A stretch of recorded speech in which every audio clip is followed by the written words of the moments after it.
Preface. PG Roman 7, the following treatise is an expansion, under a new title, of one originally published under the name of An Introduction to English Politics.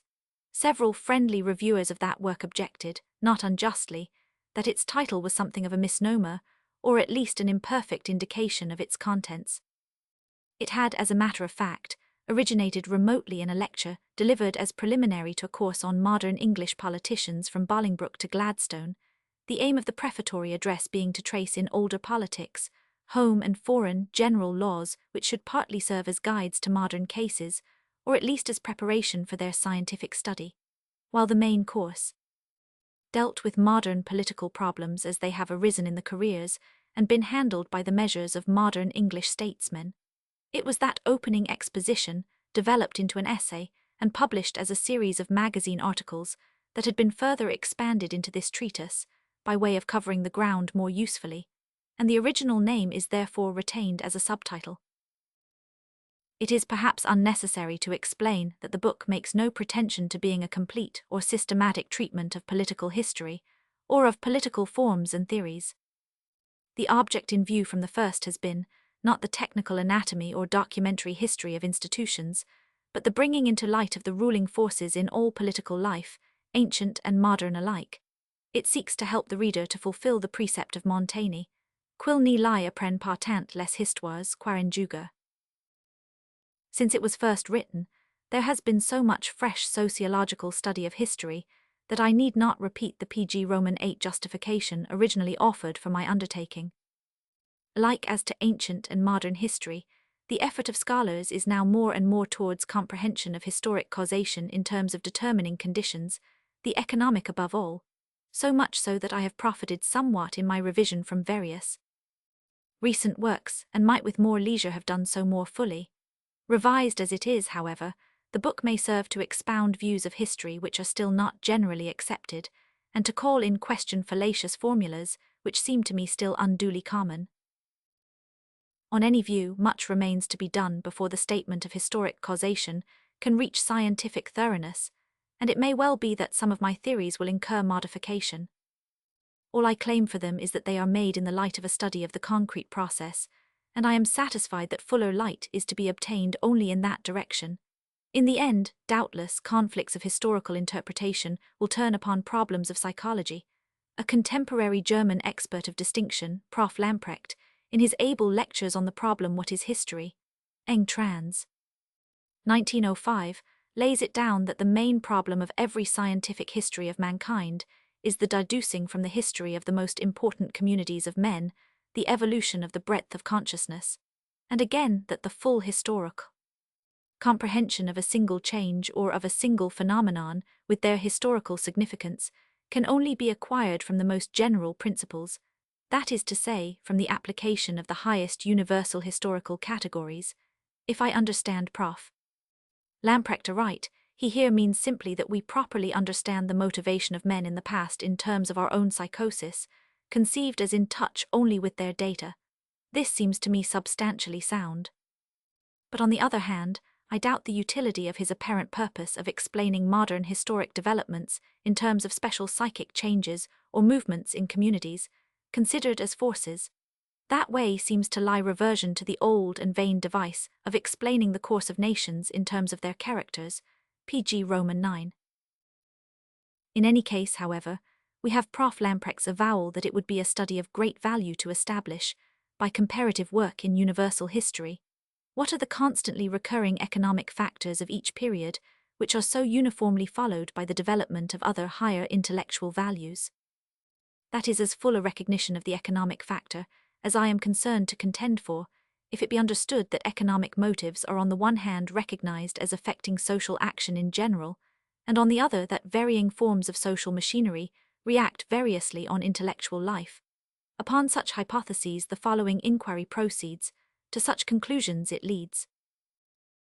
Obviously all critical exposition, historical or other, is an attempt to influence the psychic processes of the reader, to make him feel this and think that, and in this sense any resulting change of conduct means the play of the psychic factor. But that is only another way of saying that the psychic factor is conditioned by material circumstances, by knowledge, and by ignorance. To insist on the perpetual social significance of all three is the general aim of this book. September 1912. Part 1, Political Forces in Ancient History. Chapter 1, The Subject Matter. 1 pg 1. Politics, in its most general and fundamental character, is the strife of wills on the ground of social action. As international politics is the sum of the strifes and compromises of states, so home politics is the sum of the strifes and compromises of classes, interests, factions, sects, theorists in all countries and in all ages. In studying it, then, we study the evolution of an aggregate, a quasi-organism, in terms of the clashing forces of its units and of their spontaneous combinations.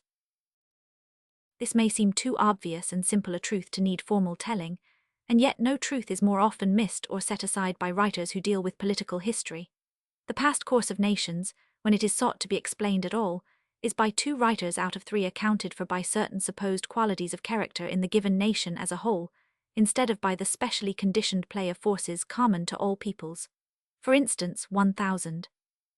Taine, in the preface to the first volume of his fascinating work, Les Origines de la France Contemporaine, goes about to justify his own political indifferentism by stating that in 80 years his country had 13 times changed its constitution. We, he says, have done this, and we have not yet found that which suits us. It is pg 2 here implied that a body of men collectively and concurrently seeking for a fixed constitution have failed, and that the failure is discreditable that those who thus seek and fail have been badly employed. It is by implication denied that successive changes of a constitution may fitly be regarded as a process of growth and healthy adjustment of parts. The ideal of political health is assumed to be a state of fixity. Thus does indifferentism, naturally if not necessarily, miss the point of view from which itself is to be studied as one of the forces whose conflict the true historian ought to analyze.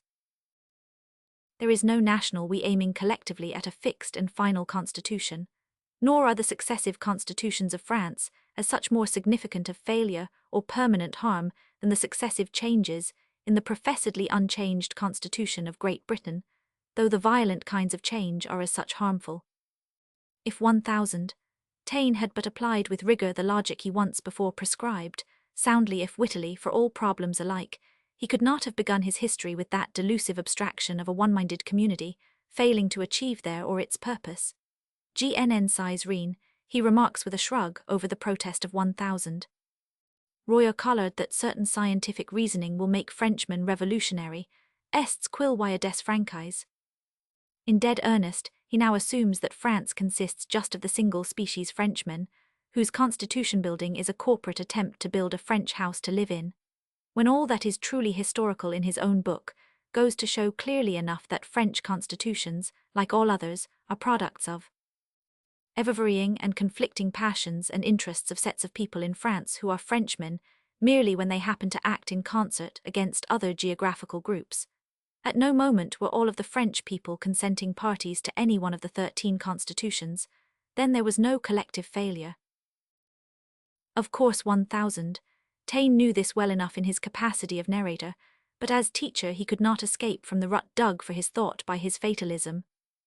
He must needs make the synthetic abstraction of we, which excludes the political analysis essential to any practical explanation, and it inevitably followed that his generalizations were merely pseudo-biological, and not what is most pg 3 wanted in historisociological truth rooted in psychology and biology. In denuding himself alike of hopes and fears, 1000, Taine really gave the great illustration of the truth of his own penetrating comment on Merimée, that he who will be duped by nothing ends in being the dupe of his distrust. He will not be duped by this ideal or that, he will not care enough for any to have a strong wish to see it realized, and so he comes to be duped by the wish to disprove all, to work down all sociology to the plane of cynical pseudo-biology. The enthusiastic amateur can show it, can convict the critic of hearing only the devil's advocate in every moral process, and of becoming at length the historic oracle of those, of all readers, who are most alien to his philosophy. Such an outcome in the work of such a critic is vividly instructive.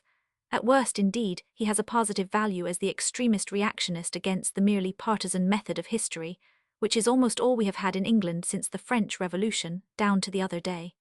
After 1000, Taine has passed, fools' paradises must needs fall in market value. But when the devil's advocate has made his round, we must still plough and eat, and the paradises must just be laid out for new sowing. The evil of theoretical extremes is not so much their falsehood as their irrelevance.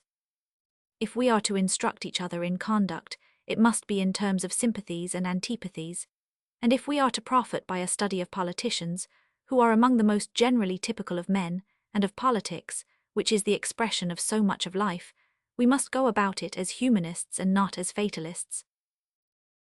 Humanity, however, will not suffice to save us from false philosophy, if, as humanists, we seek to gain our polemical ends by 1000. Taine's didactic methods. He, naturally so much of an analyst, took to pseudosynthesis when he wished with little labor to discredit certain popular aspirations, but pseudosynthesis is the favorite expository process of many men with ardent aspirations, pg 4, and of many writers who are friendly enough to the aspirations of their fellows. By pseudosynthesis I mean that process, above exemplified, of cooking an intricate moral problem by setting up one or more imaginary entities, to whose volition or potency the result is attributed. It was the method of medieval science, and it is still popular among the experts as well as the amateurs of historical science. It was the ordinary expedient of Kant, in whose pages history becomes a Johnsonian mask of personified abstractions, and Buckle too often resorts to it, but here a learned and judicious English liberal, not to be suspected of doctrinary extravagance. As in time past Rome had sacrificed domestic freedom that she might be the mistress of others, so now in the later empire to be universal she, the conqueror, had descended to the level of the conquered, in respect of Caracalla's edict giving to all subjects of the empire the rights of Roman citizenship, but the sacrifice had not wanted its reward.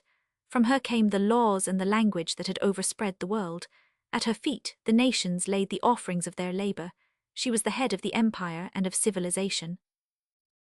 The she of this passage I take to be as purely imaginary an entity as phlogiston, and it is not easy to see how a method of explanation which in physical science is found worse than barren can give any edification in the study of history. To say nothing of the familiar explanation that Caracalla's sole motive in conferring the citizenship on the provincials was the desire to lay on them corresponding taxes, the proposition has no footing in political actualities.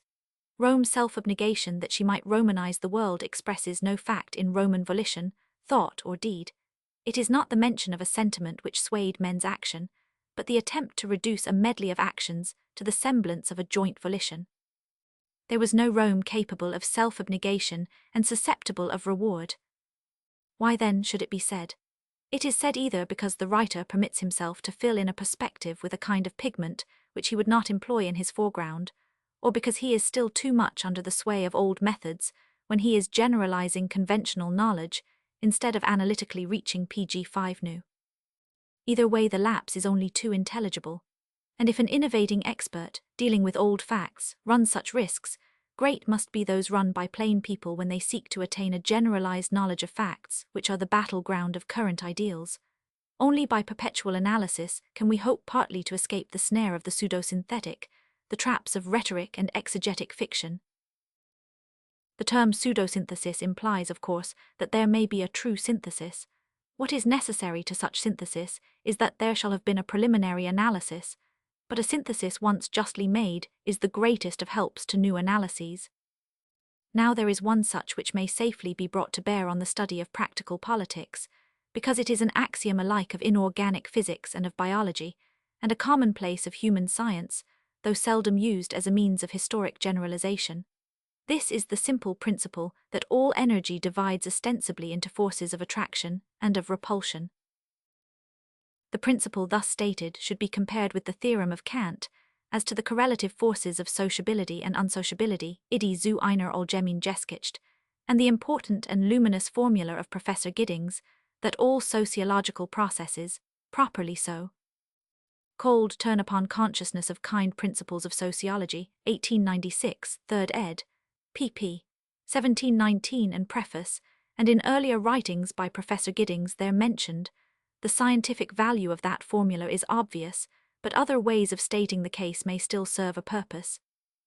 The view in the text I find to have been partly anticipated by Shaftesbury, Essay on the Freedom of Wit and Humour, 1709 pt. Roman 3 2 Characteristics ed. 1733 IPP. 11112, who is followed by Euseb Salvert, De la civilisation depuis les premiers temps historiques, 1813. Shaftesbury even anticipates in part the formula of Professor Giddings in the passage, if anything be natural in any creature or any kind, 'tis that which is preservative of the kind itself, and in the sequel, as Professor Giddings traces pref. to 3rd ed. Px the first suggestion of his consciousness of kind to Adam Smith's theory of the moral sentiments, pg 6, which is certainly in the line of descent from Shaftesbury, there may really be a causal connection. That principle obviously holds of the relations of men in society as it does of their muscular action, and of their moral and intellectual life, and so fundamental is the fact that when we study human history in view of it, we find it more and more difficult to suppose that it will ever cease to hold. That is to say, it is almost impossible to conceive state of life in which the forces of attraction and repulsion shall not operate energetically in the moral and intellectual relations of human beings. From the primitive and the barbaric stages in which the sight of an alien moves the savage to such destructive rage as is seen in some dogs at the sight of others, or in which a difference of personal odour rouses a no less spontaneous repulsion as in Chinese against Europeans, or in Europeans against Chinese, down to the fierce battle in self-governing countries over every innovating law, or that strife of opinion in which these lines play their part, the clash of opposing tendencies is perpetual, ubiquitous, inevitable. And so difficult is it to conceive any cessation that at once many observers leap from the general principle to the particular conclusion that all the modes in which the action and reaction, the attractions and repulsions of individuals and groups, have operated in the past must needs operate in the future. They conclude, that is, that the particular phenomenon of war above all is chronic and can never definitely disappear. Thus 1000.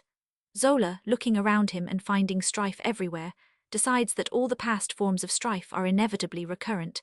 It may be well at the outset to insist that the general principle involves no such particular necessity. War is simply a form in which the instincts of attraction and repulsion have operated in human societies during ages in which certain psychological and physiological types have been normal. It may very well recur, with growing infrequency, for a long time to come, but it is not rationally to be regarded as a necessary function of the grand biological forces. What does seem certain is a different thing, that the forces of attraction and repulsion will always operate in some form, and that the very fact of their finding less expression in the mode of physical strife will imply their coming pg7 into play in other modes, such as the strife of ideals, doctrines, and class interests as they are expressed in politics. Without bloodshed, the general law is that the forces of attraction and repulsion, as exhibited in human thought or feeling, run during the earlier stages of growth in channels which may be broadly regarded as animal, and that when altered political and social conditions partly or wholly close these channels, the biological forces open for themselves new ones. War is precisely the blindest, the least rational, the least human of all the forms of human conflict, inasmuch as it is the collective clashing of communities whose members, divided among themselves by many real differences of interest, bias, and attraction, are set against each other, as wholesome by anything higher than animal pugnacity either by the mere ideals or appetites of rulers or leaders, or by more or less imaginary differences of interest, seen under the moral illusion of the most primitive of social instincts, sensus gregis. As evolution proceeds, the blind form may be expected to disappear, and the more reasoned forms, that is, the intersocial and intellectualto, develop. Chapter 2, Roman Political Evolution 8. A survey of the ancient history best known to us may help to make clearer the fatality of strife, and the impossibility of solving it save by transcending the physical plane. The habit of summing up all Roman history as so many planned actions of the Romans, or of Rome, is in singular contrast with the imbroglio of the records. In the social stage discovered to us by the analysis of the oldest known institutions, early Rome is already an artificial political organism, far removed from the simple life of tribal barbarism. There are 3 tribes. The very name of tribe, it may be, comes from the number 3 in the flexion tribus, and the subdivisions are fixed by the numbers 3 and 10. Behind the artificial tribe is a past in which, it may be, a group of villages forms the pagus or settlement. Already privilege and caste are fully established, even between classes of freemen, and only by inference can we reach the probable first bases of civic union among the ruling caste. They were clearly a caste of conquerors. Their curie, apparently the oldest form of group after the family or the clan, are artificially arranged, numbering 30, each curia containing nominally 100 gentes, each gens nominally 10 families. Eduard Mayer Jeskich des Altertums, Roman II, 511 decides for the view of 50. Lange, that the historic appellation of PG9 Roman citizens, Quirites, derives from curia. The ancients had several theories as to the name. One Festus was that the Sabine goddess Curis gave her name to the Sabine town Cures CP. Athenae, whence, according to the legend, had come a band under Titus Tatius, who conquered the Capitoline and Quirinal hills, and had for tribe god Quirinus. CP. In early Rome, Mompsen eng tr. 1862 I57-78, notes has secured currency for the other tradition, argued for by F. W. Newman Regal Rome, 1852 pp. 55-56, that the root is the Sabine word curis, quiris, a spear. For this somewhat unplausible theory there is support in the fact that in the cognate Gaelic coir, pronounced quer, means a spear, and that there is derived thence curiad, a warrior. Mompsen is followed by Merivale General History of Rome, 5th ed., and Greenidge Roman Public Life. Part and Becker, who derived Quirites from curia, explain the latter word as caviria, the band of warriors. And as the view that Athene comes from Athenae, not vice versa, has the stronger claims to acceptance, the more acceptable presumption is that curis and quirinus evolved from the curia. If Quirites meant spearmen, how could Caesar be understood to cow mutineers by simply addressing them as Quirite citizens? The curia theory is supported by the facts that the Roman constitutional tradition makes the division into curies alone originate with the origin of the city, that it appears as an essential part of the Latin municipal system, and that of all the old divisions, it seems to be the only one that really fulfilled important functions in the primitive constitutional organization Mompsen, BICH, v. pp. 73-75. These curii may be conceived as derived from inner tribal or clan groups formed in the conquering stage, since they are ostensibly united by their collective or curial sacra, the rites for which the grouped gentes who each have their private sacra assemble in a special place, under a special priest. They still retain the usage of a common banquet, the earliest form of collective religion known to us. Apart from the members of the curie are the conquered plebs, the many not enslaved but payers of tribute, without share in the curie or vote in the comitia or assembly, and without part in the curial or other sacra. pg 10. On this head there has been some gratuitous confusion. Schwegler I. 621 SQ gives convincing reasons for the view that in early times the plebs were not members of the curie. Cp. Ihan as cited pp. 110-127, and Fustel de Coulanges SQ. Mayor Roman II, 513-521 asserts, on the contrary without any specification of periods, that the curie included plebeians as well as patricians. The contradiction seems to arise out of inattention to chronology or a misreading of Mompsen. That historian rightly sets forth in his History B. Roman II, ch. I. Eng, trans ed. 1862, I. 26,465, that the plebs were not admitted into the comitia curiata before the Servian period, adding that these bodies were at the same time almost totally deprived of their prerogatives. In his Ramisches Vorschungen, 1864, I. 144 SQ, he shows that they were admitted in the historic period when the comitia in question had ceased to have any legal power, and when, as he elsewhere states, the admission practically gave little more than the capacity for aggregation Ramisches Staatsrecht, BD. Roman 3 Abth, I. Here again he states that to equal rights in the curies, especially to the right of vote in the comitia, the plebeians attained only in the later times 499.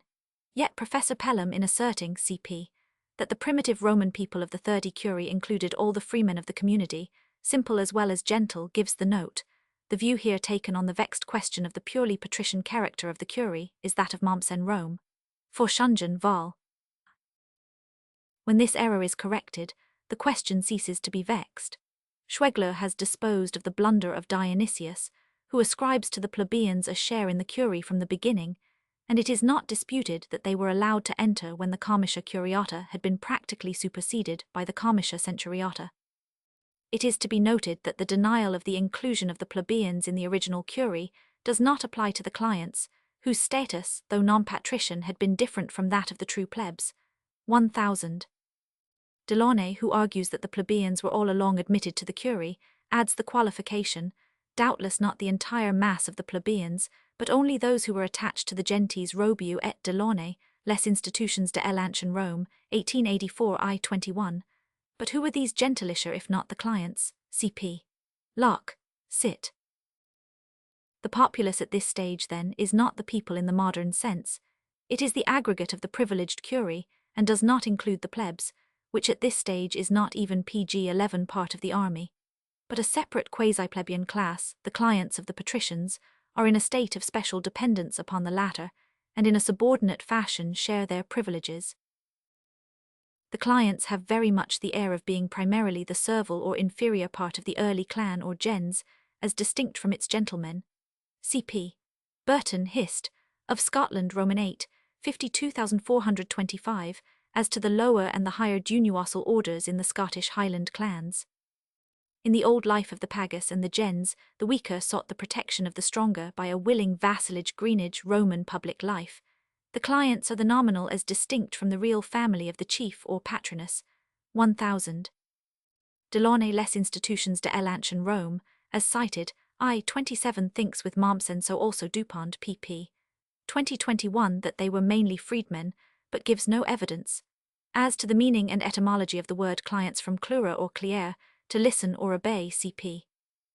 Newman, Regal Rome, Ortolan, Mommsen, Romisches Staatsrecht, Roman 3 I 1887, the theory that the plebeians were all clients, Ortolan, pp. 25-27 seems untenable, though Mommsen Staatsrecht, Roman 3 I 63 pronounces that all non-patricians were clients, and Mayer, Roman 2 521 appears to acquiesce. Only in theory can the mass of the plebs have been clients at any time. Cp. Fustel de Coulanges, pp. 27,778. The clients, it seems clear, were as such admitted to the comitia, whereas the plebs were not. See the citations of Fustel de Coulanges from Livy, Roman 2 56-64. Also Roman 3 14. Dupont doubts the fact. On any view, the clientela rapidly dwindled, passing into the plebs. Cp. Dupont, Livy, Roman 6 18. As to its early status, see Fustel de Coulanges, SQ. Ortolan, after representing all plebeians as clients, speaks of plebeians belonging to no gens, so Aulus Gellius, X 20.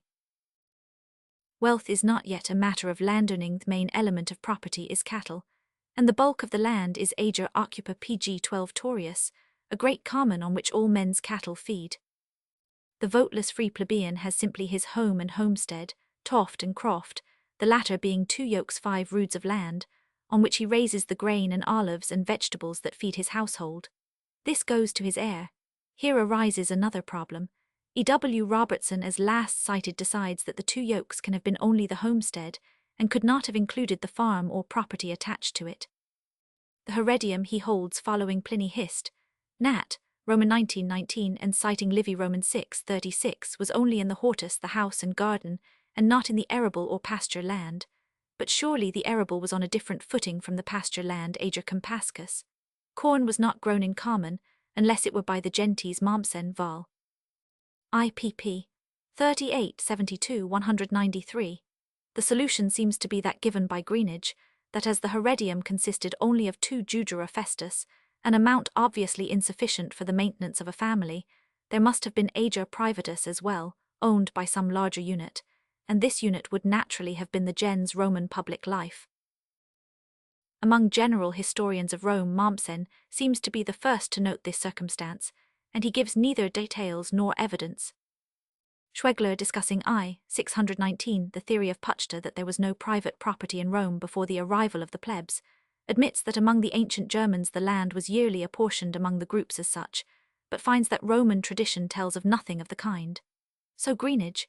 In any case, Mommsen, while insisting that the fields sic of the gentes Geschlechts Genossen in the earliest period lay together Staatsrecht, Roman 3 I 24, cp. admits that such gentile ownership had at an early stage disappeared fra Verschwindenen, There was then no communal tillage in the historic period. Cincinnatus, in the legend, returns to the plough on his own croft. Further, the early complaints cited by Livy, as to the 2 yokes being hardly enough to raise a roof on, or to make a grave in, were addressed by the tribunes on behalf of plebeians to patricians who each had above 500 yokes. The non-client plebeians then had no share in the land of the gentes or clans, being themselves in large part dispossessed by conquest. Mayor Roman II, 519 pronounces that the plot of 2 yokes was, of course, no farm, but a kitchen garden, adding, "It is also the personal land of the small farmers and day labourers who look after the lands of the large landholders, not the original." Private holding in contrast to the mark belonging in common to the gens Geschlecht or commune Goverband. But on the previous page, Mayer says that the land was settled not by the PG-13 gentes, but communally genesenschaftlich, by unions of equal freemen. If these, then, were the curie, the mark, says Mayer in this connection, did not belong to the gentes, they did not include the plebs, and we come back to the datum that the free plebeian had no means of support save his 5 roods and what beasts he had on the public pasture. The pasture land, again, is surmised by Mommsen ch. Roman 13, to have been small in area relatively to the Araboland communally owned, and cultivated by the gentes or clansa proposition, irreconcilable with the evidence as to the quantity of cattle.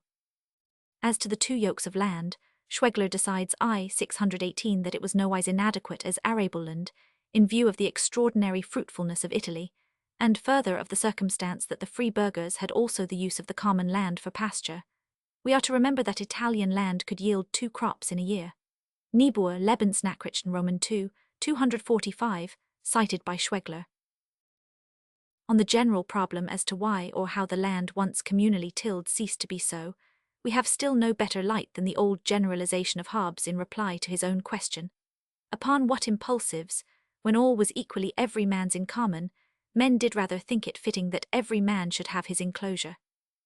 I found, he puts it, that from a community of goods there must needs arise contention whose enjoyment should be greatest, and from that contention all kind of calamities must unavoidably ensue. Epistle dedicatory to philosophical rudiments concerning government and civil society, translation of de Sive, 1651. C.P. Goldwin Smith, The United States, 1893. The patrician, of course, had a larger homestead, at least 4 yokes in the earlier stages, later 7, later still 25, but the patricians were a class of occupying landholders rather than proprietary landowners. The public land was literally so, save in so far as the patricians would have the ampler and often untaxed or leurented use of it for their much larger herds, or it may be for cultivation by their clients or slaves. Heredia, however, were saleable, and herein lay one usual path to the dispossession and enslavement of freemen, while at all stages there went on that pressure of population on means of subsistence which underlies all economic history. Thus far, however, mere conquest has done less to impoverish and enslave the mass than the economic process is to do later. PG-14 the conquerors, probably Highland herdsmen to begin with, take estates for themselves, but leave the mass of the conquered in possession or use of land for which they pay tribute, and upon which they can independently live. And thus far they live mainly as small pastoral farmers. Trade and artisanship were for long but slightly developed, and were mainly in the hands of slaves, dependent clients or foreigners, and artisans and aliens were not admitted into the legions. The ruling caste occupied, potentially if not constantly, the city proper, the 2 or 3 fortified hills on which at this stage it stands. They were certainly not the founders. The Palatine and the Quirinal hills had been occupied by Latins and Sabines, respectively, long before the time traditionally assigned to the founding of Rome, and there were communities there before them. Modern excavators trace many successive strata of civilization before that which we call the Roman, and the probability is that the Romans of history, like the kindred Sabines, conquered a previous city aristocracy of kindred race, whose place and possessions they took. The previous inhabitants had presumably grown weak for self-defense by reason of some such disintegrating economic evolution as was soon to affect the conquerors themselves. Such a disintegration may well have taken place in the case of Alba Longa, of which the prior supremacy seems entirely credible. But before Alba Longa, there had been a civilization on the Roman hills which perhaps outwent in economic evolution anything attained in the Roman period, until the last century of the Republic. This was already inferred in the 18th century by Ferguson History of the Roman Republic, 1783 ch. I note, perhaps following Maffei cited by Schwegler, I. 807, from the nature of the remains of the Great Cloak, which he held could not have been built by any of the early Roman kings. That view is since adopted by various authorities. See Middleton's Remains of Ancient Rome, 1892, I. 104,107, and Robuet Delaunay, Les Institutions de l'Ancienne Rome, 1884, pg 15 vol. Roman 2 ch. I. 1, cp. Merival General History of Rome, pp. 911, Burton, Etruscan Bologna, 1876, pp. 17,074. Livy I. 38 ascribes Great Cloak to the legendary Tarquin the Elder. Professor Etter Pies, on the other hand, confidently decides that the Cloaca Maxima belongs to the Republican period and dates it about 170 B100.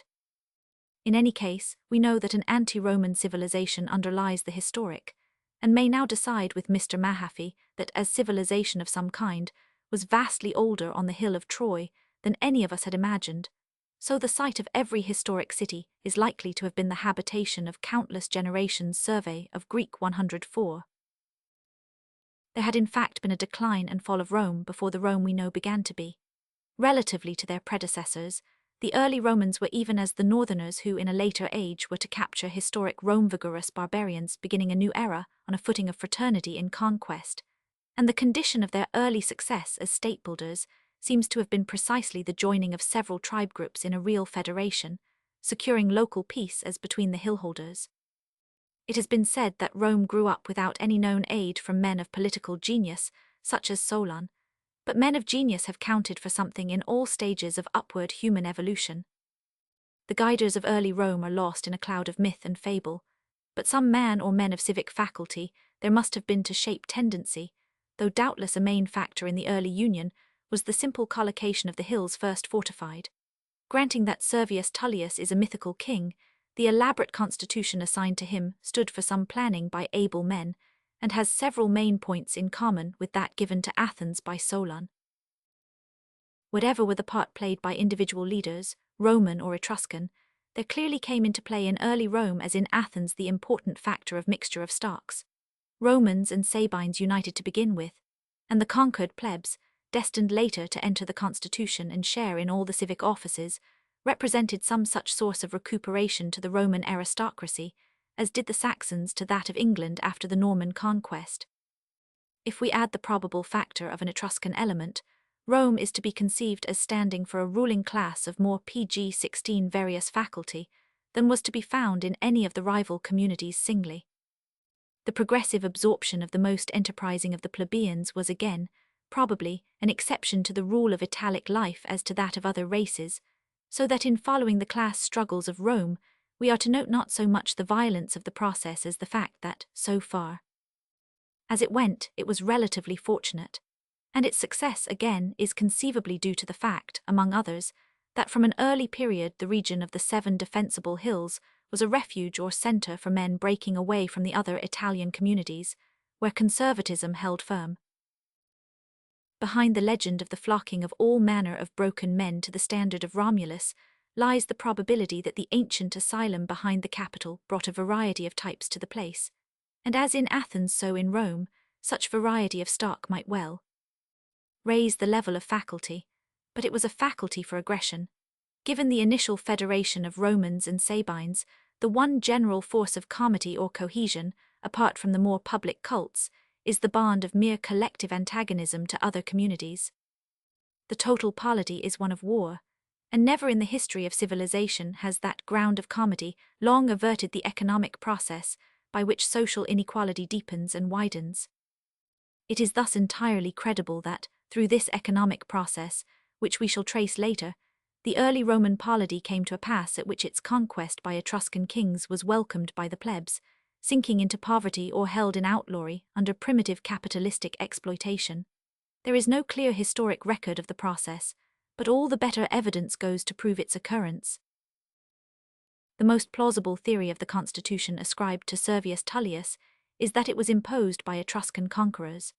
The earlier Romans had been quasi-sacerdotally ruled by priest-kings of the primitive type, kings of the sacrifice, whose religious powers were balanced by the secular interest of the patrician heads of families themselves priests of their family cults. The Servian constitution put down the rex sacrificulus, divided the city into 4 tribes, and its territory into 26 districts, each under a headman or headmen. The city at the same time was in part new-walled, and the 7 hills united, while the mass of the free population were divided into 5 classes according to their property, and enrolled for PG-17 military purposes in 193 centuries. In the first and richest class were 40 centuries of men above 46 for the defense of the city, and 40 of younger men for service in the field, while the second, third, and fourth classes were divided into 20 centuries each, and the fifth class into 30. The poorest of all were grouped in a separate century, the proletarians or breeders without military duties, and the trumpeters, armourers, and carpenters in 4 more. New assemblies, the comitia centuriata, were formed, in which all members of the centuries shared, the old comitia curiata being thus virtually superseded. The military organization was made the basis of a fiscal one, in which the classes were taxed on the capital value of their property.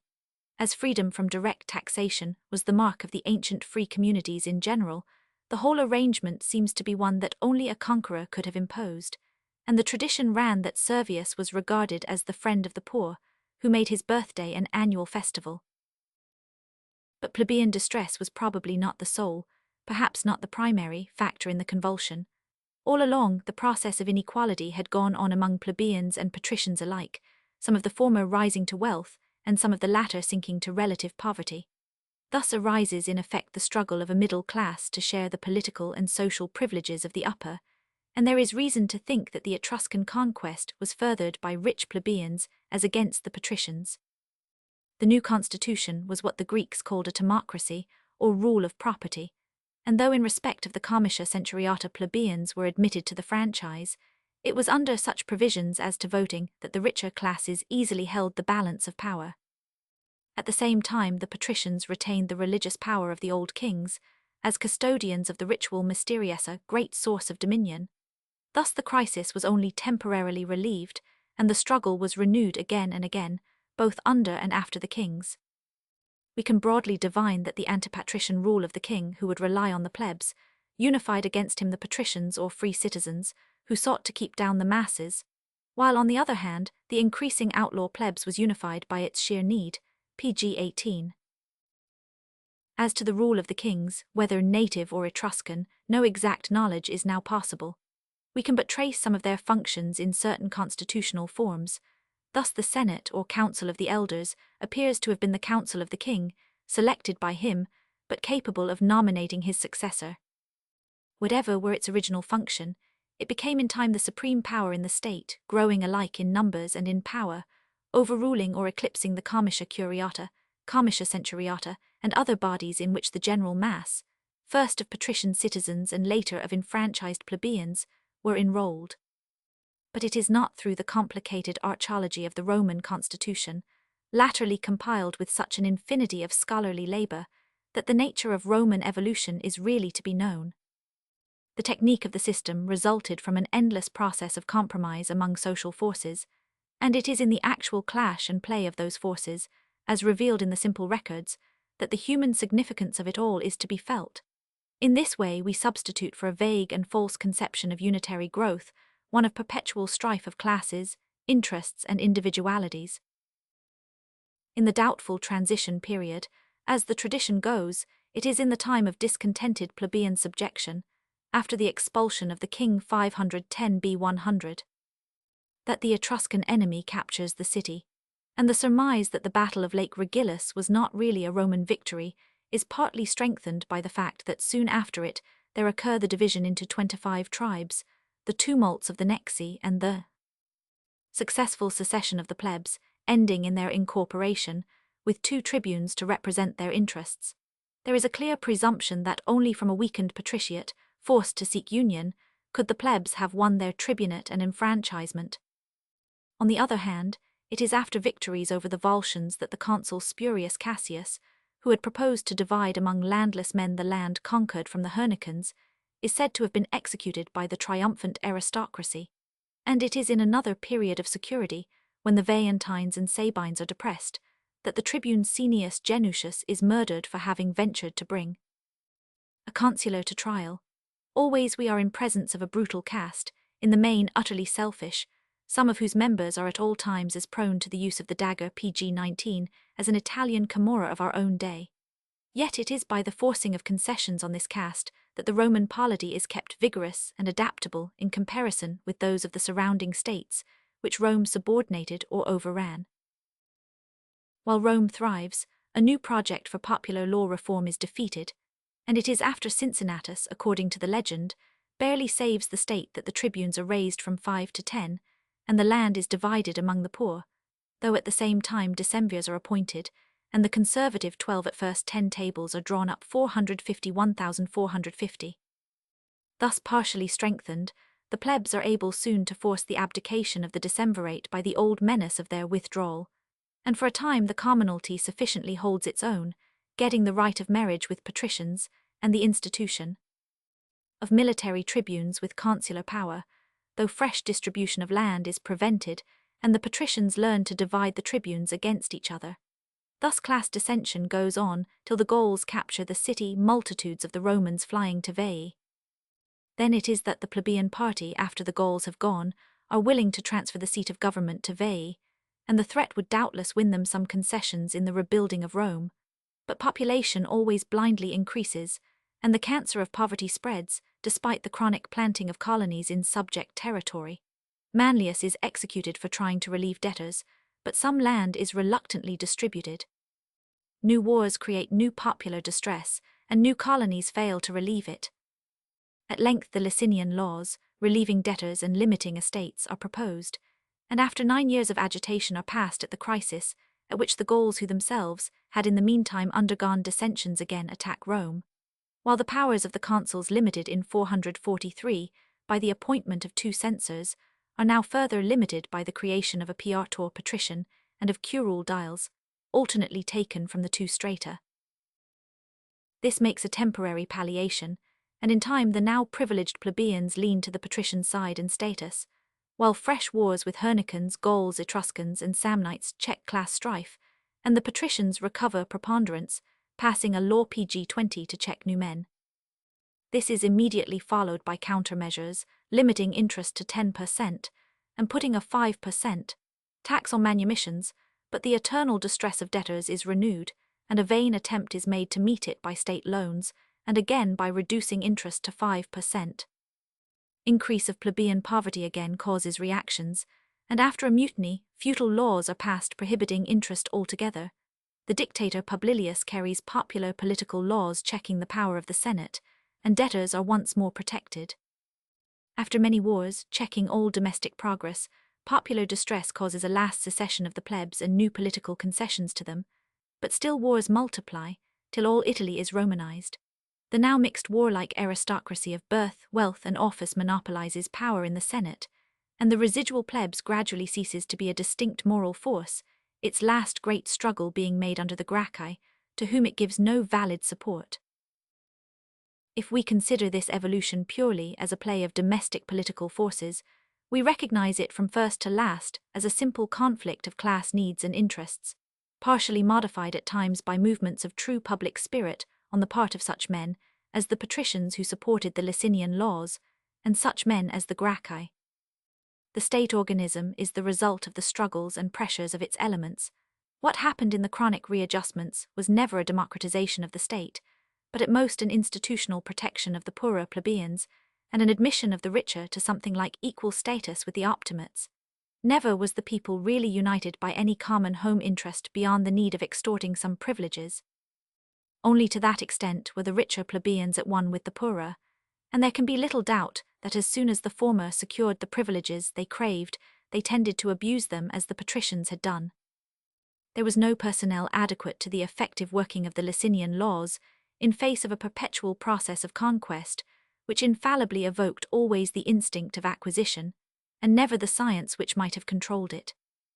The early division of the Stata territory into 25 tribes, of whom 21 were rural, determined the limitation of the political problem to the simple sharing of land, and every effort of public-spirited men to arrest the aggregation of lands in the hands of a few meant a convulsive explosion of resistance by the wealthy. From the Polonian prattle of Cicero to his son, we can gather how all schemes of reconstruction were viewed by the ruling class, pg 21, whether in retrospect or prospect. The slaying of Tiberius Gracchus by Scipio Nasica is a standing theme of praise. The lesson of the course of things social towards a steep sunderance of haves and have-nots is angrily evaded. Cicero knew as well as any the need for social reconstruction in Rome, and he repeatedly records the sagacity of Lucius Marcus Philippus, who had been tribune and consul in Cicero's boyhood. As consul, Philippus had resisted the attempts of 1,000 Livius Drusus to reform the Senate and provide for the poorer citizens and the Italians, but inasmuch as he had during his tribuneship avowed the fact that there were not left 2,000 men in the state who owned property, Cicero denounces the avowal as pernicious.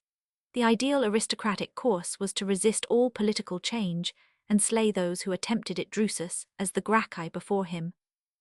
It was as a consummation of that policy that there exploded the so-called Marcian or social war, in which Rome and the Italian states around her grappled and tore for years together like their ancestors of the tribal period, whereafter Marians and Sullans in turn rent Rome, till Sulla's iron dictatorship, restoring class supremacy, marked the beginning of the end of self-governing institutions, and prepared for the day of autocracy, which was not to come without another agony of long-protracted civil war. It is the supreme proof of the deadliness of the path of conquest that for most Romans the end of Roman freedom was a relief. The effect of continuous foreign war in frustrating democracy is here plain. On the one hand, the peasant farmers are reduced to debt and slavery by their inability to farm their lands in wartime, while the patrician's lands are worked by his slaves.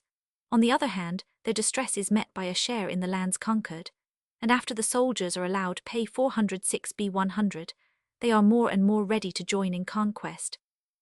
Not only is popular discontent put off by the prospect of foreign plunder, but the perpetual state of aggressive war, while tending first to pauperize most of the small cultivators who make the army, breeds a new public spirit on a low plane, a sinister fraternity of conquest. Ethics must needs worsen throughout the state, when the primitive instinct of strife developed into a policy of plunder, and worsened ethics means a positive weakening of a society's total strength. There is no lesson that men are slower to learn and this naturally, because they see the success of unjust pg 22 conquestiate. There is no truth easier to prove from history. Early Rome was strong as against strong enemies, because not only were its people hardily bred, but the majority were on the whole satisfied that they had just laws. The reciprocal sense of recognized rights sustained public spirit at the possible maximum. But the rights are thoroughly selfish at best, and it is the diversion of their selfishness to the task of continuous conquest that saves the community from early dissolution, preserving it for the life of dominion, which in turn destroys the old forces of cohesion, and leaves a community fit only for subjection to a military autocracy. The society of mutual selfish rights has a measure of cohesion of its own, up to the point of conflict between the haves and the have-nots. An outwardly similar cohesion can, indeed, be sustained for a time by mere concurrence in piracy, but it lies in the very nature of society that union so engineered, cohesion so secured, is fleeting. Men whose main discipline is the practice of tyranny over aliens become simply incapable of strict reciprocity towards kin, and there must ensue either internecine strife or the degradation of the weaker elements, or a sequence of these results. This is what happened in Rome. One of the first political signs of the contagion of the life of rapine in the later republic is the growth of public bribery as a means to further wealth. Administrative posts being the chief of these means, candidates for them set about buying votes in the modern manner. As early as 432 B100, the law against canvassing by candidates Lex de Ambitu suggests the recognition of electoral corruption, and later there followed a whole series of feudal vetos feudal, because the social conditions grew always morally worse. The Lex Milia Bibia 182 B100 forbade all money gifts by candidates, and 23 years later another law decreed that offenders should be exiled. This also failing, there followed the Legs Tabulari, establishing the ballot 139,137. Still the disease persisted, because there was no stop now possible to the career of conquest, which had undermined the very instincts whereon law depends. and on the treacherous struggle for place and pelf by way of bribery, there supervened the direct grapple over the ill-gotten gains. The Roman ruling class had evolved into a horde of filibustering fortune hunters, as did the Greeks under and after Alexander, and the political sequels of despotism and civil war were substantially the same. The process was gradual, and the phenomena are at times apt to pg-23 delude us. When a political machinery was set up that conduced to systematic and extending warfare in which the Commonwealth was often at stake, the community had a new albeit fatal bond of cohesion, and the destructive or repulsive energies for generations found a wide field outside of the state. It is when the aristocratic republic, succeeding finally in the long struggle with Carthage for the wealth of Sicily and Spain and the control of the Mediterranean, has further overrun Greece and pretty well exhausted the immediate fields of conquest, that the forces of repulsion again begin to work destructively within the body politic itself, and men and classes become the fools of their animosities. The wars of faction, the popular propaganda of the Gracchi, the murderous strifes of Marius and Sulla, the rivalries of Pompey and Crassus, conservatives and Democrats, Caesar and Pompey, the pandemonium on Caesar's death, all in turn represent the renewed operation within the state of the crude energies, of cohesion and strife which had been so long employed in foreign war, and the strife is progressively worse because the materials are more complex and more corrupt. The aristocracy are more arrogant and hardened, the free farmer class has in large part disappeared, and the populace are more debauched. The perpetual wars had multiplied slaves, and the slaves added a new and desperate element to the social problem. It was the proof of the fatal lack in Rome of vital ethical feelinger, let us say, of social science, that this deadly iniquity was never effectually recalled from, or even impugned as it had been, before Aristotle, among the more highly evolved of the Greeks. As wealth and luxury, pride and power accumulated, the usage of slave labor spread ever further and ate ever deeper into the population, brutalizing alike the enslaved and the free. It was doubtless a partial recognition of this that motived, in Cicero's day, the large number of affranchisements of slaves. Wallen hist. De l'esclavage Roman 2, 409. But fresh enslavements went on. The amelioration consisted in the brevity of the period of enslavement in cases of good conduct, and the evil was in pg-24 the main a product of conquest. It is fairly established by Duro de la Mal Econ Palit, Des Ramines 1840 vol. I-54, Roman 2 ch. 2 that down to the Second Punic War Roman slaves were few, they would be for the most part nexi victims of debt. As conquests multiplied prisoners, the class increased rapidly. Broadly speaking, the house servants were all slaves, as were the bulk of the shepherds in the great latifundia, the crews of the galleys, and many of the artisans. The total number has doubtless been greatly exaggerated, both in ancient and modern times, as has been the population of the imperial city. Athenus is responsible for many wild estimates. C.P. Letron, as cited by Duro, 54, Roman 2 ch. 4, Duro arrives by careful calculation at an estimate of an Italian population of some 5 millions about the year 529 AU 100, of whom some 2¾ millions were free, and some 2¼ millions were slaves or metsai, aliens without political rights. I. 296. The population of Rome as late as Aurelian he puts at between 500,000 and 600,000. I. 368. See Prof. Berry's note in his ed. Of Gibbon, Roman 3, 308 for different views. Gibbon, Bunsen and Hodgkin put the figure at about 1 million. The exact proportion of slaves to free is not of the essence of the problem. A society with 9 slaves for every 11 free was sufficiently committed to degeneration. But the fatality of war was as irresistible as the fatality of plebeian degradation, and the collapse of the slave war in Sicily, and the political movement of the Gracchi, alongside of the new warlike triumphs in Spain and southern Gaul, 121, the first great successes since the fall of Carthage, illustrate the general principle that a ruling class or house may always reckon on checking domestic criticism and popular self-assertion by turning the animal energies of the people to animal strife with another nation, in which case union correlates with strife.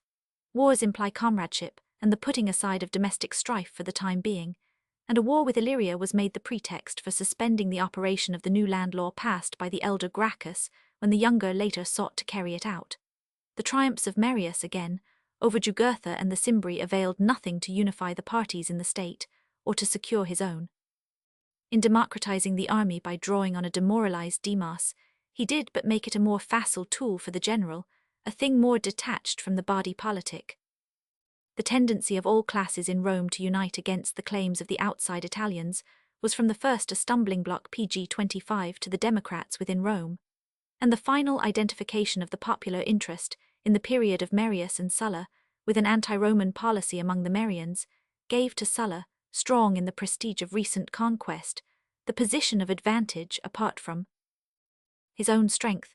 Further, as Montesquieu very justly notes, civil wars turn an entire nation into soldiers and give it a formidable advantage over its enemies when it regains unity.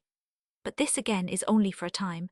There is no enduring society where there is no general sense of reciprocal justice among free men, and systematic militarism and plunder are the negation of moral reciprocity. One partial exception, it is true, must be made. In the early days of the Republic, the poor soldier stood to lose his farm by his patriotism. Soon the fighters had to be paid, and from the day of Marius onwards, Roman commanders perforce provided for their veterans, often their accomplices in the violation of their country's laws and liberties.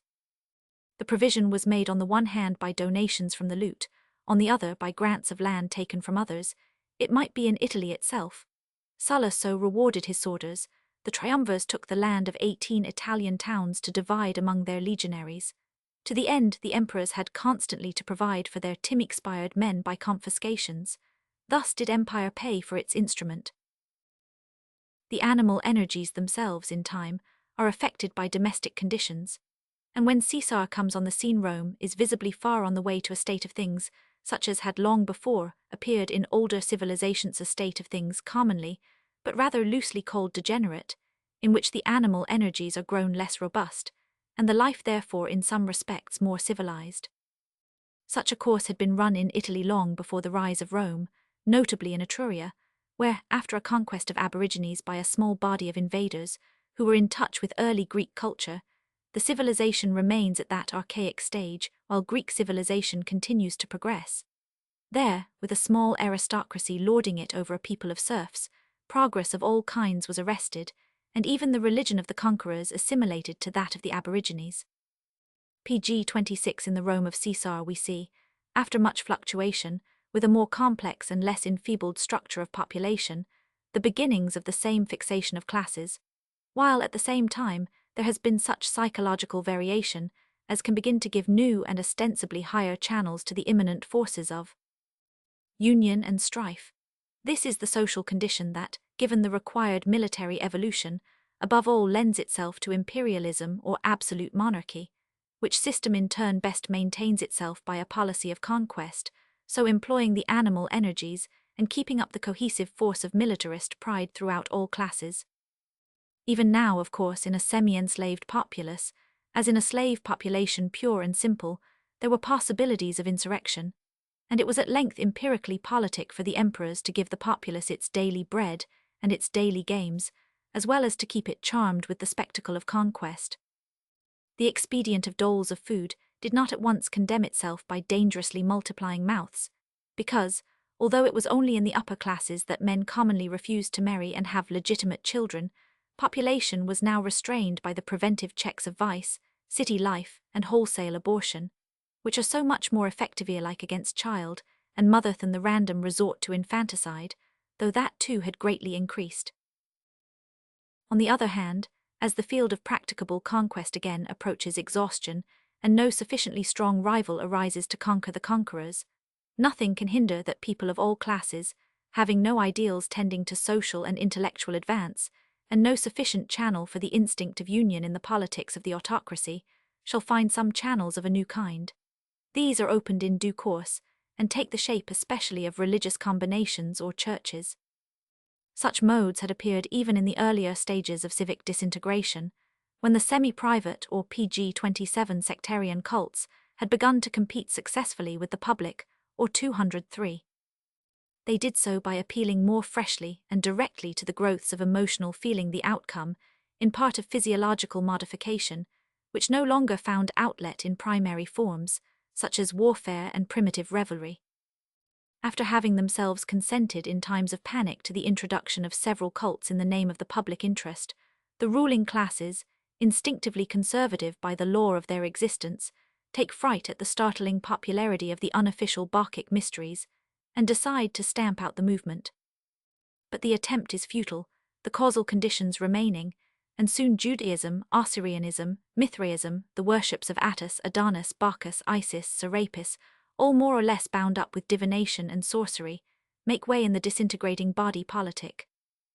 The wheel of social evolution had, so to speak, gone full circle since the first Roman curia, the basis of the state, subsisted as groups with their special sacra, finding in these their reason for cohering. Decadent Rome, all other principles of subordinate cohesion having been worked out, resolves itself once more into groups similarly motived. But the principle is newly conditioned, and the sacra now begin the struggle for existence among themselves. The rise of Christianity is simply the success of a system which, on a good economic foundation, copied from that of the Jewish synagogues, assimilates the main attractions of similar worships, while availing itself of exoteric and democratic as well as esoteric methods. It thus necessarily gains ground among the multitude, rich as well as poor, and its ultimate acceptance by the autocrat was due to the very exclusiveness which at first made it intolerable. Once diffused widely enough to set up the largest religious organization in the empire, it became the best possible instrument of centralization and control, and as such it was accepted and employed. And now again we see how inevitably the force of attraction correlates with the force of repulsion. The new channels of the spirit of union, being dug not by reason but by ignorance, become pg 28 new channels for the reverse flow of the spirit of strife. And as sectarian zeal spreads, in the absence of openings, good or bad, for public spirit, there arise new forms of domestic hate and struggle. Crude religious fervors, excluding or arising in lack of the play of the saner and higher forms of thought and feeling, beget crude antipathies, and Christianity leads back to bloody strifes and seditions such as had not been seen since the fall of the Republic. There is not intellectuality enough to raise men above this new superinduced barbarism of ignorant instinct. Half of the old Christendom, disintegrated like the old politics, is overrun by a more robust barbarism that adopts a simpler creed, and the new barbaric Christendom exhibits in its turn all the modes of operation of the biological forces that had been seen in the old. Thus far we have considered Roman evolution in terms of a moral estimate of the reactions of classes, but lest we lose sight of the principle of total causation, it is fitting to restate the process in terms of that conception, thus explaining it non-morally. We may view Rome, to begin with, as a case of the unique aggrandizement of a state in virtue of fit conditions and institutions. Thus the comparatively uncommercial situation of the early Latins, leaving them, beyond cattle breeding and agriculture, no occupation save war for surplus energy, and no readier way of acquiring wealth. The physical collocation of a group of 7 defensive hills, so close that they must be held by a federated group, the ethnic collocation of a set of tribe groups of nearly equal vigor and ardor, strengthening each other's sinews by constant struggling, the creation not prescient, but purely as a provision against kingship of the peculiar institution of the annual consulate, securing a perpetuity of motive to conquest and a continuous flow of administrative energy, the peculiar need imposed by this very habit of pg 29 all-round warfare for accommodation between the ruling and ruled classes, and for the safeguarding of the interests of the latter by laws and franchises, the central position of Rome in Italy, enabling her to subdue it piecemeal, and finally the development by all these means of a specialist aristocracy, habitually trained to administrational these genetic conditions, combined to build up the most remarkable military empire the world has ever seen. They obtrude, it is clear, half of the explanation of the fact that the Romans rose to empire where the much more early civilized Greek cities of Italy did not. Of the latter fact we still receive the old explanation that it came of the habit, which had ever been the curse of Hellenism, of jealous separation and frequent war between town and town, as well as internal feuds in the several cities themselves. But this is clearly no vera causa, as these symptoms are duplicated in the history of Rome itself. The determining forces must, then, be looked for in the special conditions. The Greeks, indeed, brought with them the tradition of the separate city-state, but just as the cities remained independent in Greece by reason of natural conditions, So the Greek cities of Italy remained isolated and stationary at a certain strength, because their basis and way of life were commercial, so that while they restricted each other's growth or dominance, they were in times of peace mutually nutritive. They wanted customers, not plunder. For the Romans, plunder was the first social need after agriculture, and as they began they continued. When Jugurtha learned that anything could be had of the Romans for gold, he had but read an open secret. Of course, the functions that were originally determined by external conditions came in time to be initial causes, teeth and claws, so to speak, fixing the way of life for the body politic. The upper-class Romans became, as it were, the experts, the specialists of war and empire and administration. Until they became wholly demoralized by habitual plunder, they showed, despite their intense PG-30 primeval superstition of citizenship, a degree of sagacity in the conciliation of their defeated rivals, which was a main cause of their being able to hold out against Hannibal, and which contrasts markedly with the oppressive and self-defeating policy of imperial Carthage, Athens, and Sparta. Their tradition in part was still that of conquering herdsmen, not wholly turned into mere exploiters of humanity. Pitted against any monarch, they were finally invincible, because a still-growing class supplied their administrators, as the swarming provinces supplied their soldiers, and because for all alike war meant plunder and new lands, as well as glory. Pitted against a republic like Carthage, even when its armies were led by a man of genius, they were still insuppressible, inasmuch as Carthage was a community of traders employing mercenaries, where Rome was a community in arms, producing generals as Carthage produced merchants. Mithridates failed in turn, as Hannibal failed. The genius of one commander, exploiting passive material, could not avail against the accumulated faculty for organization in the still self-renewing Roman patriciate. Carthage had, in fact, preceded Rome on the line of the evolution of class egoism. Herself an expression of the pressure of the social problem in the older Semitic world, she began as a colony, staved off domestic strife by colonies, by empire, and by doles, and was already near the economic stage reached only centuries later by the Roman Empire. Save for Rome, her polity might have endured on the imperialist basis for centuries, but as it was socially exhausted relatively to the task and the danger, depending as it did on hired foreign troops and coerced allies. It is idle to speak, as men still do, of Hannibal's stay in Capua as a fatal mistake. Had Hannibal taken Rome, the ultimate triumph of the Romans would have been just as certain. Their state was bound to outlast the other, so long as it maintained to any extent its old basis of a fecund rural population of free cultivators, supplying a zealous soldiery, headed by a specialized class equally dependent on conquest for all advancement. For the trading Carthaginians, war was, beyond a certain point, a mere act of self-defense. They could not have held and administered Italy had they taken it. The supreme general could last only one lifetime.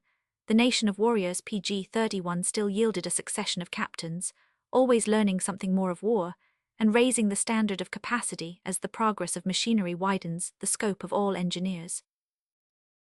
The author of a recent and meritorious history of Rome, Mr. Shuckburgh, is satisfied to quote from Polybius, as explaining the fall of Carthage, the generalization that Italians as a nation are by nature superior to Phoenicians and Libyans, both in strength of body and courage of soul, and to add, that is the root of the matter from which all else is a natural growth.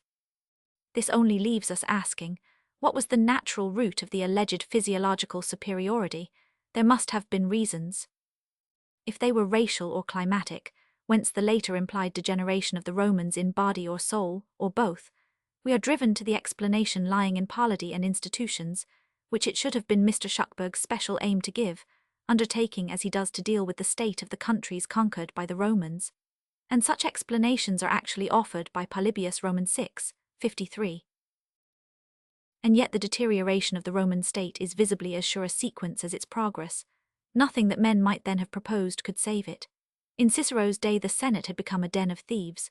The spectacle of the wealth of Lucullus, taken in Napoleonic fashion from the opulent East, set governor after governor elsewhere upon a course of ruthless extortion, which depraved Rome as infallibly as it devastated the subject states.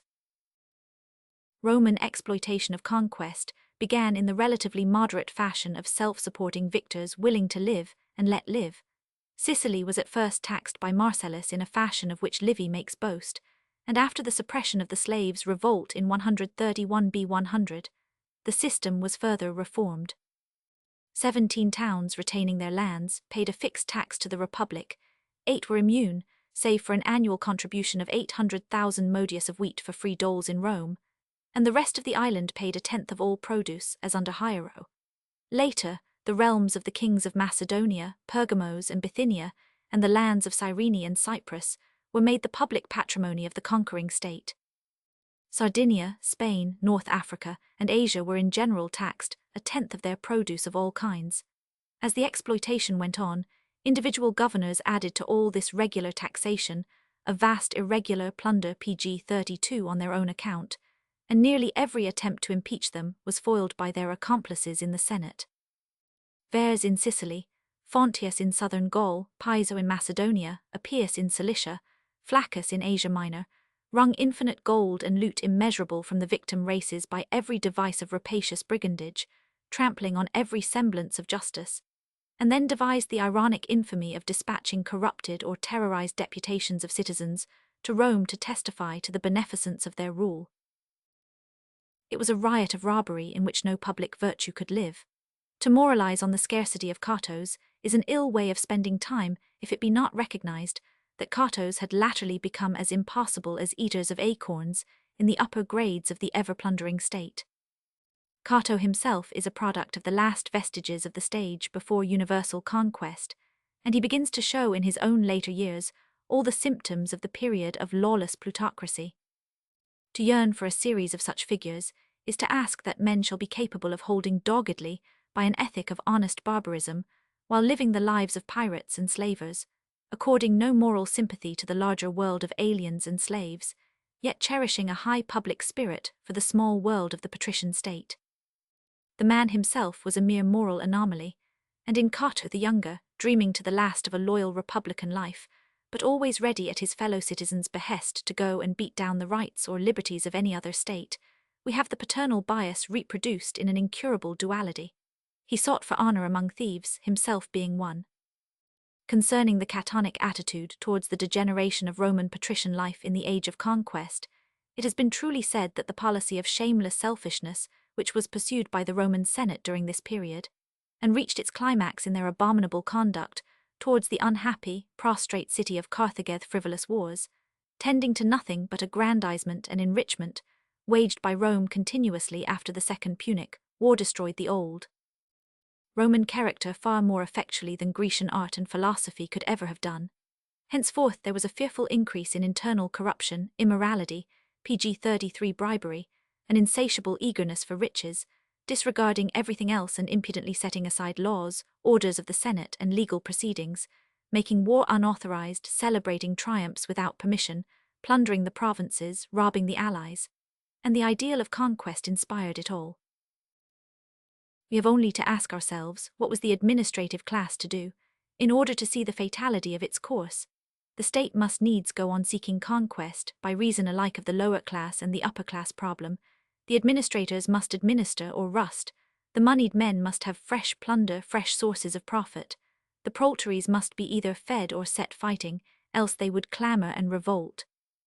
And as the frontiers of resistance receded, and new war was more and more a matter of far-reaching campaigns, the large administering class at home, men of action devoid of progressive culture, ran to brutal vice and frantic sedition as inevitably as returned sailors to debauch, while the distant leader, passing years of camp life at the head of professional troops, became more and more surely a power extraneous to the Republic. When a state comes to depend for its coherence on a standing army, the head of the army inevitably becomes the head of the state. The Republic passed, as a matter of course, into the Empire, with its army of mercenaries, the senatorial class having outlived the main conditions of its health and energetic stability. The autocracy at once began to delete the remaining brains by banishing or slaying all who openly criticized it, and the empire, even while maintaining its power by the spell of its great traditional organization, ran through stage after stage of civic degeneration under good and bad emperors alike, simply because it had and could have no intellectual life commensurate with its physical scope. Its function involved moral atrophy. It needs the strenuous empiricism of a Mommsen to find ground for comfort in the apparition of a Caesar in a state that must needs worsen under Caesar's even more profoundly than it did before its malady gave Caesar his opportunity. Not that the empire could of itself have died as an organism. There are no such deaths in politics, and the frequent use of the phrase testifies to a hallucination that must greatly hamper political science.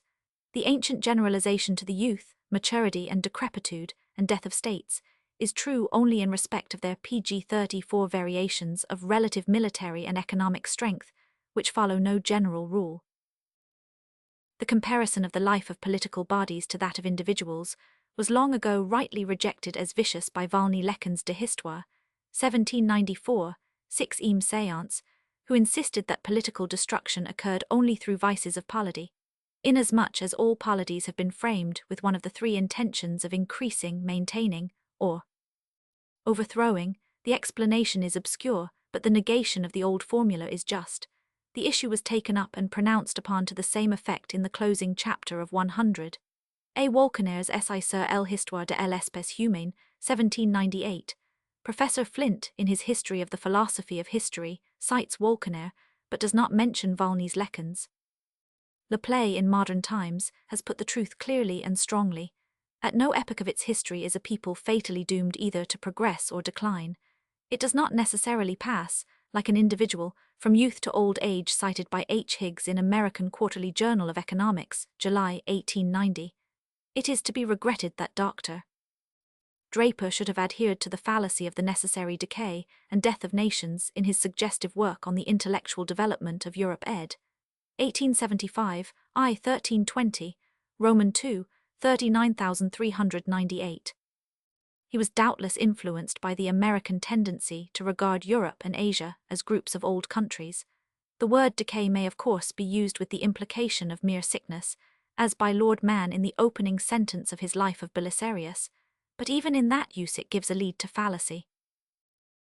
Had there been no swarming and aggressive barbarians, standing to later Rome as Rome had done to Carthage, collectively exigent of moral equality as Romans had once been, and therefore conjunctly mighty as against the morally etiolated Italians, the Western Roman Empire would have gone on just as the Eastern so long did, just as China has so long done, would have subsisted with little or no progress, most factors of progress being eliminated from its sphere.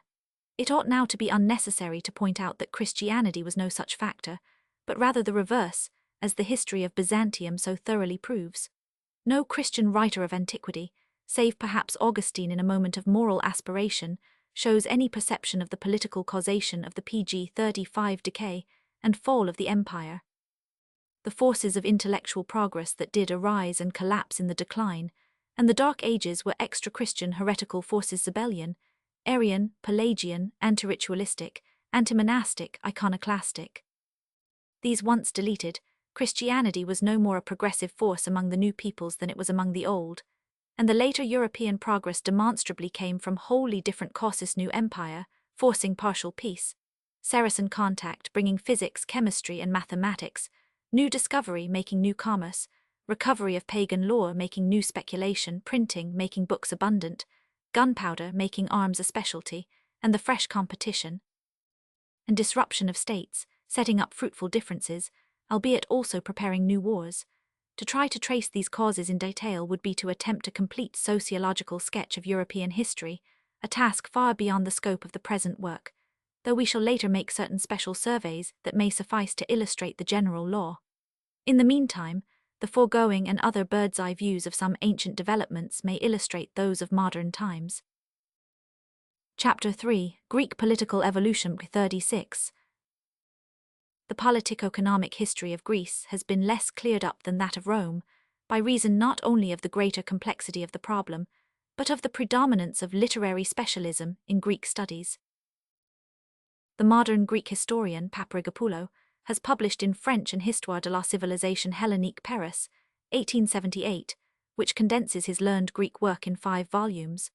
But the general view, though sometimes suggestive, is both scanty and superficial as regards ancient Greek history, and runs to an unprofitable effort at showing the unity of all Hellenic history, pagan and Christian, in terms of an assumed conception of Hellenic character.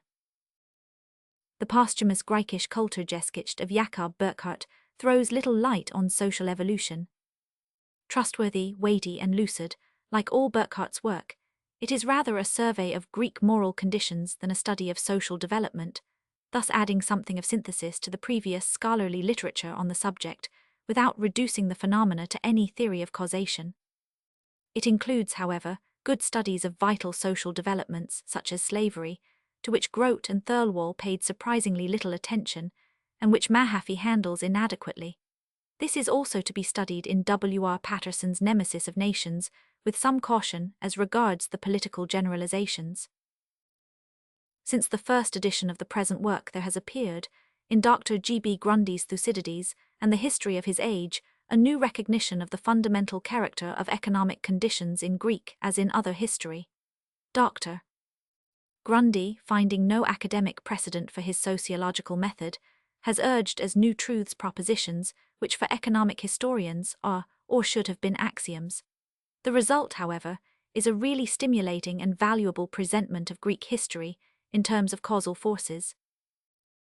The chapters on Greece in Dr. Cunningham's Western Civilization, though they contain not a few explanations of Greek cultural phenomena on the old lines, in terms of themselves, are helpful for the purposes of the present inquiry, pg 37, since they really study causation, as do Mayer's Worthschriftliche Entwicklung des Altertums and some other recent German treatises, of which Dr. Cunningham makes use.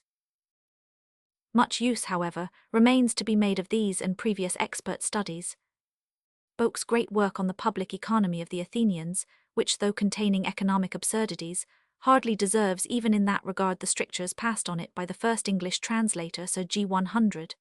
Lewis 1828, 2nd ed., 1842, Superior American ed., tr., from 2nd German ed., by A. Lamb 1857 has not very fruitfully affected the later historians proper. The third German edition by Frankel 1886 typifies the course of scholarship. It corrects details and adds a mass of apparatus criticus equal in bulk to the whole original work, but supplies no new ideas. Heron's section on Greece in his Ideen, etc., translated as a sketch of the political history of ancient Greece, and also as part of Heron's thoughts on the politics, etc., of the ancient world, is too full of early misconceptions to be well worth returning to, save for its general view. On the other hand, Grote's Great History of Greece, though unmatched in its own species, and though a far more philosophical performance than that of Mitford, which Professor Mahaffy and the King of Greece agree in preferring for its doctrine, is substantially a narrative and critical history on the established lines, and does not aim at being more than incidentally sociological. And that of Bishop Thirlwall, though in parts superior in this regard, is substantially in similar case. At several points, indeed, Grote truly illuminates the sociological problem, notably in his view of the reactions between the Greek drama and the Greek life. Of the German general histories, that of Home Eng tr. 4 vols. 189,498 is a trustworthy and judicious embodiment of the latest research, but has no special intellectual weight, and is somewhat needlessly prolix. The history of Dr. Evelyn Abbott, so far as it has gone, has fully equal value in most respects, but both leave the need for a sociological history unsatisfied. Mr. Ward Fowler's City-State of the Greeks and Romans points in the right direction, but needs following up. Apart from Burckhardt and Cunningham, the nearest approach yet made to a sociological study of Greek civilization is the series of works on Greek social history by Professor Mahaffy's Social Life in Greece, Greek Life and Thought from the Age of Alexander to the Roman Conquest, The Greek World under Roman Sway, Problems of Greek History, and Survey of Greek Civilization. These learned and brilliant volumes have great value as giving more vivid ideas of Greek life than are conveyed by any of the regular histories, and as constantly stimulating reflection, but they lack method, omit much, and abound regrettably in capricious and inconsistent dicta. The survey is disappointing as emphasizing rather than making good the defects pg 38 of the previous treatises. G. F. Herzberg's Geschichte Griechenlands unter der Herrschaft der Römer, and indeed all his works on Greek history, are always worth consulting. Some help may be had from the volume on Greece in the Industrial History of the Free Nations by W. T. M. Cullag, but that fails to throw any light on what should have been its primary problem, the rise of Greek industry, and is rather sentimental than scientific in spirit. For later Greece, Finlay History of Greece from its conquest by the Romans, revised ed., 7 vols. 1877 becomes illuminating by his interest in economic law, though he holds uncritically enough by some now exploded principles and exhibits some religious prejudice. His somewhat entangled opening sections express his difficulties as a pioneer in sociological historiography, only too abundantly apparent in the following pages. Professor J. B. Berry's History of the Later Roman Empire 2 vols. 1889 is an admirable work, but it does not attempt, save incidentally, to supersede Finlay in matters economic. The political history of ancient Greece, similarly summarized, will serve perhaps even better the purpose of illuminating later evolution. That history has served historian after historian as a means of modern polemic. The first considerable English historians of Greece, Gillies and Mitford, pointed to the evil fate of Greek democracy as a conclusive argument against countenancing democracy now, never stopping to ask whether ancient monarchies had fared any better than the democracies. And it is perfectly true that present-day democracies will tend to bad fortune, just as did the ancient, unless they bottom themselves more firmly and guide themselves by a deeper political science. It will not suffice that we have rejected the foundation of slavery, on which all the Greek polities rested. The strifes between the demos and the aristocracy in the Greek city-states would have arisen just as surely, though more slowly, if the demos, instead of being an upper-grade populace owning slaves, had included the whole mass of the artisan and serving class. Where population increases at anything like the natural animal rate, and infanticide is not overwhelming, poverty must either force emigration or breed strife between the have-nots and the haves, barring such continuous stress of war as suffices at once to thin numbers and yield conquerors the lands of the slain PG-39 losers. During some centuries the pressure was in part relieved by colonization, as had already happened among the PH nations. The colonies themselves in turn, with their more rapid evolution, developing the inevitable strife of rich and poor more quickly and more violently than the mother cities. Among these, it was when that relief seemed to be exhausted that strife became most dangerous, being obscurely perceived to be a means to advancement and prosperity for individuals, as well as for the state which could extort tribute or plunder from the others. War, however, limits agriculture, so that food supply is kept proportionately small, and with peace the principle of population soon overtakes lost ground, so that, though the Greek states like others tended to gain in solidarity under the stimulus of foreign war, the pressure of poverty was always breeding fresh division. If we take up Grecian history after the settling down of the prehistoric invasions, which complicated the ordinary process of rupture and fission, that process is seen occurring so frequently, and in so many different states, that there can be no question as to the presence of a general sociological law, not to be counteracted in any community save by a radical change of conditions. Everywhere the phenomena are broadly the same. The upper class in virtue either of primary advantages or of special faculty for acquiring wealth attains to providing for its future by holding multitudes of poorer citizens in debt, ancient adumbration of the modern developments of landlordism, national debts, and large joint stock enterprises, which yield inheritable incomes. In early times probably debt led as often to adult enslavement in Greece as in Rome, but in a world of small and warring city-states, shaken by domestic division, constantly making slaves by capture and purchase, and always exposed to the risk of their insurrection, this was too dangerous a course to be long persisted in, and the creditor was led to press his mortgaged debtor in other PG-40 ways. The son or the daughter was sold to pay the father's dues, or to serve in perpetual payment of interest, and the cultivator's share was ever at the lowest point. The pressure increases till the mass of debtors are harassed into insurrection, or are used by an adventurer to establish himself as despot. Sometimes, in later days, the documents of debt are publicly destroyed. Sometimes the land is divided afresh. Landholders burdened with debt would vote for the former course and resist the latter, and as that was clamoured for at Athens in early times, it may be presumed that in some places it was resorted to. Sometimes even a refunding of interest would be insisted on. Naturally, such means of rectification availed only for a moment.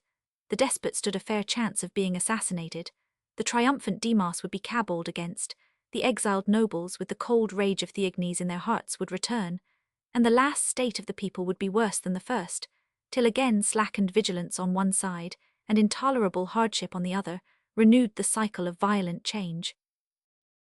In the course of ages, there was perforce some approach to equipoise, but it was presumably at the normal cost of a definite abasement of the populace, and it was by a famous stroke of statecraft that Athens was able so to solve her first great crisis as to make possible some centuries of expanding democratic life.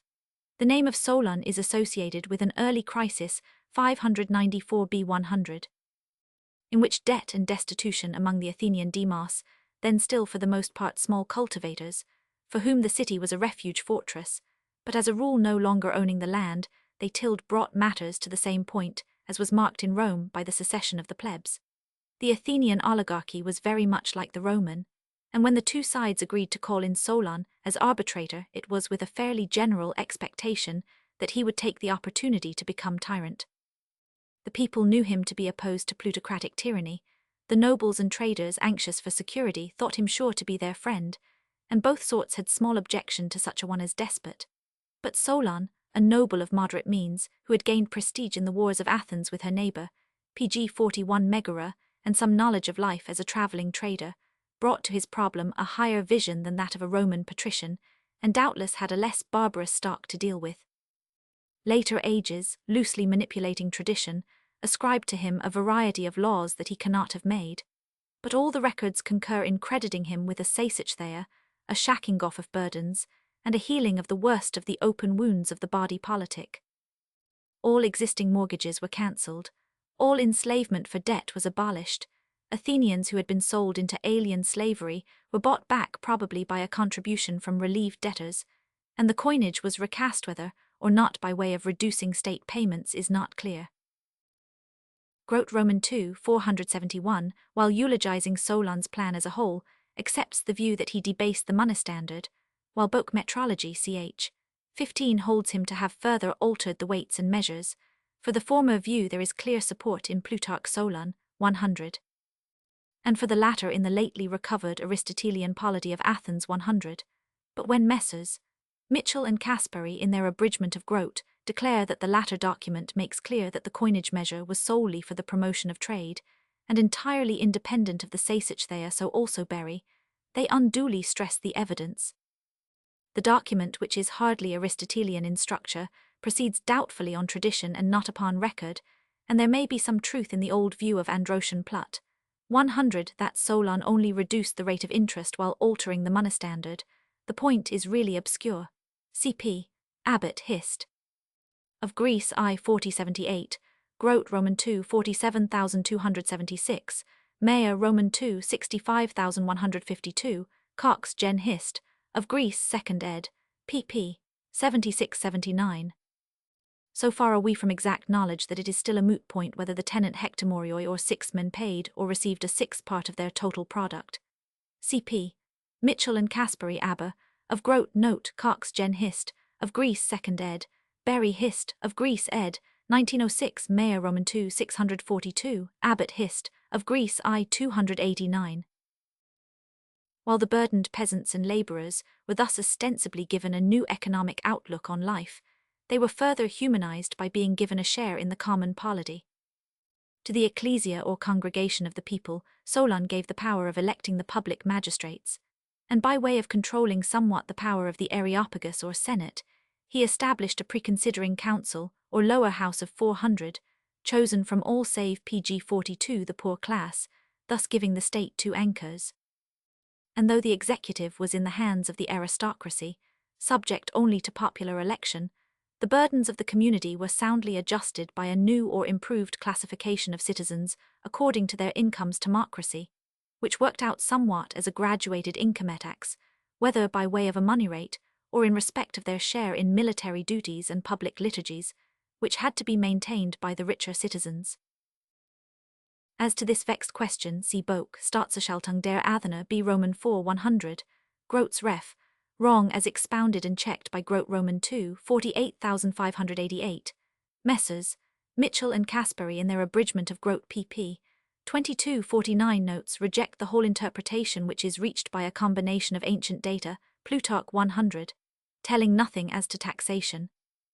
But they adduce only the negative argument that as we know that Pisistratos, the champion of the poorer classes, subsequently levied a uniform tax of 5 or 10%. It is absurd to suppose that the highly democratic principle of a sliding scale had been previously adopted by Solon. Pisistratos would not have dared to attempt a reaction from a sliding scale income tax to a sort of poll tax. To this, it might be replied that the flat rate of Pisistratus, which ought to modify the conception of him as the friend of the poor, may have been an addition to previous taxes, and that the division of citizens into income classes must have stood for something in the way of burdens. The solution would seem to be that these were not regular money taxes. Regular direct taxes were as little known in free Athens as in any other ancient state. They are the marks of absolute monarchy, of unfreedom mea Roman 2, 644. Seemingly, it was not until later times that this distribution of classes served the purposes of taxation. Maish, Manual of Greek Antiquities, Eng tr. But already the cost of certain public services, classed under the head of liturgies, was laid upon the rich, and there may well have been a process of collective contribution towards these at a time when very rich citizens cannot have been numerous. Doubtless the graduated income tax would have been unworkable in a systematic way, though in the Servian timocracy of early Rome, a tributum seems to have been imposed on the classes livy, Roman 2:9. At yet other points, Solon prepared the ground for the democratic structure of the later Athenian polity. By overthrowing the sacrosanct power of the aristocratic priestly houses, who had aggrandized themselves by it like the nobles of early Rome, he prevented the growth of a hierarchy. By constituting out of all the citizens, pg 43 including the thetes or peasant cultivators, a kind of universal jury court, out of which the panels of judges were to be taken by lot, he put the people on the way of becoming a court of appeal against the upper-class archons, who recruited the Areopagus. The constitution of the judicial courts, Heliaia out of the whole people, was the secret of democracy which Solon discovered. It is his title to fame in the history of the growth of popular government in Europe. The whole reform was indeed a great achievement, and so far definitive that from that time forward Athens needed no further resort to Sasachtheia or to alteration of the money standard. Solon had in fact eliminated the worst disruptive force at work in the communitized enslavement of the debtor, a reform so radical, when considered as one man's work, that to note its moral limits may seem to imply blindness to its value. Henceforth, on the lines of the democracy which he made possible, Athenians were so far homogeneous that their slaves were aliens. Beyond that point they could not rise. After Solon, as before, they were at daggers drawn with neighboring statelets, and to the end it remained tolerable to them to enslave the men of other Greek-speaking communities. Floated over the first reef by Solon, they never found a pilot to clear the second principle of Groupenmedy. Upon that the Hellenic civilization finally foundered. Even in respect of what he achieved, Solon received but a checkered recognition in his own time. The peasantry had expected him to divide the land among them, and when they found that the abolition of enslavement for debt did not mean much less stress of life, they were ready to forfeit all the political rights he had given them for some more tangible betterment. The simple fact that a generation later Pisistratos was able to become tyrant in the teeth of the aged Solon's vehement opposition is intelligible only as standing for the feeling of many of the common people that through a tyrannos alone could their interests be maintained against the perpetual conspiracy of the upper class to overreach them. It may be that Solon had alienated the rural folk by his concern for commerce, which would be likely to mean the pg 44 encouragement of imports of food. Pisistratos, we know, was the leader of the diakrioi, the herdsmen and crofters of the uplands, and was accounted the most thorough democrat as against the landlords of the plains Pedii, led by Lycurgos, and the traders of the coast Paraloi, led by Megacles. A presumption is that by this time the fertile plainlands were largely owned by rich men, who worked them by hired labour, but the nature of the conflicting forces is not now to be clearly ascertained. The credit given afterwards to Pisistratos for maintaining the Solonian laws points to an understanding between him and the people, and their acceptance of him in Solon's despite suggests that they even identified the latter with the failure of his laws to secure them against further aristocratic oppression. Nonetheless, Solon's recasting of the political structure of the state determined the future evolution. As Athens grew more and more of an industrial and trading city, her people reverted more and more surely to the self-governing ideal, albeit the Solonian constitution preserved the unity of the state, keeping all the people of Attica Athenians. The rule of Pisistratos was twice upset, and that of his house in all did not last much above 50 years, when the last member was driven out by Cleisthenes 510 B100. The constitution was re-established in a more democratic form than the Solonian. All freemen of Attica became burghers of Athens, and thousands of unenfranchised citizens and emancipated slaves obtained full rights of citizenship. For better and for worse, Republican Athens was made a new thing in the ancient world, for hitherto democratical government was a thing unknown in Grecian governments were either oligarchical or despotic, the mass of the freemen having not yet tasted of constitutional privilege. What followed was an evolution of the old conflicting forces on a new constitutional basis, the balance of power and prestige being on the side of the demos and its institutions, no longer on that of a landowning and dominant aristocracy. But the strife never ceased. Cleisthenes himself found the Athenian people excluded from everything once more, and being vanquished in the party contest with his rival, took the people into partnership. The economic pg 45 tendencies of all civic life reproduced the hostility again and again. One of the most remarkable of the laws of Solon was that which disfranchised any citizen who in a stasis or seditious feud stood aloof and took no side. He had seen the risks of such apathy in the attempt of Cylon in his youth to become despot of Athens, and his fears were realized when Pisistratos seized power. The law may have helped to promote public-spirited action, but in the nature of things it was hardly necessary when once democracy was established. Again and again, the demos had to fight for its own hand against the cliques who sought to restore oligarchy, and apathy was not likely to be common. The perpetual generation of fresh poverty, through rapid increase of population, and the inevitable resort to innovating fiscal and other measures to relieve it, sufficed to provide grounds of class strife while free Athens endured. It lies on the face of Aristotle's Politics, however, that even if the population difficulty had been solved otherwise than by exodus, and even if the Athenians could have guarded against class strife among themselves, the fatality of war in the then civilized world would have sufficed to bring about political dissolution. As he profoundly observes, the training of a people to war ends in their ruin, even when they acquire supremacy, because their legislators have not taught them how to rest. Add the memorable testimony of Thucydides concerning the deep demoralization wrought by the Peloponnesian Wara testimony, supported by every page of the history of the time. Even the sinister virtue of uniting a people within itself was lacking to the perpetual warfare of the Greeks. The internal hatreds seemed positively to worsen in the atmosphere of the hatreds of the communities. But while the spirit of strife is universal, peoples are inevitably trained to war, and even if the Greek states could have so far risen above their fratricidal jealousies as to form a stable union, it must needs have turned to external conquest, and so run the downward course of the post-Alexandrian Hellenistic empires, and of the Roman Empire, which in turn sank to dissolution before the assaults of newer militarisms. Nothing can save any democratic polity from the alternatives of insane strife and imperial subjection, but a vital, prosperous culture, going hand in hand with a sound economy of industry. The Greek pg 46 democracies in their different way split on the rock that wrecked the Roman Republic. There was no general mental development commensurate with the political problems which arose for solution, and there was no approach to a sound economics.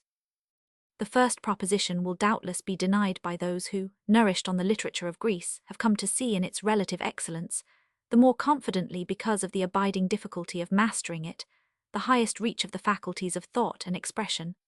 But this judgment is fundamentally astray, because of the still subsisting separation, in the literary mind, of the idea of literary merit from the idea of scientific sanity. Men themselves too often vowed to the defense and service of a mythology are slow to see that it was not for nothing that the Athenian people bottomed its culture to the last on myth and superstition. Yet a little reflection might make it clear that the community which forced Socrates to drink the hemlock for an alleged and unproved skepticism, and Anaxagoras to fly for a materialistic hypothesis concerning the sun, could have no political enlightenment adequate to the Athenian needs. We see the superstitious Athenian demos playing the part of the ignorant multitude of all ages, eager for a master, incapable of steadfast self-rule, begging that the magnificent Alcibiades, who led the sacred procession to Eleusis in despite of the Spartans near at hand, shall put down his opponents and reign at Athens as Kingthias after he had been. exiled by the same Demos on a charge of profane parody of the Eleusinian mysteries, and sacerdotally declared accursed for the offense. A primitive people may stumble along in primitive conditions by dint of elementary political methods, but a civilized people with a complex political problem can solve it only by means of a correspondingly evolved science. And the Athenian people, with their purely literary and aesthetic culture, never as a body reached even a moderate height of ethical and scientific thought, or even any such general aesthetic well-being as we are apt to credit them with. Moderns think of them, as the great song of Euripides has it, lightly lifting their feet in the lucid air, and are indulgently ready to take by the letter the fine panegyric of the Athenian polity by Pericles, forgetting that statesmen in all ages have glorified their state, always making out the best case, always shunning discouragement for their hearers, and making little account of evil. But Burckhardt, after his long survey, decides with Boke pg 47 that the Hellenes were more unhappy than most men think, and the saying holds good of their political and intellectual life above all things. Our more idealizing scholars forget that the philosophy of the philosophers was a specialism, and that the chance of hearing a tragedy of Sophocles or a comedy of Aristophanes was no training in political conduct for a people whose greatest philosopher never learned to see the fatality of slavery. On the economic side, Periclean Athens was nearly as ill-founded as aristocratic Rome. Citizens often with neither professions nor studies, with no ballasting occupation for head or hand, average men paid from the unearned tribute of allied states to attend to affairs without any fundamental study of political conditions, citizens whose work was paid for in the same fashion, citizens of merely empirical education, for whom politics was but an endless web of international intrigue, and who had no higher ideal than that of the supremacy of their own state in Hellenedom or their own faction in the state. Such men, it is now easy to see, were incapable of saving Athens, much less of unifying Greece. They were politically raised to a situation which only wise and deeply instructed men could fill, and they were neither wise nor deeply instructed, however superior their experience might make them relatively to still worse trained contemporaries, or to populations living under a systematic despotism. On some of the main problems of life, the majority had thought no further than their ancestors of the days of the kings. The spell of religion had kept them ignorant and superstitious. In applied ethics they had as a body made no progress. The extension of sympathy, which is moral advance, had gone no further than the extortion of civic status and power by some new classes, leaving a majority still enslaved. Above all, they could not learn the lesson of collective reciprocity, could not see the expediency of respecting in other communities the liberty they prized as their own chief good.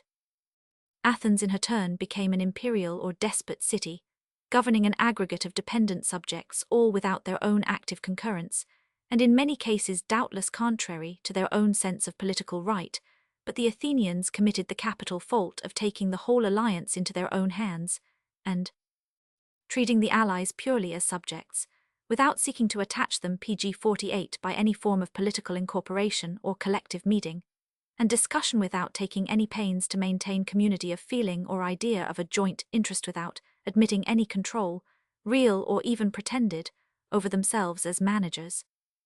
Had they attempted to do this, it might have proved difficult to accomplish. So powerful was the force of geographical dissemination, the tendency to isolated civic life, and the repugnance to any permanent extramural obligations in every Grecian community. But they do not appear to have ever made the attempt. Finding Athens exalted by circumstances to empire, and the allies degraded into subjects, the Athenian statesmen grasped at the exaltation as a matter of pride as well as profit. Even Pericles, the most prudent and far-sighted of them, betrayed no consciousness that an empire without the cement of some all-pervading interest or attachment, although not practically oppressive, must nevertheless have a natural tendency to become more and more unpopular, and ultimately to crumble in pieces. In fine, a democracy, the breath of whose nostrils is justice, systematically refused to do as it would be done by, and as was Athens, so were the rest of the Greek states. When the Athenians told the protesting Melians, in effect, that might is right, they did even as Sparta and Thebes had done before them. Hence the instinct of justice was feeble for all purposes, and the domestic strife of factions was nearly as malignant and animalized as in Borgian Italy. Mother cities and their colonies fought more destructively with each other than with aliens. Athens and Syracuse, Corinth and Corcyra, strove more malignantly than did Greek with barbarian. It was their rule after a victory to slay their prisoners. Such men had not learned the secret of stable civic evolution. Animal instinct was still enthroned against law and prudence. Unearned income, private and public, blindly tyrannous political aggression, ferocious domestic calumny, civic and racial disruption, these were the due phases and fruits of the handling of a great political problem by men who in the mass had no ideals of increasing knowledge, of growing tolerance, of widening justice, of fraternity. Stoic and Epicurean wisdom and righteousness came too late to save free Hellas. They were the fruits of retrospect in decadence. The very art and literature which glorified Athens were in large pg 49, part the economic products of impolicy and injustice, being fostered by the ill-gotten wealth accruing to the city from her tributary allies and subject states, somewhat as the art of the great period in Italy was fed by the wealth of the church and of the merchant princes who grew by the great river of trade. In the one case as in the other, there was no polity, no science, equal to the maintenance of the result when the originating conditions disappeared. Greek art and letters passed away because they were ill-rooted. Nobly incorrupt for himself, Pericles thus fatally fostered a civic corruption that no leader's virtues could countervail, and his policy in this regard was probably the great force of frustration to his scheme for a pan-Hellenic Congress at Athens to promote free trade and intercourse. For various views on this matter cp. Hiran Eng, Tr. of Researches on the Political History of Ancient Greece pp. 12,934, Thirlwall, History of Greece ch. Roman 18 First ed. Roman 3 6270, Grote Roman 4 490,504, Abbott History of Greece I 4059, Home History of Greece Eng Tr. Roman 2 268 Note 8 to ch. Roman 17 A Vindication. Grote, who vindicates the policy of Pericles with much care, endorses the statesman's own plea that his use of the Confederate treasure in ennobling the city gave her a valuable prestige. But even to the Athenian opposition, this answer was indecisive, for, as Grote records, the argument of Thucydides was that Athens was disgraced in the eyes of the Greeks by her use of the treasure. This meant that her prestige was fully balanced by hatred, so that the civic gain was a new danger. Not that matters would have gone a whit better if, as our Tory historians used retrospectively to prescribe, democracy had been permanently subverted by aristocracy. No other ideal then in vogue would have produced even so much good life as was actually attained. We know that the rich and the great in the Greek cities were the worst citizens, in the sense of being the least law-abiding, and that the lower-class Athenians who served in the fleet were the best disciplined, the middle-class hoplites less so, and the rich men who formed the cavalry the least orderly of all. Above all, the aristocrats were cruel and rapacious when in power as the demos never were, even when they had overthrown the guiltiest of their tyrants. The leading aristocrats were simply pg 50 weaker versions of the demagogues, making up for their weakness by their cruelty, and nothing can be more misleading than to take the account given of Cleon by Aristophanes for even a semblance of the truth. The great humorist saw nothing as it really was. His very genius was as it were a manifaceted mirror that could reflect no whole, and left his practical judgment worth less than that of any of the men he ridiculed. Cleon is to be conceived as a powerful figure of the type of a New York Tammany boss, without culture or philosophy, but shrewd, executive, and abounding in energy. The aristocrats were but slighter egoists with a varnish of education, as far as he from a worthy philosophy. And the philosophers par excellence, Plato and Aristotle, were equally incapable of practical statesmanship. The central truth of the entire process is that free Greece fell because her children never transcended, in conception or in practice, that primary ethic of egoism in which even love for one's country is only a reflex of hate for another people. This is clear in the whole play of the astounding hatreds of Athenians for Athenians through every struggle of Athens for her life. The treasons of Alcibiades are evoked and amply balanced by the murderous plots of his fellows against him. Every figure in the line of leaders from Solon's self is hated by some heteria. The honest Anytus, the perfect type of brainless conservatism sitting in the chair of sociological judgment, can be appeased only by the slaying of Socrates. And to the end, the egoisms of Demosthenes, Scynes, and Isocrates are at grapple with the national assassin in sight. And it is the prevailing consciencelessness, the universal lust to tyrannize, that really consummates the political dissolution. It was not the Battle of Cronia that made an end of Greek independence. That disaster would have been retrieved like others if only the Greeks had persistently cared to retrieve it. They fell because they took the bribe of empire. Philip held it out at once by his offer of vassal terms to Athens. He was planning in his own way what the pragmatic Isocrates took for the ideal Hellenic course, a Hellenic war of conquest against Persia. And it was that very war made by Alexander that transformed the Greeks into a diluvium of fortune hunters, turning away from every ideal of civic stability and dignity to the overrunning of alien populations and the getting of alien gold. Given the process of historic determination, moral bias becomes a fatality, and when it is fixed, tease in ourselves that we are thus or thus. Republican Greece passed away because there were no more Republican Greeks, but only a rabble of imperialists. Here again appears the fatality of their past. It was the somber PG 51 memory of unappeasable civil strife, of eternal inequality and envy and class attrition, that made the new promise so dazzling. Any future seemed fairer than the recent past. But it was through the immediate bait to their cupidity that the Greeks were led out of their old man-making life of turbulent counterpoise, the sphere of free equals, into the new unmanning life of empire, the sphere of slaves. They were easy victims. The men of Aristotle's day had once more before their eyes, in the squalid drama of Philip's house, in the spectacle of alienated wife and son deriding and hating the laurelled conqueror, and exulting in his murdered old lesson of autocracy, its infallible dishonour, its deprivation, its dissolution of the inmost ties of cordial life. But any countervailing ideal that still lived among them was overborne by the tide of triumphant conquest, and with Aristotle and Plato in her hand, Greece turned back to the social ethic of the Heraclid. And when once the Circean cup of empire had been drained by the race, there was no more returning to the status of republican manhood. The new self-governing combination of cities which arose in Achaea after the disintegration of Alexander's empire might indeed conceivably have reached a high civilization in time, but the external conditions, as summed up in the existence of Rome, were now overwhelmingly unfavorable. The opportunity for successful federalism was past. As it was, the Achaean and Tolian leagues were but politic unions as much for aggression as for defense, even as the Spartan reformers, Arges and Cleomenes, could never rise above the ideal of Spartan self-assertion and domination. Thus we have on one hand the Spartan kings, concerned for the well-being of the mass of the people, always accepting the Helots as a means to restore Spartan preeminence, and on the other hand the Achaean federation of oligarchies, hating the doctrine of sympathy for the demos as much as they hated Sparta's forces of union and strife, always repelling the regimen of peace, to say nothing of fraternity. The spectacle of Cleomenes and Philipmen at deadly odds is the dramatic summary of the situation. The ablest men of the later Greek age could not transcend their barbarian heredity. The statement of Freeman History of Federal Government in Greece and Italy, ed.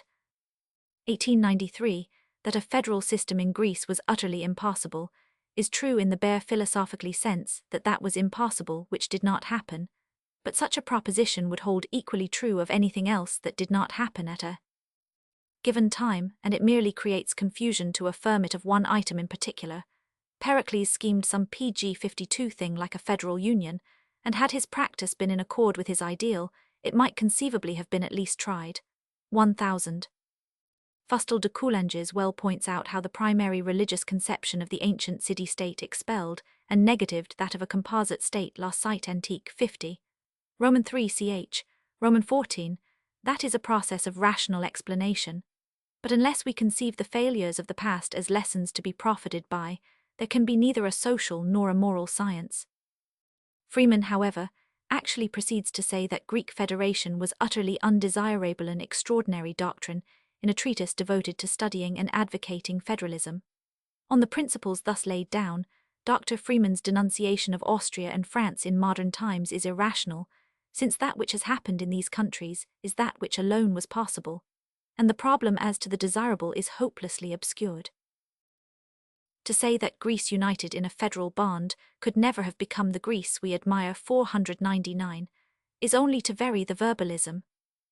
Granted that Hellenic greatness as we know it was inseparably limited to the system of independent city commonwealths, it remains a rational proposition that had the Greek cities federated, they could have developed their general culture further than they actually did, though the special splendor of Periclean Athens could not in that case have been so quickly attained.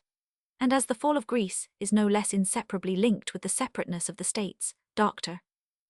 Freeman's proposition suggests or implies an assertion of the desirableness of that fall. Mr. T. Whitaker, in his notable essay on the Liberal State 1907, pp. 70-72, rightly puts it as a fatality of the Greek state that it could neither enter into nor absorb a larger community, but recognizes this as a failure to solve the great problem. When, however, he writes that the free development of Athens as an autonomous state would have been restricted by a real federation in which other states had a voice of their own, he partly sets up the difficulty created by Freeman. Wherein would Athens have suffered as to freedom?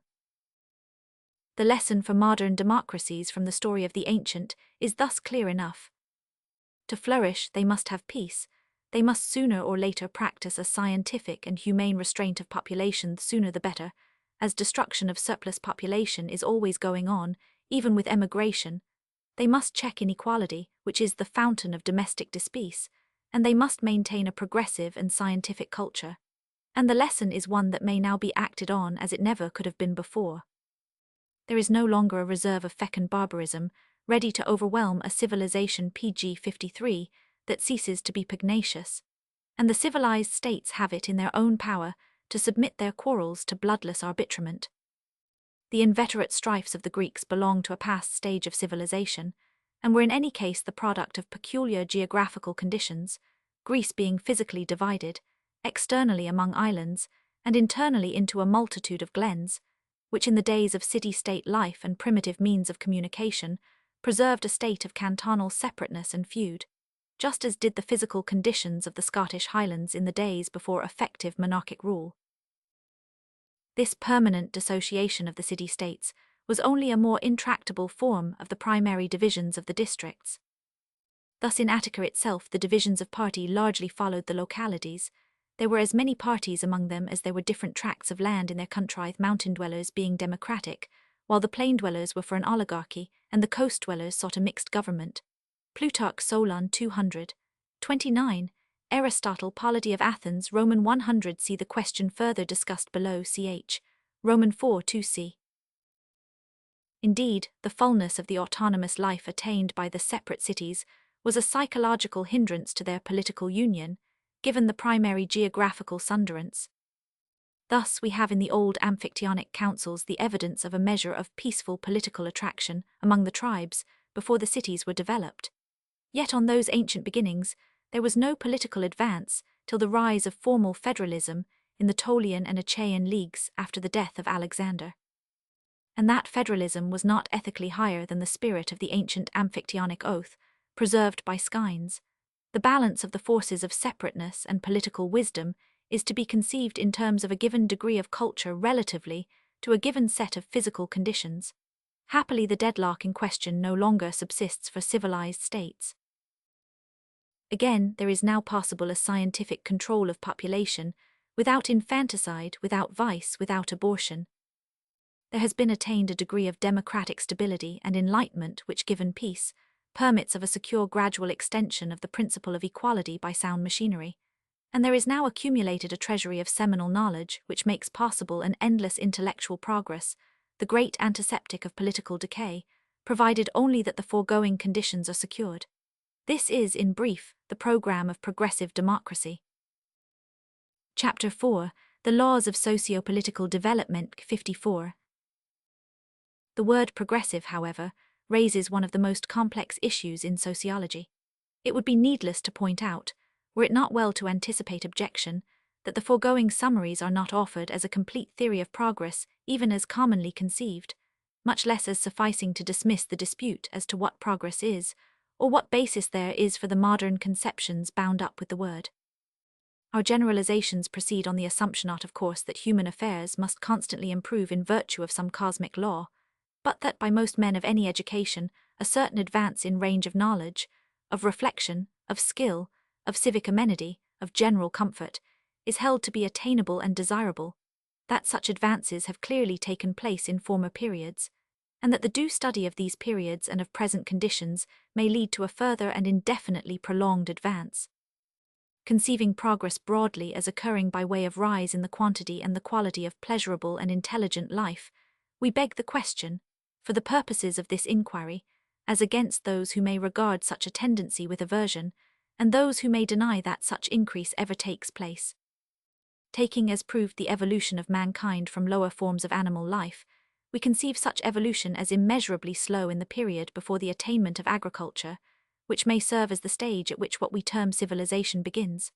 Only with agriculture begins the civitas, as distinct from the horde or tribe.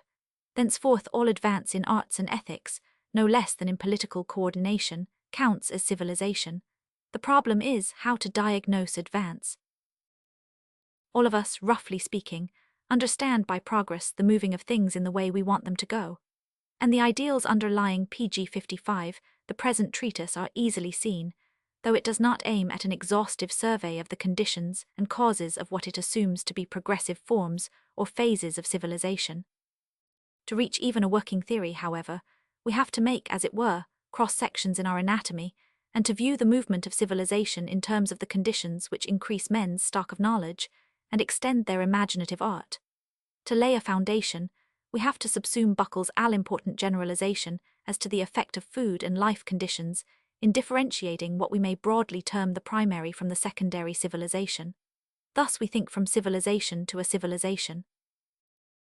Buckle drew his capital distinction, so constantly ignored by his critics, between European and non-European civilizations.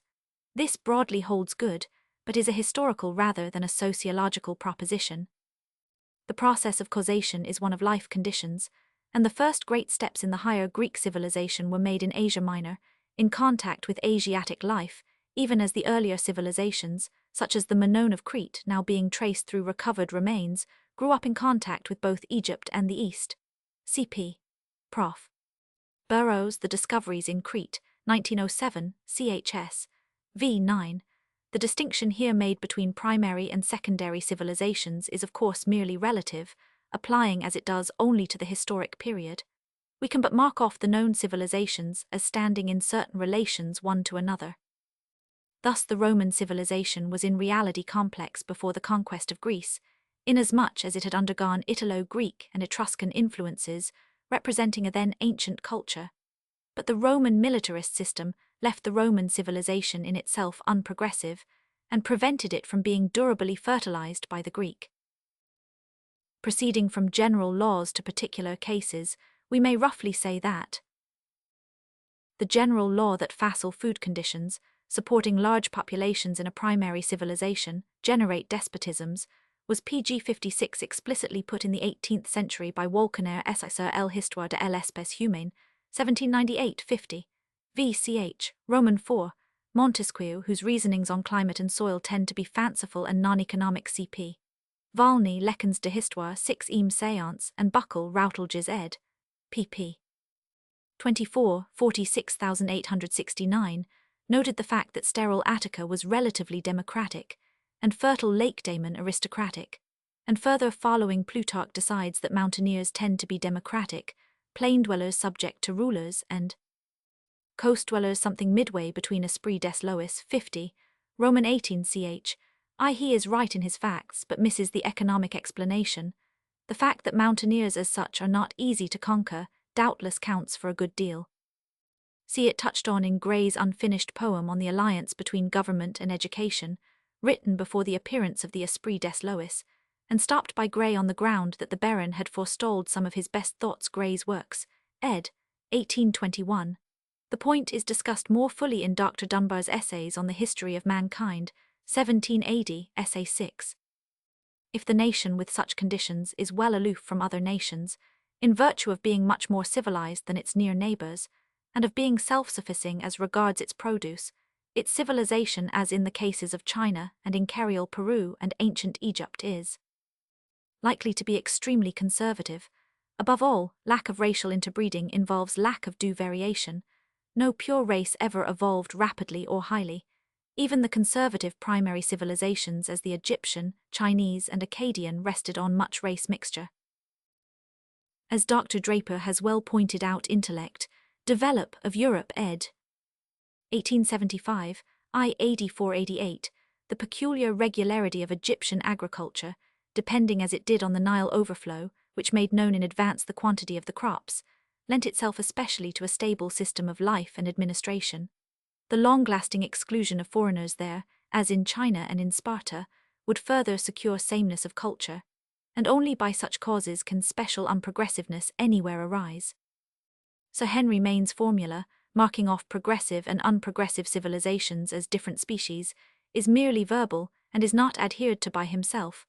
The point is discussed at some length by the present writer in Buckle and his critics, pp. 40-28. Maine's distinction was drawn long ago by Eusebe Salvert de la Civilisation depuis les premiers temps, 1813 sec., who philosophically goes on to indicate the conditions which set up the differentiation, though in later references Essai sur les normes de Harms, 1824, pref. P. Roman II, Des Sciences Occultes, 1829, pref. P. Roman VI, he recurs to the pg 57 empirical form of his proposition, which is that adhered to by Maine. The cases of China and the Roman Empire may serve as illustrations. They were, however, different in that the northern invasion of Rome was by relatively considerable pg 58 masses, while the Tartar conquerors of China were easily absorbed in the vast native population. This point is well put by Hume as to Greece, in his essay of the rise of the arts and sciences, and after him by Gibbon ch. 53 Bone ed., Roman 6 233 cp. Hiran Paul Hist of Ancient Greece Eng tr. Wolkenaer essay cited, Ferguson S. on the History of Civil Society 1767 pp. 182-183, Dunbar Essays on the History of Mankind 1780 pp. 257-271, Garget de l'origine des lois des arts et des sciences 1758 Roman 3 Epoch 50, Roman 2 ch. 2, Salvert de la Civilisation 1813 pp. 83-88, Grote History of Greece pt. Roman 2 ch. I ed. 1888 Roman 2 156, Cunningham Western Civilization I 75. Grote brings out very clearly the mutuality of action and reaction in the case of the maritime Greeks as compared with the others and with other nations. See also Hegel Philos, Der Jeskich th. Roman 2 Absch, I ed. 1840. Hegel, besides noting the abstract element of geographical variety, points to the highly mixed character of the Greek stocks, especially in Attica. So Salvert as cited. The same principle is rightly put by Guizot Hist, de la Civilisation en France I Lecken 2, and accepted by J. S. Mill on Liberty ch. Roman 3 end, as a main explanation of the intellectual progress of modern Europe. It is therefore worth weighing as regards given peoples, by those who, like Mr. Bryce, see nothing but harm in the subdivision of Germany after the 30 Years' War Holy Roman Empire, 8th ed. Against the undoubted evils connected with the partition system ought to be set the intellectual gains, which latterly arose from it when the intellectual life of Germany had, as it were, recovered breath. Professor W. 500. Whitney, who is usually so well worth listening to, fails to recognize this fact in his interesting essay on China and the Chinese Oriental and Linguistic Studies, 2nd series. He declares that according to the ordinary march of events in human history, the Chinese Empire should have perished from decay, and its culture either have become extinct or have passed into the keeping of another race more than 2,000 years ago. It had already reached the limit to its capacity of development. Similarly, Ratzel pronounces History of Mankind, Eng tr. 1896, I 26, that Voltaire hits the point when he says nature has given the Chinese the organ for discovering all that is useful to them, but not for going any further. Voltaire never penned such a bull. He wrote Essai sur les mœurs avant propos ch. I il semble que la nature est donne and nécessaire not useful. Even that has a touch of paralogism, but the great pg 60 Esquist goes on to suggest two causes for Chinese conservatism: their ancestral piety and the nature of their method of writing. The first is a pseudo-explanation, the second is a vera causa, though only one of those involved. The German specialist of today is really further from the scientific point of view than the French wit of the middle of the 18th century, going on as he does to decide that defect in their endowments causes the mediocrity of the Chinese, and also is the sole cause of the rigidity in their social system. This is a vain saying. and it is no less vain to go on to ask, as Professor Whitney does, what has become of Egypt, of the Phoenicians and Hebrews, of the Persians, of Greece and Rome, and of Spain? The answer is easy. Egypt was conquered, and the old race still reproduces itself in vassalage. The Pelasgic civilization of ancient Greece was absorbed by the Greek invaders. The Mycenaean and Minoan civilizations, as seen in ancient Troy and Minoan Crete, were conquered and partly absorbed. The Phoenicians and Hebrews were destroyed or absorbed. The Persians are at present retrograde, but may rise again. Rome and Greece were successively overrun by barbarism. Spain, like Italy, retrograded, but, like Italy, is on the path of regeneration. In all these cases the process of causation is obvious. No nation dies or disappears save by violence, and given the proper conditions, all races are capable of progress indefinitely. China, though unprogressive in comparison with a European state, has changed in many respects within 2,000 years, within 20. Professor Whitney adopts an empirical convention and accordingly misses any real elucidation of the problem of Chinese sociology, which he assumes to solve by saying we must look for our explanations deep in the foundations of the national character itself. That is to say, the national character is determined by the national character. It is surely time that this paletheological fashion of explaining human affairs was superseded by the more fruitful method of positive science, even as regards China, which is perhaps the worst explained of all sociological cases.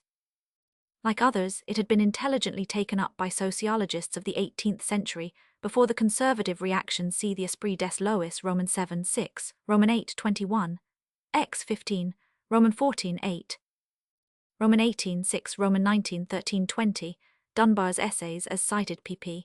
257, 258, 262, 263, 321, and Walkenaer essay cited pp. 175, 176, but that impetus seems to have been thus far almost entirely lost.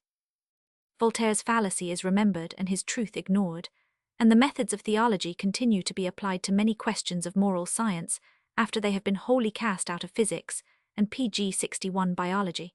The old falsisms of empirical politics are repeated even by professed biologists when they enter on the field of social science. Thus we have seen them accepted by Dr. Draper, and we find Professor Huxley Evolution and Ethics, Roman's lecture for 1893, rhetorically putting that successive rise, apogee, and fall of dynasties and states, which is the most prominent topic of civil history, as scientifically analogous to the process of growth and decay and death. In the human organism, any comparative study of history shows the analogy to be spurious. Professor Whitney was doubtless influenced, like Dr. Draper, by the American habit of regarding European and ancient civilizations as necessarily decrepit because slow and old. C.P. Draper as cited Roman 2, 39,398. In the cases above dealt with, however, and in many others there is seen to have been intellectual decay, in the sense of first, a cessation of forward movement, and next, a loss of the power to appreciate ideas once current. A common cause of such paralysis of the higher life is the malignant action of dogmatic religious systems, as in the cases of Persia, Jewry, Byzantium, Islam, Spain under Catholicism, and Scotland for 2 centuries under Protestantism. Such paralysis by religion may arise alike in a highly organized but isolated state like Byzantium, and in a semi-civilized country like Anglo-Saxon England. The special malignity of dogma in these cases is itself of course a matter for analysis and explanation. Other cases are partly to be explained by the substitution of systematic militarism, always fatal to progressive culture, for a life of only occasional warfare, favorable to study among the leisured class. But there is reason to surmise a further and profoundly important cause of intellectual retrogression in the usage, which develops the culture of a people for the most part in one sex only. The thesis may be ventured that whereas vigorous and creative brains may arise in abundance in a young civilization, where the sexes are physiologically not far removed from the approximate equality of the semi-barbarous stage, the psychological divergence set up by mentally and physically training the males, and not the females, is likely to be unfavorable to the breeding of mentally energetic types. De Tocqueville, balancing somewhat inconclusively, because always in vacuo, the forces affecting literature in aristocratic and democratic societies, says decisively enough: Democratie en Amérique, ed., 1850 Roman 2, 62-63, that tout aristocrati qui si met entierement apart du pupil deviant impuissante. Cela est vrai dans les lettres aussi bien qu'en politique. This holds clearly enough of Italian literature in the despotic period. Mr. Godkin's criticism problems of modern democracy, that 1000. De Tocqueville and all his followers take it for granted that the great incentive to excellence in all countries in which excellence is found is the patronage and encouragement of an aristocracy, is hardly accurate. De Tocqueville puts the case judicially enough, so far as he goes, and Mr. Godkin falls into strange extravagance in his counter-statement that there is hardly a single historical work composed prior to the end of the last 18th century, except perhaps Gibbon's, which, judged by the standard that the criticism of our day has set up, would not, though written for the few, be pronounced careless, slipshod, or superficial. Tillemont, by the testimony of Professor Berry, was a more thorough worker in his special line than Gibbon. It would be easy to name scores of writers in various branches of history in the 17th and 18th centuries whom no good critic today would call careless or slipshod. And if Hume and Robertson, Clarendon and Burnet, be termed superficial, the standard will involve a similar characterization of most historical writers of our own day. As regards present-day literary productions, de Tocqueville and Mr. Godkin alike omit the necessary economic analysis. Inasmuch, then, as education is in only a small degree compatible with toilsome poverty, the betterment of the material conditions of the toiling class is essential to progress in ideas. That is to say, continual progress implies gradual elimination of class inequality, and cannot subsist otherwise. At the same time, a culture eclass must be maintained by new machinery when leisured wealth is got rid of. It will readily be seen that most of the foregoing propositions, pg 64, have direct reference to well-known facts of history. Thus, ancient Egypt represents a primary civilization, marked indeed by some fluctuations connected with dynastic changes which involved mixture of stocks, but on the whole singularly fixed, while ancient Greek civilization was emphatically a secondary one, the fruit of much recmixture and many interacting culture forces, all facilitated by the commercial position and coast conformation of Hellas. This view is partly rejected by Grote in two passages pt. I. Chs. Roman 16 Roman 17 ed. 1888, I. 326, 413, in which he gives to the inherent and expansive force of the Greek mind the main credit of Greek civilization. But his words, to begin with, are confused and contradictory. The transition of the Greek mind from its poetical to its comparatively positive stage was self-operated, accomplished by its own inherent and expansive foresighted indeed, but by no means either impressed or provoked from without. In the second place, there is no basis for the denial of impression or provocation from without. And finally, what is decisive, the historian himself has in other passages acknowledged that the Greeks received from Asia and Egypt just such provocation as is seen to take place in varying degrees in the culture contacts of all nations chs. Roman 15 Roman 16 pp. 307, 329. Of the contact with Egypt he expressly says that it enlarged the range of their thoughts and observations. His whole treatment of the rise of culture, however, is meager and imperfect relatively to his ample study of the culture itself. Later students grow more and more unanimous as to the composite character of the Greek-speaking stock in the earliest traceable periods of Hellenic life cp. Berry, History of Greece, ed. 1906 pp. 3942, and Professor Burrows, The Discoveries in Crete, 1907, and the consequent complexity of the entire Hellenic civilization. The case is suggestively put by Eduard Mayer Jeskich des Altertums, Roman 2, 155 in the observation that while the west coast of Greece had as many natural advantages as the eastern, it remained backward in civilization when the other had progressed far. Here there lacked the foreign stimulus. The west of Greece is away from the source of culture. Here, accordingly, primitive conditions continued to rule, while in the east a higher culture evolved itself. Corinth in the older period played no part whatever, whether in story or in remains. The same proposition was put a generation ago by Bertrand, who pointed out that the coasts of Elis and Messenia are incomparably more fertile than those of Argolis and Attica. Etudes de mythologie, et d'archéologie grecque, 1858, pp. 40-41, and again by Winwood Reade in The Martyrdom of Man, 1872, A glance at the map is sufficient to explain why it was that Greece became civilized before the other European lands. It is PG 65 nearest to those countries in which civilization first arose, compelled to grow towards Asia, as a tree grows towards the light. But to this generalization should be put the qualifying clause above, that fertile coasts when developed are defensible only by a strongly organized community. Thus an early exploitation of Elis and Messenia would be checked by piracy. The question as to the originality of Greek culture, it is interesting to note, was already discussed at the beginning of the 18th century. See Shaftesbury's Characteristics, Misc. Roman 3 ch. 1b. The Greek land as a whole, especially the Attic, was only moderately fertile, and therefore not so cheaply and redundantly populated as Egypt. The bracing effect of their relative poverty was fully recognized by the Greeks themselves. Cp. Herodotus Roman 7 102 and Thucydides I 123. See on the same point herein Political History of Ancient Greece Eng. Tr. pp. 2433, Thirlwall History of Greece Small ed. I 12 Dunker Jesh. Des Alterthams Roman 3 ch. I 1 Watchsmouth Hist. Antic. Of the Greeks 8 Durai Hist. Grec 1851 Grote Part 2 ch. I ed. 1888 Roman 2 160, Boke Public Economy of Athens BI 100. Niebuhr Lectures Li Eng Tr. 3rd ed. Mahaffy Rambles and Studies in Greece 4th ed. pp. 137, 16467. Dr. Grundy Thucydides and the History of His Age 1911 SQ. Lays stress on the fertility of the valleys, but recognizes the smallness of the fertile areas.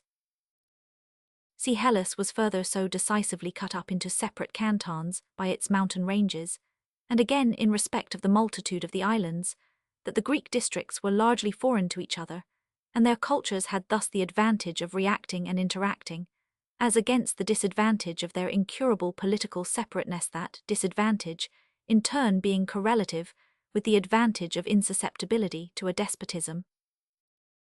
The effect of geographical conditions on Greek history is discussed at length in Conrad Bersian's essay, Über den Einfluss des griechischen Lands auf den Charakter seiner Bewohner, which I have been unable to procure or see, but I gather from his Geographie von Griechenlands that he takes the view here set forth. Cp. Senior's Journal kept in Turkey and Greece, 1859, for a modern Greek's view of the state PG 66 of his nation, divided into small districts by mountain ranges, intersecting each other in all directions without a road or canal. The deduction from the same perception made by the young Arthur Stanley Prothero's Life of Dean Stanley, 1 vol. ed., and the impression retained from his travels by 1000. Bertrand, Etudes de Mythologie et d'Archéologie Grecque, 1858. The profound importance of the geographical fact has been recognized more or less clearly and fully by many writers. G. Hume, Essay of the Rise and Progress of the Arts and the Sciences ed. 1825 of Essays I 11516, Gillies History of Greece 1 vol. ed. Herein as cited pp. 3575, Dunker as last cited also ch. Roman 3 12 2 T. Awful, 1860 Durai ch. I. Cox General History of Greece BK, ICH, I. Thirlwall chx Watchsmouth Eng Tr. I. 87, Kant Cours de Philosophie Positive Lecken 53 Eam, Grote pt. Roman 2 ch. I. Roman 2 155, Finlay History of Greece Tozer's ed. I. 28, K. O. Muller Introd to Scientific Mythology Eng Tr. Hegel as last cited, Herzberg Geschichte von Hellas und Rome 1879 in Onken Series I 9, Winwood Reade The Martyrdom of Man 1872 SQ, Berry History of Greece ed. 1906 pp. 24, fifth very explicitly primer of Greek history, but it is strangely overlooked by writers to whom one turns for a careful study of causes. Even Grote, after having clearly set forth Roman 2, 150 the predetermining influence of landform, attributes Greek divisions to the character of the race, which even in this connection, however, he describes as splitting by natural fracture into a multitude of self-administering, indivisible cities pt. Roman 2 ch. 28 beginning, and Sir George Cox, after specifying the geographical factor, speaks of it as merely fostering a love of isolation resulting from political creed. Freeman History of Federal Government does not seem to apply the geographical fact to the explanation of any phase of Greek history, though he sees in Greece ed. 1893, pp. 92, 554 each valley and peninsula and island marked out by the hand of nature for an independent being, and quotes Cantu as to the effect of landform on history in Italy. In so many words he pronounces that the love of town autonomy was inherent in the Greek mind. Mr.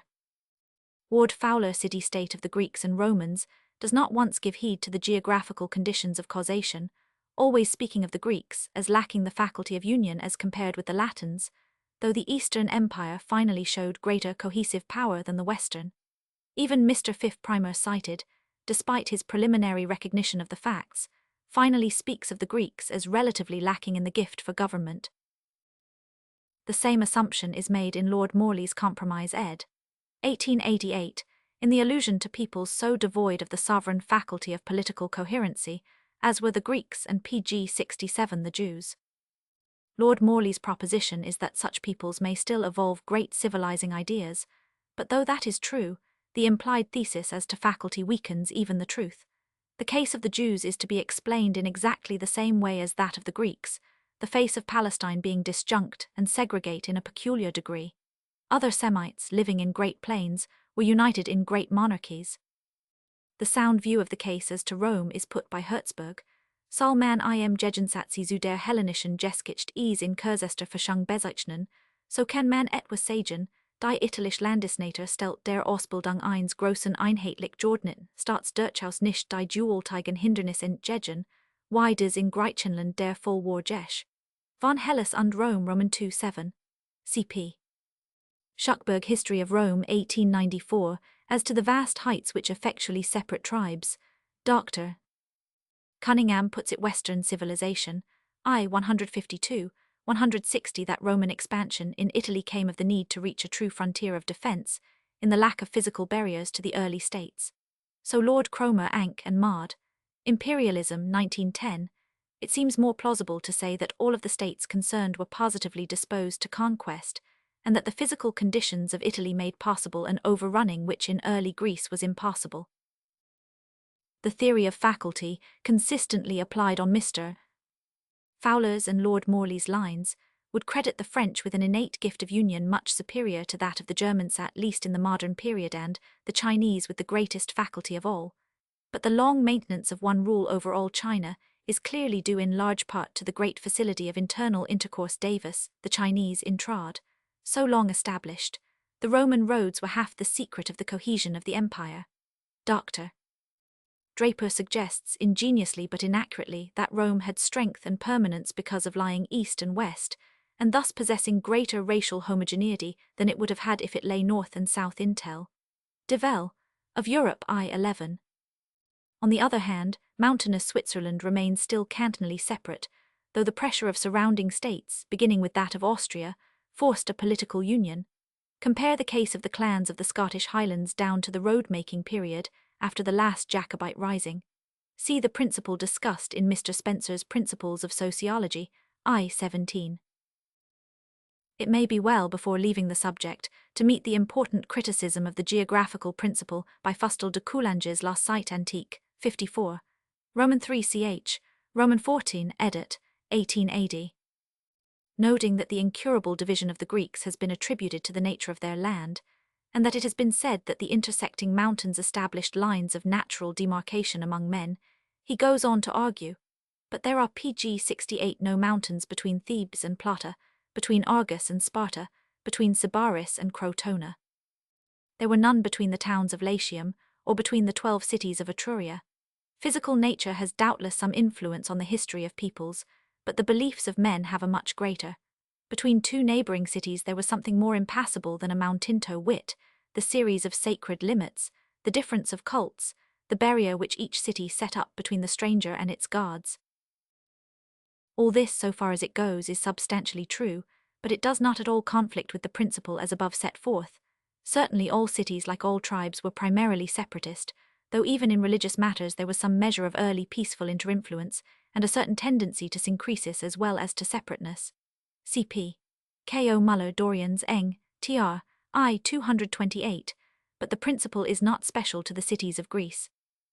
Cities and tribes were primarily separatist in Babylonia and in Egypt. How then were these regions nevertheless monarchized at an early period?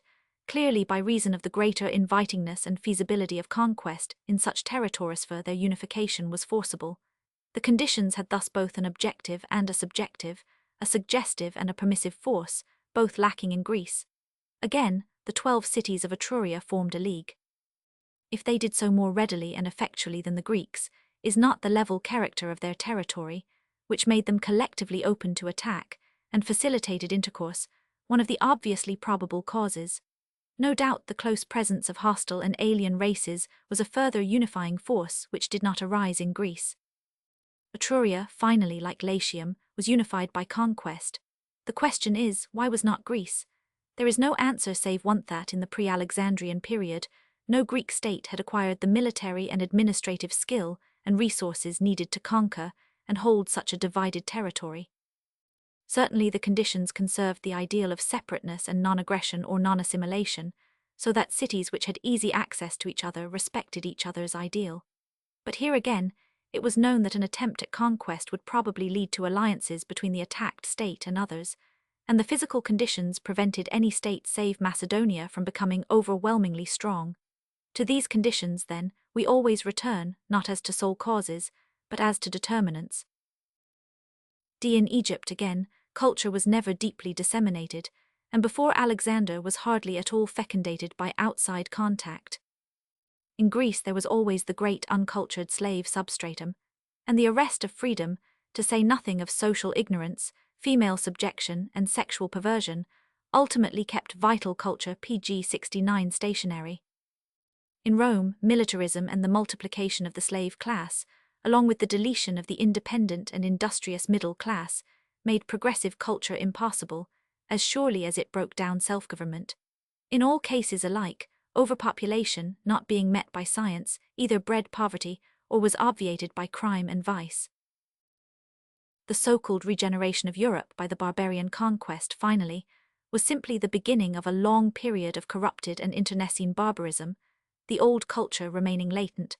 And not till after many centuries did the maturing barbaric civilization, in times of compulsory peace, reach the capacity of being fecundated by the intelligent assimilation of the old.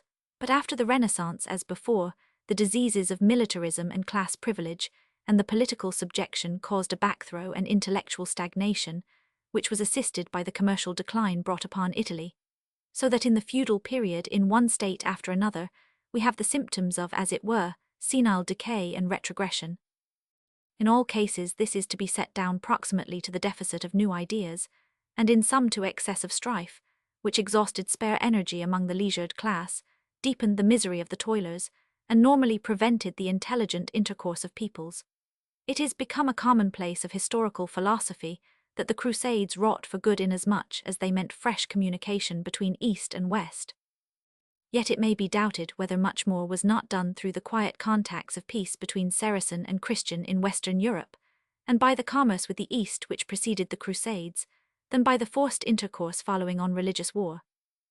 In any case, the transition from quasi-decay to progress in Christendom is clearly due to the entrance of new ideas of many species from many directions into the common stock.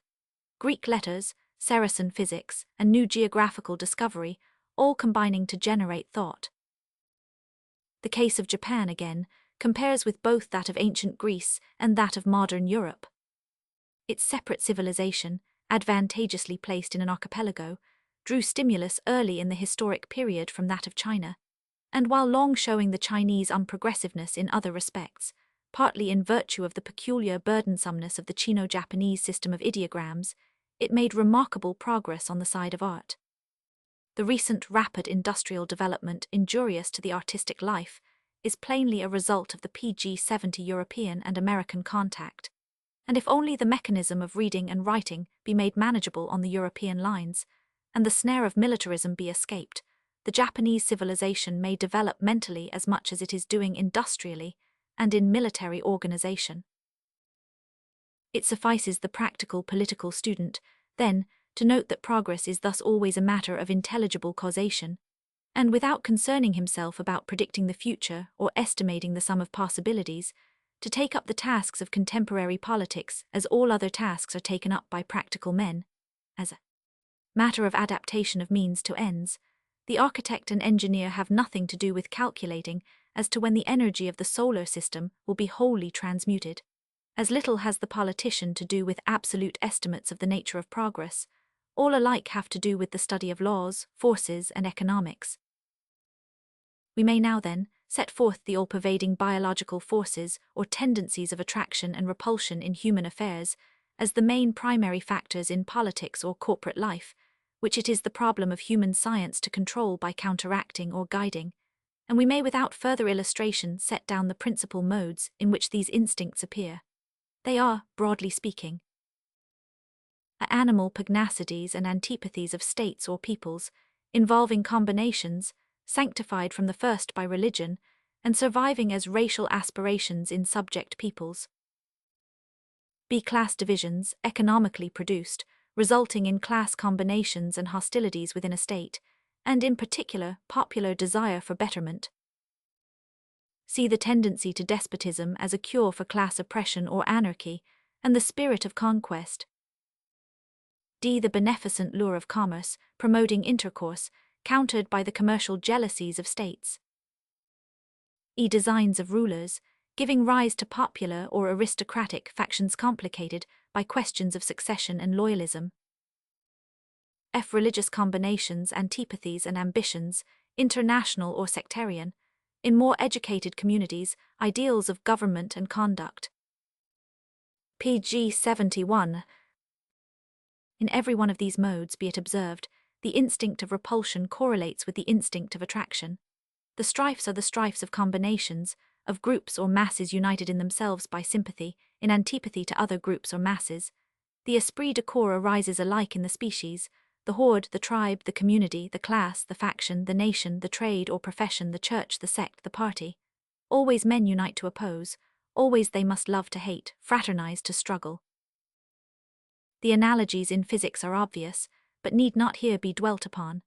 There is a risk of losing concrete impressions, which are here in view, in a highly generalized statement of cosmic analogies, but it may be well to point out that a general view will perfectly reconcile the superficially conflicting doctrines of recent biologists as to progress by struggle and progress by cooperation. Both statements hold good, the two phases being correlatives. I have said that it is extremely difficult to imagine a state of society in which there shall be no public operation of any one of these forces. I am disposed to say it is impossible, but for scientific purposes prefer to put simply the difficulties of the conception.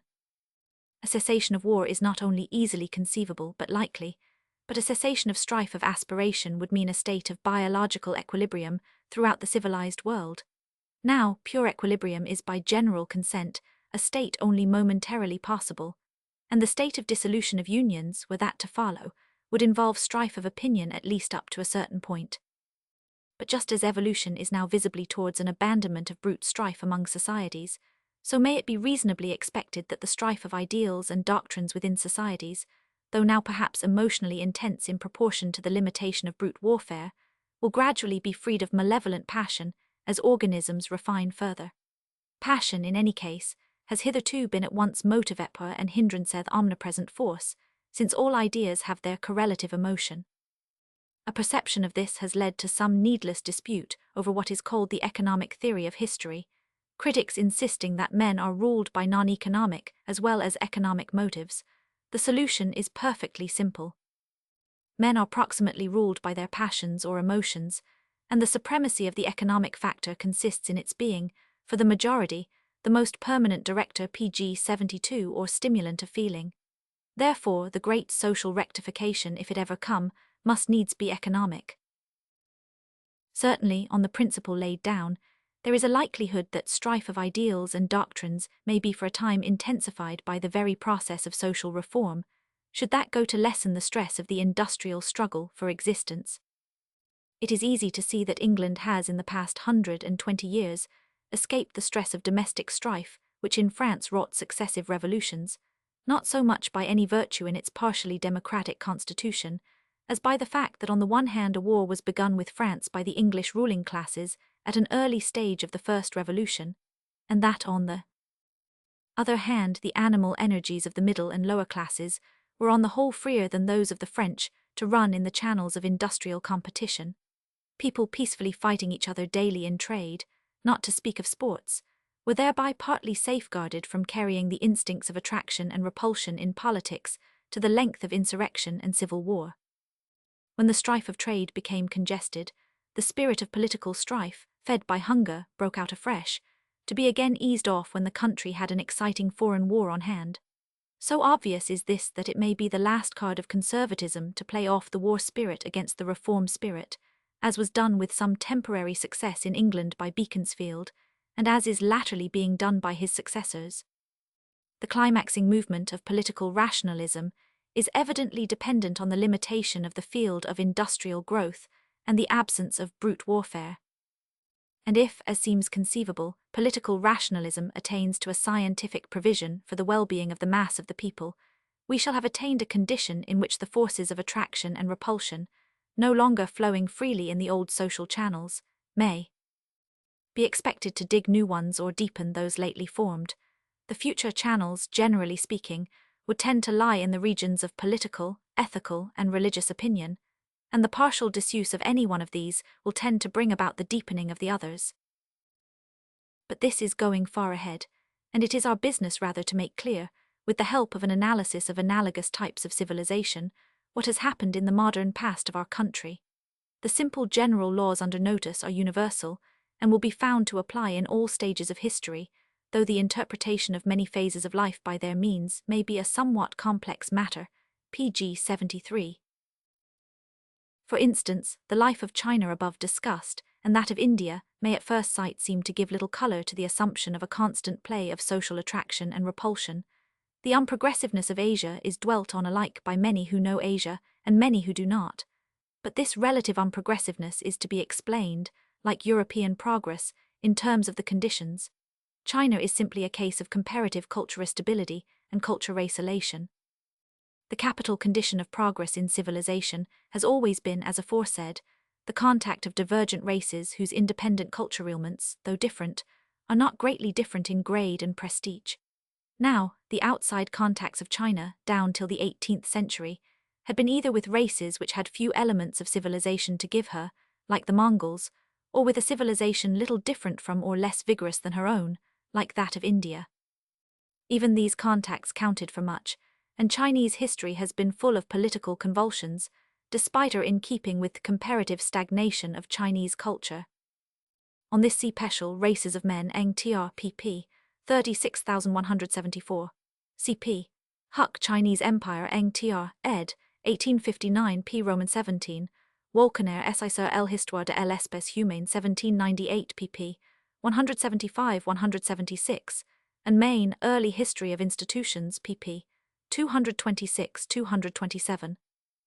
The very pigtail which for Europe is the symbol of Chinese civilization is only 200 years old, having come in with the Manchu dynasty, and the policy of systematically excluding foreigners dates from the same period. Huck. No one, writes Professor Flint, who has felt interest enough in that singular nation to study the researches and translations of Remusat, Pothier, Julian, Legge, Plath, Faber, Eitel, and others, will hesitate to dismiss as erroneous the commonplace that it has been an unprogressive nation. History of the Philosophy of History, Vol. I, 1893. China was in fact progressive, while the variety of stocks scattered over her vast area reacted on each other in virtue of variety of government and way of life. It was when they were reduced under one imperial government that unity of state system, coupled with the exclusion of foreign contacts, imposed stagnation. But the stagnation was real, and other factors contributed to its continuance. The fecundity of the soil has always maintained a redundant, and therefore a poor and ignorant population, a condition which we have described as fatal to progress in culture if not counteracted, and which further favours the utter subjection of women and the consequent arrest of half the sources of variation. Mencius, speaking to the rulers of his day, 3rd 100, b. 100, declared with simple Pg 74 profundity that they are only men of education who, without a certain livelihood, are able to maintain a fixed heart. As to the people, if they have not a certain livelihood, it follows that they will not have a fixed heart. And if they have not a fixed heart, there is nothing they will not do in the way of self-abandonment, of moral deflection, of depravity, and of wild license. Legge, Life and Works of Mencius, 1875. That lesson the rulers of China could not learn, any more than their European congeners. We cannot, therefore, accede to Professor Flint's further remark that the development and filiation of thought is scarcely less traceable in the history and literature of China than of Greece that is, if it be meant that Chinese history down till our own day may be so compared with the history of pagan Greece.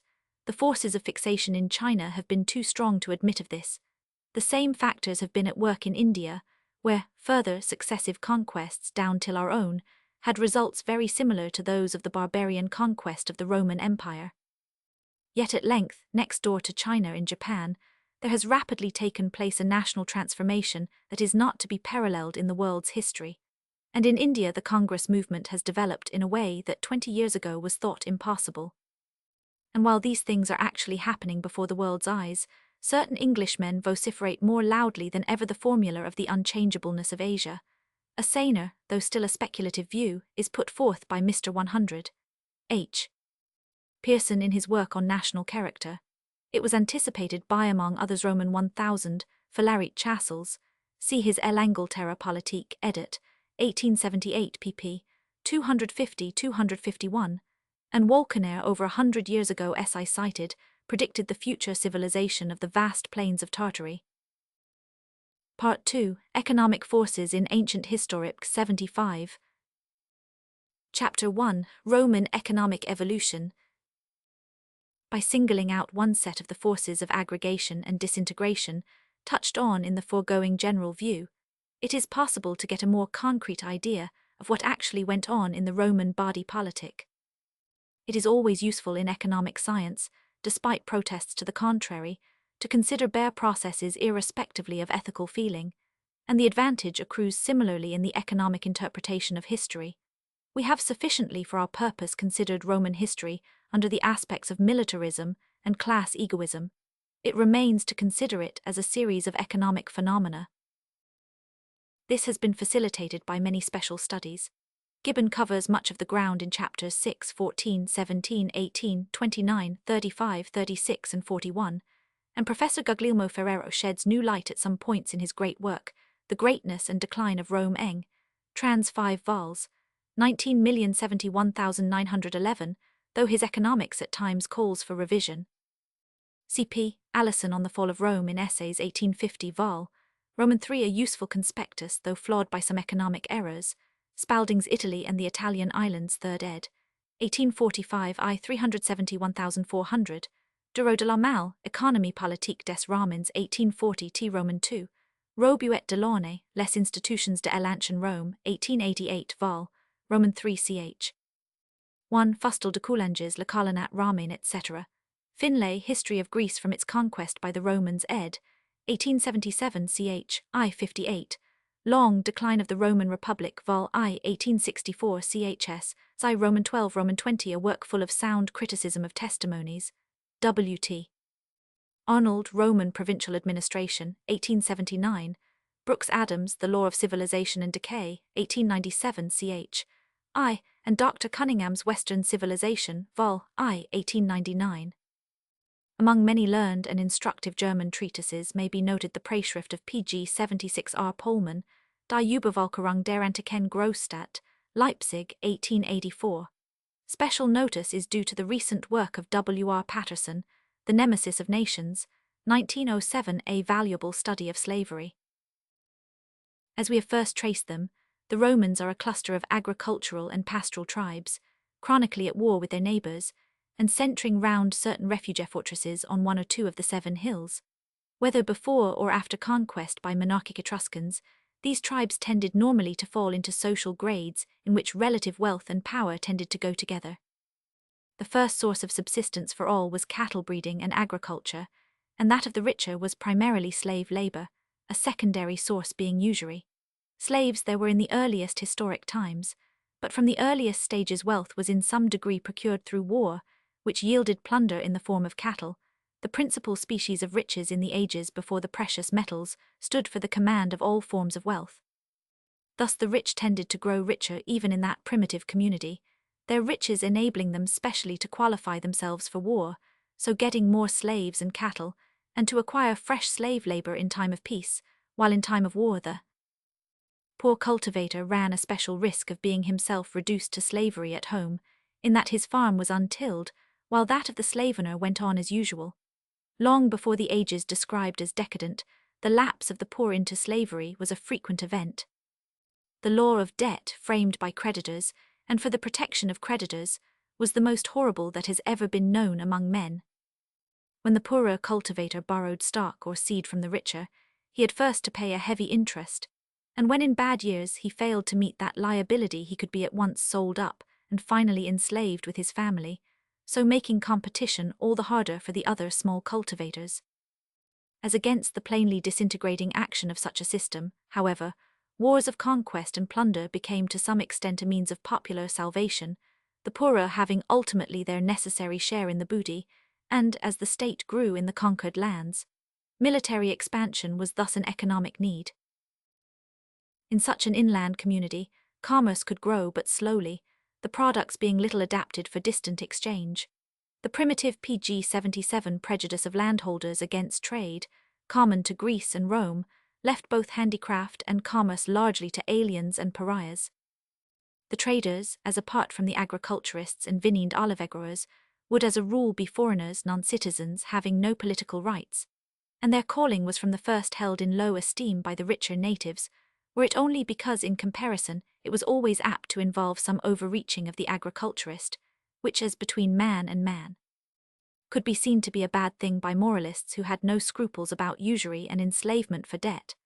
And as the scope of the state increased from age to age, the patrician class found ready to its hand means of enrichment, which yielded more return with much less trouble than was involved in commerce. The prejudice against trade was no bar to brigandage. On the other hand, the first practical problem of all communities, taxation, was intelligently faced by the Roman aristocracy from the outset. The payment of the tributum or occasional special tax for military purposes was a condition of the citizen franchise, and so far the patricians were all burdened where the unenfranchised plebeians were not. But this contribution was looked upon as a forced loan, and was repaid when the times improved. And there were other compensations. The use of the public pastures, which seem at one time to have been the sole source of the state's revenue, and the cultivation of public land, were operations which could be so conducted as to pay the individual without paying the state. It is clear that frauds in this connection were at all times common. The tithes and rents due on the ager publicus were evaded, and the land itself appropriated wherever possible by the more powerful, though still called public property. The poorer plebeian, therefore, always strove to have conquered lands divided, and not kept as ager publicus, while the landless men who got allotments at a distance were inclined to regard their migration as an almost equal grievance. If the rich men, they argued, had not monopolized the public pastures with their herds, and treated the lands which they leased at a nominal rental as their own, there would have been enough land at home to divide among those who had been ruined while serving their country in arms. PG 78. But as the sphere of conquest widened, another economic phase supervened. Where newly conquered territory was too distant to tempt any save the poorest citizens, or to be directly utilized by the rich, it could still be made ager publicus and rented to its own inhabitants, and the collection of this and other exactions from subject provinces gradually grew to be a main source of Roman wealth. For the mere cattle looting of the early days, there was substituted the systematic extortion of tribute. In antiquity, conquest meant essentially the power to impose a tribute upon the conquered, and until the time of Augustus, the Romans had maintained their armies by seizing and squandering the accumulated bullion capital hoarded by all the nations of the world. Meanwhile, the upper classes were directly or indirectly supported by the annual tribute, which from the time of the conquest of Greece was drawn solely from the provinces. Paulus Aemilius brought from the sack of Hellas so enormous a treasure in bullion, as well as in objects of art, that the exaction of the tributum from Roman citizens, however rich, was felt to have become irrational, and henceforth, until Augustus reimposed taxation to pay his troops, Italy sponged undisguisedly on the rest of the empire. Caesar's expeditions were simply quests for plunder and revenue, and the reason for his speedy retreat from Britain, for which there have been framed so many superfluous explanations, is plainly given in the letter of Cicero in which he tells of the news sent him from Britain by his brother no hope of plunder. But the supreme need was a regular annual tribute, preferably in bullion, but welcome as corn. On the one hand, the exacted revenue supported the military and the bureaucracy. On the other hand, the business of collecting taxes and tribute was farmed out in the hands of companies of publicani, mainly formed of the so-called knights, the equites of the early days, in whose hands rich senators, in defiance of legal prohibition, placed capital sums for investment, as they had previously used foreigners, who were free to take usury where a Roman was not. Of such money-makers Gallia Provincia was already full in the days of Cicero. Roman administration was thus a matter of financially exploiting the empire in the interest of the Roman moneyed classes, pg 79, and the ruthless skill with which the possibilities of the situation were developed is perhaps even now not fully realized. The Roman financier could secure a tribute upon tribute by lending to a subject city or state the money demanded of it by the government, and charge as much interest on the loan as the borrowers could well pay. We know that the notoriously conscientious Brutus, of sacred memory, thus lent, or backed a friend who lent, money to tributapiers at 48%, or at least demanded 48%, on his loans, and sought to use the power of the executive to extort the usury. All this, we are to remember, went on without any furtherance of total domestic wealth production. When corn growing fell off, irrecoverably depressed by the unearned import from the richer soils of tributary provinces, there was a transference, partly economic, partly luxurious, of agricultural labour to vineyard oliviculture, and a wholesale turning of arable land to pasture. Some export of wine and olives followed, though the rich Romans tended to drink the wines of Greece. But Italy had ceased to be self-supporting. The produce she imported was far in excess of her power of export, so that in sheer factitiousness the revenue of Rome is without parallel in history. Modern England, which has grown rich by burning up its coal in manufacture or selling it outright, but in the process has acquired a share in the national and municipal debts of all other countries, England is stable in comparison. While it lasts, the coal educes manufactures, which also earn imports and constitute loans. So with the recent exploitation of German iron, though in that case there has been much of sheer national waste in the wholesale export of iron at dumping prices in times of trade depression. But the history of Rome was a progressive paralysis of Italian production, and the one way in which the administration pg 80 can be said to have counteracted the processes apart from the spontaneous resort to vineyard oliviculture and to slave manufacturess was by forcing more or less unprofitable mining for gold and silver wherever any could be got, thus giving what stimulus can be given to demand by the mere placing of fresh bullion on the market. Roman civilization was thus irrevocably directed to an illusory end, with inevitably fatal results. Bullion had come to stand for public wealth, and wars were made for mines as well as for tribute, Spain in particular being prized for her mining resources. As a necessary sequence, therefore, copper money was ousted by silver B100. And silver, finally, after a long transition period, by gold, about the time of Severus. The silver had been repeatedly debased when the treasury was in difficulties, and in the later days of the empire it seems to have been base beyond all historic parallel, though a large revenue was extorted till the end. Between revenue and tax farming profits and the yield of the mines, the Roman moneyed class must indeed have spent a good deal, so long as the tributaries were not exhausted. But their economic demand was mainly for foods, spices, wines, cloths, gems, marbles, and wares produced by the more prosperous provinces, be expensive forms of food, fish and fowl, raised chiefly on the estates run by their own class, see some wares of home production, and services from artists, architects, master craftsmen, slaves, mimes, parasites, and meretrices, whose economic demand in turn would as far as possible go in the same directions. As for the mass of the town people, slave or free, which ought on common sense principles to have been employed either in industry or on the land, it was by a series of hand-to-mouth measures on the part of the government, and by the operation of ordinary self-interest on the part of the rich class, made age by age more unproductive industrially and more worthless politically.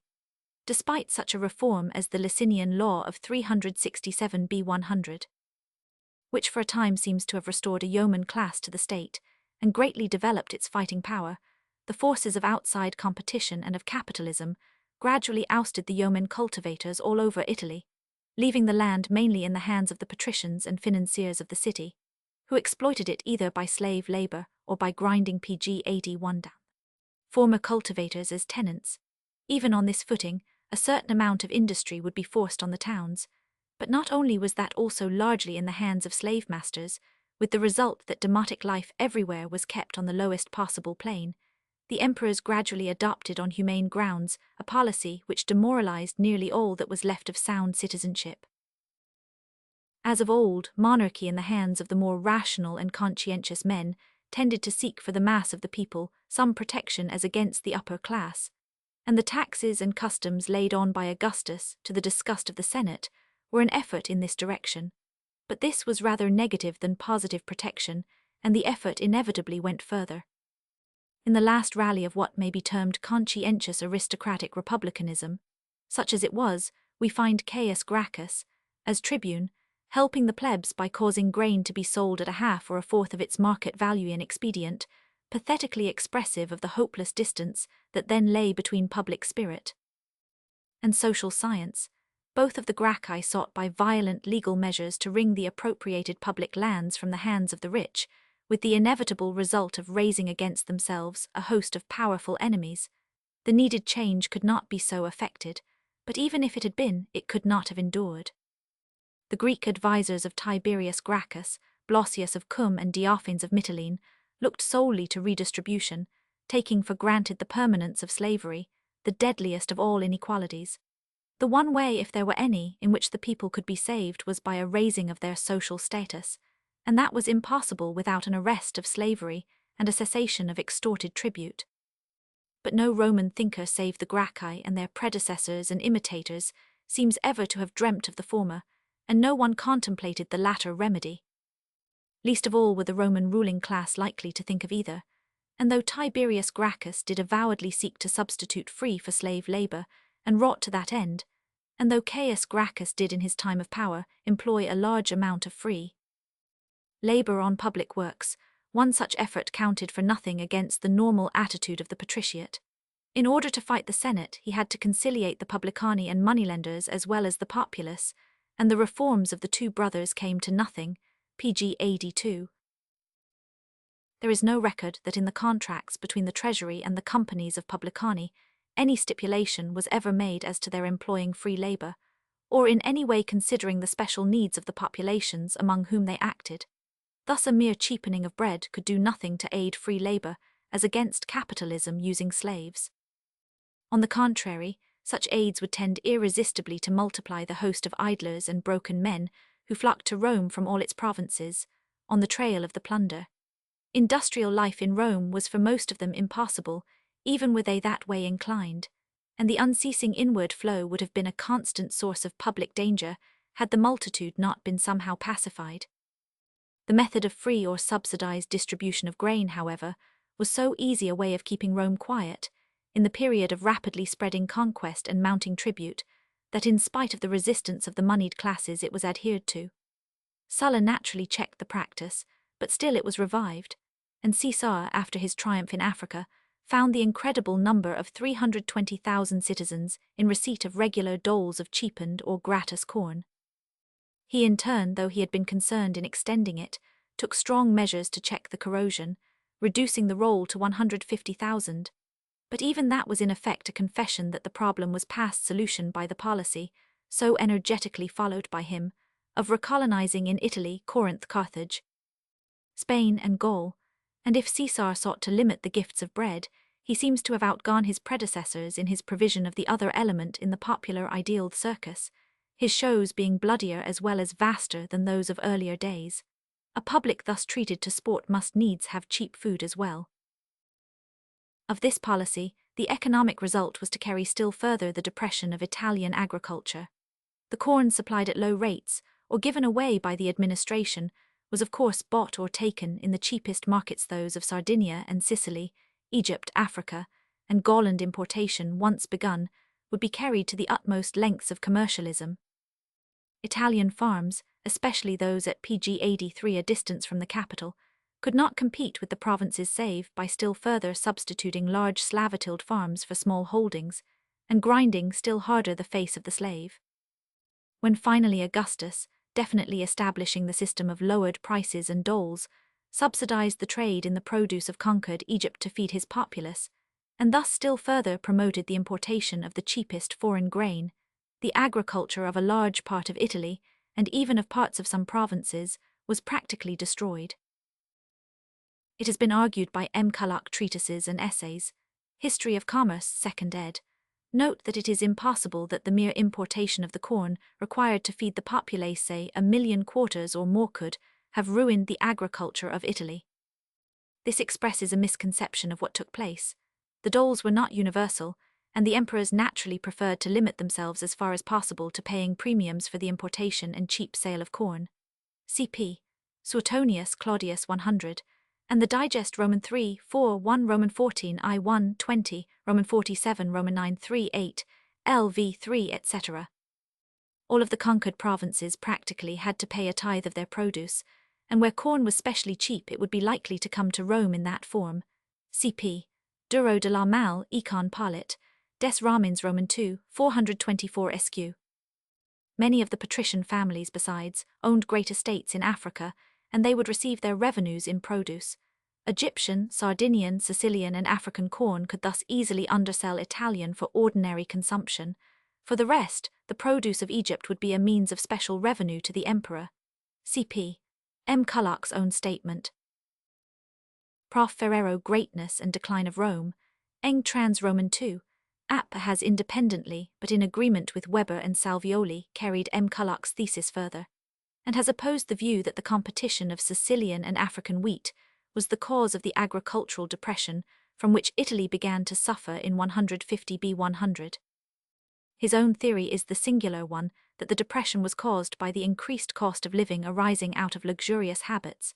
This untenable and indeed unintelligible conclusion he ostensibly reaches by a series of arguments that are alternately incoherent and rotatory, of propositions some of which are rebutted by himself, and of assumptions that are plainly astray.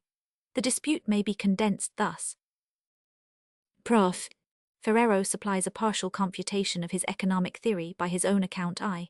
311 of how, in the time of Pompey, once more the precious metals were cheap and abundant after a time of scarcity, and the decadent slave system of agriculture was superseded by new forms of production.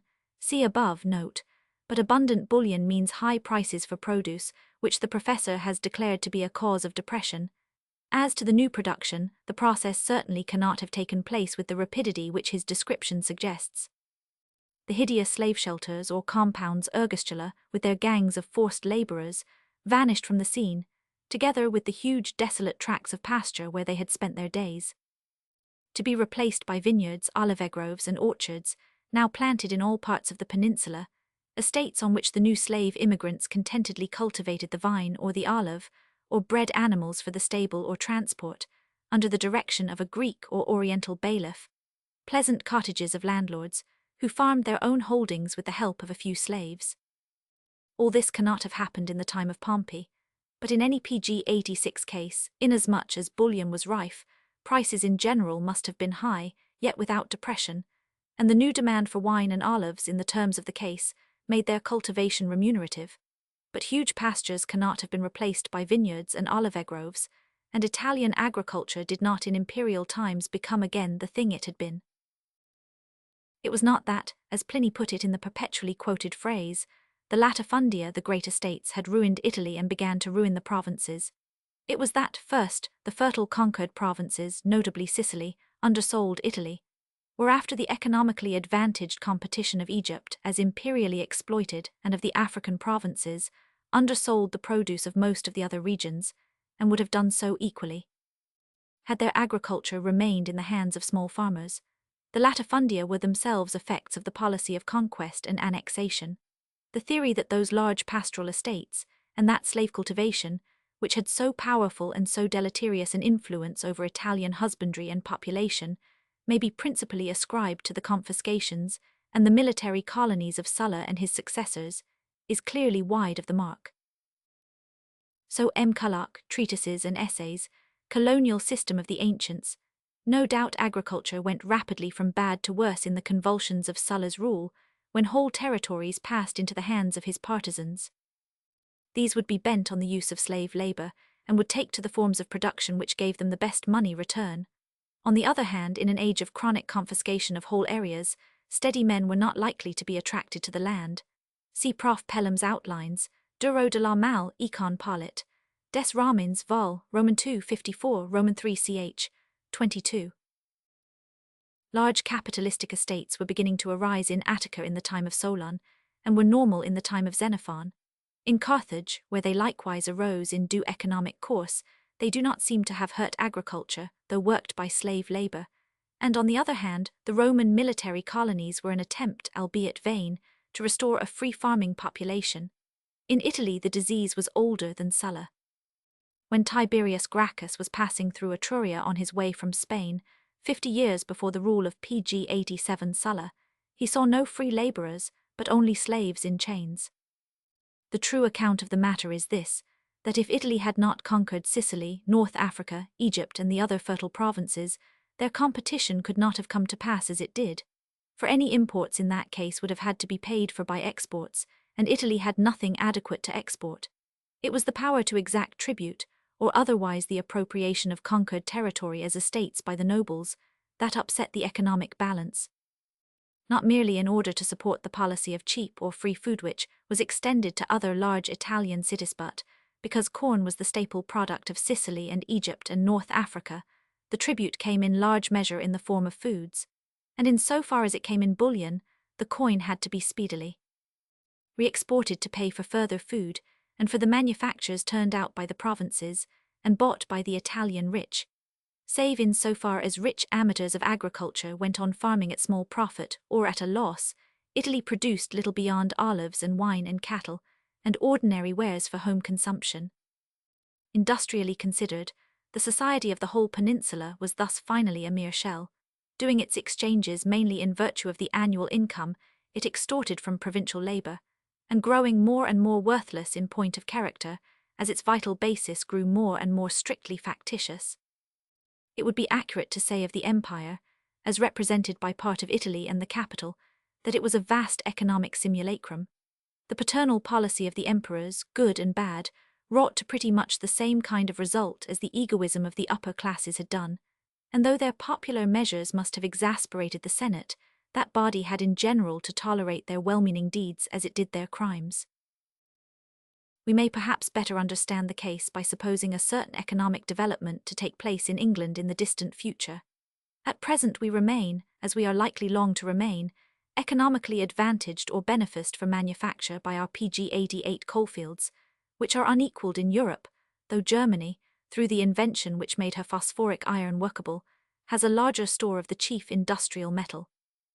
In return for our coal and manufactures and our shipping services, we import foods and goods that otherwise we could not pay for, and the additional revenue from British investments in foreign debts and enterprises further swells the food and raw material import, thus depressing to a considerable extent our agriculture under a system of large farms. When in the course of centuries the coalfields are exhausted, unless it should be found that the winds and tides can be made to yield electric power cheaply enough, our manufacturing population will probably dwindle. Either the United States will supersede us with their stores of coal, or if, as may well be, their stores are already exhausted by a vaster exploitation, China may take the lead. The chief advantage left us would be the skill and efficiency of our industrial population, an important but incalculable factor. A return to the land, if not achieved beforehand, might in that case be assumed to be inevitable. But should Australian, Indian and North and South American wheat production continue as it may or may not to have the same relative advantages of soil, our remaining city populations would continue to buy foreign corn, and the land might still be largely turned to pasture. That remaining city population, roughly speaking, would in the terms of the case consist of those persons drawing incomes from foreign investments, be those workmen, tradesmen and professional people who could still be successfully employed in manufactures, or whom the interest-drawing classes employed to do their necessary homework, as the Romans perforce employed to the last many workmen and doctors and scribes, slave or free, see those who might earn incomes by seafaring, and the official class necessarily reduced, like every other. Until the incomes from foreign investments had in some measure disappeared, the country could not gravitate down to an economically stable recommencement in agriculture. We need not consider curiously whether things would or will happen in exactly this way. The actual presumption is that before coal is exhausted, the whole social structure will be modified, and it is conceivable that the idle class may have been eliminated, but we are supposing a less progressive evolution for illustration's sake. Suffice it that such a development would be in a measure pg 89 economically analogous to what took place in ancient Rome. If the upper-class population of such a hypothetical future in England, instead of receiving only dividends from foreign stocks and pensions from the revenue of India, were able to extort an absolute tribute from India and other dominions, the parallel would be so much the closer.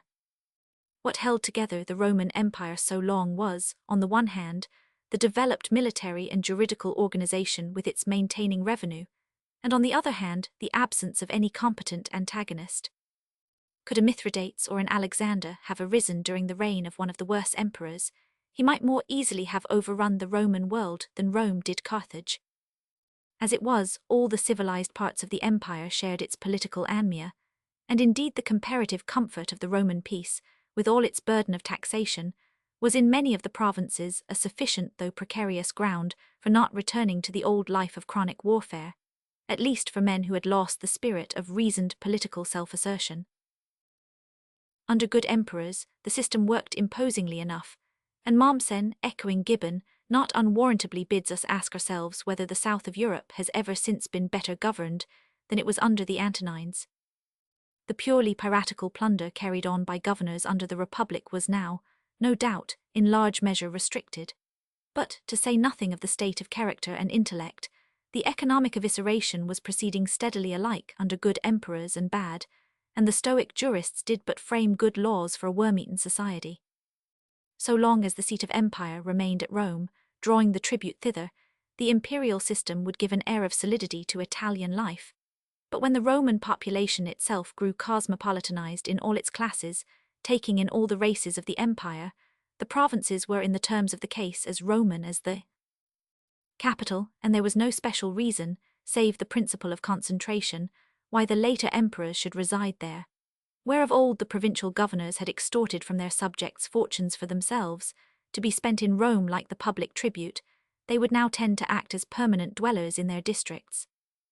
Once the palace was set up elsewhere, the accessories of administration inevitably followed, and pg 90 the transference of official and other population would partly balance the restriction of food supply caused by the deflection of Egyptian corn tribute to Constantinople, a loss that had to be made good by a drain on Libya and Carthage.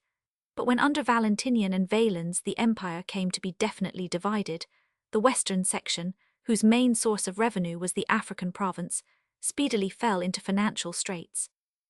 Valentinian had on his hands in the 10 years of his reign 3 costly warzones to recover Britain, one to repel the Alemanni from Gaul, one to recover Africa from Firmus, and it was apparently the drain on revenue thus set up, aggravated by an African famine, that drove Gratian on his accession to the step of confiscating the revenues of the pagan cults. So great was the state's need that even the pagan Eugenius could not restore the pagan revenues.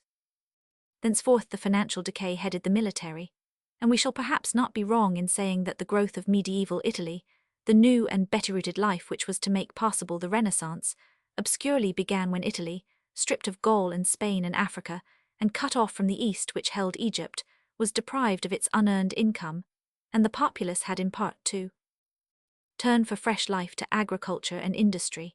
The flight of the propertied families at each successive sack of Rome by Goth and Vandal must have left freedom to many, and room for new enterprise to the more capable, though in some districts there seems to have been absolute depopulation. And while Italy thus fell upon a wholesomer poverty, the provinces would be less impoverished. Some of the ruin, indeed, has not been remedied to this day. Part of the curse of conquest was the extension of the malarious area of Italian soil, always considerable. The 3 temples to the goddess Fever in Rome were the recognition of a standing scourge, made active by every overflow of the Tiber, and pestilent areas were common throughout the land. But when the great plain of Latium was well peopled, the feverous area was in constant process of reduction by agriculture and drainage, and the inhabitants had pg 91 become in large part immune to infection. In the early, the social and the later civil wars it was devastated and depopulated to such an extent that Pliny could enumerate 53 utterly eliminated stocks or peoples, and could cite the record of 33 towns which had stood where now were the Pontine marshes, as early as 340 B100. The land round Rome was counted unhealthy, so that veterans were loath to settle on it, but population went back instead of forward.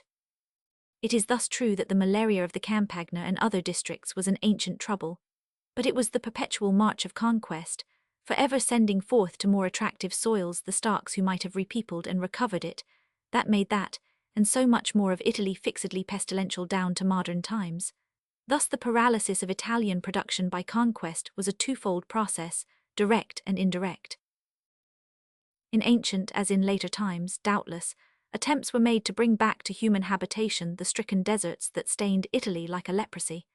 Thus Caesar sought early to repeople Campania from the idle populace of Rome.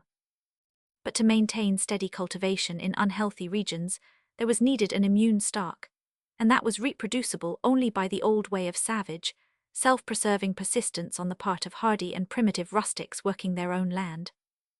The new imported stocks, slave or free, wilted away before the scourge of fever, and the principle of population, weakened in the spring, failed to surmount the resistance of nature. Under the early empire, the labor needed for the culture of the Campagna had to be brought in annually from distant districts, and when the invading Goths in the 5th century devastated the whole area, there was no energy left to recover it. The theories once current as to ancient knowledge of prophylactics in the shape of perfumes, and the habitual use of woolen clothing, may be dismissed as fanciful. The rational conclusion is that the early races developed a relative immunity, which was possessed neither by the eastern stocks imported in the period of conquest, nor by the later invading Teutons. It is noteworthy, however, that at all times the dwellers in the tainted areas learned something of the necessary hygiene. See Duro de la Malle, as cited. His investigation is interesting as showing how, in the early decades of the 19th century, long before Pasteur, biology had reached the perception that PG92 fevers come of an organic infection. It was doubtless such knowledge that led the Romans to burn their dead. There remains the question, what is the precise economic statement of the final collapse? It is easy to figure that in terms of increasing barbarian enterprise, stimulated by the personal experience of the many barbarians who served the empire, and of increasing moral weakness on the part of the whole administrative system, and doubtless this change in the balance of military energy was decisive. When utter weaklings sat by heredity in the imperial chair, at best contemptuously tolerated by their alien officers, the end was necessarily near. The most incurable disease of empire was just empire. Ages of parasitism had made the Roman ruling class incapable of energetic action, and the autocracy had long withheld from citizens the use of arms. But the long subsistence of the Eastern Empire, as contrasted with the Western, proves that not only had the barbarians an easier task against Italy in terms of its easiness of invasion, but the defense was there relatively weaker in terms of lack of resources. This lack has been wholly or partly explained by quite a number of writers as a result of a failure in the whole supply of the precious metals proposition, which may be understood of either a falling off in the yield of the mines or a general withdrawal of bullion from the empire. It is difficult to see how either explanation can stand. There was already an immense amount of bullion in the empire, and a general withdrawal could take place only by way of export to the barbarian East in return for commodities. But the eastern provinces of the empire were still in themselves abundantly productive, and after the fall of Rome, they continued to exhibit industrial solvency. No doubt the plunder of Rome by Alaric 40,910 greatly crippled the West, and the loss of Gaul and Spain was worse, but while the empire retained Africa, it had a source of real revenue. The beginning of the end, or rather the virtual end, came with the conquest of the African province by the Vandals 43,040. In 455 came the sack of Rome by the Vandals, whereafter there remains only a shadow of the Roman Empire, till Odoacer, dismissing Augustulus, makes himself king of Italy. As for the falling off in the yield of the Spanish mines, to which some writers seem to attribute the whole collapse, it could only mean that the Roman government at length realized what had been PG93 as true before, and has been as true since, that all gold mining, save in the case of the richest and easiest mines, separately, considered, or of groups of mines which have been acquired at less cost than went to find and open them, is carried on at a loss as against the standing competition of the great mass of precious metal above ground at any moment, the output of unknown barbarian toil and infinite slave labor, begun long before the age of written history. When it was reluctantly realized that the cost of working either the gold or the silver mines was greater to the state than their product, they would be abandoned, though under a free government private speculators would have been found ready to risk more money in reopening them immediately. As a matter of fact, the Spanish mines were actually worked by the Saracens in the Middle Ages, and have been since.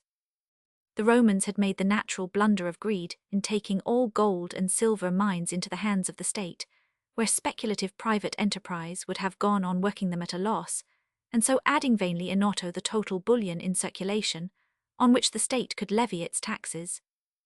Even as it was when they were losing nothing, but rather checking loss by abandoning the mines, a falling off in revenue from one source could have been made good by taxation if the fiscal system had remained unimpaired, and if the former income of Italy had not been affected by other causes than a stoppage of mining output. If the mere cessation of public gold mining were the cause of a general weakening of the imperial power, and by consequence the cause of the collapse in Italy, it ought equally to have affected the Eastern Empire, which we know to have possessed a normal sufficiency of bullion all through the Dark and Middle Ages, though it had no mines left. The fact is that, when Valentinian and Valens divided the empire between them, the former chose the western half because he shared the delusion that the Spanish mines were a greater source of real wealth than the fruitful provinces of the East. Those could always procure the bullion they required, because they had produced to exchange for it. Gold mines even of average fertility could have availed no more, and if Italy had remained agriculturally productive, she could have sustained herself without any mines. Dr. Cunningham, in his study of the economic conditions of the declining empire, appears to lay undue stress on the factor PG94 of scarcity of bullion, and does not duly recognize the difference of progression between the case of Italy and that of the East. The Roman Empire, he writes, note, lacked both treasure and capital, and it perished, when the eastern seat of the empire survived the western by 1,000 years. It seems highly improbable, he argues again, that the drain of silver to the east, which continued during the Middle Ages, was suspended at any period of the history of the empire. But such a drain, which means a depletion, cannot go on for 1,200 years, and it was certainly not a drain of silver to the east that ruined the Byzantine Empire. Finlay's dictum I-52 that the debasement of the currency between Caracalla and Gallienus annihilated a great part of the trading capital in the Roman Empire, and rendered it impossible to carry on commercial transactions, not only with foreign countries but even with distant provinces, is another erroneous theorem. It seems clear that the Italian collapse occurred as it did because, after the fall of the three great possessions, Gaul, Spain, and Africa, there was left only the central state, made impotent by long parasitism to meet the growing barbarian pressure. Italy in the transition period can have yielded very little revenue, though Rome had for the barbarians plenty of hoarded plunder, and the country had long ceased to yield good troops. Gaul itself had been monstrously taxed, and it must have been no less a prudent than a benevolent motive that led Julian to reduce to 2 million the revenue of 7 million extorted by Constantine and Constantius. The greater the depression in the sources of income, and the greater the costs of the frontier wars, the harder became the pressure of the fiscal system, till the burdens laid on the upper citizens who formed the curia put them out of all heart for patriotic action, and drove many to flight, to slavery or the cloister. Towards the end, indeed, there was set up a rapid process of economic change which substituted for slaves a class of serfs, coloni, adscriptatae, and so on, who though tied to the land paid a rent for it, and could keep any surplus. But under this system agriculture was thus far no more a source of revenue than before. Latterly the very wine of Italy grew worthless, and its olives decayed, so that in once fruitful Campania, the orchard of the south, Honorius in the year 395 had to strike from the fiscal registers, as worthless, more than 300 pg 95,000 acres of land, an eighth of the whole province. After the ruinous invasions of Radagast and Alaric, fresh remissions of taxation had to be given, so that as the danger neared the defence weakened. In the east, again, there was no impulse to succour the falling west, and indeed there was not the ability. The fiscal power of the emperor was inelastic. His revenues, extorted by cruel pressure, needed careful husbanding. His own world needed all his attention, and the Eastern upper class of clerics and officials were not the people to strain themselves for the mere military retention of Britain or Gaul or Italy, as Rome would have done in the Republican period, or as the emperors would have done before the period of decentralization. For the rich agricultural provinces of Africa, they did strive with success when Belisarius overthrew the Vandals. And in that age, when Italy had once more become revenue-yielding through the revival of her agriculture, it was worth the while of the East to reconquer Italy. Also, but the old spirit of resolute dominion and aggression was gone. Armies could still be enrolled and generaled if there was pay for them, but the pay failed, not because bullion was lacking, but because the will and power to supply and apply it in the old fashion was lacking. The new age, after Theodosius, looked at these matters in a different light, the light of commercial self-interest and Christian or Eastern disregard for Roman tradition and prestige. The new religion, Christianity, was a direct solvent of imperial patriotism in the old sense, transferring as it did the concern of serious men from this world to the next, and from political theory to theological. In Italy, besides, the priesthood could count on making rather more docile Christians of the invaders than it had done of the previous inhabitants, so that Christian Rome, once overrun, must needs remain so. Finlay ed. Cited I. 294 suggests that probably the knowledge which the Emperor Justin and his cabinet must have possessed of the impossibility of deriving any revenue from the agricultural districts of Italy offers the simplest explanation of the indifference manifested at Constantinople to the Lombard invasion. But he had already note that a great revival of agriculture took place in the reign of Theodoric. Then it could only be through the exhaustion of the subsequent wars that Italy was incapable of yielding a revenue. The true explanation of Justin's inaction is probably not indifference but impotence, the empire's resources being then drained, pg 96.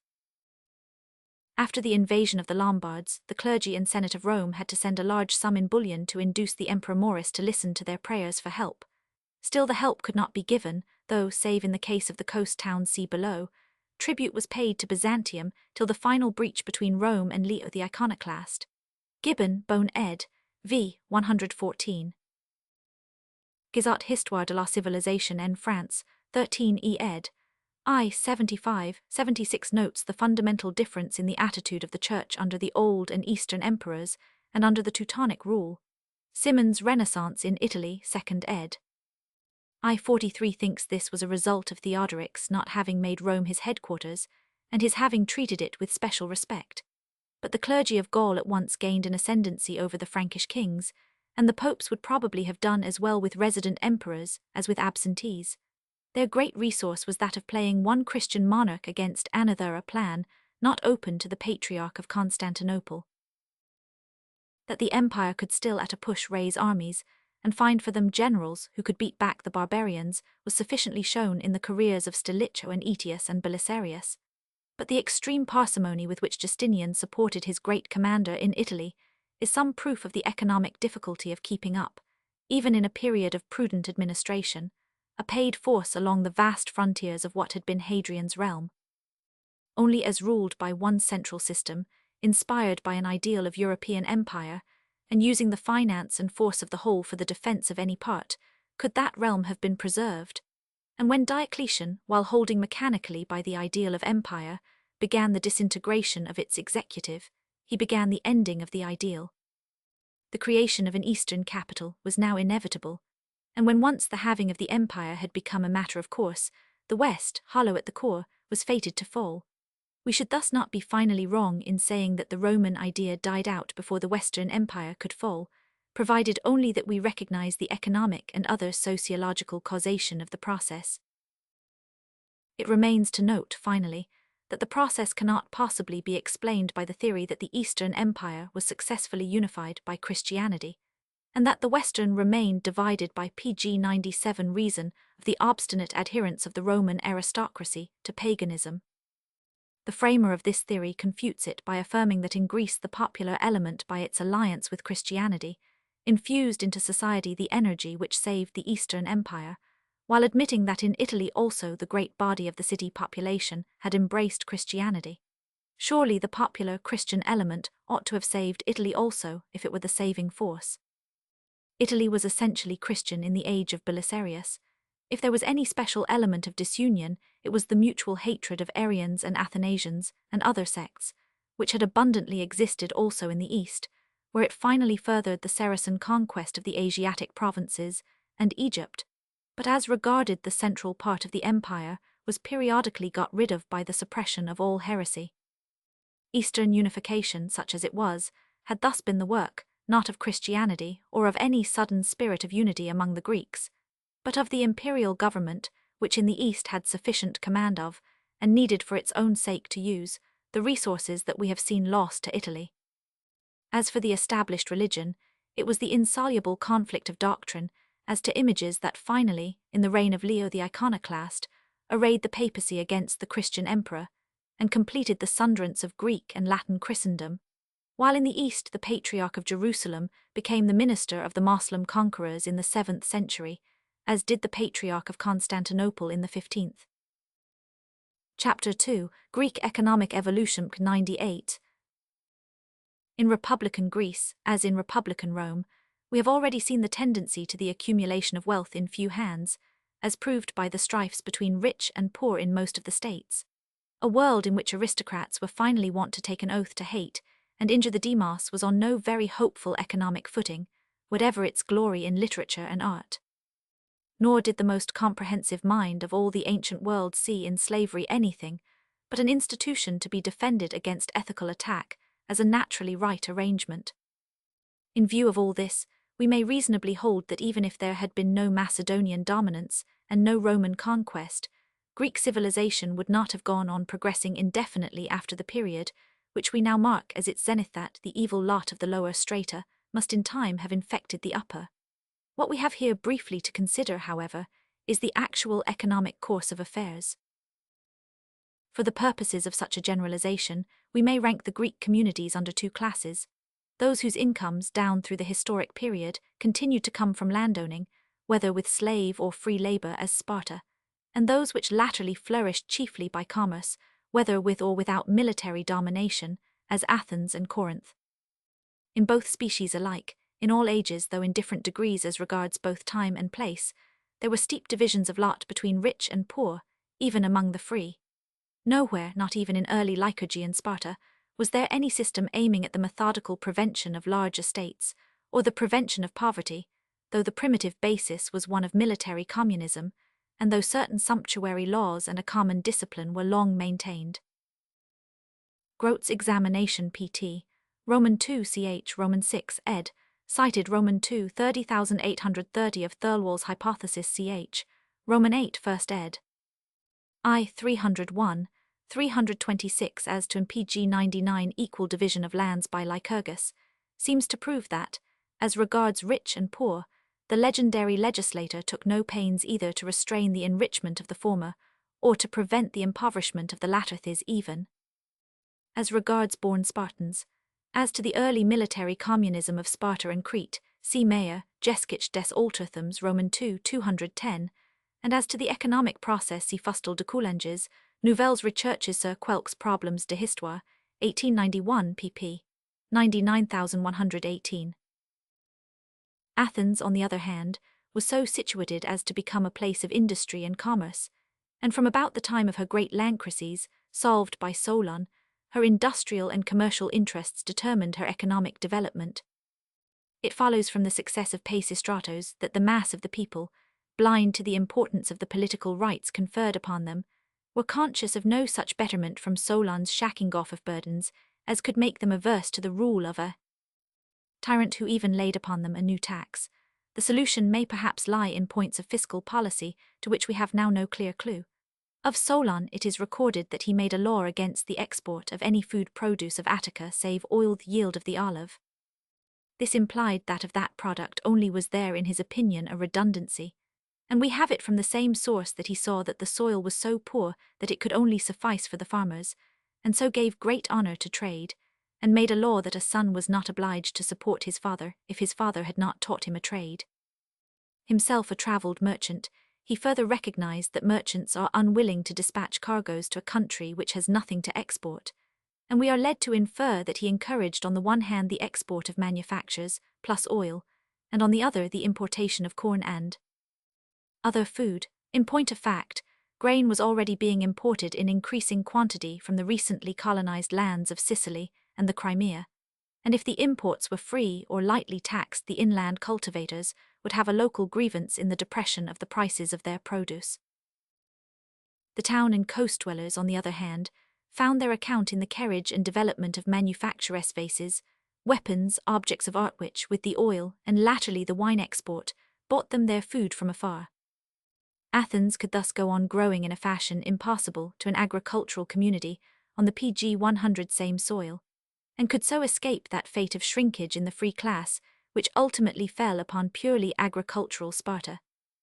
The upshot was that, after as before Solon, Athens had commercial interests among her pretexts for war, and so widened the sphere of her hostilities, escaping the worst forms of stasis in virtue of the expansibility of commerce and the openings for new colonization which commerce provided and widened.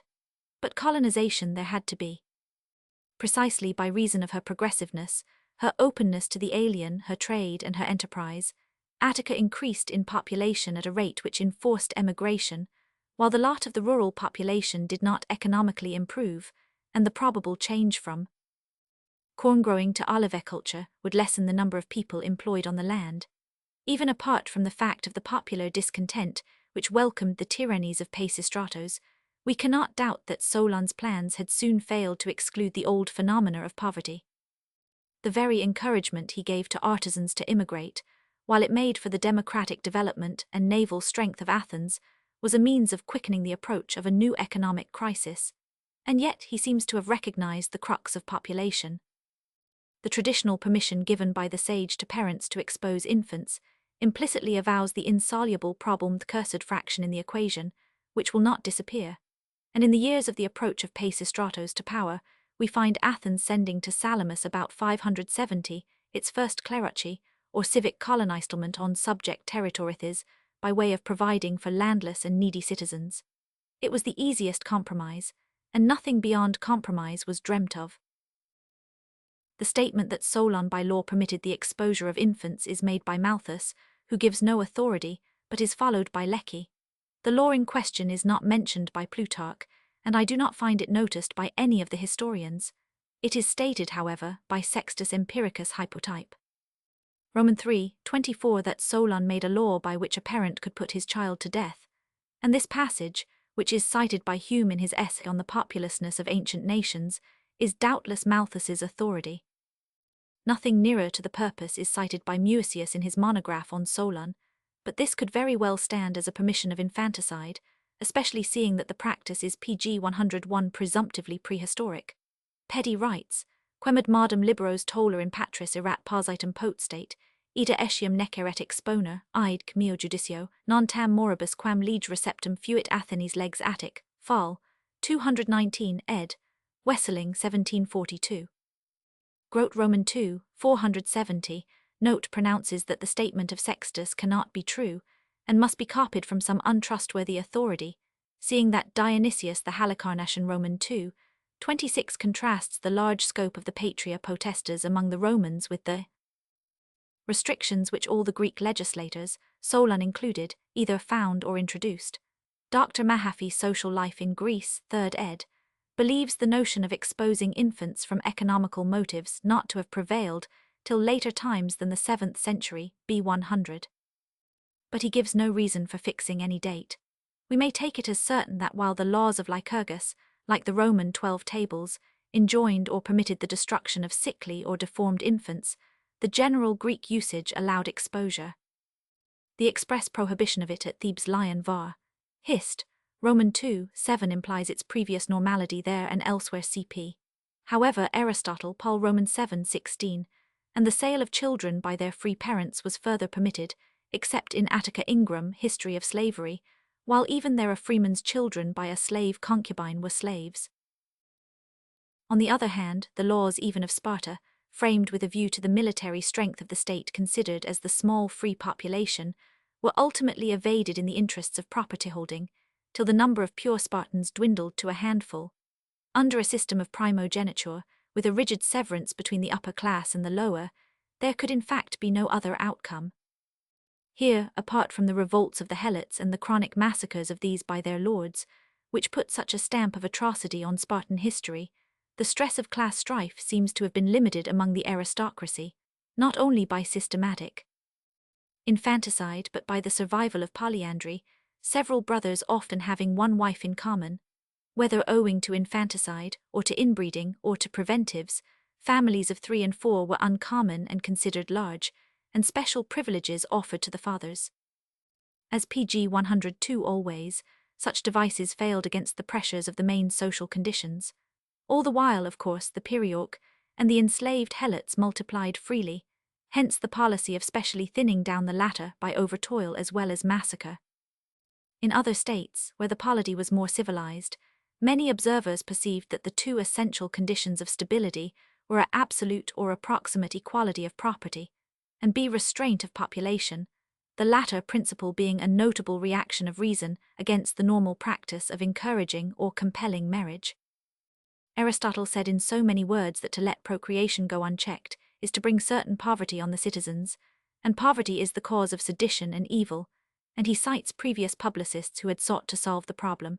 Socrates and Plato had partly contemplated it, and the idealist, as usual, had proposed the more brutal methods, but Aristotle, seeing more clearly the population difficulty, perhaps on that account is the less disposed towards communism. As medical knowledge advanced, it seems certain, the practice of abortion must have been generally added to that of infanticide in Greece, as later in Rome. See Aristotle, Politics, Roman 7, 16, Plutarch, Lycurgus 100, and Plato, the Tetus, Jowett's Trans, Roman 4, 202, as to the normal resort to abortion.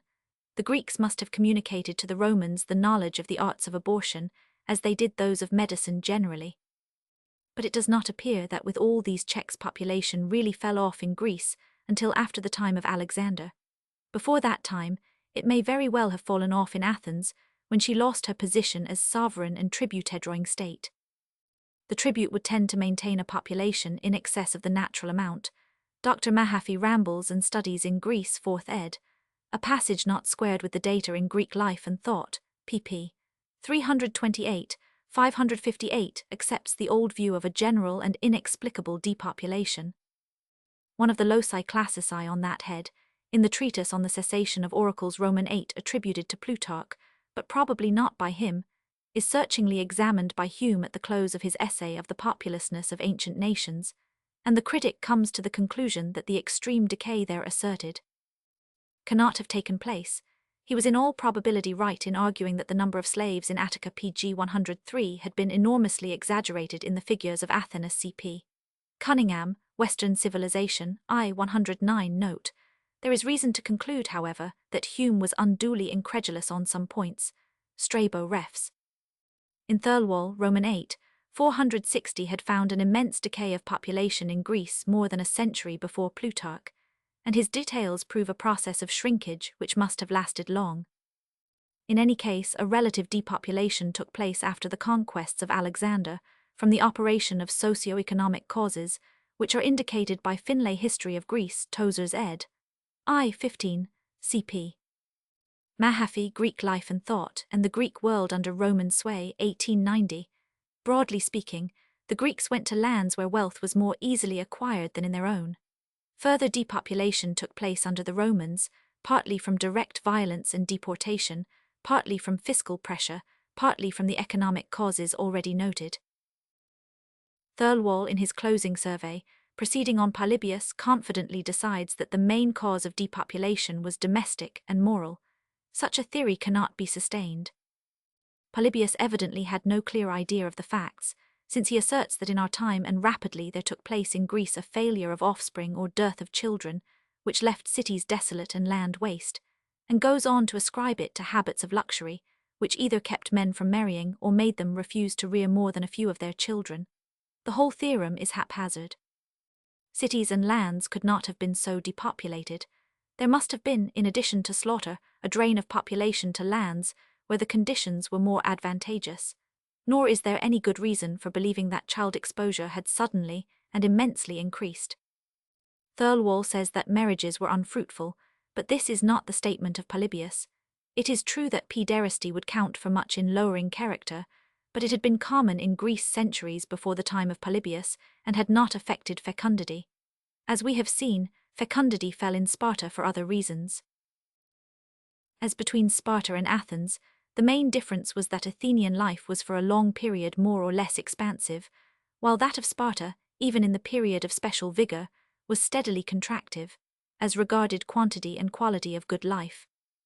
At Sparta, as above noted, the normal play of self-interest in the governing class brought about a continuous shrinkage in the number of enfranchised PG 104 citizens, and of those holding land, till there were only 700 of the former and 100 of the latter, when there were still 4,500 adult Spartans of pure descent, and 15,000 Laconians capable of military service. Even of the 100 landowners, many were women, the estates having thus evidently aggregated by descent through heiresses.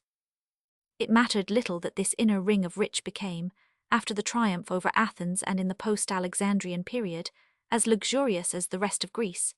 The evil lay not in the mode of their expenditure, but in the mode of their revenue. Agis Roman IV and his successor Cleomenes thought to put the community on a sound footing by abolition of debts and forcible division of the land. But even had Agis triumphed at home or Cleomenes maintained himself abroad, the expedient could have availed only for a time. Accumulation would instantly recommence in the absence of a scientific and permanent system. Schemes for promoting equality had been mooted in Greece from an early period. See Aristotle, Politics, Roman 2, 6, 7, 8. Thus, Phaedon the Corinthian, one of the oldest of legislators, thought that the families and number of citizens ought to continue the same. Phaleas of Chalcedon proposed to keep fortunes and culture equal, and Hippodamus the Milesian had a system of equality for a state of 10,000 persons. Some states, too, put restraints on the accumulation of land. But save for transient successes, such as that of Solon at Athens, and of the compromise at Tarentum, see Aristotle v. 5, and Muller Dorian's Eng. Tr. Roman 2, 18,486, there was no adequate adjustment of means to ends, as indeed there could not be. Aristotle's own practical suggestions show the hopelessness of the problem. In the commercial cities, where industry was encouraged and wealth tended to take the form of invested capital, it could not readily get into so few hands, and as commerce developed and the investments were more and more in that direction, there would arise an idle rich class which could be best got at by way of taxation. In such communities, though the division and hostility of rich and poor were as unalterable as in Sparta, there was more elasticity of adjustment, so that we see maritime and trading communities like Heraclea and Rhodes maintaining their oligarchic government with vicissitudes down into the Roman period, somewhat as Venice in a PG 105 later age outlasted the other chief republics of Italy. The ruin of Corinth, though indirectly promoted by class strifes, need not have occurred but for the Roman overthrow. As regards Athens, it is necessary to guard against some misconceptions concerning the life conditions even of the Periclean period. Public buildings apart, it was not a rich or rich-looking city. On the contrary, partly by reason of the force of democratic sentiment, its houses were mostly mean, the well-to-do people presumably having their better houses in the country, where the land was now mostly owned by them. After the destruction of the city by Xerxes 480 b. 100, the first need was felt to be its refortification on a larger scale, even sepulchres as well as the remains of private houses being made to yield materials for the walls. At the same time, the Pyrrhus and Manichia were walled on a still greater scaleth whole, constituting a public work of extraordinary scope, rapidly carried through by the cooperation of the whole of the citizens. The further gradual rebuilding of the city, as well as the fresh flocking of the foreign trading population to the now safe Pyrrhus, would help with the public works of Pericles to set up the conditions of general prosperity which prevailed before the Peloponnesian War. According to Demosthenes, the public men of the generation of Salamis had houses indistinguishable from those of ordinary people, whereas in the orator's own day the statesmen had houses actually finer than the public buildings. This would be the natural result of the control of the Confederate treasure resulting from the Athenian supremacy. But Dicochus belongs to the same period, and his account represents the mass of the city as poor in appearance, the houses small and with projecting stairways, and the streets crooked. We know further from Xenophon that there were many empty spaces, some of them doubtless made by the customary destruction of the houses of those ostracized. There was thus a considerable approach to a rather straitened equality among the mass of the town-dwelling free citizens, who, despite the meanness of their houses, had luxuries in the form of the public baths and gymnasia. Before Salamis, again, the revenue drawn from the leases of the silver mines of Laurium had been equally divided among the enfranchised citizens, an arrangement which had yielded only a PG 106 small sum to each, but which represented a notable adumbration of a communal system, with the fatal implication of a basis in slavery. The devotion of this fund to the building of a navy was the making of the Athenian maritime power, whence in turn came the ability of Athens to extort tribute from the allied states, and therewith to achieve relatively the greatest and most effective expenditure on public works ever attempted by any government. It was this specially created demand for an endowment of the arts and the drama that raised Athens to the artistic and literary supremacy of the ancient world, and by so creating a special intellectual soil, prepared the ensuing supremacy of Athenian philosophy. But the Periclean policy of endowment went far beyond even the employment of labor by the state on the largest scale. It set up the principle of supplying something like an income to multitudes of poorer free citizens, an experiment unique in history.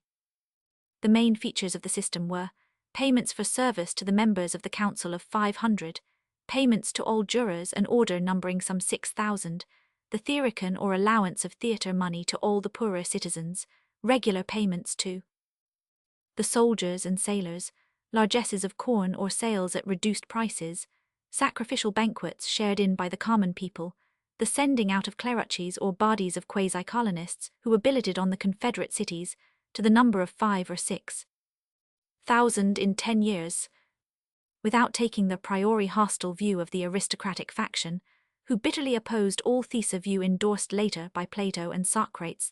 Common-sense politician must note the utter insecurity of the whole development, depending as it did absolutely on military predominance. The mere cessation of the expenditure on public works at the fall of Athens in the Peloponnesian War was bound to affect class PG 107 relations seriously, and parties already bitter were henceforth more decisively so divided.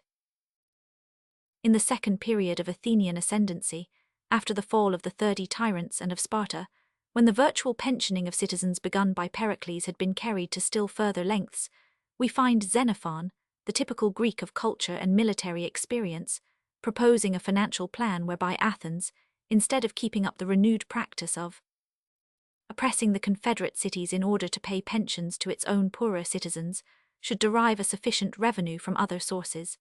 In particular, he proposed the encouraging of foreigners to settle in the city in larger numbers, by exempting them from military service and from all forms of public stigma, and by giving them the waste grounds to build on. The taxes they would have to pay as aliens would serve as revenue to maintain the citizens proper.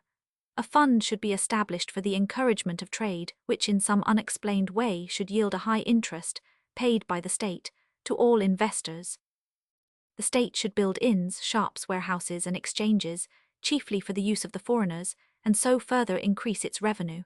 It should build ships for the merchant trade and charter them out upon good security. Above all, it should develop by slave labor the silver mines of Laurium, to the yield of which there was no limit.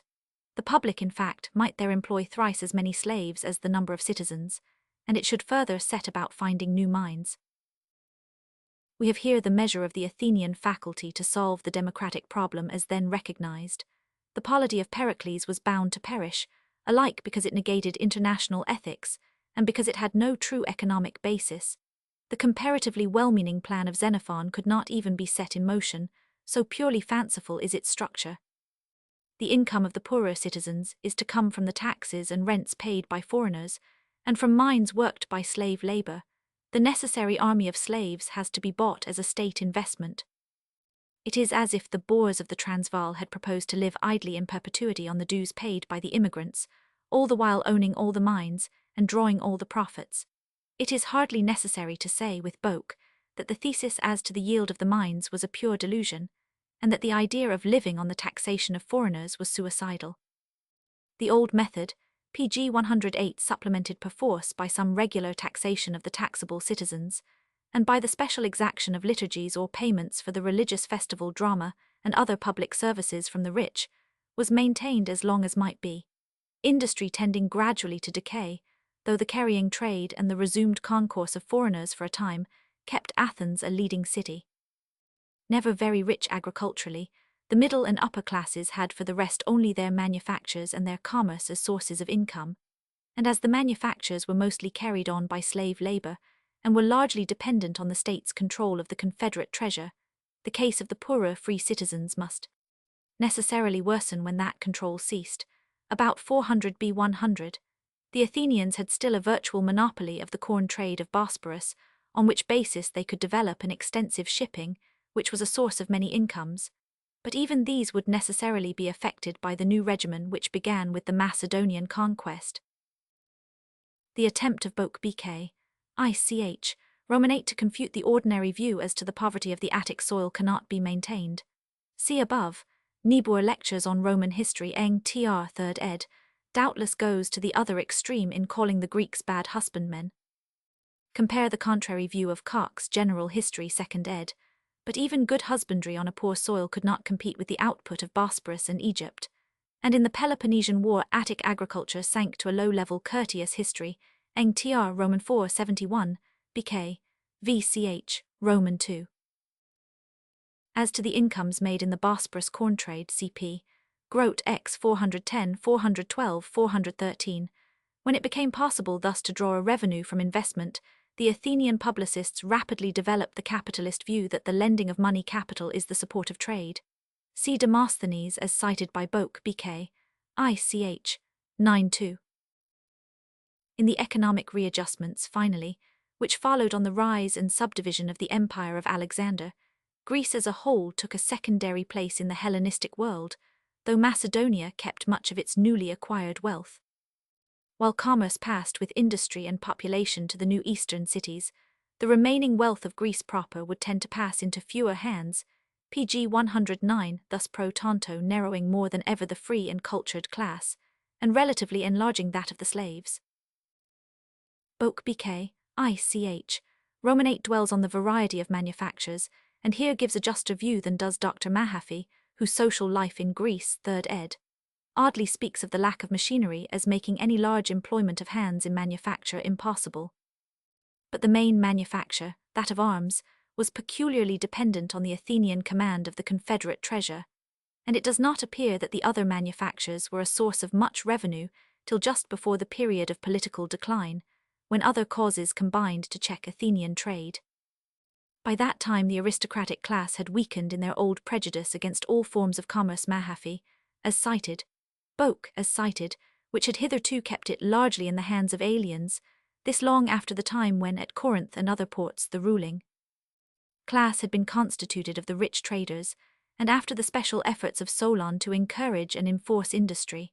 Apart from this prejudice, which in many states put a political disability on traders, commerce had always been hampered by war and bad policy. Dr. Mahaffy Social Life somewhat overconfidently follows Heron and Boke in deciding that none of the Greek trade laws were in the interests of particular trades or traders, but even if they were not, they none the less hampered all commerce. CP. Boke BK, ICH, 9. As Hume observed, the high rates of profit and interest prevailing in Greece show an early stage of commerce. CP. Boke BK, ICHS, Roman 9:22. Those who had not shared in the plunder of Asia to begin with would find themselves badly impoverished, for the new influx of bullion would raise all prices. It is notable, on the other hand, that philosophy, formerly the study of men with, for the most part, good incomes, and thence always associated more or less with the spirit of aristocracy, was now often cultivated by men of humble status. The new rich then appear to have already fallen away somewhat from the old Athenian standards, while the attraction of poorer men was presumably caused in part by the process of endowment of the philosophically schools begun by Plato in his Willen. Examples soon followed by others. It is probable that as much weight is due to this economic cause as to that of political restraint in the explanation of the prosperity of philosophy at Athens, at a time when literature was relatively decaying, pg 110. The Roman conquest again further depressed Greek fortunes by absolute violence, hurling whole armies of the conquered into slavery, and later setting up a new foreign attraction to the Greeks of ready wit and small means. They presumably began to flock to Rome or Egypt or Asia Minor as the conditions in Greece worsened, and that process in turn would be promoted by the gradual worsening of the Roman financial pressure. It is notable that a rebellion of Attic slaves occurred in 133 B.C. Synchronously with the first Slaverizing in Sicily, a proof of fresh oppression all round, the Romans had retained the Greek systems of municipal government and had begun by putting on light taxes. But these surely increased, and the Mithridatic War in which Athens had taken the anti-Roman side changed all for the worse. Sulla took the city after a difficult siege, massacred most of the citizens, and entirely destroyed the Pyrrhus, whereafter Athens practically ceased for centuries to be a commercial centre. Corinth, which had been razed to the ground by Mummius, was ultimately reconstructed by Caesar as a Roman colony, and secured most of what commerce Greece retained. 20 years before, Pompey had put down the Cilician pirates, a powerful community of organized freebooters that had arisen out of the disbanding of the hired forces of Mithridates and other Eastern monarchs on the triumph of the Romans, and was further swelled by a large inflow of poverty-stricken Greeks. While it lasted, it greatly multiplied the number of slaves for the Roman market by simple kidnapping. The great mart for such sales was Delos, which was practically a Roman emporium. Strabo, BK, Roman 14-100. v. 1. Mahaffy Greek world under Roman sway regards the pirates as largely anti-Roman, especially in respect of their sacking of Delos. But previously they sold their captives there, and Dr. Mahaffy recognizes the connection. The pirates, in short, became anti-Roman when the Romans, who had so long tolerated them as slave-traders as the rulers of Cyprus and Egypt had done before, were driven to keep them in check as pirates. Thus all the conditions deteriorated together, and the suppression of the pirate state found Greece substantially demoralized, the prey of greedy proconsuls, poor in men, rich only in ancient art and in PG 111 wistful memories. In the civil wars before and after Caesar's fall, Greece was harried by both sides in turn, and down to the time of Augustus depopulation and impoverishment seemed to have steadily proceeded under Roman rule. Every special contribution laid on the provinces by the rulers was made an engine of confiscation. Citizens unable to pay their taxes were sold as slaves. Property owners were forced to borrow at usurious rates in the old Roman fashion, and the parasitic class of so-called Roman citizens, as such free of taxation, tended to absorb the remaining wealth. This wealth, in turn, tended to take the shape of luxuries bought from the really productive provinces, and the fatality of the unproductive communities, lack of the bullion which they in a double degree required, for the time overtook Greece very much as it overtook Italy. Both must have presented a spectacle of exterior splendor as regarded their monuments and public buildings, and as regarded the luxury that was always tending to concentrate in fewer hands, usurers plundering citizens and proconsuls plundering usurers. But the lot of the mass of the people must have been depressed to the verge of endurance if depopulation had not spontaneously yielded relief. As it was, the Greek populations would tend to consist more and more of the capitalistic, official, and parasitic classes on the one hand, and of slaves and poor on the other. The general depopulation of subject Greece is thus perfectly intelligible. The race had not lost reproductive power, and even its newer artificial methods of checking numbers were not immeasurably more active than simple infanticide or exposure had been in the palmy days.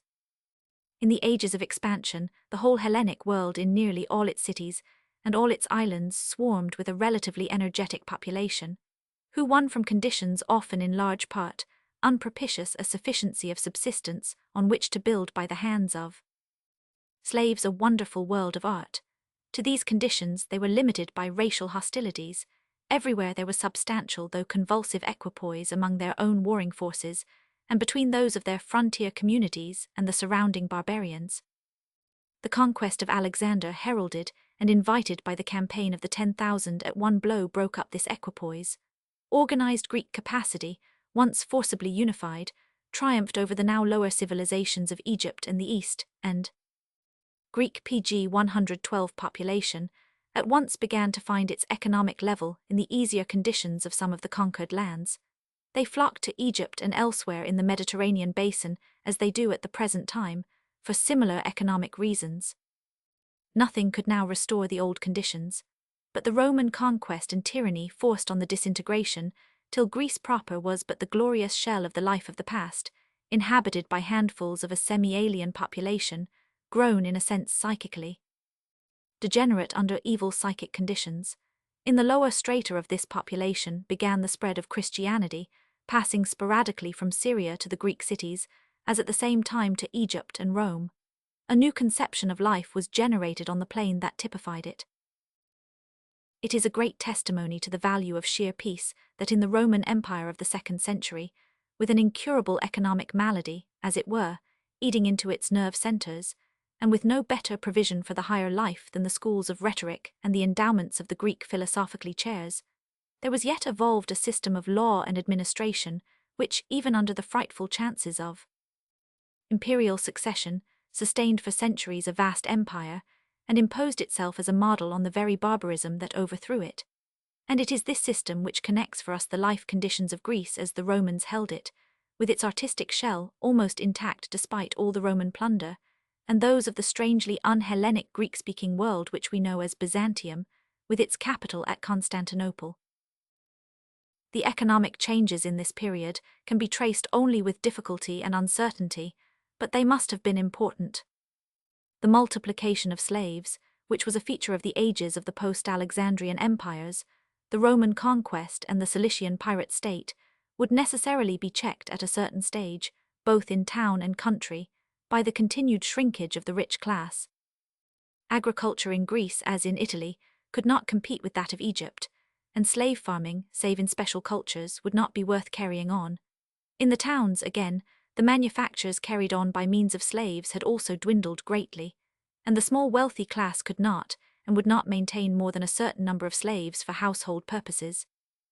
The records of the PG 113 religious associations, too, as we shall see, seem to prove that men who were slaves in status had practical freedom of life, and the power of disposing of part of their earnings, whence it may be inferred that many owners virtually liberated their slaves, though retaining a legal claim over them. In this state of things population would gradually recover ground, albeit on a low plane. The type of poor semi-Greek now produced would live at a lower standard of comfort than had latterly been set for themselves by the more educated, who would largely drift elsewhere, and a home-staying population living mainly on olives and fish could relatively flourish, both in town and country. On that basis, in turn, commerce could to some extent revive, especially when Nero granted to the Greeks immunity from taxation. We are prepared then in the 2nd century, under propitious rulers like Hadrian and the Antonines, to find Greek life materially improved. The expenditure of Hadrian on public works, and the new endowments of the philosophically schools at Athens by the Antonines, would stimulate such a revival, and the Greek cities would further regain ground as Italy lost it, with the growth of cosmopolitanism throughout the empire. While domestic slavery would still abound, the industries in Athens under the imperial rule would tend to be carried on by freedmen. A further stimulus would come from the overthrow of the Parthian Empire of the Arsacid by Artaxerxes, 226 A100.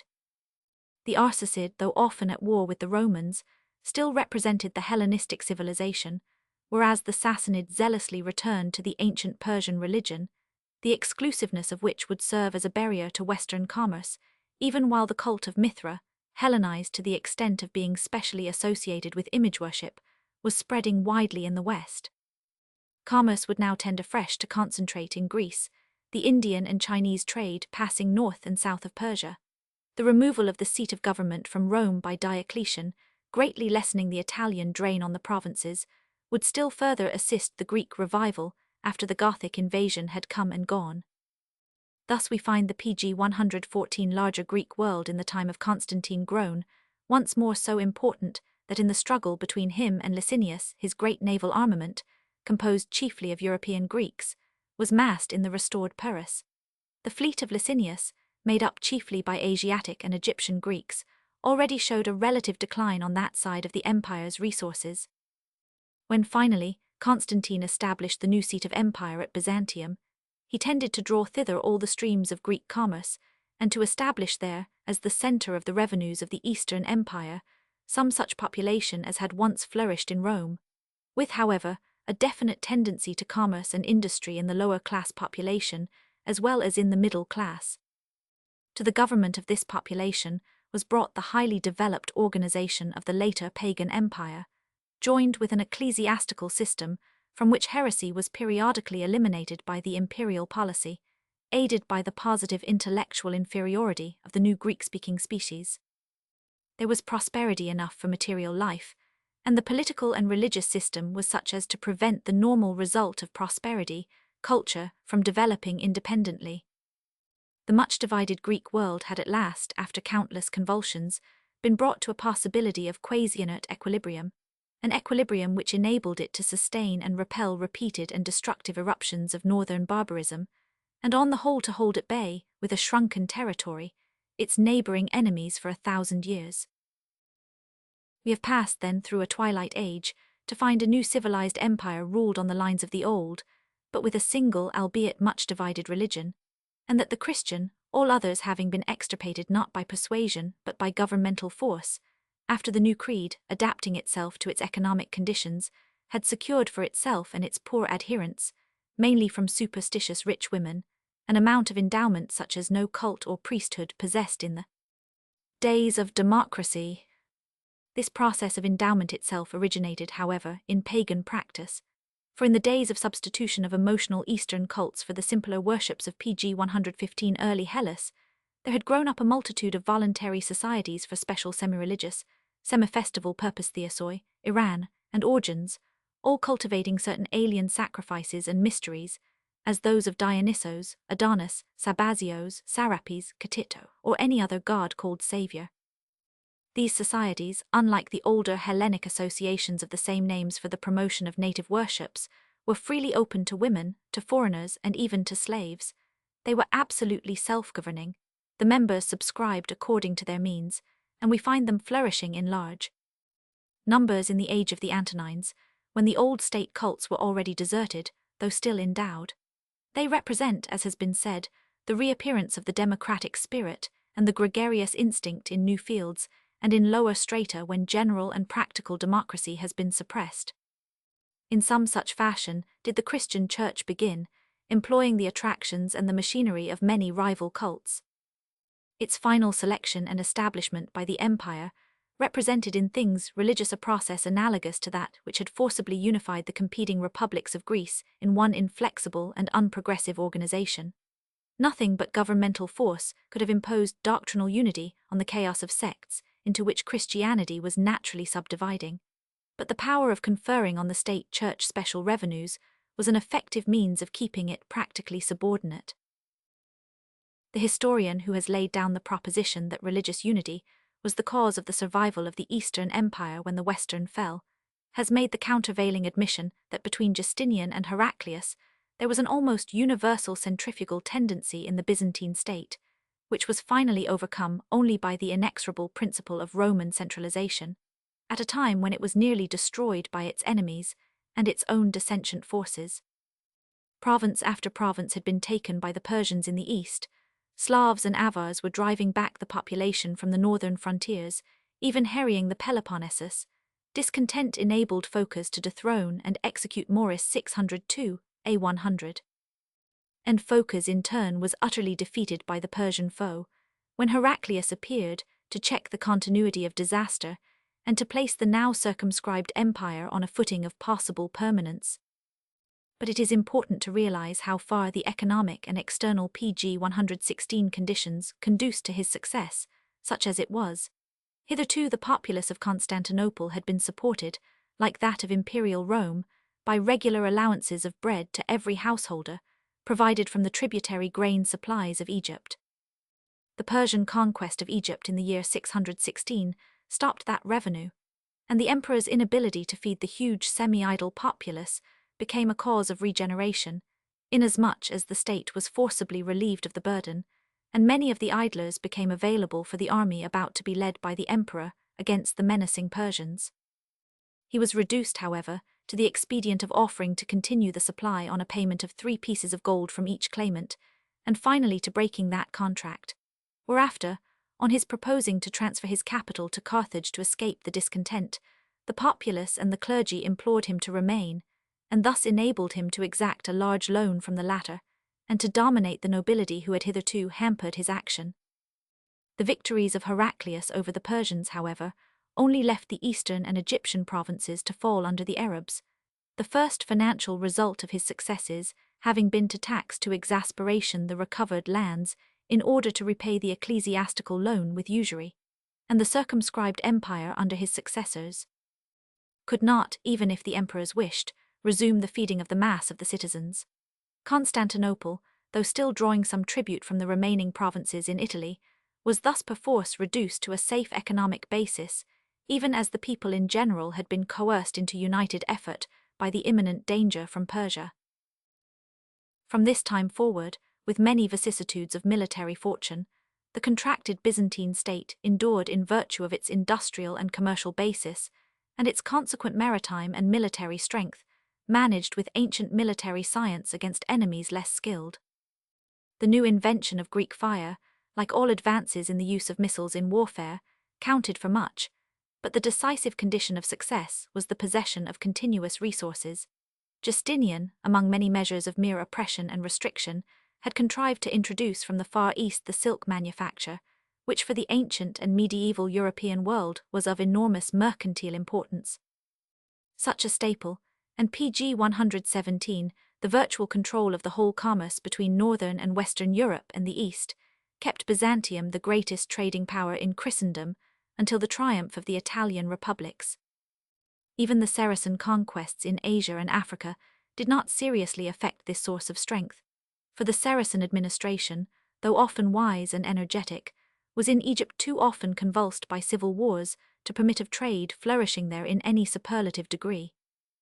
The Byzantines continued to trade with India by the Black Sea and Central Asian route, and their monopolies and imposts, however grievous, were relatively bearable compared with the afflictions of commerce under other powers.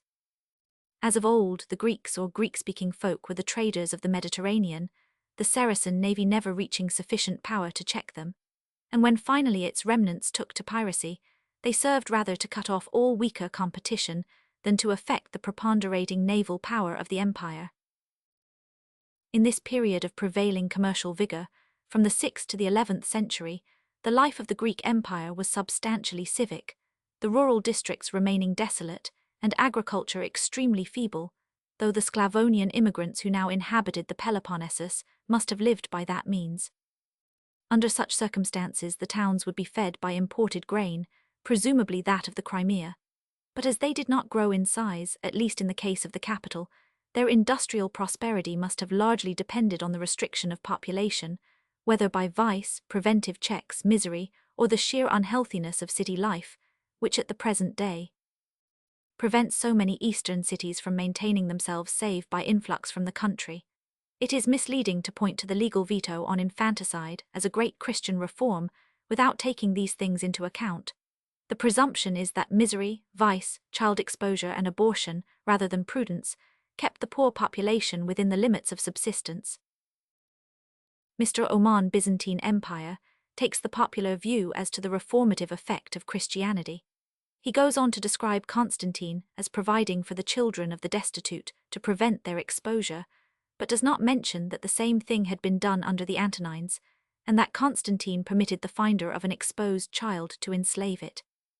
The punishment of all exposure as infanticide under Valentinian was only an adoption of the pagan practice at Thebes Lion Var, Hist, Roman 2:7. But in spite of all enactments, pg 118 under Christian as under pagan rule, exposure and positive infanticide continued, though Christian sentiment never gave it the toleration exhibited in the drama of Menander. As to the historic facts, cp.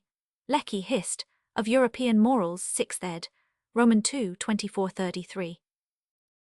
Broadly speaking, it was inevitable that in such a population as is pictured for us by Chrysostoma, multitude profoundly ignorant, superstitious, excitable, sensuous, all the vices of the Grco-Roman period should habitually flourish, while poverty must have been normally acute after the stoppage of regular free bread. On the general moral environment, cp. The author's Short History of Freethought, 2nd ed., I 24950. It is necessary in the same way to substitute an accurate for a conventional view, as to the treatment of slaves under the Christian Empire. We are still told that the Christian doctrine or implication of religious equality had the effect first of greatly modifying the evils of slavery, and finally of abolishing it. Research proves that the facts were otherwise. We have already seen how economic causes partially limited slavery before Christianity was heard of, and in so far as the limitation was maintained, the efficient causes remained demonstrably economic. Indeed, no other causes can be shown to have existed. Not only is slavery endorsed in the Gospels, and treated by Paul as not merely compatible with but favorable to Christian freedom on the part of the slave, but the early Christians, commonly supposed to have been the most incorrupt, held slaves as a matter of course.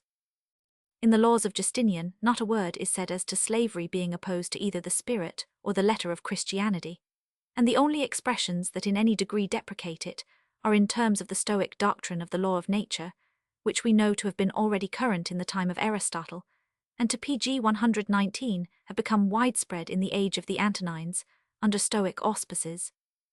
That law of nature, however, was never allowed to override a definite law of society, and the Christian influence, on the other hand, set up a new set of arguments for slavery. Among the Christian Visigoths, slaves who married without authority from their masters were forcibly separated, and the slave who dared to marry a free woman was burnt alive with his wife, while the bishops were among the largest slaveholders in the realm, and baptized Christians were bought and sold without a blush by the successors of St. Paul and Santiago.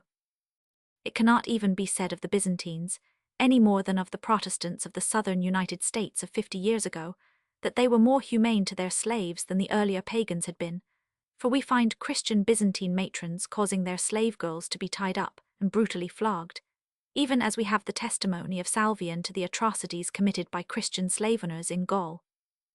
The admission that the Church, even when encouraging laymen to free their slaves, insisted on retaining its own, is the proof that the urging force was not even then doctrinal, but the perception that the Church's secular interests were served by the growth of an independent population outside its own lands. The spirit of the Justinian Code, despite its allusion to the law of nature, and the spirit of the enactments of the early councils of the Church are alike opposed to any idea of spiritual equality between bond and free. On the other hand, the simple restriction of conquest limited the possibilities of slavery for Byzantium. Captives were enslaved to the last, but of these there was no steady supply. In the rural districts, again, the fiscal conditions made for at least nominal freedom, as is shown by the historian who has most closely analyzed the conditions. The Roman financial administration, by depressing the higher classes and impoverishing the rich, at last burdened the small proprietors and cultivators of the soil with the whole weight of the land tax. The labor of the soil then became an object of great interest to the treasury, and obtained almost as important a position in the eyes of the fisc as the landed pg 120 proprietor himself. The first laws which conferred any rights on the slave are those which the Roman government enacted to prevent the landed proprietors from transferring their slaves, engaged in the cultivation of lands assessed for the land tax, to other employments which, though more profitable to the proprietor of the slave, would have yielded a smaller or less permanent return to the imperial treasury. The avarice of the imperial treasury, by reducing the mass of the free population to the same degree of poverty as the slaves, had removed one cause of the separation of the two classes. The position of the slave had lost most of its moral degradation, and he occupied precisely the same political position in society as the poor laborer from the moment that the Roman fiscal laws compelled any freeman who had cultivated lands for the space of 30 years to remain forever attached, with his descendants, to the same estate. The lower orders were from that period blended into one class. The slave rose to be a member of this body, the freeman descended, but his descent was necessary for the improvement of the great bulk of the human race and for the extinction of slavery. Such was the progress of civilization in the Eastern Empire. The measures of Justinian, which, by their fiscal rapacity, tended to sink the free population to the same state of poverty as the slaves, really prepared the way for the rise of the slaves as soon as any general improvement took place in the condition of the human race. For the rest, it cannot be supposed that the freedom thus constituted had much actuality. Sons of soldiers and artisans were held bound to follow their father's profession, as in the hereditary castes of the East, and none of the fruits of freedom are to be traced in Byzantine life. Still, the fact remains that the commercial and industrial life sustained the political, and that the political began definitely to fail when the commercial 999. Constantinople could hardly have collapsed, as it did before the Crusaders, if its commerce had not already begun to dwindle through interception by Venice and the Italian trading cities. As soon as these were able to trade directly with the East, they did so, thus withdrawing a large part of the stream of commerce from Byzantium, and when, finally, they acquired the secret of her silk manufacture, her industrial revenue was in turn undermined. On the economic weakening, the political followed, and the Eastern Empire finally fell before the Turks, very much as the Western had fallen before the Goths. Part 3, Culture Forces in Antiquity, 121. Chapter 1, Greece. It is still common, among men who professedly accept the theory of evolution, to speak of special culture developments, notably those of sculpture and literature in Greece, art in medieval Italy, and theocratic religion in Judea, as mysteries beyond solution. It may be well, then, to consider some of these developments as processes of social causation, in terms of the general principles above outlined. A rational view was reached by the sociologists of the 18th century, by whom the question of culture beginnings was much discussed. G. Garget's De l'origine des lois, des arts et des sciences, 1758, Ferguson's essay on the history of civil society, 1767, and Hume's essay on the rise and progress of the arts and sciences. At the end of the century we find the solution scientifically put by Walkenaer. Ainsi le germe de génie et des talents existe dans tous les temps, mais tous les temps n'y sont pas propres à le faire éclore sur l'histoire de l'espèce humaine, 1798, 1 Roman 6 ch. Roman 20, des siècles les plus favorables aux productions de génie, pp. 348, 349. In England 40 years later we find Hallam thus exemplifying the obscurantist reaction: there is only one cause for the want of great men in any period nature does not think fit to produce them. They are no creatures of education and circumstances. Literature of Europe, pt. Ich. Roman 3:35. A kindred though much less crude view underlies Sir Francis Galton's argument in Hereditary Genius. Cp. The present writer's paper on the economics of genius, in the Forum, April, 1898. Rep in Essays in Sociology, Vol. Roman 2, and the able essay of Mr. Cooley there cited. My esteemed friend, Mr.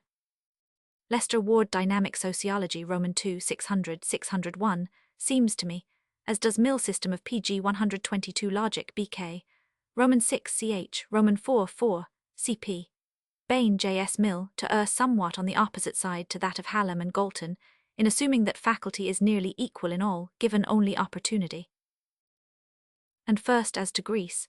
As against the common conception of the Hellenic people as innately artistic, it may be well to cite the judgment of an artist who, if not more scientific in his method of reaching his opinion, has on the whole a better right to it in this case than has the average man to his.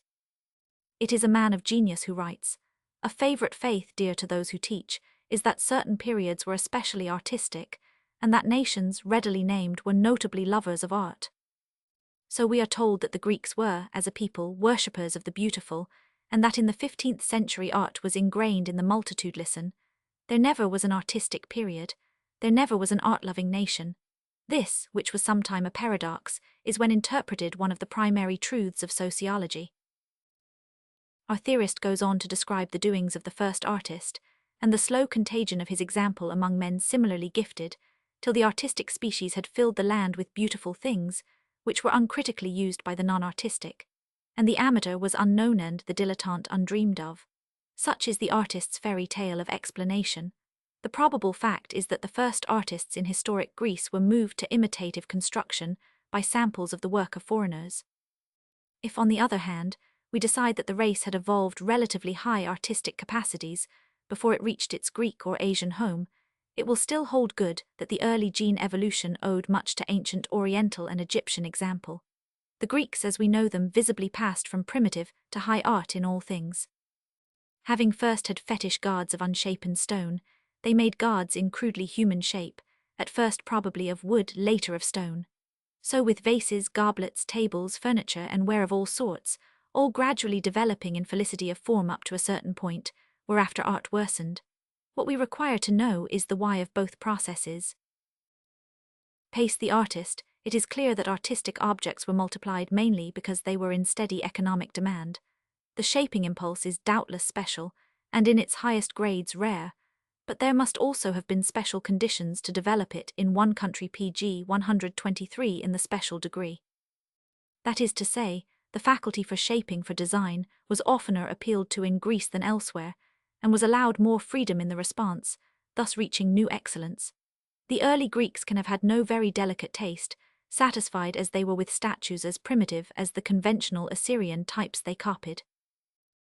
Prof. Burrows, in his valuable work on the discoveries in Crete, somewhat confuses one of his problems by assuming that, on a given chronological view, the creators of the early gene civilization were the most progressive and artistic part of the race.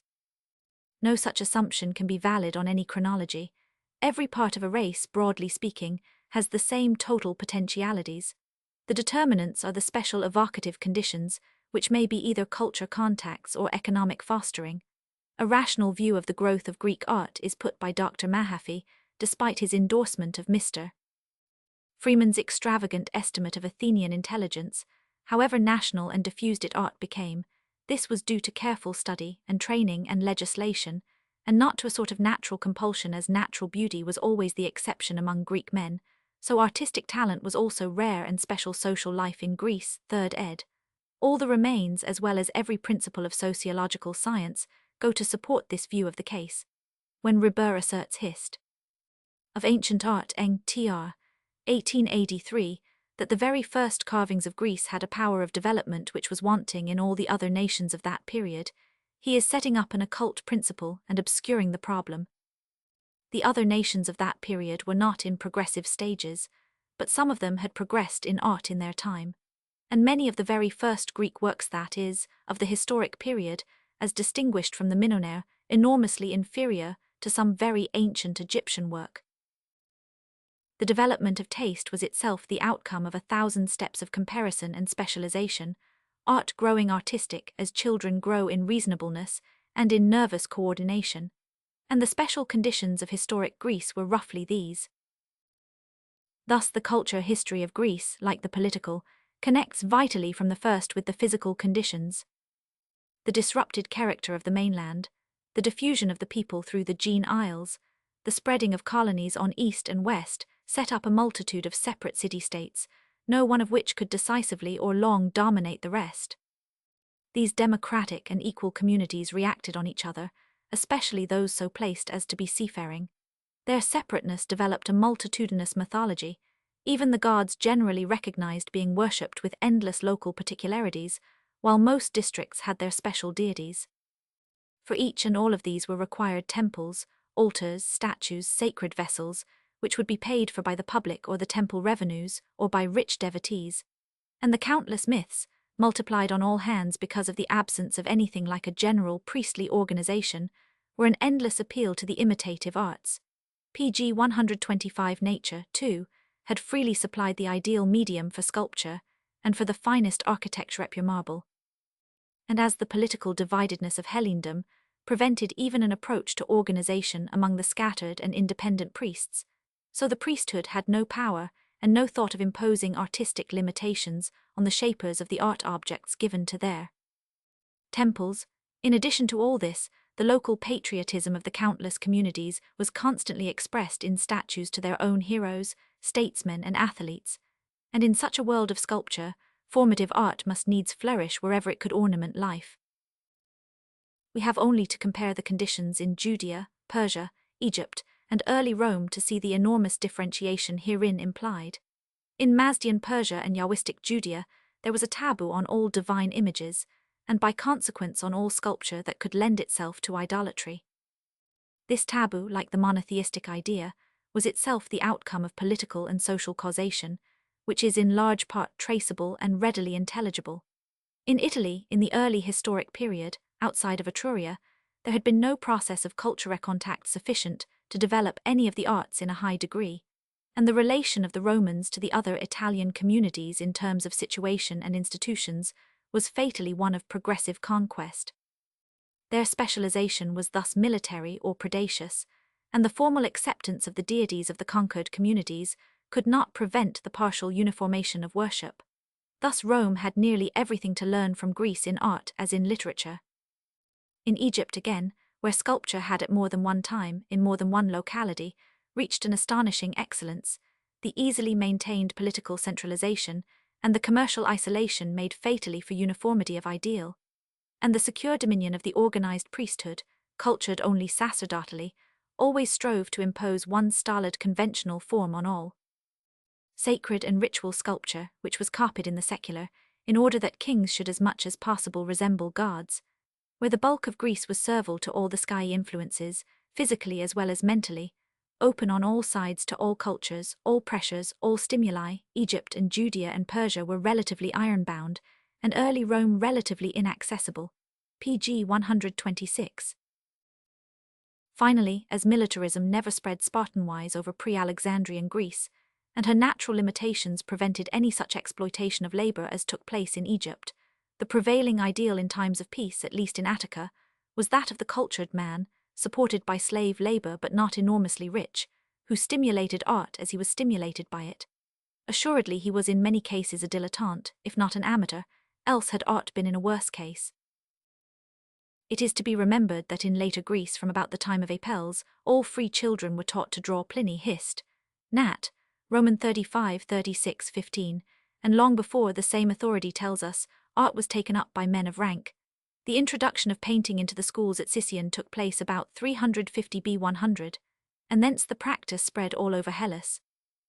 Aristotle, 2 Politics v. Roman 8-3, commends the teaching of drawing to children, noting that it enables men to judge of the arts and avoid blunders in picturebing, though he puts this as an inferior and incidental gain.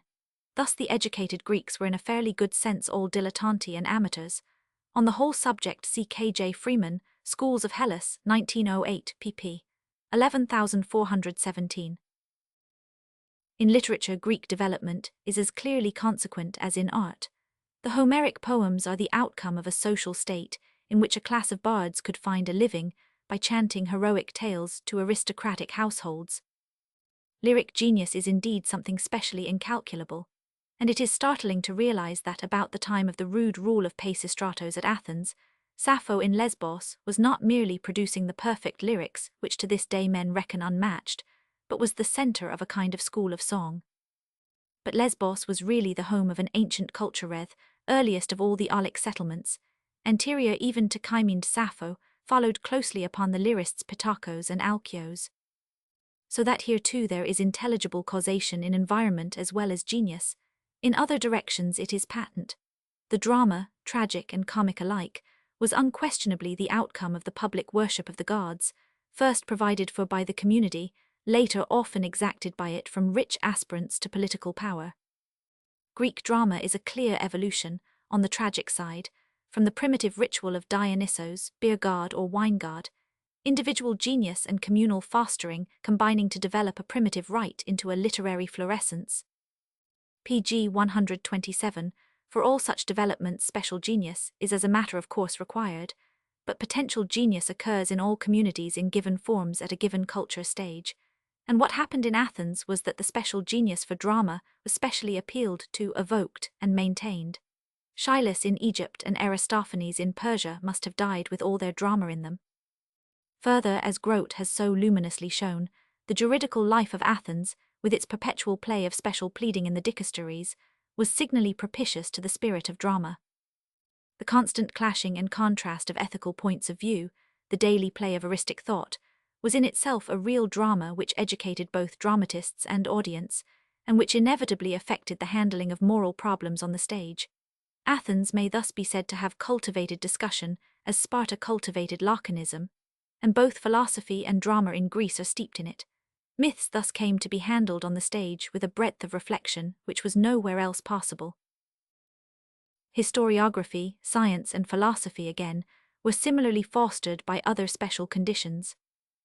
Abstract and physical science began for Greece in the comparison and friction of ideas among leisured men, themselves often travelled, living in inquisitive communities often visited by strangers. What Egypt and Syria and Phoenicia had to give in medical lore, in geometry, and in astronomy was assimilated and built upon, in an atmosphere of free thought and free discussion, whence came all manner of abstract philosophy, analytical and ethical. Plato and Aristotle are the peaks of immense accumulations of more primitive thought, beginning on the soil laid by Semitic culture in Asia Minor. Socrates was stimulated and drawn out by the Athenian life on which he didactically reacted. Hippocrates garnered the experience of many medical priests. History was cultivated under similar conditions of manifold intercourse and intelligent inquisitiveness. Herodotus put down the outcome of much questioning during many travels, and he had an appreciative public with similar tastes. The manifold life of Hellas and her neighbors, Egypt, Persia, Syria, was an endless ground for inquiry and anecdote. The art of writing, acquired long before from P.H. Nisha, was thus put to unparalleled uses, and at length the theme of the Peloponnesian War, in which all the political passions pg 128 of Hellas were embroiled for a generation, found in Thucydides, a historian produced by and representative of all the critical judgment of the critical Athenian age. Plutarch, in a later period, condenses a library of lesser writers.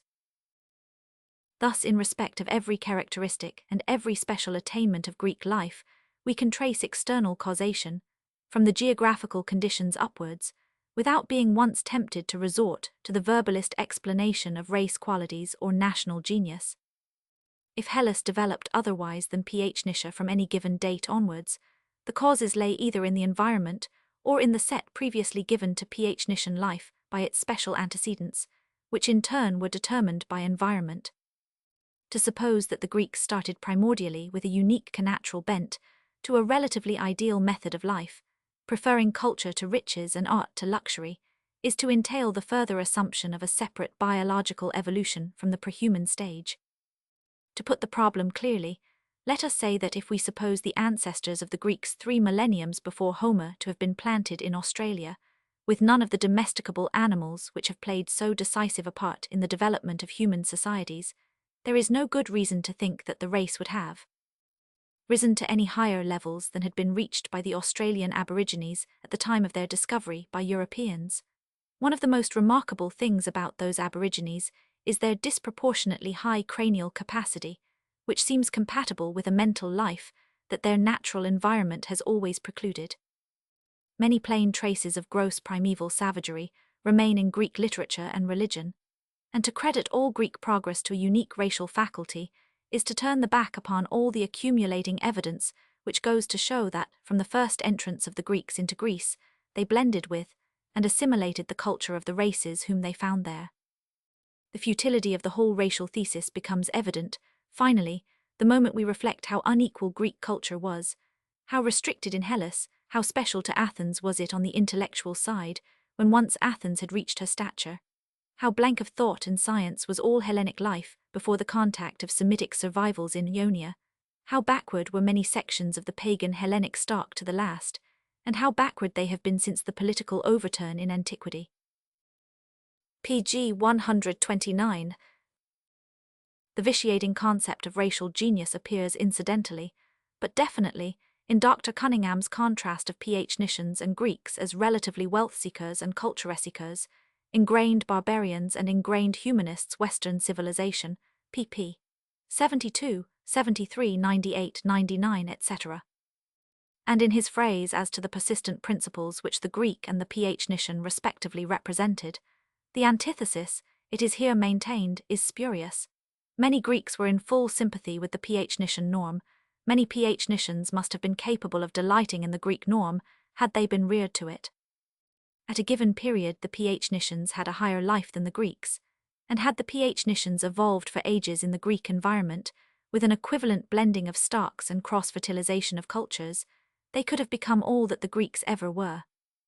The assertion that when we see the destruction and degradation of human life in the march of material progress, we see what is alien to the Greek spirit 499, will not bear examination. Greek slavery, like every other, was just such a degradation of human life, and to speak of a consciousness of her mission on the part of Athens 499, pp. 72, 73 is to set up a pseudo-entity and a moral illusion. It is remarkable that even among students well abreast of evolutionary thought, there is still a strong tendency to think of Greek civilization in terms of some occult virtue of Hellenic spirit, something unique in social phenomena, something not to be accounted for like the process of evolution in other races. Thus so accomplished and critical a thinker as Prof. Gilbert Murray seems to account for every Greek advance beyond savagery as a result of Hellenism, e.g. Human sacrifice, then, is one of the barbarities which Hellenism successfully overcame the rise of the Greek epic, 1907, solved by the progressive, or I may say by the Hellenic spirit 499. In this way the discrediting and abandonment of the use of poisoned arrows in the Homeric period 499, pp.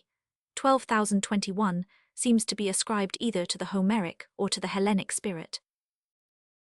Now Mr. Murray himself incidentally notes that poisoned weapons are forbidden in the laws of Manu, and it might be pointed out that even among the barbaric and ill-advantaged Somali, when visited by Burton 50 years ago, the use of poisoned arrows was already restricted to the servile class. First Footsteps in East Africa, ed. 1910, cp. The use of poisoned arrows, in short, is common in savagery, and is transcended by all races alike when they rise some way above that level. The Hellenes, to start with, were savages like the rest, and rose like others in virtue of propitious conditions. So with human sacrifice, according to Herodotus, the Egyptians had abandoned it before the Greeks. Shall we describe the Egyptian progress as a matter of Egypticism or the Egyptian spirit? pg 130. Defences of the Greeks, such as that made so ably by Mr. Murray against the aspersions cast upon paganism by uncritical Christians, are to be sympathetically received in the light of their purport. But the true historical method is surely not to exhibit the historic Greeks as antitheses to the pagan man of modern anthropology, but to show Christians how they and their creed have evolved from savagery even as did the Greeks. Cp. The author's Christianity and Mythology, 2nd ed. Sq. As to the pro-Hellenic handling of Greek phenomena by other scholars. Should the general line of causation here set forth be challenged, it will suffice by way of test to turn to the special case of Sparta. If it were Greek character that brought forth Greek art, letters, and science, they ought to have flourished in Greek Sparta as elsewhere. It is, however, the notorious historic fact that during all the centuries of her existence, after the pre-Lycogean period, Sparta contributed to the general deed of man virtually nothing, either in art or letters, in science or philosophy. The grounds for holding that choral poetry flourished preeminently at Sparta C.K.O. Muller, History of the Dorians, Eng. Tr. Roman 2, 383 are not very strong. See Busolt, Greikisch Geschichte, 1885, I 158-159, for what can be finally said on this head. Ernst Curtius, Greikisch Geschichte, 1858, I 240 writes on this subject as a romantic enthusiast. Burckhardt, Greikisch Kulturgeschichte, I 11619, examines the subject with his usual care, but decides only that the Spartans employed music with a special eye to military education. And Muller acknowledges that though many Spartan lyrists are named, there has not been preserved a single fragment of Spartan lyric poetry, with the exception of Alcman's, the probable reason being a certain uniformity and monotony in their productions, such as is perceived in the early works of art. On the whole question cp. K.J. Freeman's Schools of Hellas, CHS, I and 11. In the story of Hellas, Sparta stands almost alone among the peoples as yielding no foothold to the life of the mind, bare of nearly all memory of beauty, indigent in all that belongs to the spirit, morally sterile as steel. Yet the Dorians of Laconia are perhaps the only people in Greece who can be said to have preserved in any PG 131 measure the purity of their Greek blood. Before such a phenomenon, the dogma of race-character instantly collapses, whereas in terms of the reaction of conditions, the explanation is entirely adequate. As thus: Sparta was by situation one of the most secluded of the Greek states. In the words of Euripides, it was hollow, surrounded by mountains, rugged, and difficult of access to an enemy. Compared in particular with Athens, it was not only landward and mountain-walled, but out of the way of all traffic. From the first the Spartans were balanced in a peculiar degree by the strength of the Achaeans, who were in the Peloponnesus before them, the hostilities between the invaders and the older inhabitants lasting longer in the valley of the Eurotas than anywhere else. The Spartan militarism was thus a special product of circumstances, not a result of Doric character, since other Dorian communities did not develop it. Being thus so little open to commercial influence, and so committed to a life of militarism, Sparta was susceptible of a rigidity of military constitution that was impossible elsewhere in the Hellenic world, save to some extent in the similarly aristocratic and undeveloped communities of Thessaly and Crete, each similarly noted for unintellectuality. Whatever be the political origins of these societies, it is clear that that of Sparta could not have been built up or maintained save under conditions of comparative isolation. Grote, always somewhat inclined to racial explanations, argues ed. 1888 Roman 2, 262, as against K.O. Muller, who had still stronger leanings of the kind, that the Spartans were not the true Doric type, in that their institutions were peculiar to themselves, distinguishing them not less from Argos, Corinth, Megara, Epidaurus, Sicyon, Corcyra or Cnidus than from Athens or Thebes. This is doubtless true as against Muller c.p. Kopstadt, cited by Grote, Koch's General History of Greece 1877, and Menard Histoire des Grecs 1884 pp. 218, 221, but the suggestion that the Spartans varied in respect of being less Doric is equally astray.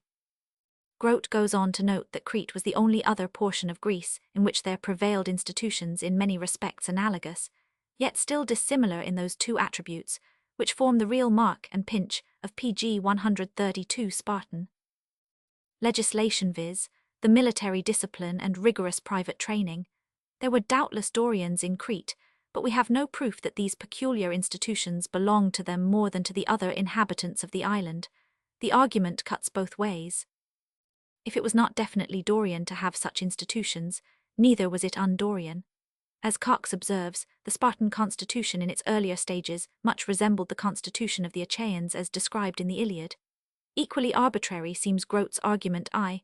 451 that the low level of taste and intelligence among the Thessalians, as well as certain points of their costume, assimilates them more to Macedonians or Epirots than to Hellenes.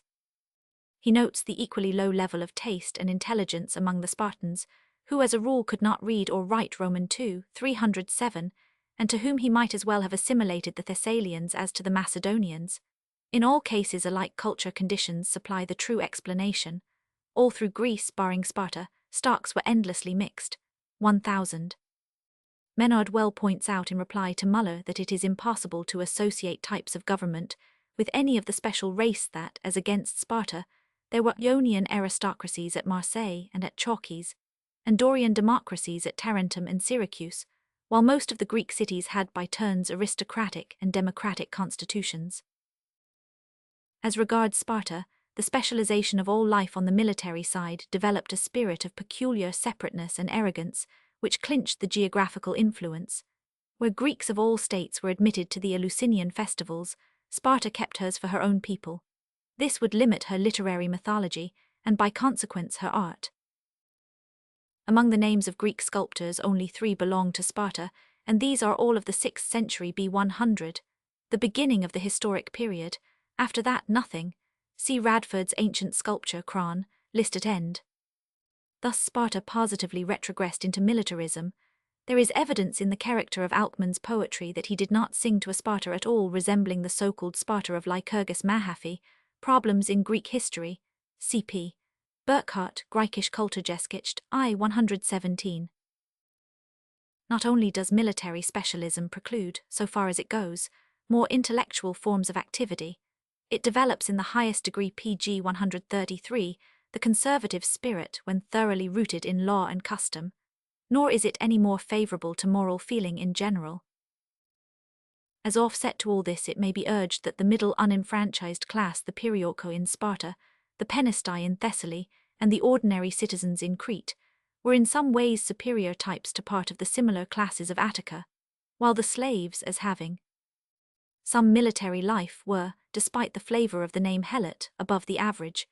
But even if that were so, it would not affect the problem as to culture development, and its solution in terms of the primary and secondary conditions of life for the given communities. It is to be noted that in Crete, less isolated by nature and way of life than either Sparta or Thessaly, less rigidly militarized than they and more democratic in constitution, there were more stirrings of mind. Epimenides, the author of the famous saying that the Cretans were always liars, evil beasts, idle gluttons, was himself a distinguished Cretan, but Crete on the whole counts for very little in Greek culture history. C.P. K.J. Freeman, Schools of Hellas. Such being, in brief, the process of the building up of culture for Greece, it remains to note the causes of the process of retrogression, which also connects broadly with the course of politics. Indeed, the mere expansion of Hellenistic life, set up by the empire-making of Alexander, might alone account for a complete change in the conditions and phases of Greek civilization. In the new Hellenistic world, wealth and power were to be won with ease, and with amenity where of old there was only an alien barbarism, or at least a society which to the cultured Greek was barbaric. When such cities as Alexandria and Antioch beckoned the Greek scholar of pg 134 small means, impoverished Athens could hardly retain him. Her extorted revenue in her most powerful period, as we saw, was the source of her highest flight of artistic splendor, and even after the Peloponnesian War, with greatly lessened power, Athens was the most desirable dwelling place in Hellas. After Alexander, all this was insensibly changed.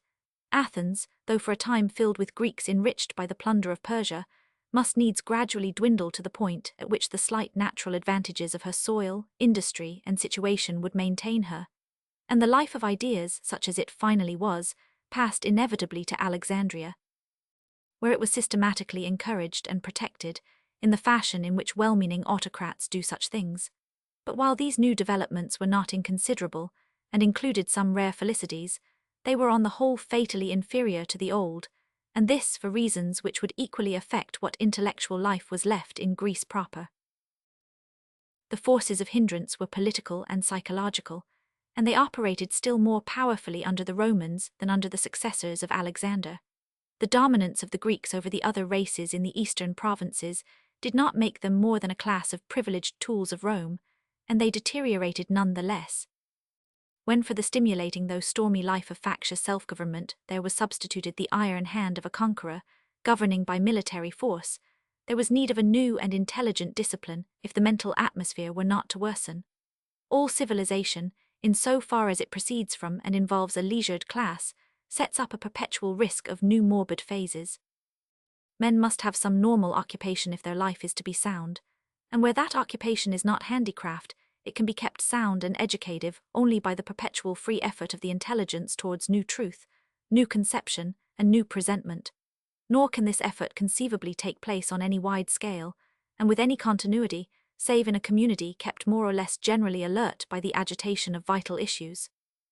For a generation or two after Alexander, pg 135 it is true, there is no arrest in the production of good philosophically minds among the Greeks. Indeed, the sudden forcing back of all the best remaining minds on philosophy, as the one mental employment left to self-respecting men of leisure, raised the standards of the study, and led to the ethical systems of Epicurus and Zeno, certainly fit in their way to stand beside those of Plato and Aristotle. So too, the thrusting back of the drama, which in the hands of Aristophanes had meddled audaciously with every public question on the study of private life, developed in the highest degree the domestic and psychological bent of the later comedy, very much as the autocracy has developed the novel in contemporary Russia. But the schools of Epicurus and Zeno, both of which outlasted in moral credit and in moral efficacy that of Plato, and the new comedy of Menander, alike represent the as yet unexhausted storage of the mental energy generated by the old political life, and the development is not prolonged in either case. Evidently something vital was lost. Only a renewal of the freer life could make possible a continuous advance in intellectual power. On this it is important to insist, as there are plausible grounds for contrary inferences, which are often drawn. All supposed exceptions to the law, however, will be found on analysis to be apparent only. A tyranny may indeed give economic encouragement to art and culture, and a republic may fail to do so. But the work of the tyranny is inevitably undone or kept within a fixed limit by its own character, while if the free community be but fairly well guided, its potentialities are unlimited. This is the solution of much modern dispute between the schools of laissez-faire and protection. A Velasquez, who might otherwise have been condemned to seek his market with coarser wares, may develop to perfection at the court of an autocrat of fine taste, but even he partly depends for his progress on intelligent communion, which the autocrat, this case chances to yield him, and from Velasquez onward there is no progress. So in autocratic Assyria, sculpture reaches a certain point and becomes forever conventionalized. In Egypt it conforms more or less exactly to the general stereotyping of life. We may grant, with some emphatic qualifications, that in PG 136 some cases with the tyrant began the building of large temples, the patronage of clever handicrafts, the promoting of all the arts, and that he may have patronized men of letters. But as regards the temples, it is certain that in Hellas he was not the chief temple builder, and it is also quite certain that the tyrant never evolved a single generation of important writers, thinkers, and artists, any more than of intelligent, self-respecting, and self-governing citizens. The latter constituted, in fact, the necessary nutritive soil for the former in the communities of antiquity. It has been said that at the end of the 3rd century of Rome, when its inhabitants had hardly escaped from the hands of Porcina, Syracuse contained more men of high genius than any other city in the world. These were collected at the court of the first Hiero during his short reign of 10 years, and among them were the greatest poets of the age, Pindar, Simonides, Hylas. This is true, but Hiero had not been the means of evolving the powers of any one of the three. Pindar is manifestly the product of the diversified life of the free states. Simonides, though much patronized by aristocrats, began to find himself as a chorus teacher at Carthia in Chios, won countless prizes at the Greek festivals, and spent only the latter part of his life with Hiero. Hylas is the product of the Attic theatre. Not the tyranny, but democracy had been the alma mater. It is true that Athens after Hylas played the despot city in finance, but she so far preserved at home the democratic atmosphere, in which, according to Demosthenes, slaves had more freedom of speech than citizens in many other places. Lesbos had her oscillations between oligarchy and despotism, but the group in which Sappho stood was that of Pittacos and Alkios, elected 10 years dictator, who finally laid down his dictatorship, and the fierce singer who assailed him. Not in the Roman peace of a fixed despotism did lesbian song reach its apex. The old problem of the culture revenue of the tyrant has been raised afresh by Messrs. Mitchell and Caspary in their abridgment of Grote's History of Greece. Grote's enthusiasm for democracy, they contend, undoubtedly prevented him from doing full justice to much that was good in the non-democratic PG 137 governments of Greece, notably in his estimate of the so-called tyrants of the Greek world, and in his attitude towards the Macedonian Empire. Pref. To work cited, p. Roman 15.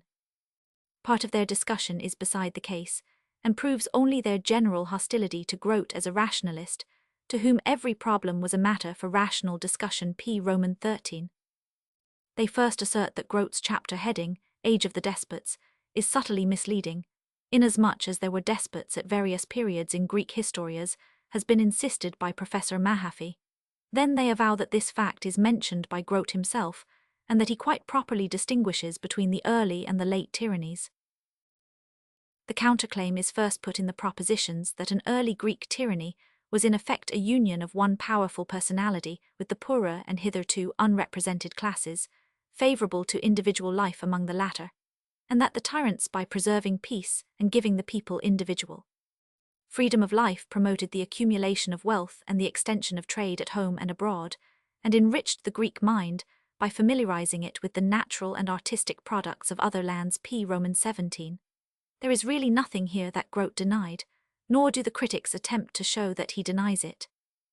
Grote actually said before them that the demagogue despots are interesting as the first evidence of the growing importance of the people in political affairs. The demagogue stood forward as representing the feelings and interests of the people against the governing few. Even the worst of the despots was more formidable to the rich than to the poor, and the latter may perhaps have gained by the change. History, pt. Roman 2, ch. Roman 9, ed. 1888. Roman 2, 397. As regards the case of Pisistratos, on which Messrs. Mitchell and Caspary chiefly found their plea, Grote notes that his was doubtless practically milder than the average despotism, but that cases of this character were rare. And to this thesis, which is backed by an overwhelming mass of Greek testimony, from Herodotus to Aristotle and Plato, the critics offer no kind of answer. They do, however, claim for the tyrants in general that in the first place their orderly government provided for the first time the conditions which are essential to artistic and literary production. Secondly, it was their policy to foster in all possible ways everything that contributed to the magnificence of the states. If it be meant to include under the head of tyrannoi the early feudal chieftains before whom the bards chanted, the issue is merely confused. If not, the proposition is untenable. If again it be argued that the mausoleum was a finer thing than the Parthenon, or quite as well worth having, the real issue is missed. It is significant that Grote's anti-rationalistic critics make no pg 138 attempt to gauge the respective effects of tyrannic and democratic or oligarchic rule on the inner life of men, which is what Grote chiefly considered. Neither is this the vital issue, once faced in the essay of Hedgewish on the epoch of Roman history, most fortunate for the human race French trans, by Salvit, 1834, or in the encomiums of Gibbon, Mommsen, and Renan, before cited note. As has been shown above, there is no instance of a new and great intellectual development taking its rise, or visibly going forward save as at Alexandria under the Ptolemies, under the auspices of even a good despot in antiquity, though such a despot might at times usefully preserve the peace and cherish writers and artists. Here, then, is a sociological clue that should be followed. The reasonable inference seems to be that democratic conditions, other things being equal, tend most to elicit human faculty. And where in modern times certain of the less democratic nations may be said to have developed certain forms of culture more widely and energetically than do certain of the more democratic states, as Germany her learned class, in comparison with France and England and the United States, or modern Russia in comparison with the states in the matter of the higher fictionate, can easily be shown that these developments arise not in virtue of, but in reaction against autocracy, and that they were possible only in virtue of the evocative influence of communities living more freely. Modern communities differ vitally from the ancient in that printing has created a species of intercourse which overleaps all political and geographical restrictions, so that a politically tyrannized community can yet receive and respond to the stimulus of another. But the stimulus is still indispensable. Thus the intellectual expansion of France after the death of Louis Roman XIV drew germinally from the culture of the England of the day, and that of Germany later in the century was equally a sequence from that, and from the ferment in France.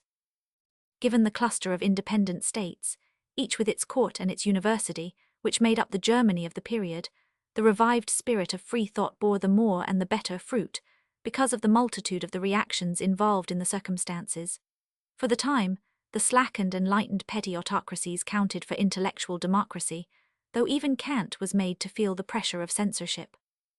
It was not regal or ducal rule that made Lessing or Herder or Schiller or Goethe, and it was not mere pg 139 kingly encouragement that bred scholars like Hermann and Wachsmuth and Buttmann and Becker and Bock and Heeren and Artfried Müller. The school of Tübingen was the outcome of a movement that proximately began in English deism, and even the personal bias of Frederick counted for much less in the evolution than the general contagion of European debate. In the University of Berlin, organized after Jena, the inspiring principle was that of intellectual freedom, and the moving spirits took express pains to guard against the tyranny of convention which they saw ruling in the universities of England.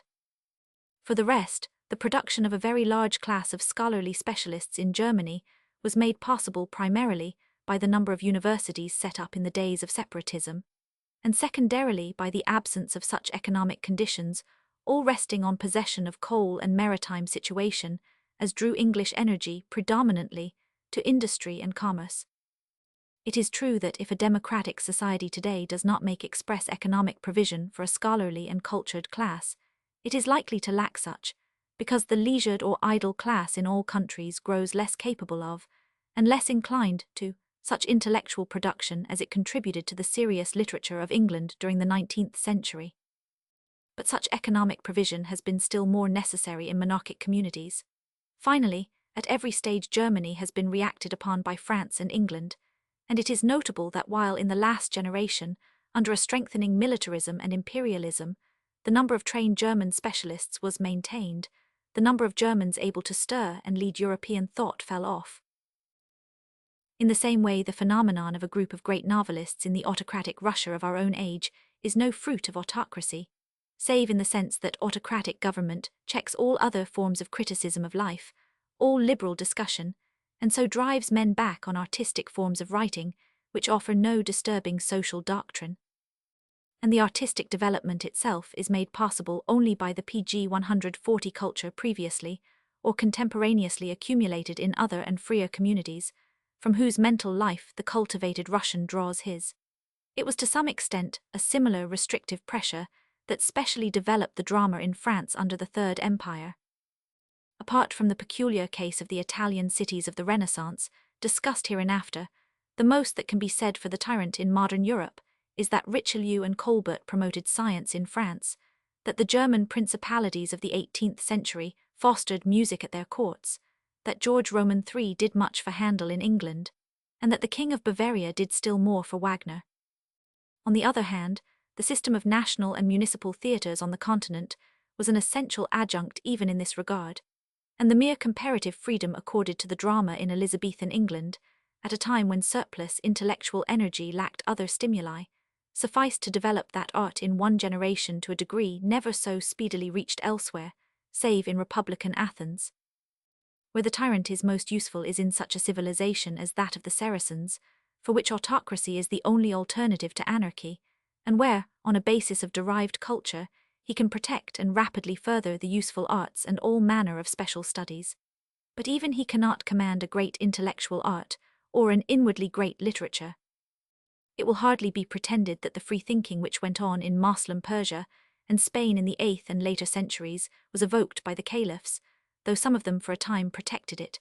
The Ptolemies for a while fostered science at Alexandria, but under Roman rule surely as Tyrannus it died out, and even under the Ptolemies science was a hothouse plant which never throve in the open. It is clear then that first the rule of Alexander and his successors, and later the rule of Rome, over Greece and the Gearcized East, put a check on the intellectual forces there, against which there was no counteractive in existence. There remained no other free communities whose culture could fecundate that of the Greek and other cities held in tutelage. The city of Rhodes, which recovered its independence at the death of Alexander, and maintained its self-government down till the Roman period, was, in point of fact, latterly distinguished for its art Mahaffy, Greek life and thought pp. 33,438, thus illustrating afresh the value of free life as an art stimulus, but its preeminently commercial activity, as in the case of Corinth, pg 141, and as later in the case of Venice, kept it relatively undistinguished in literature. Rich merchants commissioned pictures and statues, but not philosophies or books. Home Eng, Trans Roman 492 calls Rhodes a seat of philosophy, etc., naming Theophrastus and Eudemus, but they both studied and settled at Athens. From the whole history, there emerges the demonstration of what might reasonably be put a priorithat for a whole community, once self-governing, to acquiesce in an all-embracing foreign despotism meant the settling of lethargy on half of its mental life. What the thinkers left in Greece could do was to lend philosophically ideas and method to the jurists at work on the problem of adapting Roman law to the needs of a world empire, and this was done to good purpose, but it was the last genuine task that the circumstances permitted of. To discuss vitally the problems of politics would have meant challenging the despotism. There remained, it is true, philosophy and the arts, and these were still cultivated, but they finally subsisted at the level of the spirit of a community which felt itself degenerate from its past, and so grew soon hopelessly imitative. No important work, broadly speaking, can ever be done save by men who, like the most gifted Greeks of the palmy days innovating in drama and improving on the science of the foreigner, feel themselves capable of equaling or transcending the past, and that feeling seems to have become impossible alike for the students and the sculptors of Greece soon after the Macedonian conquest, or at least after the Roman. Plato and Pheidias, Aristotle and Praxiteles, Hylas and Epicurus figured as heights of irrecoverable achievement, and the pupillary generations brooded dreamily over Plato or drew serenity from Epicurus as their bent lay, and produced statues of alien rulers or of the deities of alien temples, where their ancestors had portrayed heroes for the cities and gods for the shrines of Greece. Beneath the decadence of spirit there doubtless lay, not physiological decay, as is sometimes loosely assumed, but a certain arrest of psychological development, an arrest which, as above suggested, may be held to have set in when the life and culture of the family women in the Greek cities began decisively to conform to the Asiatic standard. The men pg 142. Cultivating the mind while the women were concerned only with the passive life of the body. In this one matter of the equal treatment of the sexes, Sparta transcended the practice of Athens, her narrow intellectual life being at least the same for both, and to this element of equilibrium was probably due her long maintenance of vigor at the level of her ideal. As, however, the Spartan women, whatever their training, could not finally live the martial life of the men, the results of their chiefly animal training were not exemplary. See the question vivaciously discussed by de Paul, Recherches philosophiques sur les Grecs, 1787, Thai, Roman 4 sect. X1a work, which contains many acute observations, as well as a good many absurdities. The Spartan women, it appears, were in a special degree carried away by the Bacchic frenzy. Alien var. Hist. Roman 3:42. Cp. Aristotle, Politics, Roman 2:9, and other testimonies cited by Hermann, Manual of the Political Antiquities of Greece, 27:12, as to their general license. The arrested psychological development, it need hardly be added, would tend to mean not merely unoriginal thinking among those who did think, but finally, a shrinkage of the small number of those who cared greatly for thinking. Even in the independent period, the mental life of Greece drew perforce from a relatively small class, chiefly the leisured middle class, and the exceptional artificers or slaves who, in a democratic community, could win culture by proving their fitness for it. Under the Roman rule, the endowed scholars, sophists, and artists alike would tend to minister to Roman taste, and as that deteriorated, its ministers would. Rome, it is easy to see, went the downward intellectual way in the imperial age with fatal certainty, and her subject states necessarily did likewise at their relative distance. Finally, when Christianity became the religion of the empire, all the sciences and all the fine arts save architecture and metalwork were rapidly stupefied, the emperor vetoing free discussion in the 5th century, and the church laying the dead hand of convention on all such art as it tolerated, even as the priesthood of Egypt had done in their day. It is positively startling to trace the decline of the fine arts after the 2nd century. On the Arch of Constantine at Rome, all the best sculpture is an appropriation from the older Arch of Trajan. Under the first Christian emperor, there are no artists capable of decently embellishing his monument in the ancient metropolis. All the forms of higher faculty seem to have declined together, and as the decay preceded, the official hostility to all forms of free thought strengthened. Pg 143. See Finlay, History of Greece, as cited, I. 28,485, as to the veto on discussion by Theodosius. In the next century, Justinian suppressed the philosophically schools at Athens. Finlay, in one passage I. 221, speaks of them as nearly extinct before suppression, but elsewhere pp. 27,781 he gives an entirely contrary account. There are too many such contradictions in his pages. Cp. Herzberg, Geschichte Griechenlands seit dem Absterben des antiken Lebens, 1876, I. 7884. By the time of Constantine, even the coinage had come to look like that of a semi-barbarian state, and thought, of course, had already stagnated when Christianity conquered the educated classes. But these classes themselves were speedily narrowed nearly to those of the priests and the bureaucracy, save in so far as commerce maintained some semi-leisure. Barbarian invasion and imperial taxation combined in many districts to exterminate the former leisured and property-owning class.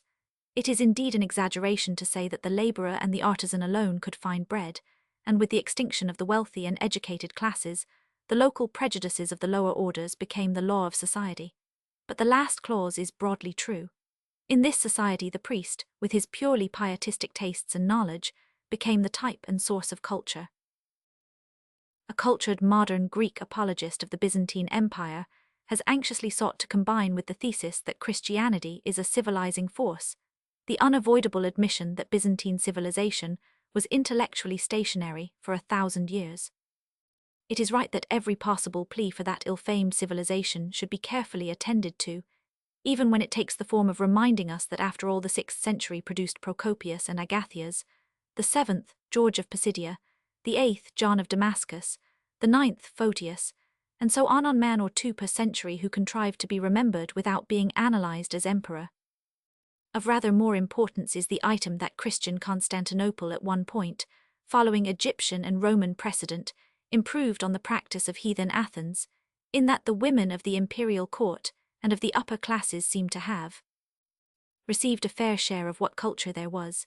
It is further a matter of bare justice to note pg 144 that Byzantium had all along to maintain itself against the assaults of Persia, of Islam, of barbarism, heathen and Christian, and of Latin Christendom.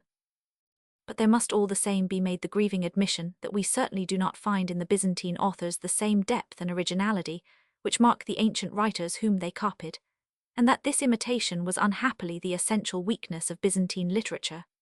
That is to say, the intelligence of the Christian empire, like that of the Greece of the post-Macedonian and the Roman domination, looked back to pagan Athens as to an irrecoverable greatness.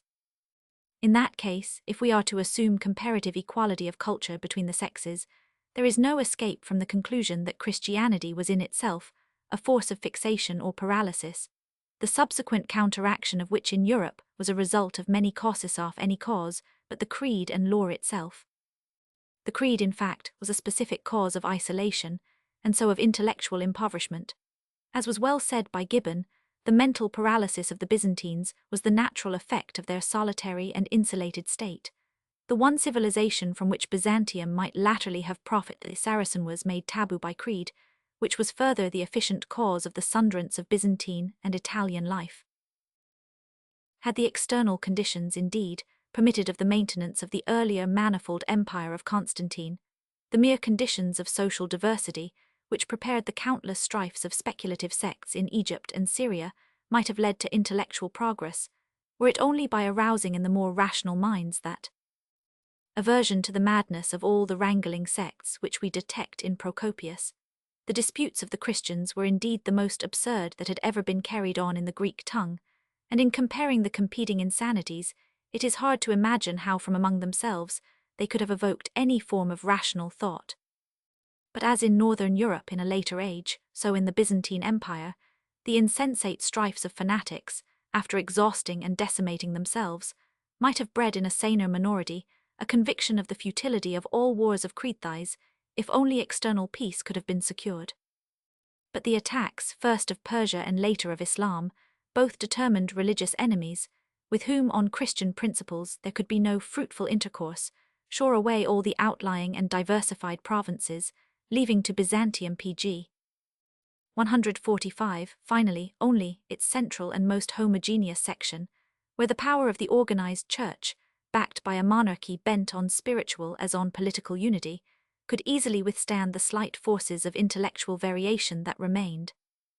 The very misfortunes of the empire, connected as they were with so many destructive earthquakes and pestilences, would, on the familiar principle of buckle, deepen the hold of superstition on the general mind. On the other hand, the final Christianizing of the Bulgarian and Slav populations on the north, while safeguarding the empire there, yielded it only the inferior and retarding culture contact of a new pietistic barbarism, more childish in thought than itself. We can see the fatality of the case when we contemplate the great effort of Leo the Isaurian in the 8th century to put down image worship by the arm of the executive.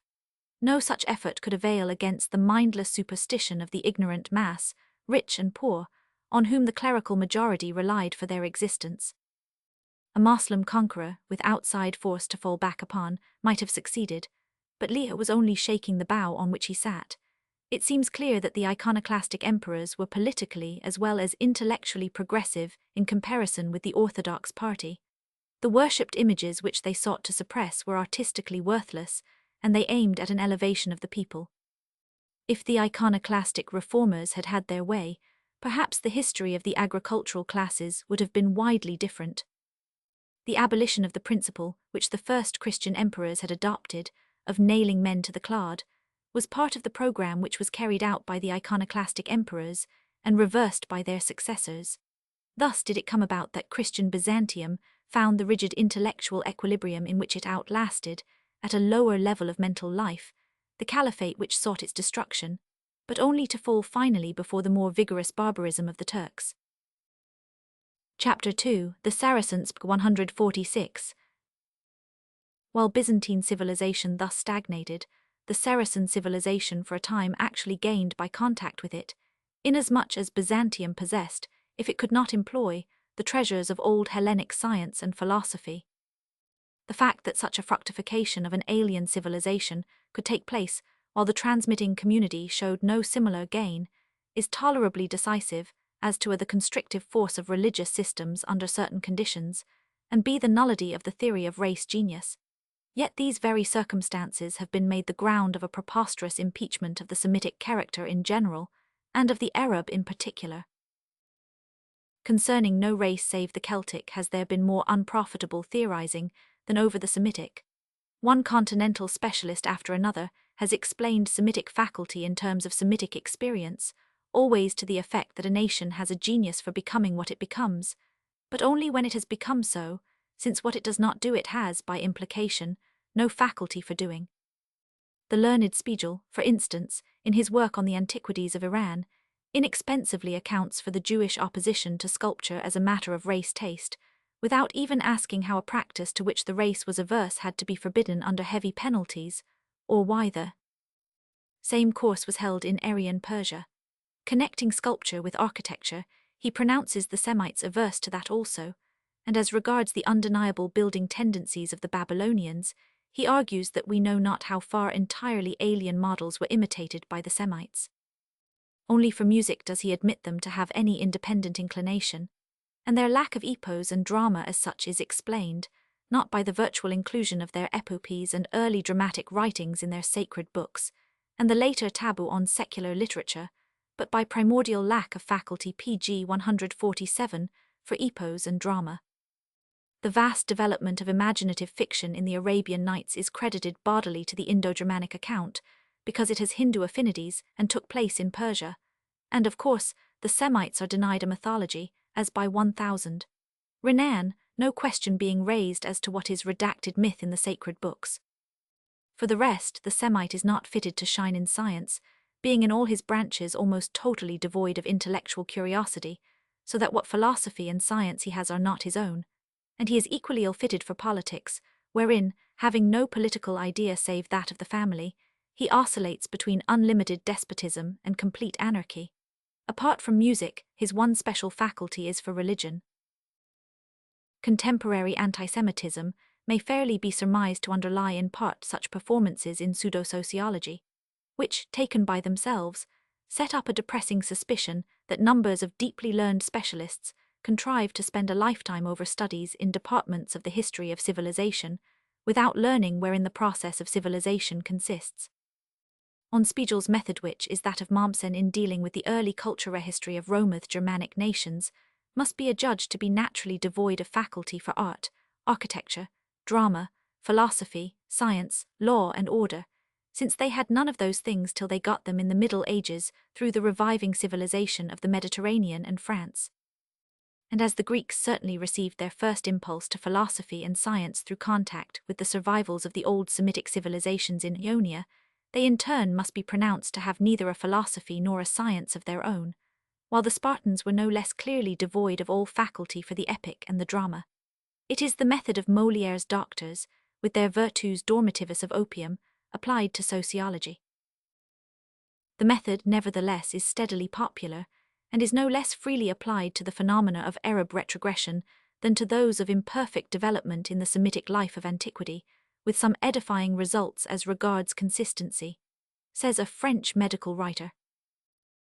There is no such thing as an original Arab medical science. Arab medical science was a slavish imitation from the Greek, and the same remark is true of all the sciences. The Arabs have never been inventors. They are enthusiasts, possessed with a passion for anything new, which renders their enthusiasm itself evanescent. And in consequence of this incapacity for pg 148 perseverance, they soon forgot the lessons in medical science which they had once acquired from the Greeks, and have fallen back into a state of the most absolute ignorance. The method by which Arab defects are here demonstrated from the arrest of Arab civilization is a simple extension of that by which Spiegel demonstrates the original deficiencies of the ancient Semites, and Mommsen the incapacity of the Latins to do what they did not do. A certain race or nation, having at one time attained a considerable degree of civilization, and afterwards lost it, is held to have thus shown a collective incapacity for remembering what it or they had learned. The they here is the correlative of 1000. Taines vis identity, entirely self-determining and strictly homogeneous. the racial misfortune is set down to a fault pervading the whole national character or intellect, and peculiar to it in comparison with other national characters. Conditions count for nothing. Totality of inherited character, acting in vacuo, is at once the summary and the judgment. Anyone who has followed the present argument with any assent, thus far will at once grant the futility of such doctrine. The Arabs had neither more nor less collective faculty of appreciation and oblivion than any other equally homogeneous people at the same culture stage. It is quite true that they had not an original medical science, but neither have any other historical they ever had such. The Greeks certainly had not. The beginnings of medical knowledge for all mankind lay of necessity in the primeval lore of the savage, and the nations which carried it furthest in antiquity were just those who learned what others had to give and improved upon it. The Greeks must have learned from Asia, from Egypt, from Phoenicia, and the Romans learned from the Greeks. The Arabs, coming late into the sphere of the higher civilization, and crossing their stock in the east with those of Persia, in the west with the already much mixed stocks of Spain, passed quite as rapidly as the Greeks had done from the stage of primitive thought in all things to one of comparative pg 149 rationality as regards medicine and the exact sciences, and this not in virtue of any special enthusiasm for new ideas, but by the normal way of gradual collection of observations and reflection upon them, in communities kept alert by variety of intercourse, and sufficiently free on the side of the intellectual life.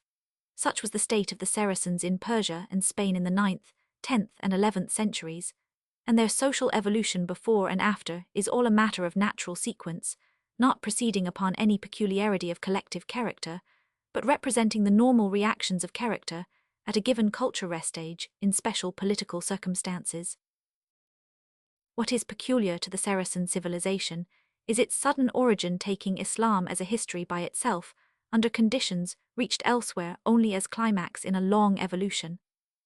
The rise of Islam has the twofold aspect of a barbarian campaign of plunder and a crusade of fanaticism, and though the prospect and the getting of plunder were needed to ripen the fanaticism to full bloom, the latter was ultimately a part of the cementing force that turned a horde into a community. The great facilitating conditions for both were the feeble centralized system maintained by the Christianized empire and the disintegrating force of Christianity as a sectarian ferment. In Egypt, for instance, the hatred between rival schools of Christian metaphysic secured for the Arabs an unresisted entrance into Alexandria. It needed only a few generations of contact with higher culture in a richer environment to put the Saracens, as regards art and science, very much on a level with the stagnating Byzantines, and where the latter, possessed of their scientific and philosophical classics, but imprisoned by their religion, made no intellectual progress whatever, the former, on the same stimulus, progressed to a remarkable degree. There has been much dispute as to the exact measure of their achievements, but three things are clear: that they carried the mathematics of astronomy beyond the point at which it had been left by the Greeks, that they laid the foundations of chemistry, and that they intelligently carried on surgery and medicine when the Byzantines, having early in the Christian period destroyed the Asclepians, which were in pg 150 some degree the schools of the medicine of antiquity, had sunk to the level of using prayers and incantations and relics as their regular means of cure. Curiously enough, too, the Saracens had the merit, claimed for the Byzantines, of letting their women share rather freely in their culture of all kinds. What is more, the later Saracens of Spain, whatever the measure of their own scientific progress, were without question a great seminal force in the civilization of Western Christendom, which drew from them its beginnings in mathematics, philosophy, chemistry, astronomy and medicine, and to some extent even in literature and architecture, to say nothing of the effect on the useful arts of the contact of the Crusaders with the Saracens of the East. As to Arab medicine, see Withington as cited pp. 139-170, and Sprengel History of Medicine French tr.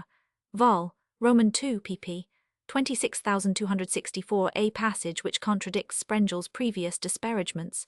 Compare the Histoire particulière in this chapter v. of sect. 6 generally countervails the hostile summaries. Sprengel proceeded on the prejudice I. 215 that there was no rational science anywhere before the Greeks, as if there were not many irrational elements in the science not only of the Greeks, but of the moderns. A much better qualified historian of Arab medicine, Dr. Lucien Leclerc, writes Histoire de la médecine arabe, 1876, I. 462, that in the 11th century the medical productions of the Arabs continue to develop an independent aspect and have already a certain stamp of originality. Already the Arabs feel themselves rich on their own footing. We see appearing certain writings not less remarkable for the novelty of the form than for the value of the substance. Again, Dr. Ernst von Meyer, the historian of chemistry, sums up Hist. Of Chemistry M. Gowans Tr. 2nd ed., that the germs of chemical knowledge attained to a marvelous growth among the Arabians. It may be noted that there is record of a hospital in Baghdad at the beginning of the 9th century, and that there were many there in the 10th Leclerc, I. 559. A rational argument is brought against Semitic faculty by Dr. Cunningham. It should be admitted, in the contention that the PH-nicians figured poorly as copyists of Greek art Western civilization, following Renan. But this argument entirely ignores the element of time that is needed to develop any art in any civilization. The PH-nician civilization was PG 151 overthrown before it had time to assimilate Greek art developments, which themselves were the work of centuries, even in a highly favorable set of conditions. Noldeck, though less unscientific than Spiegel, partly follows him in insisting that PH-nician architecture copied Egyptian, and that the later Semites copied the Greek, as if the Greeks in turn had not had predecessors and guides. Starting with the fixed fallacy that the Semites were one-sided, he reasons in a circle to the effect that their one-sidedness was highly prejudicial to the development of science, while compelled to admit the importance of the work of the Babylonians in astronomy. Sketches from Eastern History Eng Tr. pp. 1518. It is now current doctrine that for nearly 8 centuries, under her Mohammedan rulers, Spain set to all Europe a shining example of a civilized and enlightened state. Her fertile provinces, rendered doubly prolific by the industry and engineering skill of her conquerors, bore fruit an hundredfold. Cities innumerable sprang up in the rich valleys of the Guadalquivir, and the Guadiana art, literature, and science prospered as they prospered nowhere else in Europe. Students flocked from France and Germany and England to drink from the fountain of learning which flowed only in the cities of the Moors. The surgeons and doctors of Andalusia were in the van of science, women were encouraged to devote themselves to serious study, and the lady doctor was not unknown among the people of Cordova. Mathematics, astronomy and botany, history, philosophy and jurisprudence were to be mastered in Spain and Spain alone. The practical work of the field, the scientific methods of irrigation, the arts of fortification and shipbuilding, the highest and most elaborate products of the loom, the graver and the hammer, the potter's wheel and the mason's trowel, were brought to perfection by the Spanish Moors. See Stanley Lanepool, The Moors in Spain, Pref. It could be wished that Mr. Lanepool had given English readers, as he so well could, a study of Saracen civilization, instead of a story of the nation on the old lines. For corroboration of the passage see Dozy, Histoire des Musulmans d'Espagne, 1861 Roman 3 109-110, Prescott, History of Ferdinand and Isabella, Kirk's ed., 1889 pp. 18688, 192, 19599, Draper, Intellectual Development of Europe, ed. 1875 Roman 2 3053, Sismondi, Historical View of the Literature of the South of Europe, Eng Tr. I 5054 64 68 76 84 89, cp. Sainobo's Histoire de la Civilisation au Moyen Age 3e ed., pp. 4862, Gebhardt, Origins de la Renaissance en Italy, 1879 pp. 18589, Bosworth Smith, Mohammed and Mohammedanism 2nd ed., pp.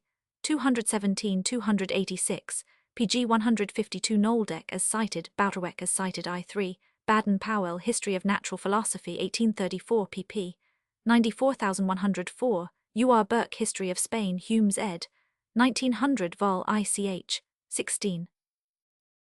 All this being so, the course of deciding that the Arabs retrogressed because they were impatient and discontinuous is on a level with the thesis that nature has a horror of a vacuum.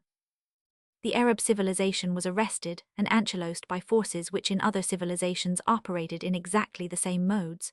The first great trouble was the element of perpetual domestic strife, which was uncured by the monarchic system, since every succession was liable to dispute. Under such conditions, just government could not flourish, and Moslem taxation always tended to be suicidally unscrupulous. Disputes of succession, indeed, wrought hardly more strife among the Saracens than has taken place among Greeks and Romans, and Christians of all nations, down to modern times. Even the ecclesiastical and feudal doctrine of legitimacy, developed by the Latin and Greek churches, having failed to prevent dynastic wars in Christendom. But the Saracens, neighboured everywhere by Christians who bore them a twofold hostility, had peculiar need of union and ran special risks from dissension, and in Spain their disunion was their ruin. At the same time, their civilization was strangled intellectually by a force which, though actually in operation in Christendom also, was there sufficiently countered by a saving condition which the Saracens finally lacked. The force of constriction was the cult of the sacred book. The counteracting force in Christendom was diversity and friction of governments and culture, a condition which passed out of the Saracen equation. How fatally restrictive the cult of the completed sacred book can be is obvious in the history of Byzantium. It was in terms of the claims of the Christian creed that the Eastern emperors proscribed pagan philosophy and science, reducing the life of the whole Eastern world as far as possible to one rigid and unreasoned code.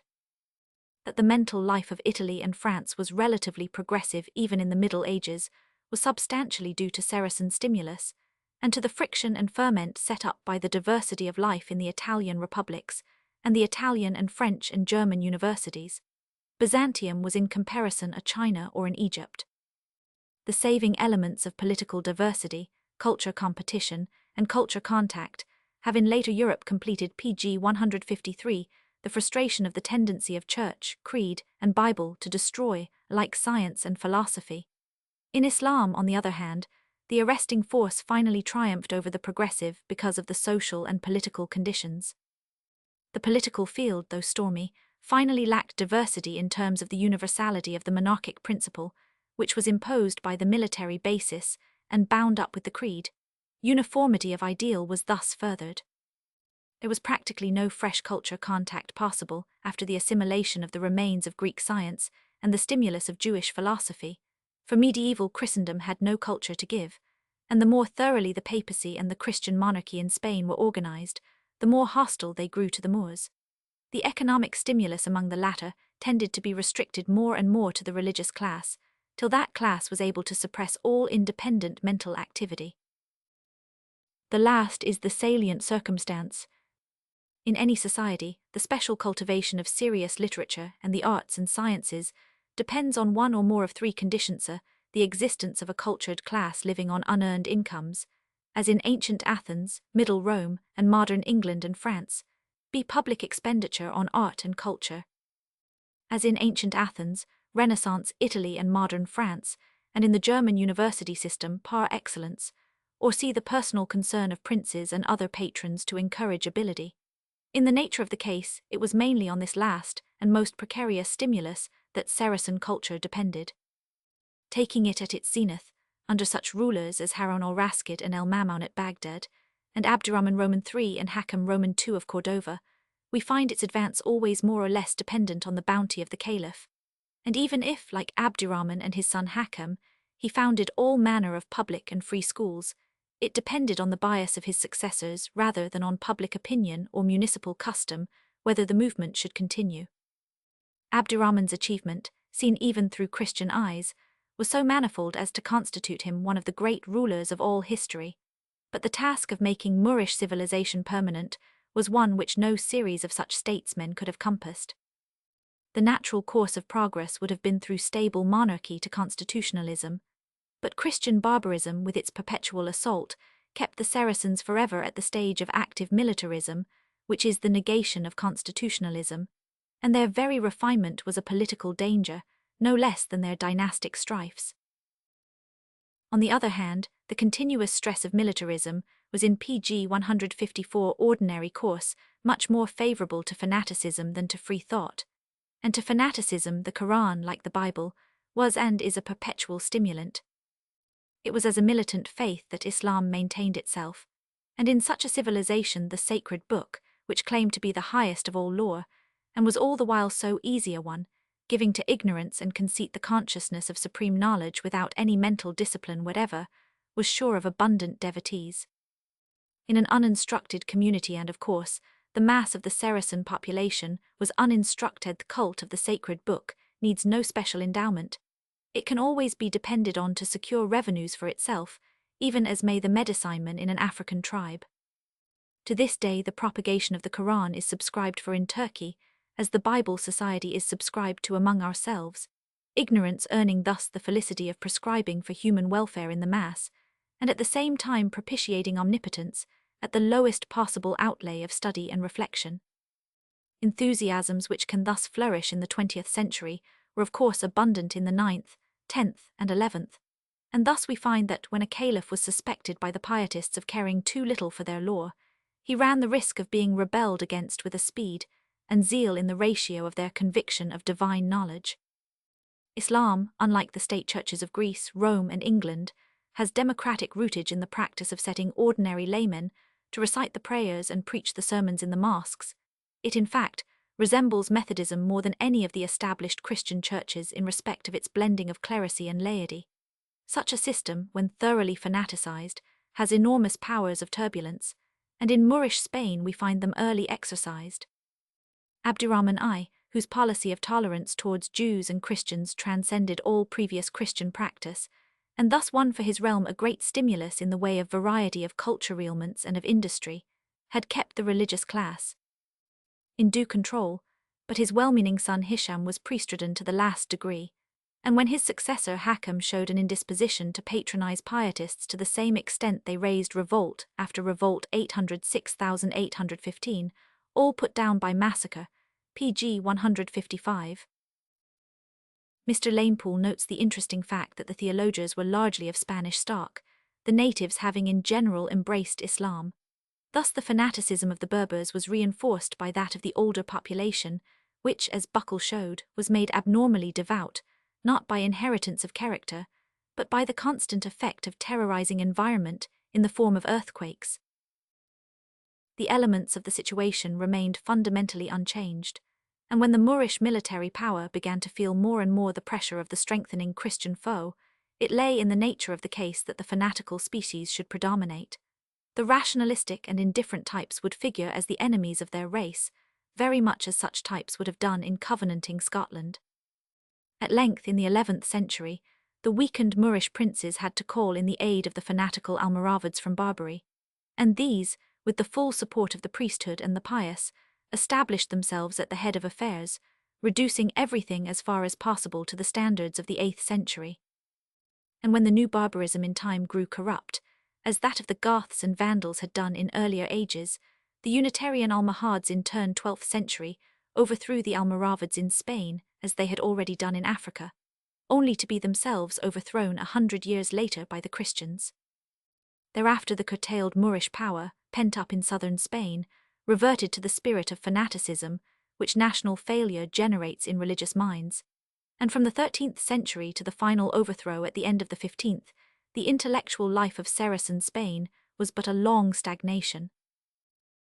A civilization driven back on superstition and fanaticism thus gave way to a revived barbarism, which itself, after a few centuries of power, was arrested in its progress by the same order of forces, and has ever since remained in the rear of European development. A remarkable exception, indeed, is to be noted in the case of Ibn Khaldun 13,321,406, who in the narrow world of Tunis attained to a grasp of the science of history, such as no Christian historian up to his time had remotely approached. Such an intellectual phenomenon sufficiently disposes of the current formulas about the innate incapacities of the Semitic mind. But whether it were that he pg 156 dared not say what he thought of the fatal influence of the sacred book, or that on that side he was really, as he is ostensibly, quite uncritical, Khaldun fails, in his telling survey of Arab decadence, to set forth the decisive condition of intellectual arrest, and his luminous impeachment of the civilization of his race failed to enlighten it. In Persia the same forces wrought closely similar results.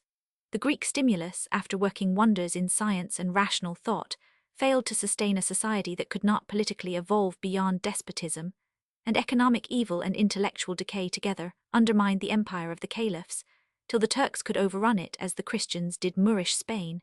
They themselves, however, adding no new culture developments, because under them no new culture contacts were possible. Of the Moslem civilization as a whole, it must be said that on the material side, in Spain and the East, it was such a success as had not been attained under the Romans previously, though it was exceeded in Egypt by the Lagids, and has not been reached in Christian Spain since the fall of Boabdil.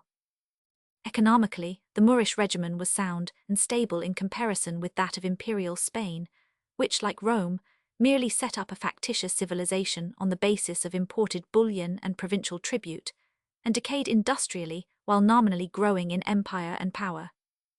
When the history of Spain from the 17th century onward is compared with that of the Saracens up to their overthrow, the nullity of explanations in terms of race qualities becomes sufficiently plainunless.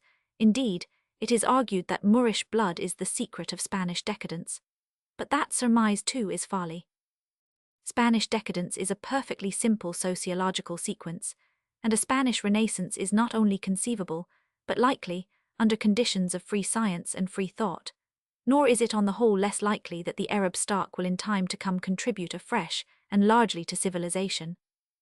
The one element which can finally distinguish one race from another acquired physiological adaptation to a given climate marks the Arab races as best fitted for the recovery of great southern and eastern regions, which, once enormously productive, have since the fall of the Roman and Byzantine empires been reduced to sterility and poverty. The Greeks in their recovered fatherland, and the French in Algeria, pg 157, have not thus far been much more successful than the Turks in developing material prosperity. If North Africa, Syria and Mesopotamia are again to be rich and fruitful lands, it must be in the hands of an acclimatized race, and the Arab stocks are in this regard among the most eligible. But there is no reason why the Turks should not share in such a renaissance. Their incivilization is no more a matter of race character than the decline of the Moors or the backwardness of the Spaniards. It is the enforced result of the attitude of special enmity taken up towards the Turkish intruders from the first by all their Christian neighbors. By sheer force of outside pressure, cooperating with the sinister sway of the sacred book, Turkey has been kept fanatical, barbarous, uncultured, utterly militarist, and therefore financially misgoverned. The moral inferiority of the long-oppressed Christian peoples of the Levant, whose dishonesty was till lately proverbial, was such as to strengthen the Moslem in the conceit of superiority, while the need to maintain a relatively great military force as against dangerous neighbors has been for him a check upon all endowment of culture. To change all this, it needs that either force or prudence should so modify the system of government as to give freer course to industry and ideas, that the military system should be restricted, and that European knowledge should be brought to bear on education, till the fettering force of religion is frustrated, as in the progressive countries of Christendom. For Turkey and Spain, for Moslems and for Christians, the laws of progress and decadence are the same, and if only the more fortunate peoples can learn to help instead of hindering the backward, realizing that every civilization is industrially and intellectually an aid to every other, the future course of things may be blessedly different from that of the past. But the closest students of the past will doubtless be as a rule slow to predict such a transformation. Chapter 3, Romeobook 158. The culture conditions of Rome seem to cause no perplexity even to those who find Greek civilization a mystery. They are certainly obvious enough. By reason of the primary natural direction of Roman life to plunder and conquest, with a minimum of commerce and peaceful contacts, Roman culture was as backward as that of Greece was forward.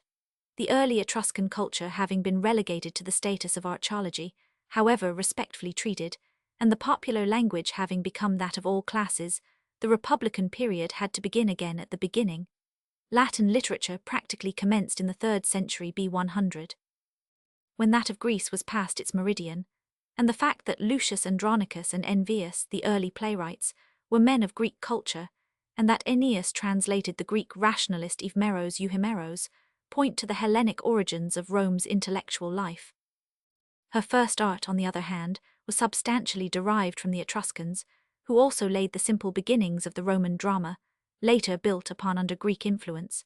But even with the Etruscan stimulus itself, a case of arrested development, art went no great way before the conquest of Greece, and even under Greek stimulus the literature was progressive for only 2 centuries, beginning to decline as soon as the empire was firmly established.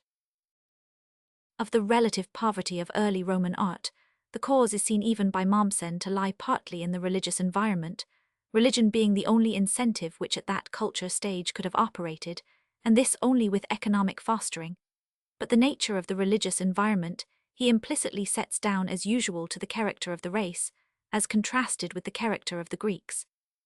Obviously it is necessary to seek a reason for the religious PG 159 conditions to begin with, and this is to be found in the absence from early Rome of exactly those natural and political conditions which made Greece so manifold in its culture. We have seen how, where Greece was divided into a score of physically self-contained states, no one of which could readily overrun the others, Rome was placed on a natural career of conquest, and this at a culture stage much lower than that of Ionic Greece of the same period. Manifold and important culture contacts there must have been for Hellenes before the Homeric poems were possible, but Rome at the beginning of the Republican period was in contact only with the other Italic tribes, the Phoenicians, the Grecian cities and the Etruscans, and with these her relations were hostile. In early Ionia, again, Greek poetry flourished as a species of luxury under a feudal system constituted by a caste of rich nobles who had acquired wealth by conquest of an old and rich civilization. Roman militarism began in agricultural poverty, and the absorption of the whole energies of the group in warfare involved the relegation of the arts of song and poetry to the care of the women and boys, as something beneath adult male notice. Roman religion in the same way was left as a species of archaeology to a small group of priests and priestly aristocrats charged to observe the ancient usages. It would thus inevitably remain primitive that is, it would remain at a stage which the Greeks had mostly passed at the Homeric period, and when wealth and leisure came, Greek culture was there to overshadow it.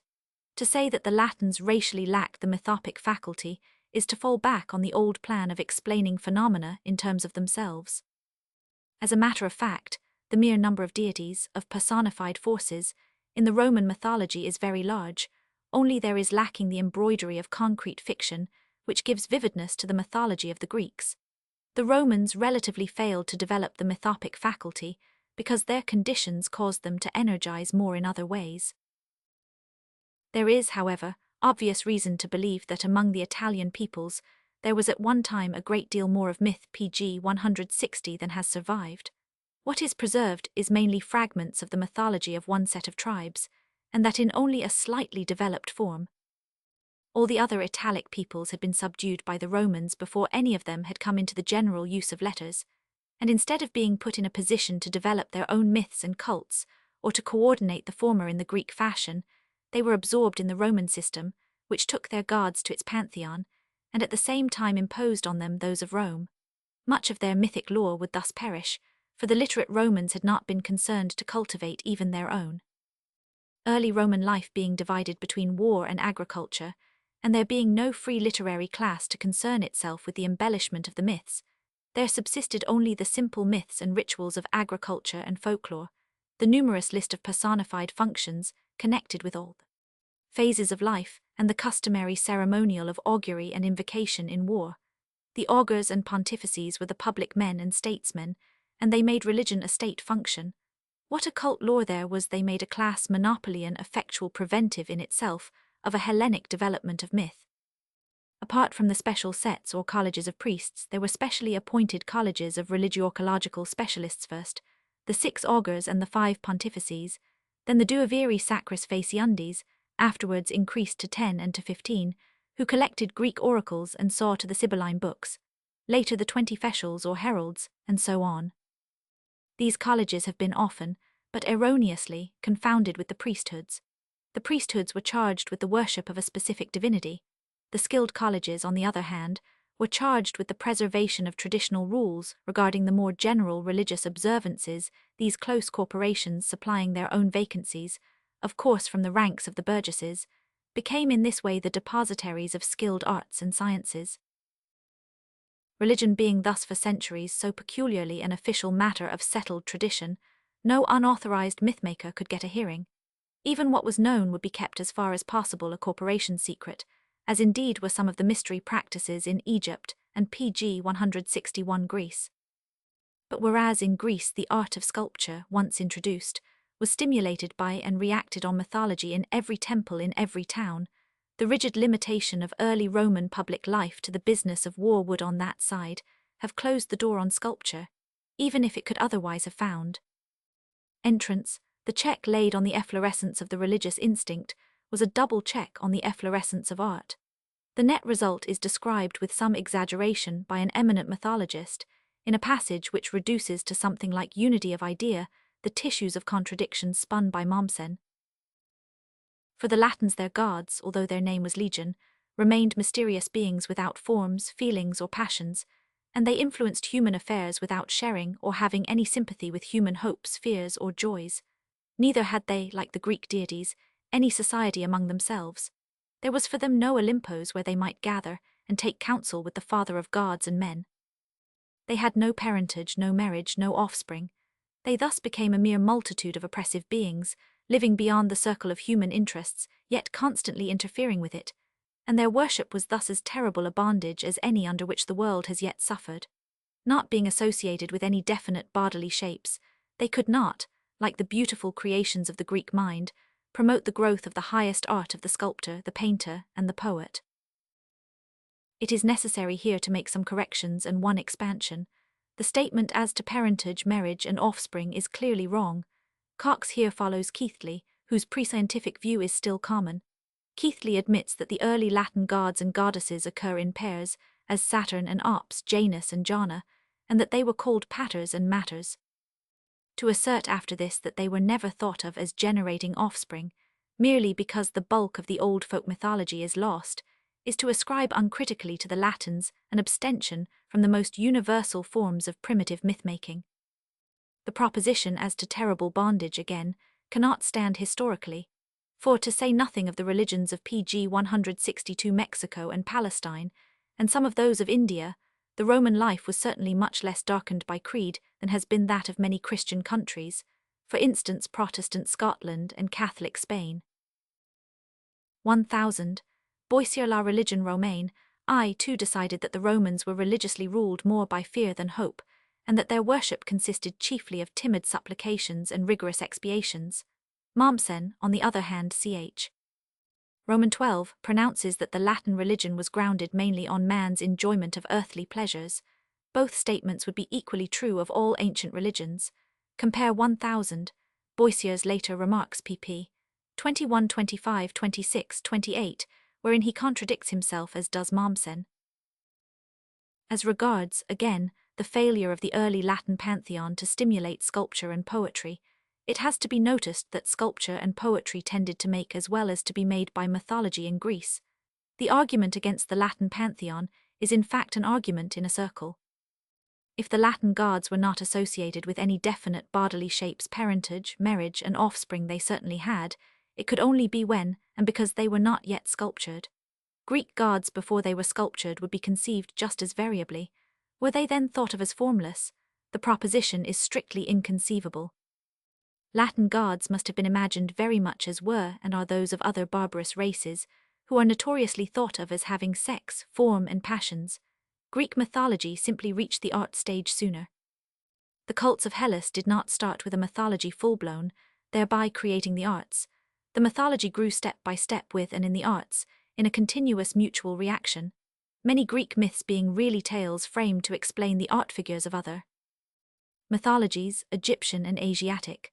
Thus the primitive bareness of the Latin mythology signifies not a natural saplessness, which could give no increase to art, but loss of lore and a lack of the artistic and literary factors which record and stimulate higher mythologic growth. Thus limited in their native culture, the Roman upper class were inevitably much affected by higher foreign cultures when they met these under conditions of wealth and leisure.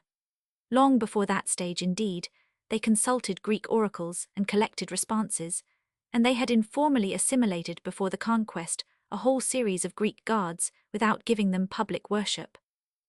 The PG 163 very goddess of the early Latin League, the Aventine Diana, was imaged by a copy of Artemis of Ephesus, the goddess of the Ionian League. As time went on, the more psychologically developed cults of the East were bound to attract the Romans of all classes.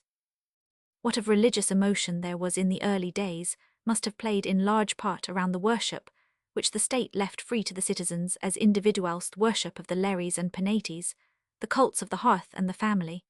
And in this connection, the primitive mythopic instinct must have evolved a great deal of private mythology, which never found its way into literature.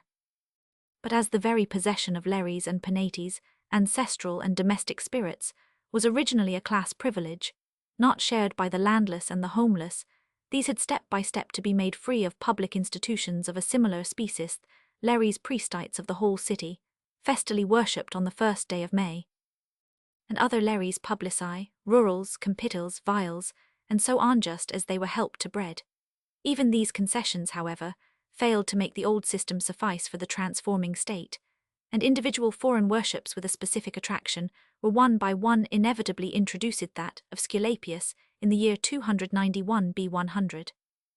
In a panic about pestilence, that of Cybele, the mother of the gods, in 205, both by formal decision of the Senate. The manner of the latter importation is instructive. Beginning the Hannibalic War in a spirit of religious patriotism, the Senate decreed the destruction of the temples of the alien Isis and Serapis. But as the war went on, and the devotion shown to the native gods was seen to be unrewarded, the Senate themselves, yielding to the general perturbation which showed itself in constant resort to foreign rites by the women, prescribed resort to the Greek sacrificial rites of Apollo. Later they called in the cult of Cybele from Phrygia, and other cults informally, but none the less irresistibly, followed. In all such steps, two forces were at work: the readiness of the plebeians to welcome a foreign religion in which the patricians had, as it were, no vested rights, and the tendency of the more plastic patricians themselves, especially the women, to turn to a worship with emotional attractions. When the plebeians sought admission for their class to the higher offices of state, they were told with unaffected seriousness that their men had not the religious qualifications, they lacked the hereditary gift of reading auspices, the PG 164 law of things sacred. So when they did force entrance, their alleged blunders in these matters were exclaimed against, as going far to ruin the Republic. This was not a way to make the populace revere the national religion, and as the population of foreign race steadily increased by conquest and enslavement, alien cults found more and more hold. It was always in the popular quarters of the city that these movements began. The first great unofficial importation seems to have been the orgiastic worship of Dionysos, who specially bore for the Romans his epithet of Bacchus, and was identified with their probably aboriginal Liber. This worship, carried on in secret assemblies, was held by the conservatives to be a hotbed of vice and crime, and was, according to Livy, bloodily punished B100. So essentially absurd, however, is Livy's childish narrative that it is impossible to take anything in it for certain save the bare fact that the worship was put under restrictions, as tending to promote secret conspiracies. But from this time forward, roughly speaking, Rome may be said to have entered into the mythological heritage of Greece, even as she did into her positive treasure of artwork and of oriental gold. Every cult of the conquered Mediterranean world found a footing in the capital, the mere craving for new sensations among the upper class being sufficient to overcome their political bias to the old system. It is clear that when Augustus found scores of Roman temples in disrepair after the long storms of the civil wars, it was not that religion was out of vogue, but that it was superseded by what the Romans called superstition, something extraneous, something over and above the public system of rites and ceremonies. In point of fact, the people of Rome were in the mass no longer of Roman stock, but a collection of many alien races, indifferent to the indigenous cults. The emperor's restorations could but give a subsidized continuity to the official services. What vitally flourished were the cults which ministered to the new psychological needs of a population more and more divorced from great public interests, and increasingly alien in its hereditary stimulant and hysterical worships of Adonis, of Attis, of the lover goddess coupled with the first, or the mourning mother goddess with the second, of Isis and Osiris and their child rituals of alternate lamentation and rejoicing, of initiations, austerities, confessions, penances, self-abasement, and PG 165, the promise of immortality.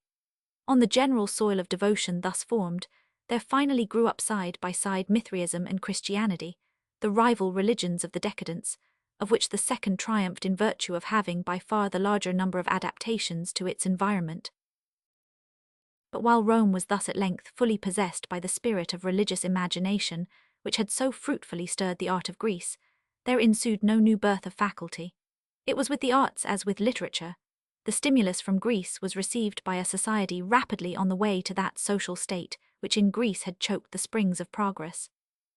In the last generations of the Republic, the literary development was markedly rapid.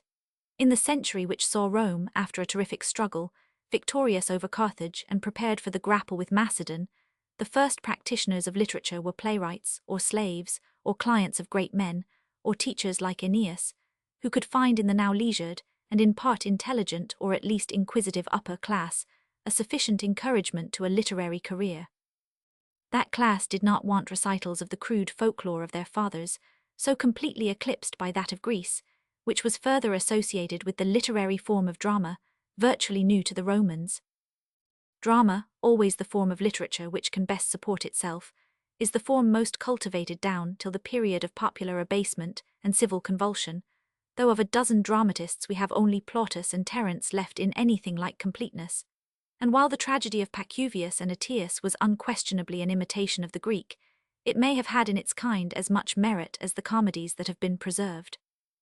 Even more rapid than the development, however, is the social gangrene that kills the popular taste, for when we reach the time of Augustus there is no longer a literary drama, save perhaps for the small audiences of the wooden theatres and the private performances of amateurs. Parades and pantomimes alone can attract the mindless multitude, and the era of autocrats begins on well-laid foundations of ignorance and artificial incivilization. As with the literature of the people, so with that of the lettered class. In the last generation of freedom, we have in Lucretius and Catullus two of the great poets of all antiquity, compared with whose forceful inspiration Virgil and Horace already begin to seem sicklied o'er with the pale cast of decline. Thenceforth the glory PG 166 begins to die away, and though the red blade of Juvenal is brandished with a hand of power, and Lucan clangs forth a stern memorial note, and Petronius sparkles with a sinister brilliancy, there is no mistaking the downward course of things under Caesarism. It is true we find Juvenal complaining that only the emperor does anything for literature. Et spes et ratio studerum in Caesar tantum, solus enim trists hac tempestate camonas, respects it. It is the one word of praise he ever gives to the autocrat, be it Domitian or another, and the commentators decide that only at the beginning of Domitian's reign would it apply. In effect, the satire is a description of the Roman upper class as grown indifferent to poetry, or to any but their own. But it is not on the economic side that the autocracy and the aristocracy of the empire are to be specially indicted. The economic difficulty was very much the same under the Republic, when only by playwriting could literary men as such make a living. As Juvenal goes on to say, Horace when he cried evoke was well fed, and if Virgil had lacked slave and lodging the serpents would have been lacking to the Furies' hair, and the tongueless trumpet have sounded nothing great. Lucretius, Catullus, and Virgil were all inheritors of a patrimony, and Horace needed first an official post and later a patron's munificence to enable him to live as a poet. The mere sale of their books could not possibly have supported any one of them, so low were prices kept by the small demand. What was true of the poets was still truer of the historians. Thus in the Republic as in the Empire, the men of letters, apart from the playwrights, tended to be drawn solely from the small class with inherited incomes. The curse of the Empire was that even when the sanest emperors, as the Antonines, sought to endow studies, they could not buy moral or intellectual energy. The Senate of poltroons who crouched before the Neros and Caligulas were the upper-class version of the population which lived by bread and the circus, and in that air neither great art nor great thought could breathe. Roman sculpture is but enslaved Greek sculpture taken into pay. Latin literature ceases to be Roman PG 167 with Tacitus. The noble apparition of Marcus Aurelius shines out of the darkening ages like some unearthly incarnation, collecting in one life and in one book all the light and healing left in the waning civilizations. Beside the babble of Fronto his speech is as that of one of the wise gods of the ancient fantasy. Henceforth we have but ancillary history, and in imaginative literature, be it of Apuleius or of Claudian, the portents of another age. Roma fuit. The last stages of the transition from the pagan to the Middle Ages can best be traced in the history of the northern province of Gaul. Subjected to regular imperial administration within a generation of its conquest by Caesar, Gaul for some centuries actually gained in civilization, the imperial regimen being relatively more favorable to nearly every species of material progress than that of the old chiefs. The emperors even in the 4th century are found maintaining there the professorships of rhetoric, language, law, philosophy and medicine first founded by Marcus Antoninus, and until finance began to fail and the barbarians to invade, the material conditions were not retrograde. But the general intellectual life was merely imitative and retrospective, and the middle and upper classes, for which the higher schools existed, were already decaying in Gaul as elsewhere. The old trouble, besides, the official veto on all vital political discussion if, indeed any appetite for such discussions drove literature either into mere erudition or into triviality. On the other hand, the growing church offered a field of ostensibly free intellectual activity, and so was for a time highly productive, in point of sheer quantity of writing, a circumstance naturally placed by later inquirers to the credit of its creed. The phenomenon was of course simply one of the passage of energy by the line of least resistance, within the church, to which they turned as did thoughtful Greeks to philosophy after the rise of Alexander's empire. Men of mental tastes and moderate culture found both shelter and support, and the first Gaulish monasteries, unlike those of Egypt and the East, were as 1,000. Guizot has noted, places for conference rather than for solitary life. There, for men who believed the creed, which was as credible as the older doctrines, there was a constant exercise for the mind on interests that were relatively real, albeit profoundly divided from the interests of the community. Thus, at a time when the community needed all its mental energy to meet its political need, that mental energy was pg 168, spent in the discussion of insoluble and insane problems, of predestination and free will, of faith and works, of fasts, celibacy, the Trinity, immortality, and the worship of saints. Men such as Ambrose and Jerome in Italy, Paulinus, Cassian, Hilary and Salvian in Gaul, Chrysostom in the East and Augustine in the South, represent as it were the last vibrations of the civilized intelligence, their energy vainly spent on what they felt to be great issues, hints of the amount of force that was still running to waste throughout the empire. Soon, however, and even before the barbarian tide had overflowed the intellectual world, the fatal principle at the core of the new creed began to paralyze even the life that centered around that. In a world of political tyranny, an established church claiming to stand for the whole of supernatural truth must needs resort to tyranny as soon as it could wield the weapons. The civil strifes which broke out alike in the Eastern and the Western Empire in the 3rd and 4th centuries, and the multitude of sects which rapidly honeycombed the church, wore so many more forces of social disintegration, and churchmen, reasoning that difference of dogma was the ground of civil warfare as well as of war in the church, must needs take the course that had before been taken in politics. After the original Arian battle had raged itself out in Egypt, Gregory of Nazianzun at Constantinople, Ambrose at Milan and Martin at Tours fought it over again. One point secured, others were settled in turn, and as soon as the influence of Augustine set up a prevailing system of thought, theology was as much a matter of rule and precedent as government. As we read Augustine's City of God, with its strenuous demonstration that the calamities which men ascribe to the new religion are the fruit of their own misdeeds, we realize to the full the dissolution of antiquity.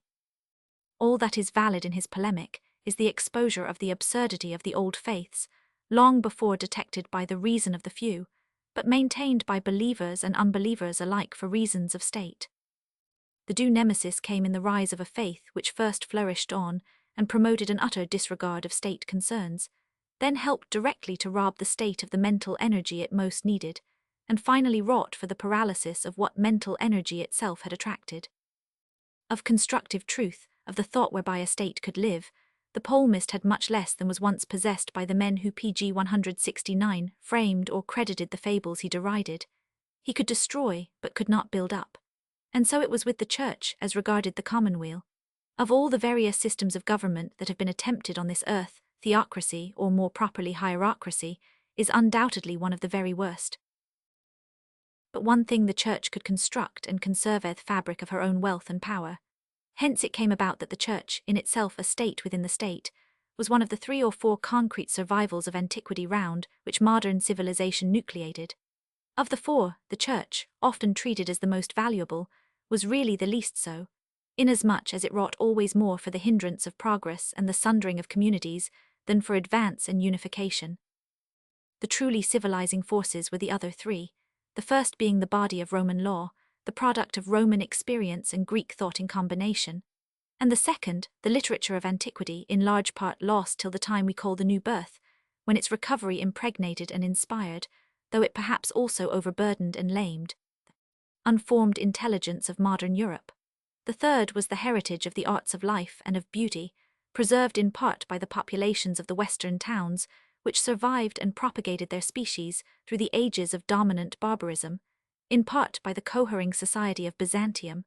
From these ancient germs placed in new soil is modern civilization derived. Epilogue. A general view of decadence. 170. We are now perhaps in a position to contemplate the wood without being distracted by the trees, and without forgetting, on the other hand, that it is an aggregate of trees individually conditioned by aggregation. The record of Greco-Roman, as of all other ancient civilization with the partial exception of that of China, is one of a complete decadency, in this case a twofold decadence, a passing from collective energy and achievement to collective decrepitude and mental impotence, from intellectual freedom and force to the dogmatic arrest of thought, from artistic splendor to the very negation of the finest forms of art. However we may dispute about the nature of progress, we all agree that this was decadence. Not even the Christian Greek, the least free-thinking of educated moderns, supposes that the life of his race went upwards from the time of Constantine. The Italian to this day aspires by way of Tripoli, among other things to bear some comparison with the Roman, whose greatness he envies. Decadence, then, is confessed. It concerns us, if we would have a historical philosophy at all, to think it all in terms of general causation. At the outset, we shall do well to realize that in the long transmutation there was no day, save those of sudden and dire disaster, on which the human elements of the state organisms concerned were collectively conscious of any great change in their way of life. And days of dire disaster had occurred in the times to which we look back as those of energetic expansion. Early Rome had been actually captured by Etruscans, by Gauls. She had ostensibly come to the verge of overthrow by Hannibal a whole era before she was sacked by the Goths. Athens had been sacked by the Persians long before the Roman invasion. What was the determining difference in the consciousness of the citizens at the two epochs? Clearly that between the minds of men want to fend for themselves collectively, and of men want to be ruled and prescribed for by a master difference, therefore, in power of resistance and of PG 171 recovery. And this difference had itself been wrought by long mutations from the day of Sulla to the day of Tiberius in Rome, from the day of Alexander to that of Sulla in Greece. No one generation had been born in full freedom, to pass away in complete subordination to an autocrat. The earlier generations, like the later, had been habituated to slave-owning, superstition, and the thought of war. The substantial and fatal change was in the degree of simple average manhood among the free. National decadence, in a word, is loss of manhood, a thing not easily lost. A conservative statesman of our day, want to apply analytic criticism chiefly for partisan purposes, has attempted a comparatively disinterested analysis of the problem before us, in a short but not inconsiderate survey of the decadence of the old world. At the outset, he rightly notes the inconsistency with which men still tend to hold by the old idea of an inevitable aging and ultimate decrepitude of states and civilizations, while holding no less confidently to the modern notion, practically unattained by the ancients, of an inevitable progress. Why, he asks, should civilizations thus wear out and great communities decay, and what evidence is there that in fact they do? It may or may not be by reason of political bias that the questioner who indeed avows that he is pursuing one of those wandering trains of thought where we allow ourselves the luxury of putting wide-ranging questions, to which our ignorance forbids any confident reply, propounds no clear answer to either query, contenting himself with suggesting that modern civilization, in virtue of its strengthening hold on physical science, stands a chance of escaping the doom that fell on the old. But such a curtailed answer moves us afresh to seek a more complete one. Our questioner, contemplating the fall of Rome, argues that the cause cannot have been even so serious an evil as slavery, which had been in operation from the beginning. He overlooks the fact that it had greatly increased in the period of far-reaching conquest, and so misses an element in the solution. Passing over this, he recognizes one proximate cause, diminution of population, and he in effect seems to trace to this source the secondary factor of fiscal collapseth, breaking down of the tax-paying classes everywhere under the ever-increasing burden of state exaction. The final fiscal process he oddly describes as a crude experiment in socialism. Putting the decay of population and the increase of burdens pg 172 together, he pronounces that they absolutely require themselves to be explained by causes more general and more remote, and his answer confessedly a mere restatement of the problem is just the word decadence. The process is simply formulated, once more, in terms of its name. The questioner does not even take the further analytical step of asking how the Eastern Empire came to endure 1,000 years longer than the Western, and why the decadence did not similarly operate there. If anything has been made out in the foregoing survey, we have got further than this, and indeed from any point of view the arrest of the analysis is surprising. Supposing failure of population to be the central phenomenon, we have obviously to ask, what were the political differentia of the progressive and the ostensibly declining states of population? How were the peoples ruled when they were strong, expansive, and collectively equal to their burdens? Surely the answer is obvious. Republican Greece and Republican Rome were self-governing communities, or aggregates of such, supporting themselves by individualist production of all kinds, breeding beyond and not under the apparent limit of food production. When Romanized Italy ceased to produce a sufficiency of men, she had ceased to produce a sufficiency of things, and this latter failure, entailing the other, can be shown to have been a direct result of the exaction of all manner of subsistence from conquered territories. So far, there is no mystery. Our querist, however, affirms a diminution of population not only in Italy but throughout the empire. Here we must first question the assertion. Pestilences, such as that of 166 A100, doubtless visited most parts of the empire, but pestilences belong also to the pre-imperial period and need not here be specially considered. As to Greece, the facts have been already given. The depopulation of that, after Alexander, was primarily a matter of exodus to the richer conquered lands, where a new Hellenistic civilization arose under purely monarchic rule, and therefore unaccompanied by the all-round, self-developing mental energy which had marked the life of free Greece. In Byzantium, of course, the mental stagnation under Christian autocracy was no less complete, but there is no evidence whatever that after Constantine the principle of population failed in the Eastern Empire, especially when that was restricted by the amputation of the tributary territories, pg 173. Did population then fail in Gaul and Spain and Africa? If so, when? As to Gaul, there is evidence that after the conquest population and productivity increased, though the latter had not previously been low witness the loot taken by Caesar at Toulouse. Gaul was certainly taxed exorbitantly, but Julian, as we saw, prudently lessened the drain, and Mommsen describes both Gaul and Spain as flourishing in their Romanized period. They continued, in fact, to be, with North Africa, the main sources of the revenue of the Western Empire down to its collapse. Materially, they in some respects went forward, notably in the case of the region of Old Carthage. The element wherein they were decadent was precisely that of free manhood, everywhere eviscerated by autocratic and bureaucratic rule. Therefore it was that, like Britain similarly productive of revenue in the imperial period, they were unable to defend themselves against the final barbarian inroads. Had Honorius carried out his scheme for a measure of home rule in Gaul, and followed it up by a similar scheme for Spain, Italy indeed might all the sooner have lost her hold on them as milch kine, but both provinces might conceivably have developed a new life centuries before they historically 999. The conservative statesman has in fact, and very naturally, excluded from consideration the central political factor. Echoing the Gibbon-Mommsen-Renan thesis as to the excellence of the Antonine government of the Mediterranean world, he ignores as those writers did the vital problem, wherein lies the felicity of a world wholly at the mercy of the chance of the election of a good emperor by a mercenary soldiery. To fall back on phrases about the empire respecting local feelings, encouraging local government, and being accepted by the conquered as the natural organization of the world, is merely to burke the real issue as to the political viability of communities satisfied with such a system, content to rest the social pyramid forever on its apex, To say that the conditions of the empire under the Antonines were getting better is merely to close the eyes to the frightful hazard of imperial succession. A world absolutely dependent for its betterment, nay, even for its safe continuation, the chance of a good succession of despots, is a world doomed by the mere law of variation.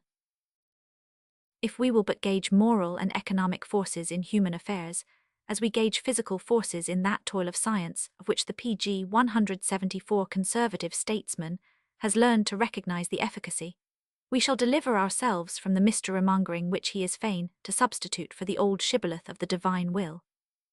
To trace causation in a known civilization is not to pretend either to understand all social sequences in all ages or to predict the destinate future.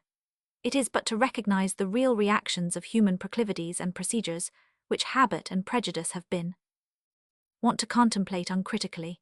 The late Sir John Seeley, who at times hardly advances on Kingsley as an interpreter of history, grappled in his day with our problem, and he too specified the Antonine age as a notably hopeful period, from which he dates the decadence. A century of unparalleled tranquility and virtuous government is followed immediately by a period of hopeless ruin and dissolution. A century of rest is followed not by renewed vigor, but by incurable exhaustion. Some principle of decay must have been at work, but what principle?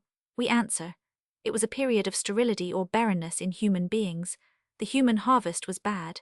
And among the causes of this barrenness we find, in the more barbarous nations, the enfeeblement produced by the too abrupt introduction of civilization, and universally the absence of industrial habits, and the disposition to listlessness which belongs to the military character.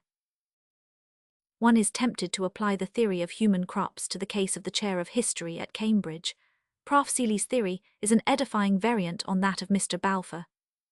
Where one thesis finds the key to all in the emperor, the other sees failure of the human harvest the moment the imperial succession goes wrong. And while the professor offers the semblance of a reason for the alleged failure in the human breed, it is really too nugatory for discussion. If the barbarous nations alluded to were Gaul and Spain, they had suffered the abrupt introduction of civilization more than 200 years before. Egypt and Syria and Greece and North Africa had older civilizations than the Roman. Germany was not decadent. The decay of industrial life in Italy had begun long before the empire. As well might we say that a bad human crop there had preceded the Etruscan conquest, the invasion by Hannibal, and the civil wars. To cite, as does Prof. Seeley, the pestilence of the year 166 as a beginning of depopulation, is to ignore the problem of 300 years of previous depopulation in Italy, and to set up a misconception as to the rest of the empire. According to Gibbon, the long pestilence of the years 250,265 was the worst of all, pg 175. More plausibly, Prof. Seeley goes on to argue that what the plague had been to the population, that the fiscus was to industry. It broke the bruised reed, it converted feebleness into utter and incurable debility. Roman finance had no conception of the impolicy of laying taxation so as to depress enterprise and trade. The fiscus destroyed capital in the Roman Empire. The desire of accumulation languished where the government lay in wait for all savings lacupletisimus quisque in piardam corruptus. All the intricate combinations by which man is connected to man in a progressive society disappeared. But this is a finally excessive description of a process which had been in full swing in the time of Cicero, and which subsisted for 300 years after Marcus Aurelius in the West. A generation after Marcus came the powerful Severus, whose son Caracalla could find millions of money to build his immense baths at Rome, still monstrous in their ruins, and 70 years after Caracalla, Diocletian, wielding the empire at its utmost extension, could build still vaster baths for the imperial city at which he had ceased to dwell. With a debased silver coinage, the emperors of that day seemed to feel no fatal lack of real revenue, and maintained at great cost huge armies for the control and defense of their enormous realm.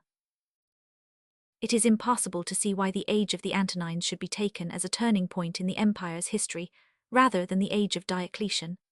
That great organizer seems to have partly provoked the insurrection of the Bagaudae in Gaul by taxation, but the Bagaudae were a Jacquerie oppressed by the nobles, as their fathers had been before Caesar, and as their posterity was long afterwards, and their wrongs may as well have been at the hands of their lords as at those of the autocrat. However that might be, Roman rule in Gaul survived the revolt of the Bagaudae, yielding a great revenue to Constantine, and at the time of the fall of Rome, Gaul was much more productive than Italy. All this is beside the case. To say that the downfall of the empire is accounted for by the fiscus is to raise the question whether the empire, as such, could have been run by any other method.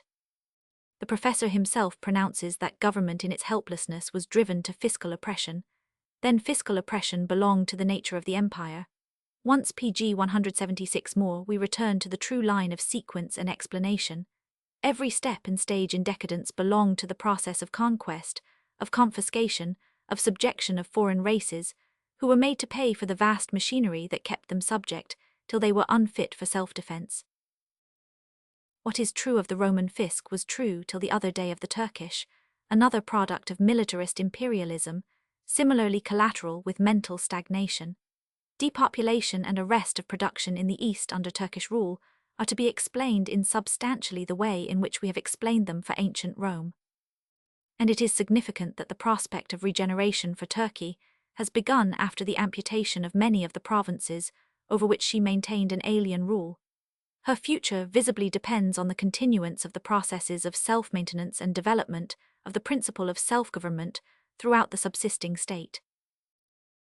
There is a danger that, in insisting on the primarily moral causation of the process of social disease and decay, we may on the one hand relapse into a delusive sense of moral superiority, and on the other hand fail to realize how the subjective moral divagation becomes politically effectual in structural and economic change. It is the understood process of causation that is alone truly instructive, but the instruction is deepened in the ratio of our realization of the decay. Though it is clear that before Rome many a civilization had gone to violent wreck, there is in recorded history no more overwhelming memory of long triumph and long downfall than that from the far distant morning when a small clan of peasants and shepherds felled the forests on the Palatine to raise altars to its tribal deities, down to the tragic hour in which the sun of Grco Latin civilization set over the deserted fields, the abandoned cities, the homeless, ignorant, and brutalized peoples of Latin Europe. And this whole tremendous arc of triumph and decline is to be understood as the historic expression of the specially conditioned bias of conquest in one people. The decline is the due sequence of the rise. Everything roots in the wrong relation of communities throughout the empire. The extension of such a social disease as slavery is one of the symptoms, one of the sequel of the central malady. A totally progressive state eliminates or minimizes slavery, a declining one fails to do so. The economic malady involved affects primarily the dominant or pg 177 parasitic state or central part, its condition of parasitism being more deadly than its draining effect on the others. Their malady lay in their state of subjugation, which was an impoverishment of character and political faculty, and thus it came about that the collapse of the center of organization meant the fall of the entire civilization of Western Europe before the new barbarism. Rome had so visibly ruined all that we are apt to forget how the process of moral and political retrogression had begun in the Greek world long before. There, however, the Roman conquest was but a consummation, and the economic and political continuance of the Eastern Empire was concurrent with a moral and intellectual contraction which was never recovered from. In a word, varying conditions determined the differences of continuance and evolution in the two spheres, but the causation is none the less clear throughout. It might be supposed that this reverberating lesson could have been read in only one way as a warning to the nations against taking the Roman road of conquest and dominion. And yet it is doubtful whether modern states have been at all guided by that lesson, as compared with the extent to which they have been overruled by the sheer difficulty of repeating the evolution. The problem has been faced by Lord Cromer, a ripe ruler, in his very scholarly essay on ancient and modern imperialism. The experienced administrator is quite alive to the analogy between the part played of old by Rome around the Mediterranean and in Europe, and that played today by England in India, and in some measure in Egypt.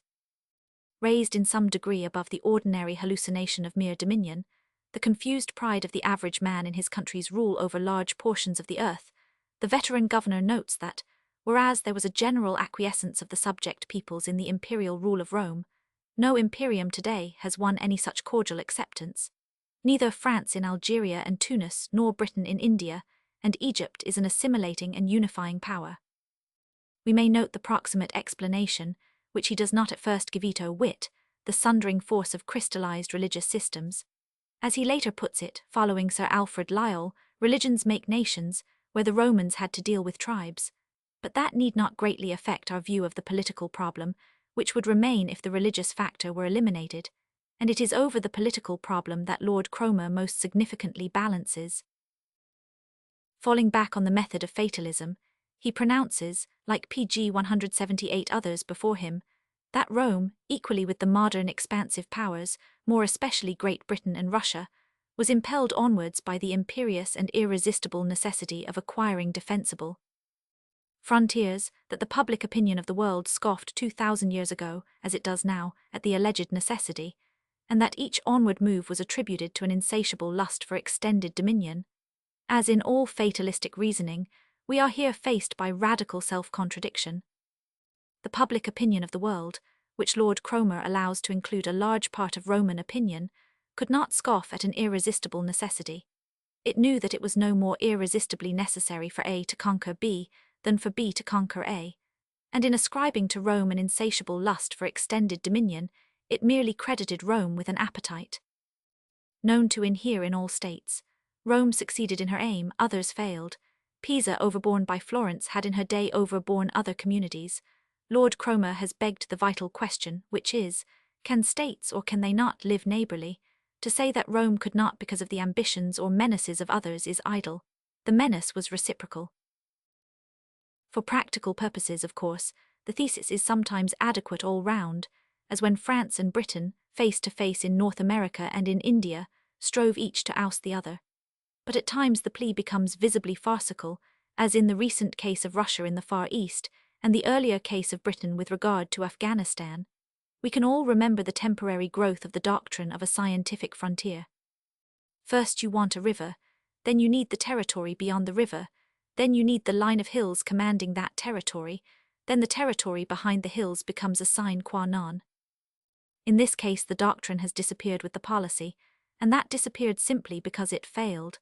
The event has proved that the doctrine was a chimera, and nobody today probably will maintain that Russia lay under an imperious and irresistible necessity to go and be defeated by the Japanese in Manchuria, or that she could not conceivably have stopped short of that extremity.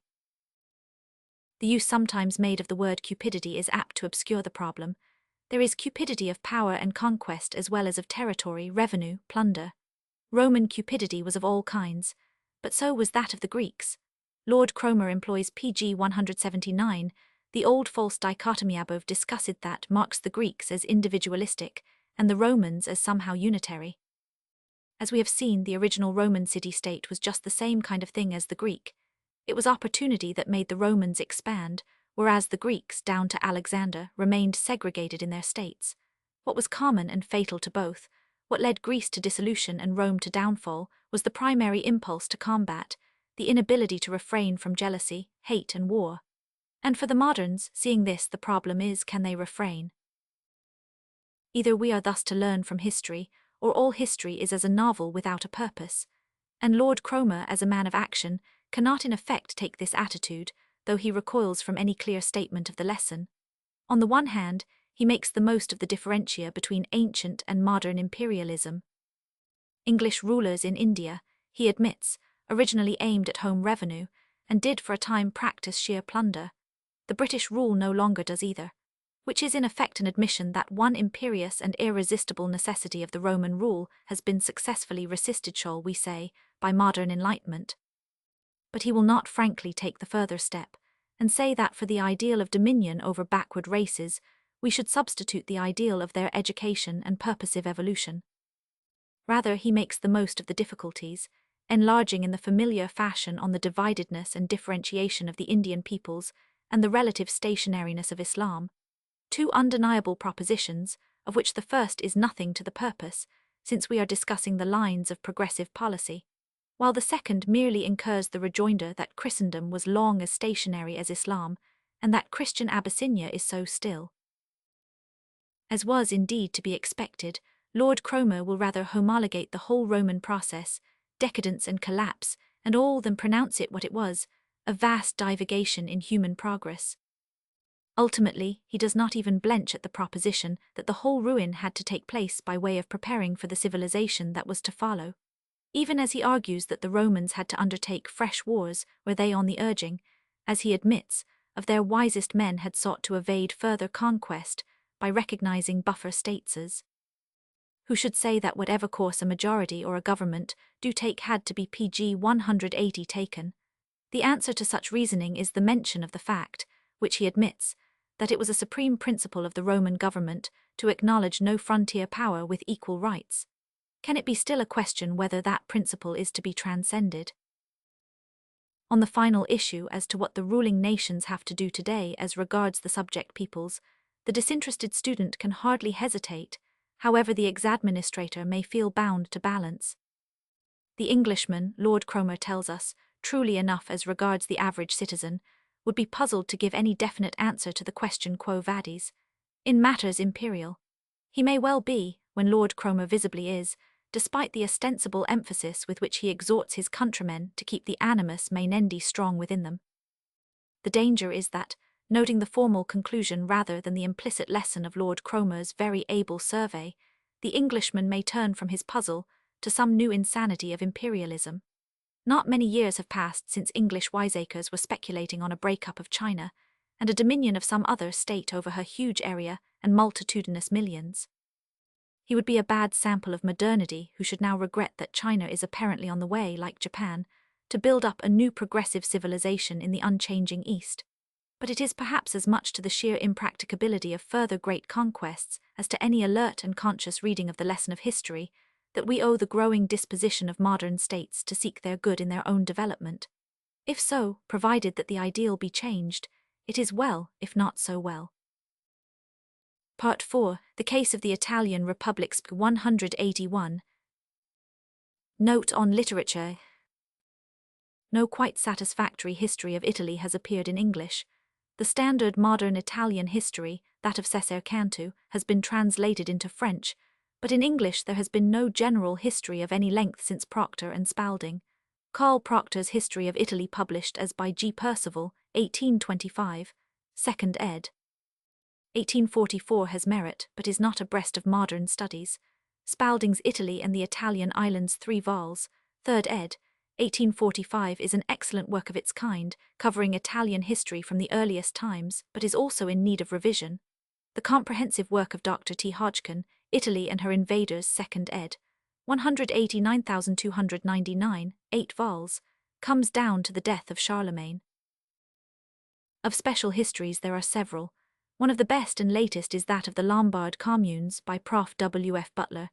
Captain H. E. Napier, in the preface to his Florentine History 1846, 6 vols, rightly contended that no people can be known by riding post through their country against time, but his 6 learned volumes are ill-written and ill-assimilated. The best complete history of Florence, the typical Italian republic, is the Long Histoire de Florence by F. T. Perrin's 9 tom, 187,784, Eng tr. of 1 vol, by Hannah Lynch 1892. T.A. Trollope's History of the Commonwealth of Florence 1865, 4 vols, is less indigestible than Napier's, but is gratuitously diffuse, and is written in large part in unfortunate imitation of the pseudo-dramatic manner of Carlyle. It is further blemished by an absurd index. Neither this nor Mr. W. Caro Hazlitt's History of the Venetian Republic 1860, 4 vols, new ed., in 2 large vols, 1900, has much sociological value, though the latter is copious and painstaking, albeit also diffuse. The Genoa of J. Theodore Bent is an interesting sketch, but the well-read author fails in orderly construction. A good short manual is The Italy of Mr. Hunt Macmillan's Historical Course, and an excellent compendium is supplied by the 2 treatises of Oscar Browning 189,495, Guelphs and Ghibellines, covering the period 12,501,409, and The Age of the Condottieri, covering the Renaissance to 1530. Bryce and Hallam are alike helpful to general views, and it is still PG 182 profitable to return to the condensed history of the Italian republics by Sismondi, written for the English Cabinet Cyclopedia in 1832, though it needs revision in detail. In his 2 volumes entitled The Fall of the Roman Empire, that author has given a useful conspectus of the period covered by Gibbon's great work. Sismondi's larger and earlier Histoire des Républiques Italiennes has never ceased to be well worth study, though the Geschichte von Italien of H. Leo improves upon it in several respects. It has been revised and condensed routledge, one large vol, 1906 by Mr. William Bolting. For the early period the most comprehensive survey is the Geschichte Italiens im Mittelalter of Ludo Moritz Hartmann 3 BDE. In 18,971,911, which comes down to the 10th century. Among modern monographs that of Alfred von Roumont on Lorenzo de' Medici Eng, tr. 1876 2 vols. In nearly every way supersedes the old work of Roscoe, whose Leo X again is practically superseded by later works on the Renaissance, in particular those of Burkhard Eng, tr. of Geiger's ed. in 1 vol. 1892 and the late J. A. Symonds. Miss Duffy has a good chapter on Florentine trade and finance in her Story of the Tuscan Republics, 1892, and the short work of F.T. Perrin's La Civilisation Florentine du 13, EO 16 e siècle 1892, in the Bibliothèque de Histoire Illustrée is luminous throughout, but ranks History of the Latin and Teutonic Nations Eng, tr. 1887, which deals with the Italy of 14,941,514, is little more than a sandheap of incident. On the economic side there is a good research in Pignati's essay on Tuscan commerce in his History of Tuscany Eng, tr. 1823 vol. Roman 3. Much interesting detail is given, with much needless rhetoric, in The Guilds of Florence by Edgecombe Staley 1906. Of great general value is the elaborate work of Gregorovius Geschichte der Stadt Rome im Mittelalter 4t Awful, 8 BDE, 188,696, Eng tr. by Mrs. Hamilton 8 vols. 18,951,902, which, however, suffers from the disparity of its purposes, combining as it does a topographical history of the city of Rome with a full history of its politics. It remains a valuable mass of materials rather than a history proper. The same criticism applies to the very meritorious Geschichte der Stadt Rome of A. von Roumont 3 BDE, 186,770, which begins with the very origin of the city and comes down to our own time. But there has risen in contemporary Italy a school of historical students who are rewriting the history of the great period in the light of the voluminous archives which have been preserved by municipalities.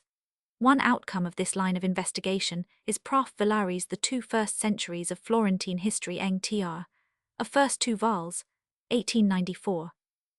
New light, further, has been thrown on the commercial history of Italy in the Dark Ages and early Middle Ages by the admirable research pg 183 of Prof. W. von Heyde, of which the French translation by Fercy Reynaud, Histoire du commerce du Levant and Moyen Age 1886, 2 tom, is recast and considerably enlarged by the author, while the Renaissance period is illuminated by R. Pohlmann's treatise, Die Wirtschaftspolitik der Florentiner Renaissance und das Prinzip der Wirtschaftsfreiheit Leipzig, 1878. Chapter 1 The Beginnings. To understand aright the phenomenon of medieval Italian civilization, we need first to realize that it was at bottom a fresh growth on the culture roots of the cities of Romanized Italy. When the imperial center was shifted to the east, as already remarked, the people of Italy began a fresh adaptation to their conditions, those of Rome, instead of leading, standing most zealously to the old way of things. All the barbarian eruptions did but harass and hinder the new development. They finally counted for little in its upward course. There is a prevalent hallucination, akin to others concerning the Teutonic race, in the shape of a belief that Italy was somehow regenerated by the free nations of the north. No accepted formula could well be further away from the facts. If the political qualities of the Teutonic race, whatever that may mean, are to be generalized on the facts of the invasions of Italy by the Germanic tribes, from Theodoric to Frederick Barbarossa, they must be summed up as consisting in a general incapacity for progressive civilization. The invaders were, in fact, too disparate in their stage of evolution from that of the southern civilization to be capable of assimilating it and carrying it on. Living a life of strife and plunder like the early Romans, they found in the disarmed Italians, and in their rapidly degenerate predecessors of their own stock, an easier prey than the Romans had ever known till they went to the east. But in the qualities either of military or of civil organization, they were conspicuously inferior to the Romans of the early republic.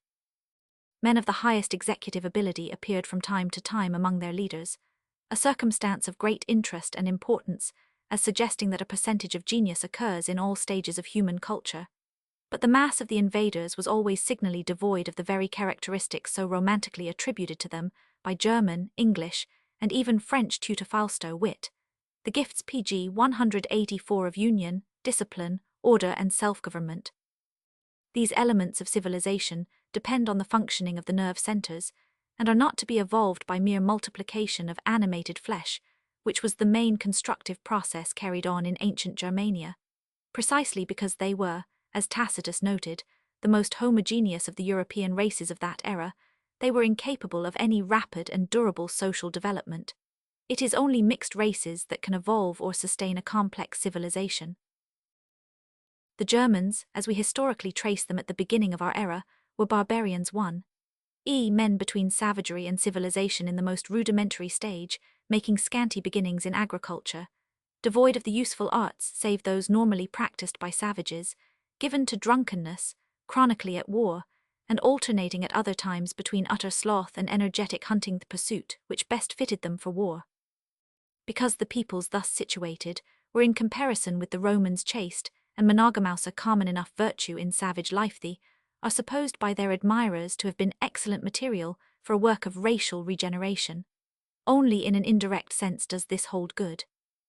As a new cross to the Italian stocks they may indeed have made for beneficial variation, but by themselves they were mere raw material, morally and psychologically. Their reputed virtue of chastity disappeared as soon as the barbarians passed from a northern to a southern climate, their vices so speedily exceeding the measure of paganism that even a degree of physiological degeneration soon set in. Even in their own land, met by a fiercer barbarism than their own, they collapsed miserably before the Huns. As regards the arts and sciences, moral and physical, it is impossible to trace to the invaders any share in the progress of Italy, save in so far as they were doubtless a serviceable cross with the older native stocks. To their own stock, which had been relatively too homogeneous, the gain of crossing was mixed. Aurelian had put the case with rude truth when he told a bragging embassy of Goths that they knew neither the arts of war nor those of peace, and so long as the empire in any section had resources pg 185 enough to levy and maintain trained armies, it was able to destroy any combination of the Teutons. There was always generalship enough for that, down till the days of Teutonic civilization. Claudius II routed their swarms as utterly as ever did Marius or Caesar. Stilicho annihilated Radagast, and always outgeneraled Alaric. Aetius, after routing Franks, Burgundians and Visigoths, overwhelmed the vast host of Attila's Huns, and in a later age the single unsleeping brain of Belisarius, scantily weaponed with men and money by a jealous sovereign, could drive back from Rome in shame and ruin all the barbarian levy of Wittich. As against the Teutonic theory of Italian regeneration, a hearing may reasonably be claimed for the Etruscan. Thus set forth, the Etruscans were undoubtedly one of the most remarkable nations of antiquity, great civilizers of Italy, and their influence not only extended over the whole of the ancient world, but has affected every subsequent age that portion of the peninsula where civilization earliest flourished, whence infant Rome drew her first lessons, has in subsequent ages maintained its preeminence. It was Etruria which produced Giotto, Brunelleschi, Fra Angelico, Luca Signorelli, Fra Bartolomeo, Michelangelo, Hildebrand, the starry Galileo, and such a noble band of painters, sculptors and architects as no other country of modern Europe can boast. Certainly no other region of Italy has produced such a galaxy of brilliant intellects. Much may be owing to the natural superiority of the race, which, in spite of the revolutions of ages, remains essentially the same and preserves a distinctive character. G. Dennis, The Cities and Cemeteries of Etruria, 3rd ed., 1883 in Trad. Vol. IPP, Sci. Roman 4.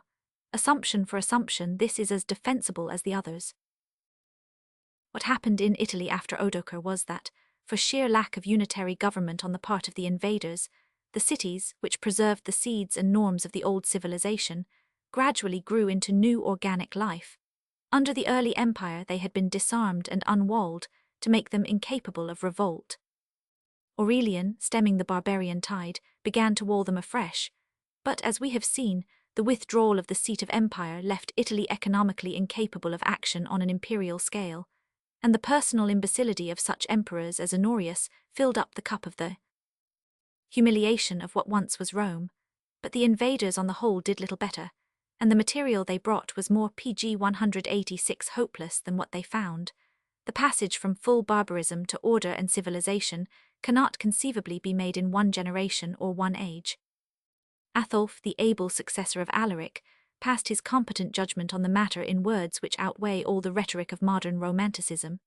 He was wont to say that his warmest wish had at first been to obliterate the Roman name, and to make one sole Gothic empire, so that all that which had been Romania should be called Gothia, and that he, Atholf, should play the same part as did Caesar Augustus. But when by much experience he was convinced that the Goths were incapable of obedience to laws, because of their unbridled barbarism, and that the state without laws would cease to be a state, he had chosen to seek glory in rebuilding its integrity and increasing the Roman power by Gothic forces, so that posterity should at least regard him as the restorer of the empire which he was unable to replace. Therefore he strove to avoid war and to establish peace. It needed only command of the machinery of systematic government if, indeed, the same qualities had not been in full play long before to develop, in the Teutons, every species of evil that could be charged against the Southerns. The fallacy of attributing the crimes of Byzantium to the physiological degeneration of an old race is exposed the moment we compare the record with the history of the Franks, as told by Gregory of Tours. Christian writers continue to hold up Nero as a typical product of decadent paganism, saying nothing of the Christian Chilperic, the Nero of France, or of his father, less ill-famed, Clotaire, the slayer of children, the polygamist, the strictly orthodox churchman, certain that Jesus Christ will remunerate us for all the good we do to his priests. Odious women were as powerful in Frankish courts as in Byzantine, and the tale of the end of Brunihild is not to be matched in pagan annals. Savage treachery, perjury, parricide, fratricide, filicide, assassination, massacre, debauchery are if possible more constant notes in the tale of the young barbarism, as told by the admiring saint, than in that of the long-descended civilization of Constantinople, and the rank and file seem to have been worthy of the heads. One note of Gibbon's, on barbaric virtue, apropos of the character of Totila, has given one of his editors Bone ed.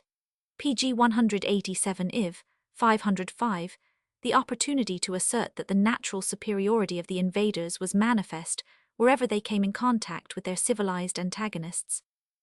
As if Aurelian and Belisarius were not the moral equals of Totila, yet in a previous note ch.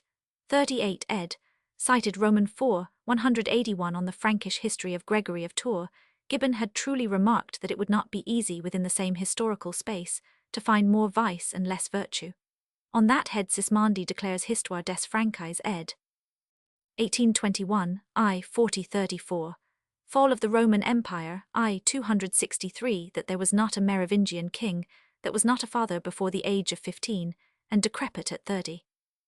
Dunham History of the Germanic Empire, 1834, I. 10 improves on this to the extent of asserting that those abominable princes general as such were their premature vice-steed of old age before 30. It is a fair surmise that, Clovis being a barbarian of great executive genius cp. Guizot, Essai sur l'Histoire de France, his stock was specially liable to degeneration through indulgence. But Motley, whose Teutophile and Celtophobe declamation at times reaches nearly the lowest depth touched by his school, will have it rise of the Dutch Republic, ed. 1863, that later the Carlovingian race had been exhausted by producing a race of heroes. Any formula avails to support the dogma that the German was loyal, as the Celt was dissolute 499. It is perhaps arguable that the early Teuton had a moral code peculiar to himself. Sismondi Fall, I. 246 remarks concerning Clothaire's son Gontran, called by Gregory the good King Gontran, as compared with his brothers, his morality indeed passed for good. He is only known to have had 2 wives and 1 mistress, and he repudiated the first before he married the second. His temper was, moreover, reputed to be a kindly one, for with the exception of his wife's physician, who was hewn in pieces because he was unable to cure her, of his 2 brothers-in-law whom he caused to be assassinated, and of his bastard brother Gondebaud who was slain by treachery, no other act cruelty is recorded of him than that he razed the town of Cummings to the ground and massacred all the inhabitants, men, women, and children. Sismondi has also appreciated what Gibbon has missed, the point of the letter of St. Avitus to Gondebaud of Burgundy, who had killed his 3 brothers, exhorting him to weep no longer with such ineffable piety the death of his brothers, since it was the good fortune of the kingdom which diminished the number of persons invested with royal authority, and preserved to the world such only as were necessary to rule it. C.P. Sismondi's Hist. Des Franchise I 173. A great name such as Theodoric's tends to dazzle the eye that pg 188 looks on the history of the time, but the great name on scrutiny is seen to stand for all the progress made in a generation. Theodoric, though he would never learn to read, had a civilized education as regards the arts of government, and what was masterly in his rule may at least as well be attributed to that as to his barbaric stock. It is important to note that in his reign, by reason of being forced to live on her own products, Italy actually attains the capacity to export grain after feeding herself, a result to which the king's rule may conceivably have contributed. In any case, the able ruler represents but a moment of order in an epic of anarchy. After Theodoric, 4 kings in turn are assassinated, each by his successor, and the new monarchy begins to go the way of the old. What Belisarius began Narses finished, turning to his ends the hatreds between the Teutonic tribes. Narses gone, a fresh wave of barbarism flowed in under Albin the Longobard, who in due course was assassinated by his outraged wife, and his successor was assassinated in turn. Yet again, the new barbarism began to wear all the features of disorderly decay, and the Longobard kingdom subsisted for over 200 years, under 21 kings, without decisively conquering Venetia, or the Romagna, or Rome, or the Greek municipalities of the south. Then came the Frankish conquest, completed under Charlemagne, on the invitation of the Pope, given because the Franks were good Athanasians and the Longobards Arians. The great emperor did what a great man could to civilize his barbarian empire, but instead of fitting it to subsist without him, he destroyed what self-governing power it had. Soon after his death, accordingly, the stone rolled downhill once more, and when Otto of Saxony entered Rome in 951, Italy had undergone 500 years of Teutonic domination without owing to Teuton activity, save indirectly, one step in civil progress, pg 189. It thus appears that, while barbaric imperialism has different aspects from that of civilization, having a possible alterative virtue where the conditions are in themselves stagnant, even then its work is at best negative, and never truly constructive. Charlemagne's work, being one of personal ambition, was in large part destructive even where it ostensibly made for civilization, and at his death the Germanic world was as literally degenerate, in the sense of being enfeebled for self-defense, as was the Roman world in the period of its imperial decay. It is true that, despite the political chaos which followed on the disintegration of his system, there is henceforth no such apparent continuity of decadence as had followed on the Merovingian conquest, and his period shows a new intellectual activity. But it is a fallacy to suppose that he created this activity, which is traceable to many sources. At most, Charlemagne furthered general civilization by forcing new culture contacts in Central Europe, and bringing capable men from other countries, notably Alcuin, but also many from Ireland. But these favorable conditions were not permanent. There was no steady evolution, and we are left asking whether progress might not have occurred in a higher degree had the emperor's work been left unattempted.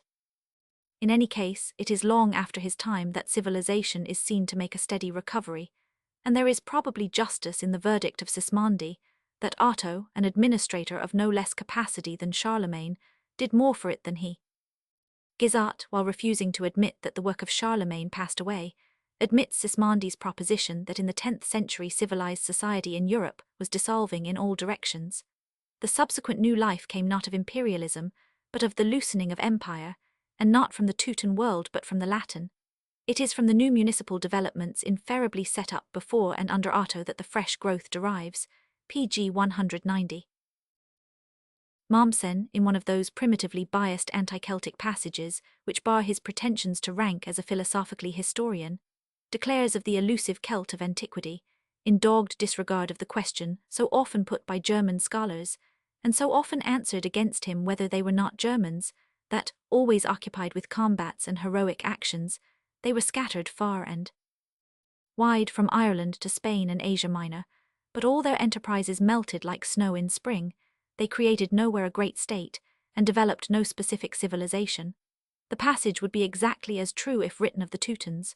Every tendency and quality which Mommsen in this context specifies as Celtic is strictly applicable to the race supposed to be so different from the Celts.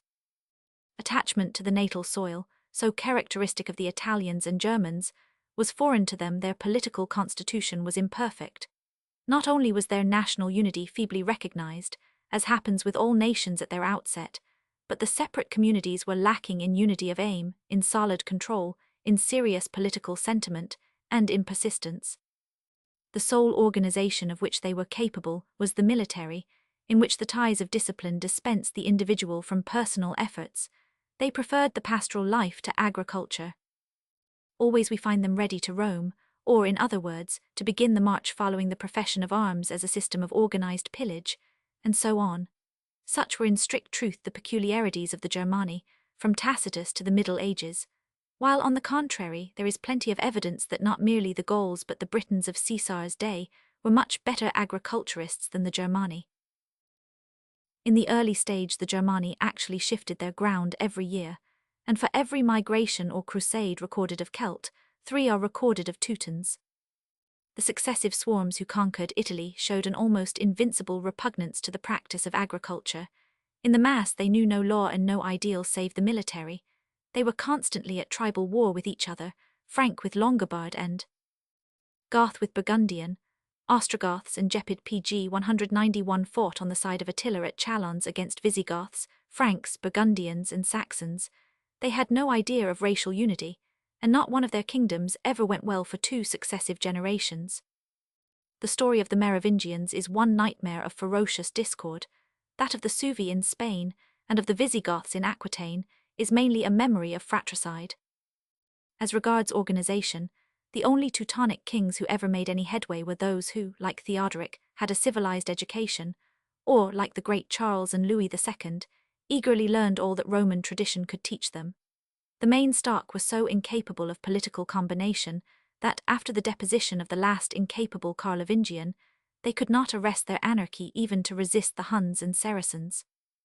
Their later conquests of Italy came to nothing, and in the end, by the admission of Teutonic men of science, there is nothing to show, in all the southern lands they once conquered, that they had ever been there. The supposed type has disappeared, the language never imposed itself, the Vandal kingdom in Africa went down like a house of cards before Belisarius, the Teutondom of Spain was swept away by the Moors, and it was finally the mixed population that there affected. The Reconquest. No race had ever a fairer opportunity than the Visigoths in Spain, with a rich land and an undivided monarchy. Yet after 3 centuries of undisputed enjoyment, their rule was overthrown at once, and forever by a handful of marauders from Africa. The Goth had been weighed in the balance and found wanting. In Spain, France and Italy alike, the language remained Romance. Not a word is to be found in the local nomenclature of Castile, nor yet of the Asturias to tell the tale of the Visigoth. Even in England, where also the Teutonic peoples for 600 years failed to attain either progressive civilization or political order, the Norman conquerors, speaking Romance language, vitally modified by it the vocabulary of the conquered. So flagrant are the facts that Savigny and Eichhorn in their day both gave the opinion that the German nations have had to run through their history with an ingrained tendency in their character towards political dismemberment and social inequality. The contrary theory was a later development, PG 192. If, instead of seeking simply for the scientific truth, we sought to meet Teutomania with Celtomania, we might argue that it was only where there was a Celtic basis that civilization prospered in the tracks of the Roman Empire. Mommsen, in the passage first above cited, declares that the Celts, meaning the Cisalpine Galli, loved to assemble in towns and villages, which consequently grew and gained in importance among the Celts sooner than in the rest of Italithes, just after alleging that they preferred pastoral life to agriculture, and just before saying that they were always on the march. If the first statement be true, it would seem to follow that the Celts laid the groundwork of medieval Italian civilization, for it was in the towns of what had been Cisalpine Gaul that civilization flourished. Parts of northern Italy had in fact been comparatively unaffected by the process which rooted out the peasantry in the south, and there was agriculture and population in the valley of the Po when they had vanished from large areas around and south of Rome.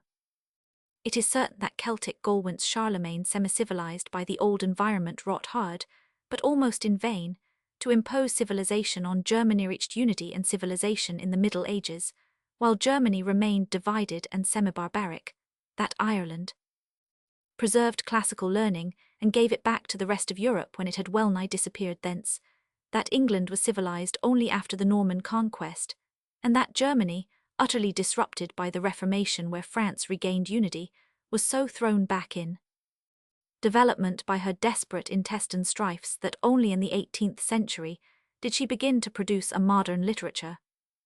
One of the most flagrant of modern fables is that which credits to Teutonic genius the great order of church architecture, which arose in medieval and later France. That sublime manifestation of poetry in stone, so strangely called Gothic architecture, is not only not Visigothic, but it was unknown in Spain for 400 PG 193 years after the destruction of the Goths. The Goth was not a builder but a wrecker. But if anything has been proved by the foregoing analyses, it is that race theories are, for the most part, survivals of barbaric pseudoscience, that culture stage and not race save as regards the need for mixture, conditions and not hereditary character, are the clues to the development of all nations, race being a calculable factor only where many thousands of years of given environments have made a conspicuous similarity of type, setting up a disadvantageous homogeneity. It was simply their prior and fuller contact with Greece and Rome, and further their greater mixture of stocks, that civilized the Galli so much earlier than the Germani. On the other hand, the national failure in Spain and Italy of the Teutonic stocks as such proves only that idle northern barbarians, imposing themselves as a warrior caste on an industrious southern population, were not good material for industrial development, and were probably at a physiological disadvantage in the new climate. Southerners would doubtless have failed similarly in Scandinavia. I know of no thorough investigation of the amalgamation of the stocks, or the absorption or disappearance of the northern. There is some reason to suppose that early in Rome's career of conquest there began in the capital a substitution of more southerly physiological types Eastern and Spanish for those of the early Latins, but the Italians at all times seem to have undergone a climatic selection which adapted them to Italy, where the northerners, whether Celt or Teuton, were not so adapted. The supposed divergence of character between northern and southern Italians, insisted on by the former in our own time, certainly cannot be explained by any Teutonic intermixture, for the Teutons were settled in all parts of Italy, and nowhere does the traditional blonde type remain. Exactly such differences, it should be remembered, are locally alleged as between Norwegians and Danes, northern and southern Germans, and northern and southern English. If there be any real generic and persistent difference of temperament, there is none in variety of moral bias and mental capacity, or of nervous energy. It is presumably to be traced to climate. Some aspects of the problem are discussed at length in the Saxon, and the Celt pt. I 4-5. The new life of Italy, so to speak, came of the ultimate PG 194 impotence of the northern invaders for imperialism. Again and again, from the time of Odoacer, we find signs of a growth of new life in the cities, now partly thrown on their own resources, and it is only the too great stress of the subsequent invasions that postpones their fuller growth for so many centuries. It is to be remembered that these invasions wrought absolute devastation, where, even under Roman rule, there had been comparative well-being. Thus the province of Illyria, between the Alps and the Danube, whose outlying and exposed character made it unattractive to the senatorial monopolists, was under the empire well populated by a free peasantry, who abundantly recruited the army. In the successive invasions this population was almost obliterated, and when Odoacer conquered the Rugians, who then held the territory, he brought multitudes of them into stricken Italy, to people and cultivate its waste lands. Theodoric, in turn, is held to have revived prosperity after overthrowing Odoacer, and we have seen reason to believe that after the loss of Africa, even southern Italy perforce revived her agriculture. But early in Theodoric's reign we find Pope Gelasius declaring, doubtless with exaggeration, that in the provinces of Emilia and Tuscany human life was almost extinct, while Ambrose writes that Bologna, Modena, Reggio, Piacenza and the adjacent country remained ruined and desolate. After Theodoric Belisarius in a struggle that exhausted central Italy, almost annihilated the Goths, and under Narses, who finished the conquest, there was again some recovery, the scattered remnants of the population congregating in the towns, so that Milan and others made fresh headway, though the country remained in large part deserted. This would seem to have been the turning point in the long welter of Italian history. The Longobards conquest under Alboin forced on the process of driving the older inhabitants into the cities. The Ostrogothic kings, while they unwalled the towns they captured, had fortified Pavia, which was able to resist Alboin for 4 years, thus giving the other towns their lesson. And as he advanced, the natives fled before him to Venice, to Genoa, to the cities of the Pentapolis, to Pisa, to Rome, to Gaeta, to Naples, and to Amalfi, pg 195 above all, the cities of the coast, still adhering to the Greek Empire and impregnable from land, were now allowed to retain for their own defence the revenue they had formerly paid to Constantinople. Naples won the right to elect her own dukes, and Venice won the status of an equal ally of Byzantium. Thus once more there began to grow up, in tendency if not in form and name, republics of civilized and industrious men, in the teeth of barbarism and under the shadow of the name of empire. Even in the 8th and 9th centuries, the free populations of Rome and Ravenna were enrolled under the 4 heads of clerici, optimates militi, the milits or exercitus, and the cives onsti or free populace. Beneath all were the great mass of unfree, but here at least was a beginning of new municipal life. The Longobards had not, as has been so often written, revived the spirit of liberty. Conquest is the negation of the reciprocity in which alone liberty subsists, but they had driven other men into the conditions where the idea of liberty could revive, and in so far as Lombard civilization in the next 200 years distanced that of the Franks, it was owing to the revival of old industries in the towns and the reactions of the other Italian cities, no less than to the renewed growth of rural population and agriculture. Sismondi Republiques I 55 40-25, Fall I 242 uses the conventional phrase as to the Longobards reviving the spirit of freedom, while actually showing its fallacy. In his short history of the Italian republics, he tells in the same breath that the invaders introduced several of their sentiments, particularly the habit of independence and resistance to authority, and that in their conquests they considered the inhabitants their property equally with the land. Dunham Europe in the Middle Ages, 1835, I-8 similarly speaks of the Longobards as infusing a new spirit into the slavish minds of the Italians, and then proceeds to show that what happened was a flight of Italians from Longobard tyranny. He admits further that the Longobard code of laws was less favorable to social happiness than almost any other, the Visigothic perhaps alone excepted, and that the Longobards, wherever they could, destroyed the free municipal institutions by subjecting the cities to the PG 196 jurisdiction of the great military feudatories, the true and only tyrants of the country. Gibbon decides that the Longobards possessed freedom to elect their sovereign, and sents to decline the frequent use of that dangerous privilege ch. 45 Bone ed. v. 125, but pronounces their government milder and better than that of the other new barbarian kingdoms. Sismondi again Fall, I 259, so also Bolting in his recast of the Republiques, declares that their laws for a barbarian people were wise and equal. The midway truth seems to be that the dukes or provincial rulers came to feel some identity of interest with their subjects.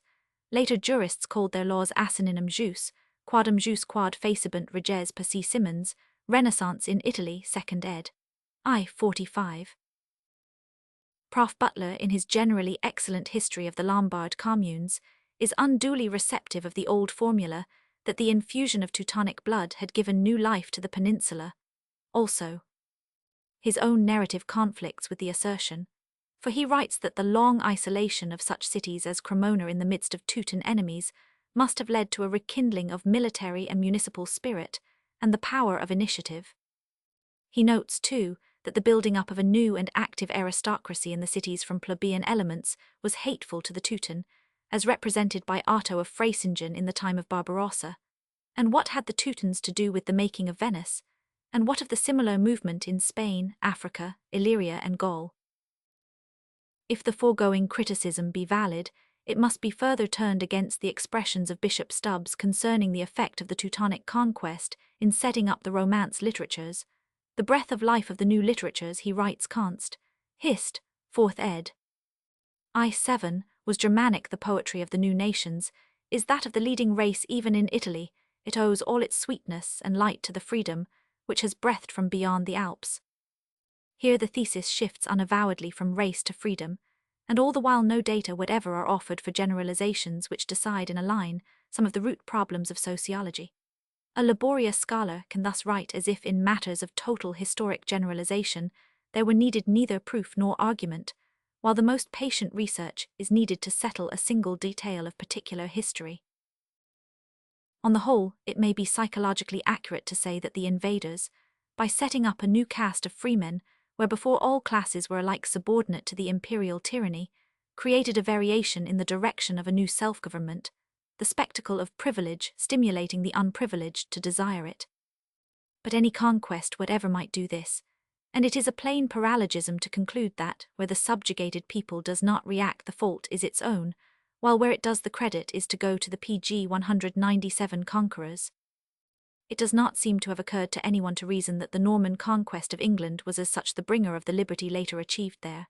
Yet, as regards the Teutonic invasions of Italy, the principle passes current on all sides, and Guizot endorses it in one lecture Hist.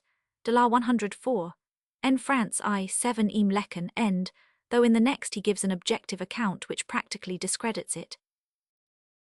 As regards the ideals of justice and freedom in general, the Teutonic laws, being framed not for a normal barbarian state, but for a society of conquerors and conquered, were in some respects rather more iniquitous than the Roman.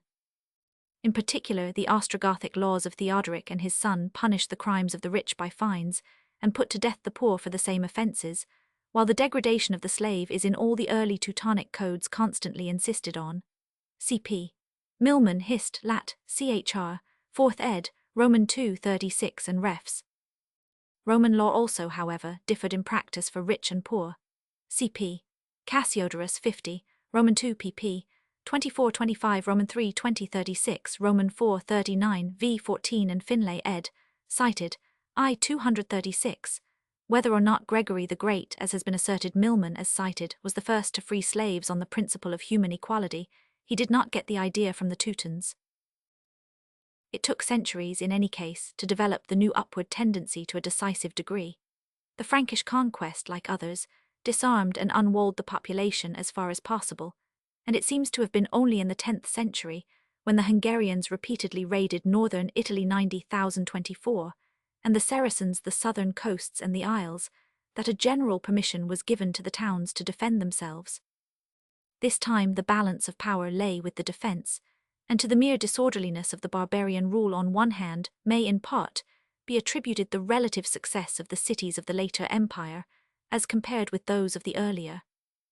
Latin Rome had not only disarmed its cities, but accustomed them for centuries to ease and idleness, and before a numerous foe bent on conquest, they made no resistance. Goths, Longobards, and Franks in turn sought to keep all but their own strong places disarmed, but their system could not wholly prevent the growth of a militant spirit in the industrial towns. On the other hand, the Hungarians and Saracens were bent not on conquest but on mere plunder, and were thus manageable foes. Had the Normans, say, come at this time PG 198 into Italy, they could have overrun the quasi-Teutonic communities as easily as the Teutons had done the Romans or each other. But the conditions being as they were, the swing was towards the independence of the cities, at first under the headship of the bishops, who in the period of collapse of the Carlovingian Empire obtained part of the authority previously wielded by counts. At this stage the bishop was by his position partly identified with the people, whom he would on occasion champion against the counts. Thus a new conception of social organization was shaped by the pressures of the times, and when Otto came in 951, the foundations of the republics were laid. The next stage was the effacement of the authority of the counts within the cities, the next an extension of the bishop's authority over the whole diocese, which was as a rule the old Roman civitas or county. Thus the new municipalities came into being partly under the guise of the Church. Hallam Middle Ages ch. Roman 3 pt. I describes Sismondi as stating that Otto erected the Lombard cities into municipal communities, and dissents from that view. But Sismondi Republiques I 95 expressly says that there are no charters, and that the municipal independence of the cities is to be inferred from their subsequent claims of prescription. As there is nothing to show for any regular government from the outside in the preceding period of turmoil, the inference that some self-government existed before and under Otto is really forced upon us. Rank Latin and Teutonic nations, Eng-tr, pronounces that the first consuls of the Italian cities, chosen by themselves, appear at the date of the First Crusade, 1100. Beyond all question, we meet with them first in Genoa on the occasion of an expedition to the Holy Land. They appear again in 1117 at a meeting of reconciliation for all Lombardy at Milan. Prof. W. F. Butler, The Communes of Lombardy, 1906, pp. 76-77. But this clearly does not exclude prior forms of self-government for domestic needs. Consuls of some kind are noted in Fano and other places in 883, in Rome in 901, Orvieto 975, Ravenna 990, Ferrara 1015, Pisa and Genoa 1100, Florence 1101. Bolting Sismondi, this last date appears to be an error. The document hitherto dated 1102 belongs to 1182. Villari, 2 First Centuries of Florentine History, Eng-tr, pp. 55-84, but there is documentary evidence for Florentine consuls in 1136. Roman 499, Hallam himself points out that in the years 10,026 the annalists, in recording the wars of the cities, speak of the people and not of their leaders, which is the true republican tone of history. And PG 199 notes that a contemporary chronicle shows the people of Pavia and Milan acting as independent states in 1047.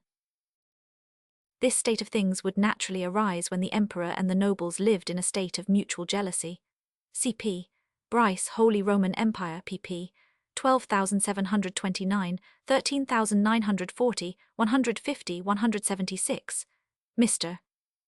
Bryce does not attempt to clear up the dispute, but he recognizes that the liberties of the cities would naturally shoot up in the absence of the emperors and the feuds of the princes. And this is the view finally of Heinrich Leo. Seit Otto bemerken wir ein auffallend Änderung in der Politik der ganzen nordlichen Italiens Geschichte von Italien, 1829, I 325, BK, Roman 4 cap, I 1.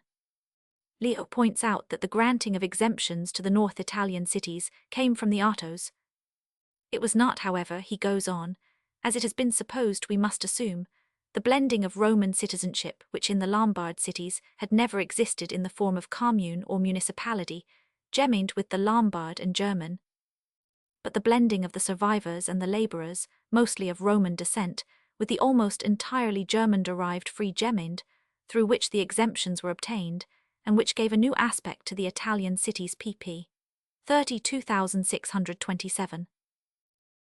Similarly, Karl Hegel, after noting the analogies between Roman collegia and German guilds, decides that the German guilds were of native Einheimischen origin, the same needs setting up the same order of institutions.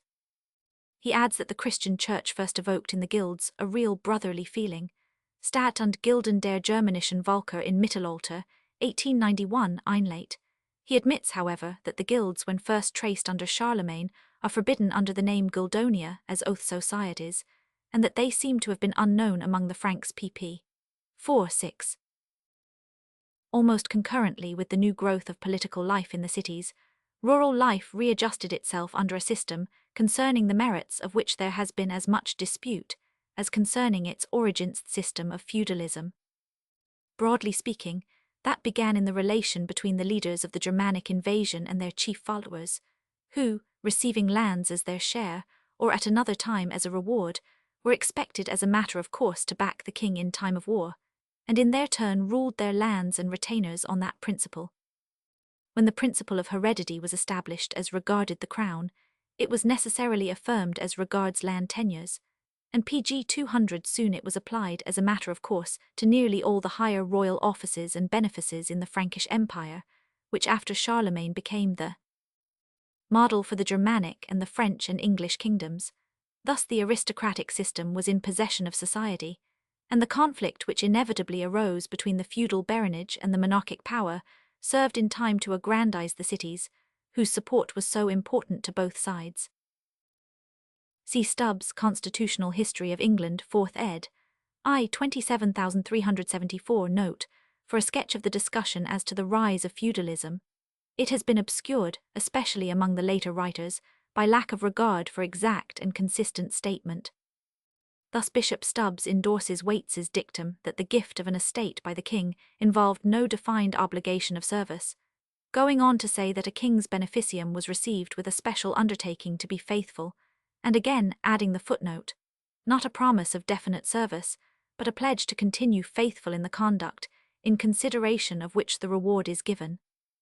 Again, the bishop admits that by this condition the giver had a hold on the land, through which he was able to enforce fidelity, note, yet goes on to say that homage and fealty depended on conscience only for their fulfillment.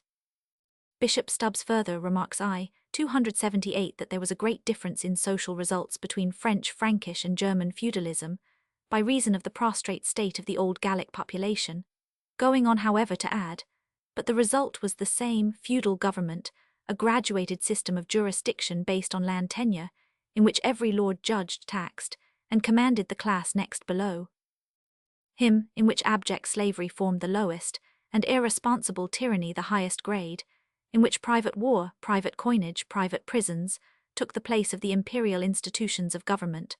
Of course the bishop has previously, endorsed Wates's view, that all the people were bound to be faithful to the king, but the passage above cited seems to be his final generalization.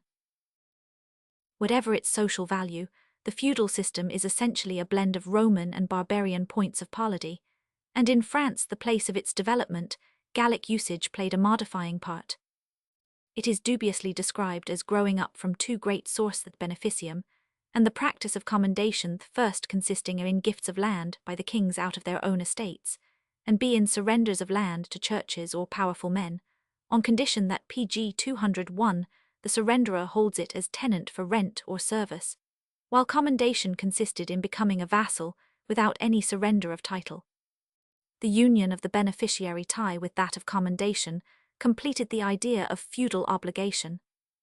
The beneficium again is partly of Roman, partly of German origin, and the reduction of a large Roman population, nominally freemen under the Roman system, to dependents, placed it on a common footing with the German semi-free cultivator, and conduced to the wide extension of the institution. Commendation, on the other hand, may have had a Gallic or Celtic origin in one or other of these developments. The German comitatus or chief's warband, originally so different, ultimately merged its existence. On the whole then, the Teutons followed Gallo-Roman leads. See Stubbs I 275-276, cp. and Bryce Holy Roman Empire pp. 12,324. Under Otto observes Mr. Bryce, the institutions of primitive Germany were almost all gone.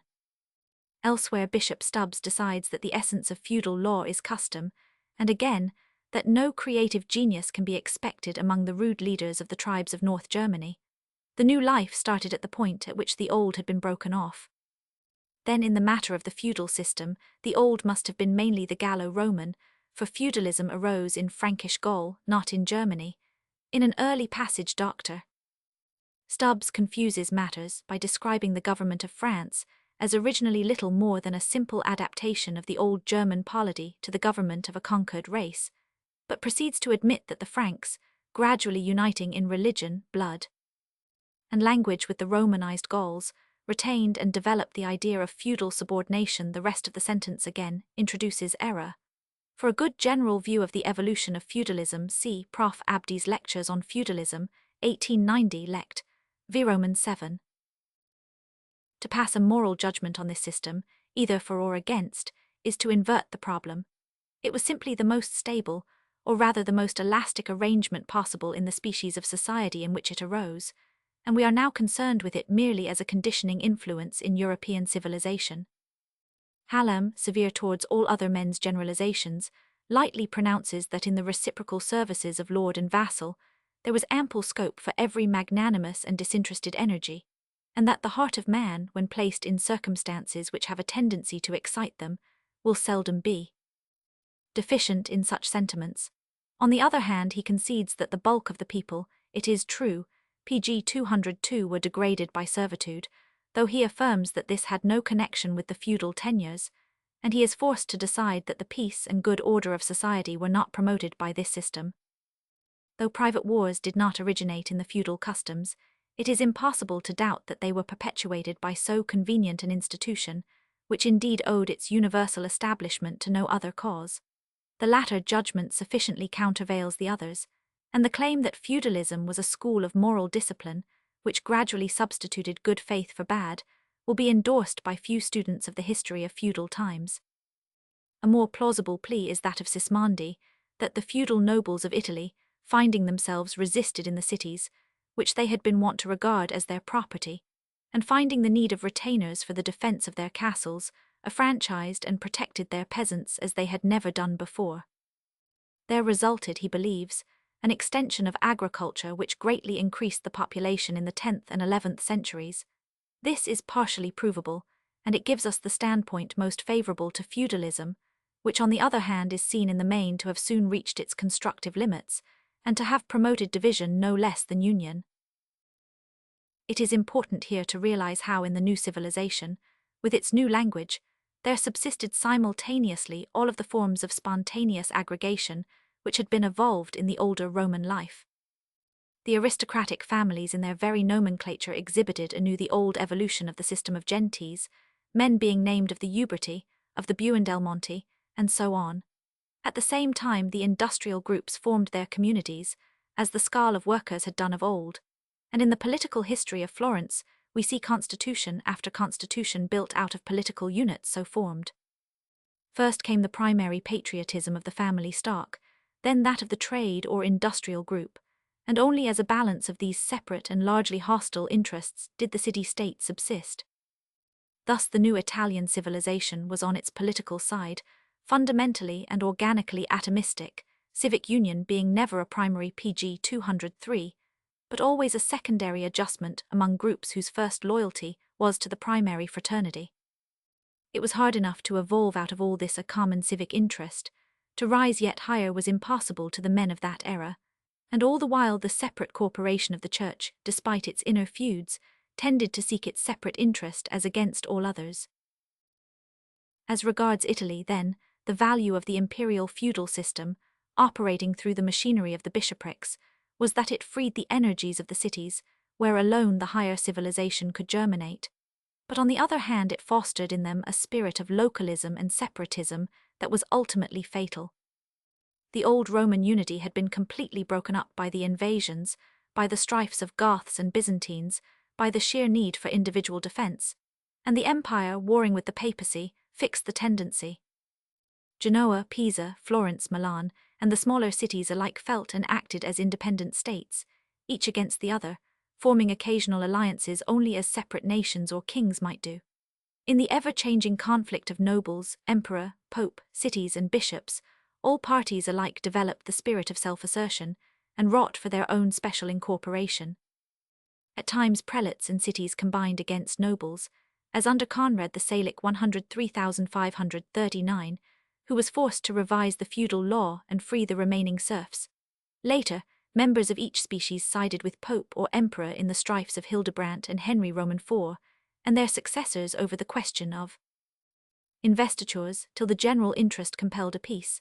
During these ages of inconclusive conflict the cities, thus far acting mainly in conjunction with their bishops or archbishops, developed their militia, their carroxio or banner-bearing fighting car, and their institution of public election of consuls.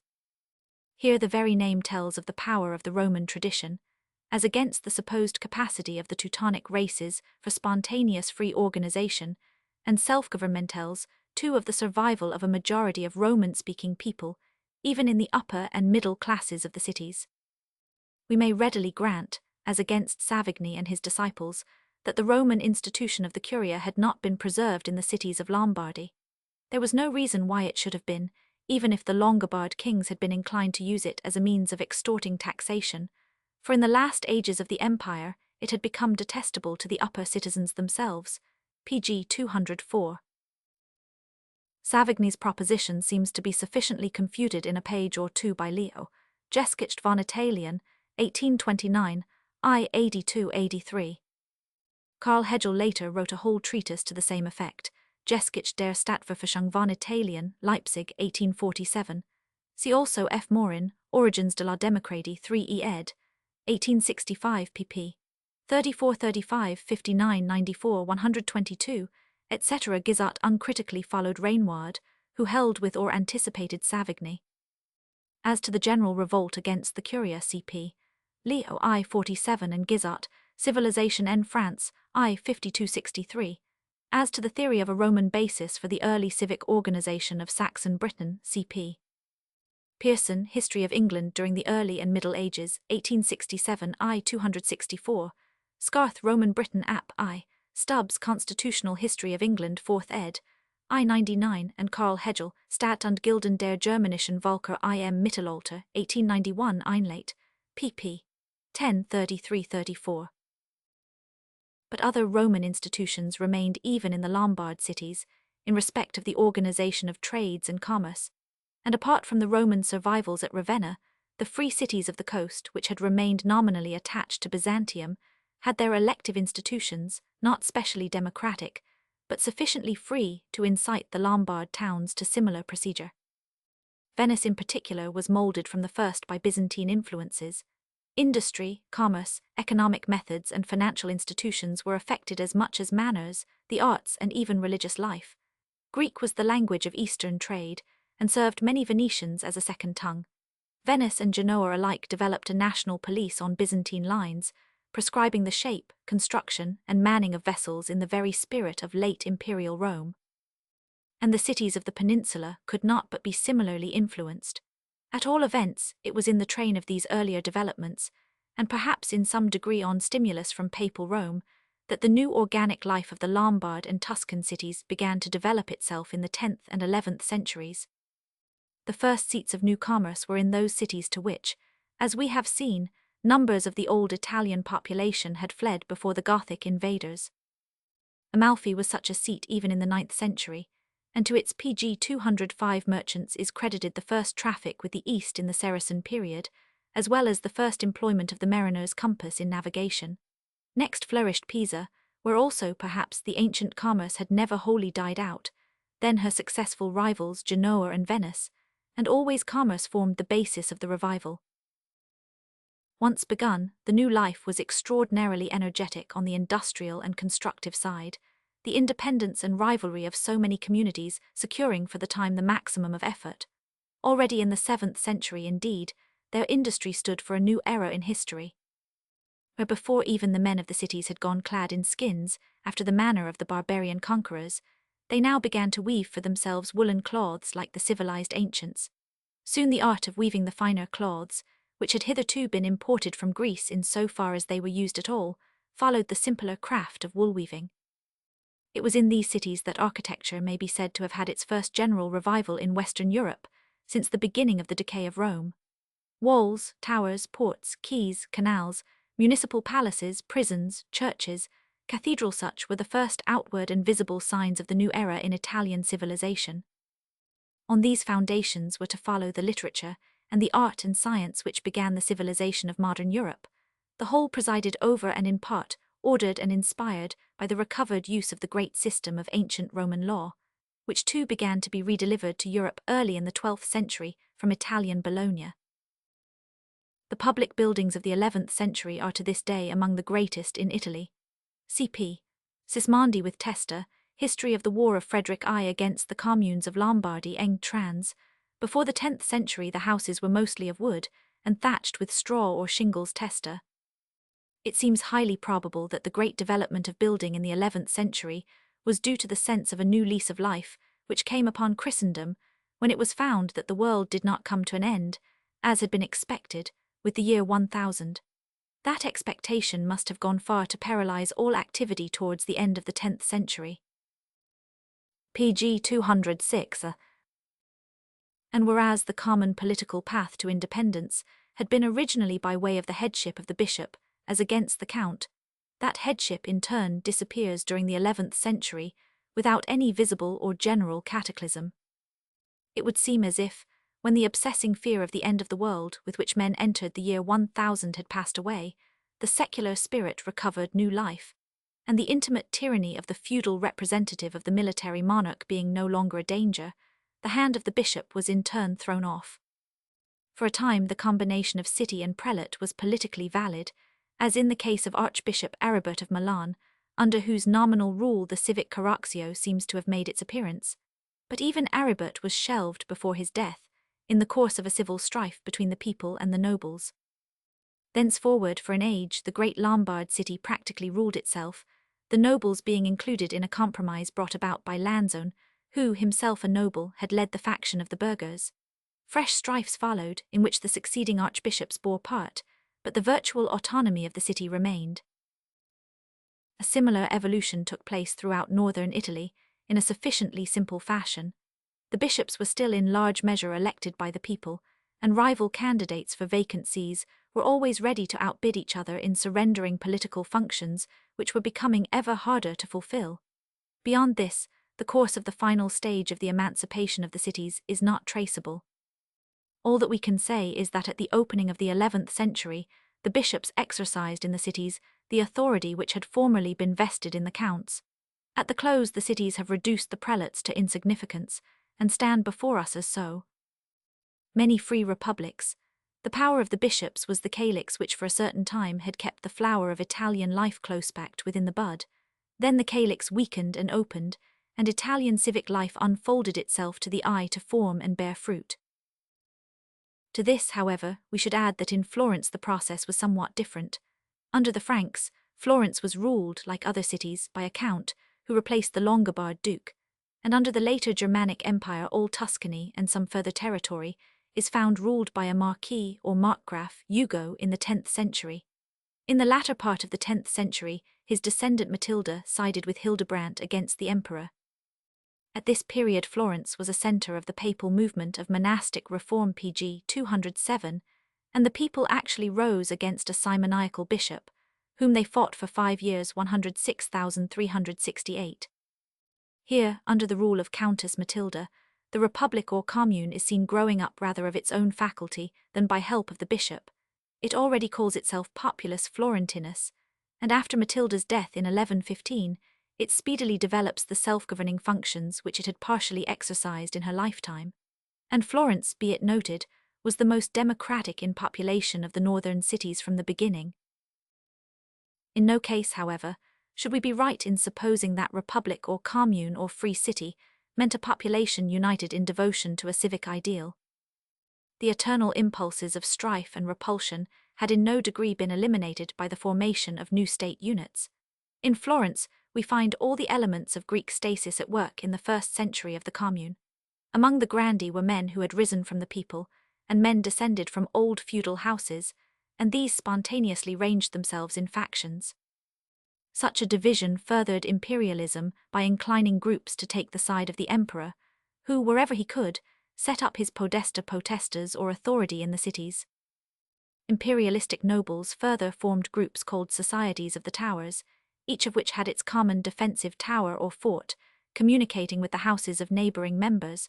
The officials of these societies were at times called consuls, and from these were usually chosen, in the early days, the consuls of the commune. At times they were also consuls of trade guilds, a state of things proving a certain amount of assimilation between the trading and the noble class, who together formed the enfranchised people, the town artisans and the rural cultivators of the surrounding contado or county being excluded. The close community thus formed exhibited very much the same political tendencies as had marked that of early republican Rome. The cities, constantly flouted and menaced by the castled nobility of the surrounding territory, who blackmailed passing traders, soon learned to use the iron hand as against these, who in turn sought the emperor's protection, and cities wont to put down nobles were prompt to seek to coerce each other. On the death of the Emperor Frederick I, Florence set on foot a league of the Tuscan cities, which, while primarily hostile to the empire, repelled the claim of the papacy to overlordship as heir of the Countess Matilda. pg 208 On such a basis, there might conceivably have arisen a new and strong national life, but soon Florence, like old Athens, was oppressing her allies, who gave their sympathy to a town like Semiphont, the refuge of all who fled from places conquered and taxed by her. To individual allies like Siena, Florence was substantially faithless, and so strengthened from the first the fatal tendency to separatism, while the inner social sunderance was steadily deepening. None of the forces at work was remedial on this side. The regimen of the podesta, even when he was actually a foreigner, furthered instead of checking strife between communities, and the more aristocratic cities were at least as quarrelsome as the less. Bologna played the tyrant city as vigorously as Florence. Rome was among the worst governed of all. In the 13th century, under Innocent Roman IV, we find the fighting factions of the nobles using the Colosseum and other ancient monuments as fortresses, garrisoned by bandits in their pay, who pillaged traders and passengers, and not the papacy, but the senator chosen by the Piplia Bolognese noble put them down, hanging nobles and bandits alike.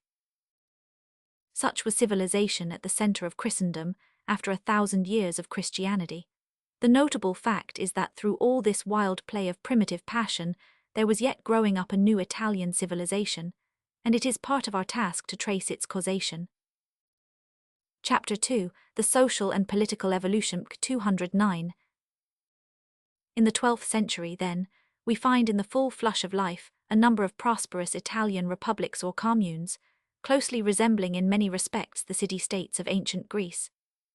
The salient differences were the Christian Church, with its wealth and its elaborate organization, the pretensions of the empire, and the presence of feudal nobles, some of whom were first imposed by the German emperors on the cities, and who, after their exodus and their life as castle holders, had in nearly every case compromised with the citizens, spending some months of every year in their town palaces by stipulation of the citizens themselves. All of these differentia counted for the worse to Italy, in comparison with Hellas, as aggravations of the uncured evil of internal strife. The source of their strength separateness, and the need to struggle was at the same time the source of their bane, for at no time do we find the Italian republics contemplating durable peace even as an ideal, or regarding political union as aught save a temporary expedient of the state of war. On the familiar assumption of race character, we should accordingly proceed to decide that the Italians, by getting mixed with the Teutons, had lost the instinct of union which built up Rome. Those who credit Teutonic blood with the revival never think of saddling it with the later ruinous strifes of cities and parties, or with the vices of the Italian character.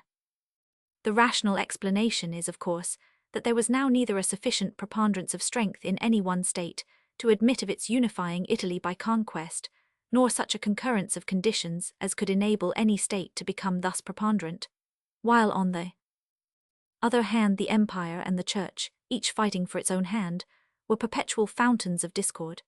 The factions of Guelph Papal and Ghibelline PG 210, imperial stereotyped and intensified for centuries every proclivity to strife inherent in the Italian populations. All the cities alike were at once industrial and military, with the exception of Rome, and for all alike a career of mere plunder was out of the question, though every city sought to enlarge its territory. Forcible unification could conceivably be wrought only by the emperor or the papacy, and in the nature of things these powers became enemies, carrying feud into the heart of every city in Italy, as well as setting each on one or the other side according as the majority swayed for the moment. At times, as after the destruction of Milan by Frederick Barbarossa, hatred of the foreigner and despot could unite a number of cities in a powerful league. But though the emperor was worsted, there was no excising the trouble of the separate interests of the bishops and the nobles, or that of the old jealousies and hatreds of many of the cities for each other. Pope Innocent Roman IV, after the death of Frederick Roman II in 1250, turned against the papacy many of the Milanese by his arrogance. They had made immense sacrifices for the Guelph cause, and their reward was to be threatened with excommunication for an ecclesiastical dispute. The Christian religion not only did not avail to make Italians less madly quarrelsome than pagan Greeks, it embittered and complicated every difference, and if the cities could have agreed to keep out the Germans, the papacy would not have let them. Commonly it played them one against the other, preaching union only when there was a question of a crusade. Some writers, even non-Catholics, have spoken of the papacy as a unifying factor in Italian life. Machiavelli, who was pretty well placed for knowing where the shoe pinched, repeatedly Istri Fiorentine 50. Discorsi sopra Tito Livio, 12 speaks of it bitterly as being at all times the source of invasion and of disunion in Italy. This is substantially the view of Gregorovius Geschichte der Stadt Rome, B. Roman 4 cap, Roman 3 as to the process in the city of Rome to begin with. So also Simmons, The whole history of Italy proves that Machiavelli was right when he asserted that the Church had persistently maintained the nation in disunion for the furtherance of her own selfish ends. Renaissance in Italy. The Age of the Despots, ed. 1907. As a civilizing law or social science, the religion of professed love pg 211 and fraternity, itself a theatre of divisions and discords, counted literally for less than nothing against the passions of ignorance, egoism, and patriotism. For ignorant all orders of the people still were more ignorant than the Greeks of Athens in the main matters of political knowledge and self-knowledge. Yet such is the creative power of free intelligence even in a state of strife given, but the conditions of economic furtherance and variety of life, and of culture contact that, in this warring Italy of the 12th and 13th centuries, there grew up a civilization almost as manifold as that of Hellas itself. The elements of variety, of culture, and of competition were present in nearly as potent a degree. In the north, in particular, the Lombard and Tuscan and other cities differed widely in their industries. Florence, besides being one of the great centers of European banking, was eminently the city of various occupations, manufacturing and trading in woolens and silks and gold brocades, working in gold and jewelry, the metals and leather, and excelling in dyes. In 1266 the reformed constitution specified 12 arti or crafts, 7 major and 5 minor, the latter list being later increased to 14. Pisa, beginning as a commercial seaport, trading with the East, whither she exported the iron of Elba, became the first great seat of the woolen manufacture. Milan, besides silks and woolens, manufactured in particular weapons and armor. Genoa had factories of wool, cotton, silk, mariquin, leather, embroidery, and silver and gold thread. Bologna was in a special degree a culture city, with its school of law, and as such would have its special minor industries. But indeed every one of the countless Italian republics, with its specialty of dialect, of life, and of outward aspect, must have had something of its own to contribute to the complex whole. In the south, the Norman kingdom set up in the 11th century meant yet another norm of life, for there Frederick Roman II established the University of Naples, and Saracen contact told alike on thought and imagination. All through these regions there pg 212 now reigned something like a common speech, the skeleton of old Latin newly suppled and newly clothed upon, and for all educated men the Latin itself was the instrument of thought and intercourse. For them, too, the Church and the twofold law constituted a common ground of culture and discipline. On this composite soil, under heats of passion and stresses of warring energies, there gradually grew the many-seeded flower of a new literature. Gradual indeed was the process. Italy, under stress of struggle, was still relatively backward at a time when Germany and France, and even England, under progressive conditions quickened with studious life. And there was a great intellectual movement in France, in particular in the 12th century, when Italy had nothing of the kind to show, save as regarded the important part played by the law school of Bologna in educating jurists for the whole of Western Europe. For other developments, there still lacked the needed conditions, both political and social. The first economic furtherance given to mental life by the cities seems to have been the endowment of law schools and chronicle writers, the schools of Ravenna and Bologna, and the first chronicles, dating from the 11th century. Salerno had even earlier had a medical school, long famous, which may or may not have been municipally endowed. To the Church, as against her constant influence for discord and her early encouragement of illiteracy, must be credited a share in these beginnings. After the law school of Bologna, whence in 1222 was founded that of Padua, by a succession of teachers and students at strife with the citizens had added medicine and philology to its chairs, the papacy gave it a faculty of theology, and in Rome itself the Church had established a school of law. The first great literary fruit of this intellectual ferment is the Summa Theologiae of St. Thomas Aquinas 122,574, a performance in which the revived study of Aristotle, set up by the stimulus of Saracen culture, is brought by a capacious and powerful mind to the insuperable task of philosophizing at once pg 213, the Christian creed, and the problems of Christendom. Close upon this, the Latin expression of accepted medieval thought, comes the great achievement of Dante, wherein a new genius for the supreme art of rhythmic speech has preserved forever the profound vibration of all the fierce and passionate Italian life of the Middle Ages. In his own spirit he carries it all, save its vice and levity.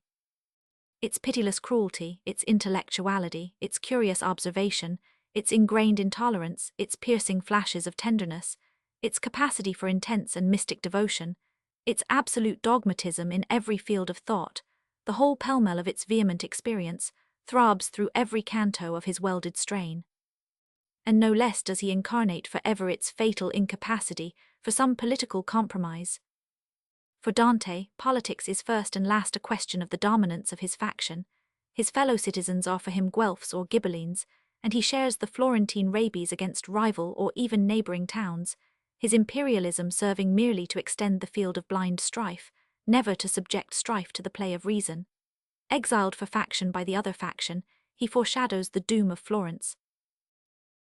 With Dante we are already in the 14th century, close upon Petrarch and Boccaccio, and already the whole course of political things is curving back to tyranny, for lack of faculty in the cities, placed as they were, to learn the lesson of politics. Their inhabitants could neither combine as federations to secure well-being for all of their own members, nor cease to combine as groups against each other. Always their one principle of union remained negativinimal hatred of city to city, of faction to faction. It is important then to seek for a clear notion of the forces which fostered mental life and popular prosperity, alongside of influences which wrought for demoralization and dissolution. Taking progress to consist on one hand in increase and diffusion of knowledge and art, and on the other in better distribution of wealth, we find that slavery, to begin with, was substantially extinguished in the time of conflict between cities, barons, and emperor. Already in the 5th century, the process had begun in Gaul. Guizot treats the change from slave to free labor as a mystery. Quand et comment il est sopra sein du monde romain, je ne le sais pas, et personne j'y crois ni à la découverte, mais au commencement du siècle si paradate fate, il y avait dans toutes les grandes villes de la Gaule, une classe 16 pg 214 nombreux. D'artisans libres. Déjà même ils étaient constitués en corporations, la plupart des corporations, dont on a continué d'attribuer l'origine au Moyen Âge, remontant, dans le midi de la Gaule surtout, et en Italy, au monde romain civilisation en France, I 57. But a few pages before we are told that at the end of the 4th century, free men commenced in crowds to seek the protection of powerful persons. On this we have the testimony of Salvian de Gubernation Dei, lib. v. The solution seems to be that the freed class in the rural districts were the serfs of the glebe, who, as we have seen, were rapidly substituted for slaves in Italy in the last age of the empire, and that in the towns in the same way the crumbling upper class slackened its hold on its slaves. Both in town and country such detached poor folk would in time of trouble naturally seek the protection of powerful persons, thus preparing the way for feudalism. At the same time the barbarian conquerors maintained slavery as a matter of course, so that in the transition period slaves were perhaps more numerous than ever before C.P. Milman Hist, Lat. Christ, 4th ed., Roman 2 45-46, Lecky European Morals ed., 1884 Roman 2 70. Whatever were the case in the earlier ages of barbarian eruption, it seems clear that during the Dark Ages the general tendency was to reduce small men in general to a servile status, whether they were of the conquering or the conquered stock. C.P. Guizot Essays as cited pp. 16,172, Civilization Roman 3 172, 190,203 Lekens 7, 8. The different grades of colony and servi tended to approximate to the same subjection in Europe as in the England of the 12th century.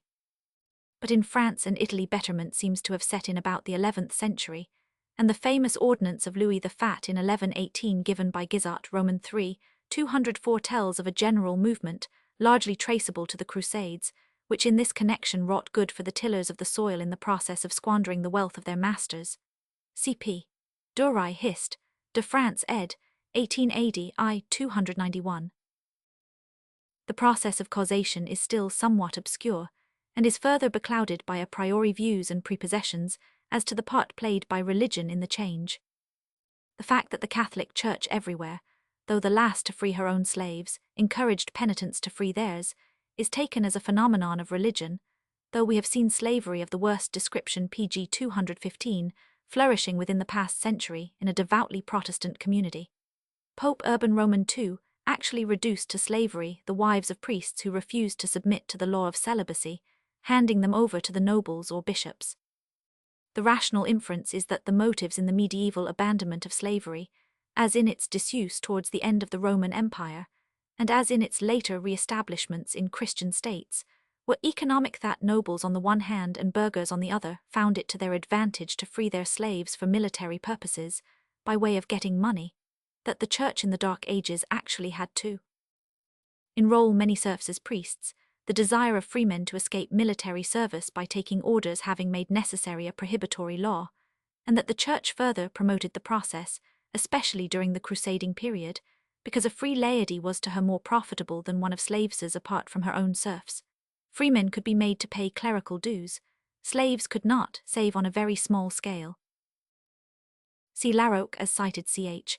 To the claim of Guizot Essays, 104, N. Europe Lec. 6. That the religious character of most of the formulas of enfranchisement proves them to have had a specially Christian motive, is pure fallacy. Before Christianity, the process of manumission was a religious solemnity, being commonly carried out in the pagan temples cp. A. Calderini, La Manumission et la Condizione de Liberty in Grecia, 1908 SQ. And there were myriads of freedmen. It appears from Cicero Philip, Roman 8:11, cited by Wall Hist, de l'esclavage dans l'Antiquité, Roman 2, 419, that a well-behaved slave might expect his liberty in 6 years. Among the acts of Constantine to establish Christianity was the transference of this function of manumission from the pagan temples to the churches.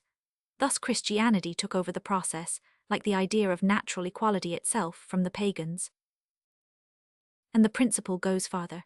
In Adam Smith's not altogether coherent discussion of the general question, the unprofitableness of slave labor in comparison with free is urged, probably rightly, as counting for much more than the alleged bull of Alexander, Roman 3:12 pg 216 century, while the interest of the sovereign as against the noble is noted as a further factor. As regards the love of domination, to which Smith attributes the slowness of slave owners to see the inferiority of slave labor, it is to be remembered that the Roman slave owner was fixed in his bias by the perpetual influx of captives and cheap slaves from the East. That this resource was lacking to the medieval Italians, who had to take the costly course of breeding most of their slaves, and that in such circumstances the concurrent pressure of all the other causes mentioned could very well suffice to make emancipation general. While the lowest stratum of the people was thus being raised, the state of war was for a time comparatively harmless by reason of the primitiveness of the fighting. The cities were all alike walled, and incapable of capture in the then state of military technique, so they had periodical conflicts which often came to nothing and involved no heavy outlay. Even the long struggle with Barbarossa was much less vitally costly to the cities than to Germany. Frederick's 8 variously devastating campaigns, ending in frustration, were the beginning of the medieval demoralization of Germany, to which such a policy meant retrogression in industry and agriculture, while the Lombards, traders and cultivators first, and soldiers only secondarily, rapidly made good all their heavy losses. It was when the practice of war grew more and more systematic under Frederick Roman II, and the policy of cities became more and more capricious for or against the emperor, that their mutual animosities became more commonly savage. Thus we read that in 1250 the Parmesans were overthrown by the Cremonese, losing 3,000 men. The captives were bound in the gravel pit near the Tero, the whole population seemed to have been captured. The Cremonese tortured them shamefully, drawing their teeth and ramming toads into their mouths. The exiles from Parma were more cruel to their countrymen than the Cremonese were. And indeed, the Parmesans a century before had burned Borgo San Donnino and led away all its inhabitants as prisoners. Now the Cremonese threw into prison 1575 of their Parmesan enemies, and when after a year the dungeons were thrown open, only 318 remained alive. Thus PG 217 civilization in effect went backwards on several lines at once, the spirit of internecine strife growing step by step with the economic process under which the community divided into rich and poor, as formerly into noble and plebeian. Up till the end of the 13th century, however, the growth of capital went on slowly, and the division between rich and poor was not deep, the less so because thus far the middle and upper classes held by the sentiment of civic patriotism to the extent of being ready to spend freely for civic purposes, while they spent little on themselves, as compared with the rich of a later period. So that, although the republics were from the first, in differing degrees, aristocratic rather than democratic, popolo being the body of upper-class and middle-class citizens with the franchise, not the mass of the population, and, though the workers had later to struggle for their political privileges very much as did the plebs of ancient Rome, the economic conditions were for a considerable period healthy enough. A rapid expansion of upper-class wealth seems to have begun in the 13th century, in connection, apparently, with the new usury and the new monopolist commerce connected with the Crusades, and it is from this time that the economic conditions so markedly alter as to infect the political unity and independence of the republics without substituting any ideal of a wider union. Much of the wealth of Florence must in early republican times have been drawn from the agriculture of the surrounding plains, which had a large population. Machiavelli History Fiorentine 1.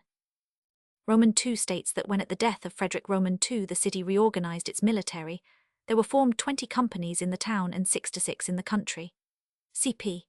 Hallam, Middle Ages, Roman 3, 365. Dante Paradiso, Roman 15, 97,129, pictures the Florentine upper class as living frugally in the reign of Conrad, Roman 3, 500. Borghini and Giovanni Villani decide that the same standard still prevailed till the middle of the 13th century, cited by Villari and Testa pp. 8991, cp. Riccoboldi of Ferrara there cited from Muratori, Pignati Hist. Of Tuscany Eng tr. Roman 3, 293, Trollope, History of Florence I 34, and Hallam, Middle Ages 11th ed., Roman 3, 34,244. If these testimonies can be in any degree trusted, the growth of wealth and luxury may be inferred to have taken place in part pg 218, through the moneylending system developed by the Florentines in the period of the later Crusades, in part through the great commercial developments. The wool trade, in which Florentines soon surpassed Pisa by reason of their skill in dyeing, was a basis for capitalistic commerce, inasmuch as the wool they dyed and manufactured was mostly foreign, the Tuscan region being better suited for the growing of corn, wine, and olives than for pasture. Already in 1202 the Florentine wool trade had its consuls. Villari puts these much earlier. He traces them in 1182, and thinks they were then long established.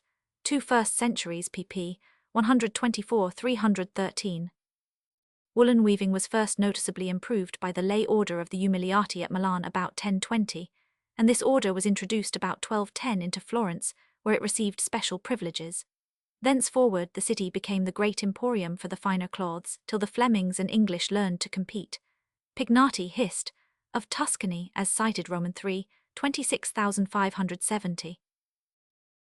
The silk manufacture, brought into Sicily from the islands of the archipelago by Roger Roman II in 1147, and carried north from Sicily in the reign of Frederick Roman III, seems to have existed in Florence at the beginning of the 13th century, but to have flourished at first on a larger scale at Lucca, whence, on the sack of the town by Uguccione della Fagiola in 1315, most of the Lucchese manufacturers fled too.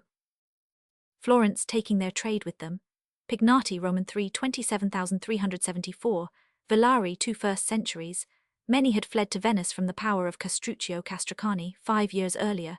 Below, being much more profitable than any other by reason of the high prices, it seems to have speedily ranked as more aristocratic than the wool trade, and when that declined the silk trade restored Florentine prosperity. Villari as cited.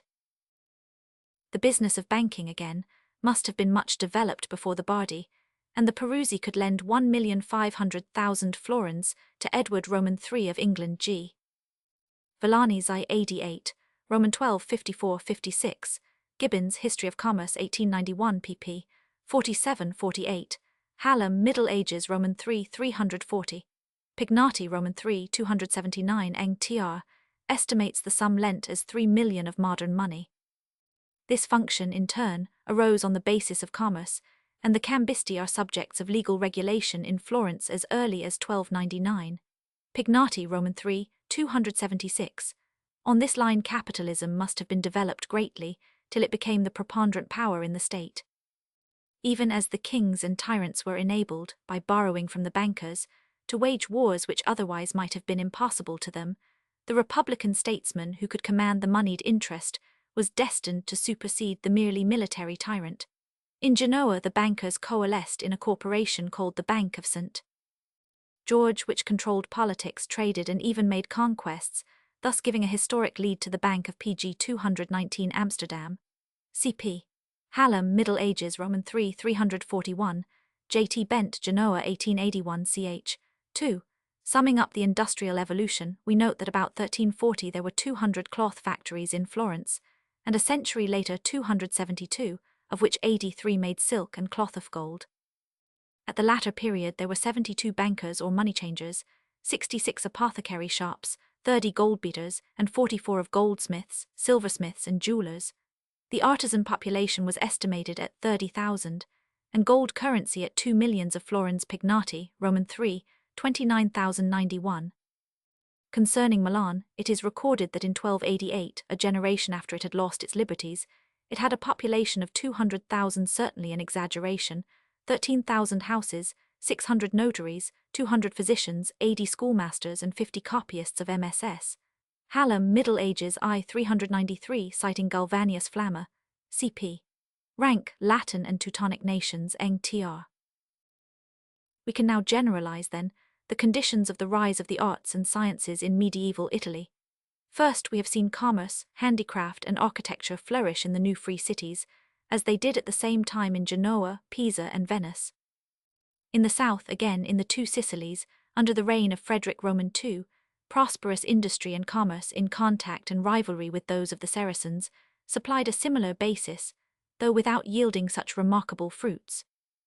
There, however, on the stimulus of Saracen literature, occur the decided beginnings of a new literature, in a speech at once vernacular and courtly, as being accepted by the emperor and the aristocracy. The same conditions, indeed, had existed before Frederick, under the later Norman kings, and it is in Sicily about 1190 that we must date the oldest known verses in an Italian dialect. Some of them refer to Saladin, and the connection between Italian and Arab literature goes deeper than that detail, for there is reason to suppose that in Europe the very use of rhyme, arising as it thus did in the sphere of Saracen culture contact, derives from Saracen models. In any case, the Moorish poetry certainly influenced the beginnings of the Italian and Spanish. About the same time, however, there occurs the important literary influence of the troubadours, radiating from Provence, where again the special source of fertilization was the culture of the Moors. The Provençal speech, developed in a more PG 220 stable life, took literary form before the Italian and yielded a literature which was the most effective stimulus to that of Italy. And, broadly speaking, the troubadours stood socially for either the leisured upper class or a class which entertained and was supported by it. Here, then, as regards imaginative and artistic literature, we find the beginnings made in the sphere of the beneficent prince or tyrant. But exactly as in Greece, it is only in the struggling and stimulating life of the free cities that there arises, after the period of primary song, the great reflective literature, the great art. And furthermore, the pursuit of letters at the courts of the princes is itself a result of outside stimulus. It needed the ferment of Moorish culture itself, promoted by the special tolerance of the earlier Armiades towards Jews, and Christiansto produced the literary stir in Sicily and Provence. Again, while the Provençal life, like the Moorish, included a remarkable development of free thought, the first great propagation of quasi-rational heresy in the south occurring in Provence, it was in the free Italian cities, where also many Cathari and Paterini were found for burning, that there arose the more general development of intelligence. That is to say, the intellectual climate, the mental atmosphere in which great literature grows, is here as elsewhere found to be supplied by the free state, in which men's wills and ideas clash and compromise. In turbulent Florence of the 13th century was nourished the spirit of Dante, and it is with art as with literature. Modern painting begins in the 13th century in Florence with Cimabue, and at Siena with Duccio, who, trained like previous Italian painters of other towns in the Byzantine manner, transcended it and led the Renaissance. The great step once taken, the new speech once broadly fixed, and the new art idol once adumbrated by masters, both literature and art could in differing sort flourish under the regimen of more or less propitious princes, but not so as to alter the truth just stated. What could best of all thrive was art. Architecture, indeed, save for one or two great undertakings, can hardly be said to have ever outgone the achievement of the Republican period, and painting was first broadly developed by public patronage, but it lay pg 221 in the nature of the case that painting could find ample economic furtherance under the princes and under the church. For the rule of the princes was not, save in one or two places at a time, a tyranny of the kind that destroys all individuality. The invention of printing and the general use of Latin now maintained a constant interaction of thought throughout all Europe, checked only by the throttling hand of the church. And the arts of form and colour, once well grown, are those which least closely depend on, though they also thrive by, a free all-round intellectual life. The efficient cause of the great florescence of Italian art from the 13th to the 16th century was economic unparalleled demand for art on the part alike of the cities, the church, the princes, and the rich. From the 10th to the 13th century, the outstanding economic phenomenon in Italy is the growth of wealth by industry and commerce. In the same period, Italian agriculture so flourished that by the 15th century, Italy would on this ground alone have ranked as the richest of European countries. From the 13th to the 16th century, the outstanding economic fact is the addition to this still increasing wealth of the foreign revenues of the church. In the 16th century, all three sources of wealth are almost simultaneously checked, that from agriculture through the miserable devastation wrought by the wars and by the Spanish and papal rule. And then it is that the great art period begins to draw to its close. While the revenue of the church from the northern countries was sharply curtailed by the Reformation, which in rapid succession affected Germany, France, Holland, Switzerland, England, Scotland, and the Scandinavian states, the trade of Italy began to be affected through the development of the new sea route round the Cape of Good Hope by the Portuguese, and though that gradual change need not have brought depression speedily, the misrule of Leo X, raised to an unprecedented secular power, and the crowning blow of the Spanish conquest, following upon the other and involving government by Spanish methods, were the beginning of the end of Italian greatness. pg 222. Prof. Thorold Rogers repeatedly generalizes 6 centuries of work and wages. Haaland, Economic Interpretation of History, that the Turkish conquest of Egypt blocked the only remaining road to the east known to the Old World, and that thenceforth the trade of the Rhine and Danube was so impoverished as to ruin the German nobles, who speedily took to oppressing their tenants, and so brought about the Peasants' War, while the Italian cities fell into rapid decay. Whatever be the truth as to Germany, the statement as to Italy is very doubtful. The professor confessedly came to these conclusions from having observed a sudden and enormous rise in the prices of all Eastern products at the close of the first quarter of the 16th century, not from having ascertained first the decay of the Italian cities. Now H. Scherer expressly notes Allgemeine Geschichte des Welthandels, 1852, I. 336, that Selim I, after conquering Egypt, made terms with his old enemies the Venetians, who were then the main Eastern traders in Italy, and bestowed on them all the privileges they had under the Mamelukes. Prof. Rogers states that the thriving manufactures of Alexandria were at once destroyed. Scherer states that Selim freed from imposts all the Indian wares brought into his states through Alexandria, while he burdened heavily all that came by way of Lisbon. Haid sums up Histoire du commerce du Levant, ed. Fran, 1886, Roman 2, 546, that under the new regime as under the old, Egypt and Syria remained open to the Venetian merchants. It is hard to reconcile these data with the assertions of Prof. Rogers, and his statement as to prices is further indecisive because the Portuguese trade by sea should have availed to counteract the effect of the closing of the Egyptian route, if that were closed. But the subject remains obscure. Prof. Gibbon's History of Commerce in Europe, 1891, pp. 56-57 follows Rogers without criticism. The difficulty is that, as Scherer complains I. 272, we have very few records as to Italian trade. They have illustrated nearly everything, but least of all their commerce and their commercial politics. The lack of information Scherer sets down to the internecine jealousy of the cities, but see the list of works of the 14th and 15th centuries given by Haid, I. P. Roman 17 Sq., and his narrative passim. So superficially has history been written that it is difficult to gather the effect thus far of the change in the channels of trade, but there seems to be no obscurity as to the effect of papal and Spanish rule. What the arrest of trade began, and the rule of Leo X promoted, the desperate wars of France and Spain for the possession of Italy completed, and the misgovernment of the Spanish crown from 1530 onwards perpetuated. Under sane rule PG 223 peace might have brought recuperation, but Spanish rule was ruin prolonged. Destructive taxation, and still more destructive monopolies, paralyzed commerce in the cities under Spanish sway, while the executive was so weak for good that brigandage abounded in the interior, and the coasts were raided periodically by the fleets of the Turks or the Algerine pirates. The decline of the art of painting in Italy, apart from Venice and Rome being broadly coincident with this collapse, the induction is pretty clear that the economic demand had been the fundamental force in the artistic development. The church and the despot remained, but the artistic growth ceased. Always in need of money for his vast outlays, Leo administered his secular power solely with a view to his own immediate revenue, and set up trade monopolies in Florence and the papal estates wherever he could. As to the usual effects of the papal power on commerce, see Napier, Florentine History, 1845 Roman II, 413.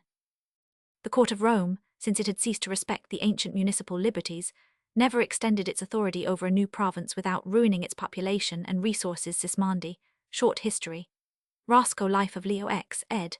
1846 Roman II, 207 speaks of a revival of Florentine commerce under Leo's kinsman, the cardinal, about 1520, but this is almost the only glance at the subject of trade and administration in Roscoe's work.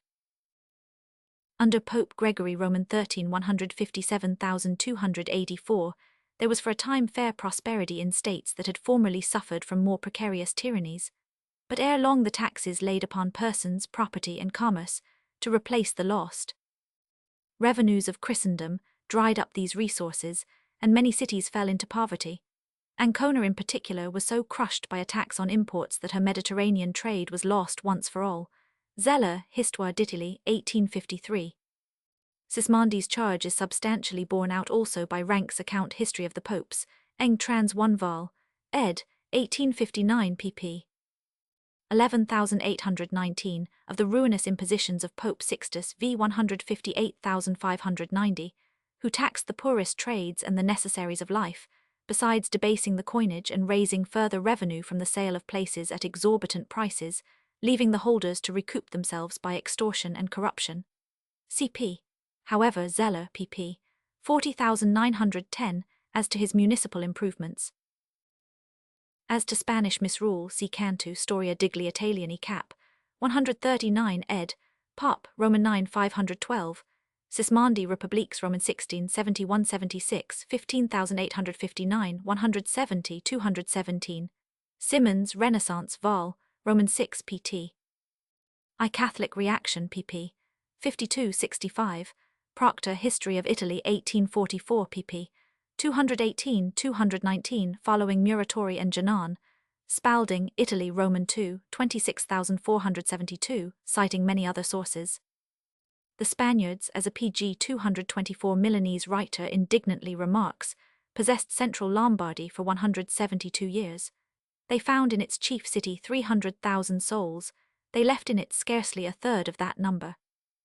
They found in it 7 to 5 woolen manufactories, they left in it no more than 5. Spalding, Roman II, 272.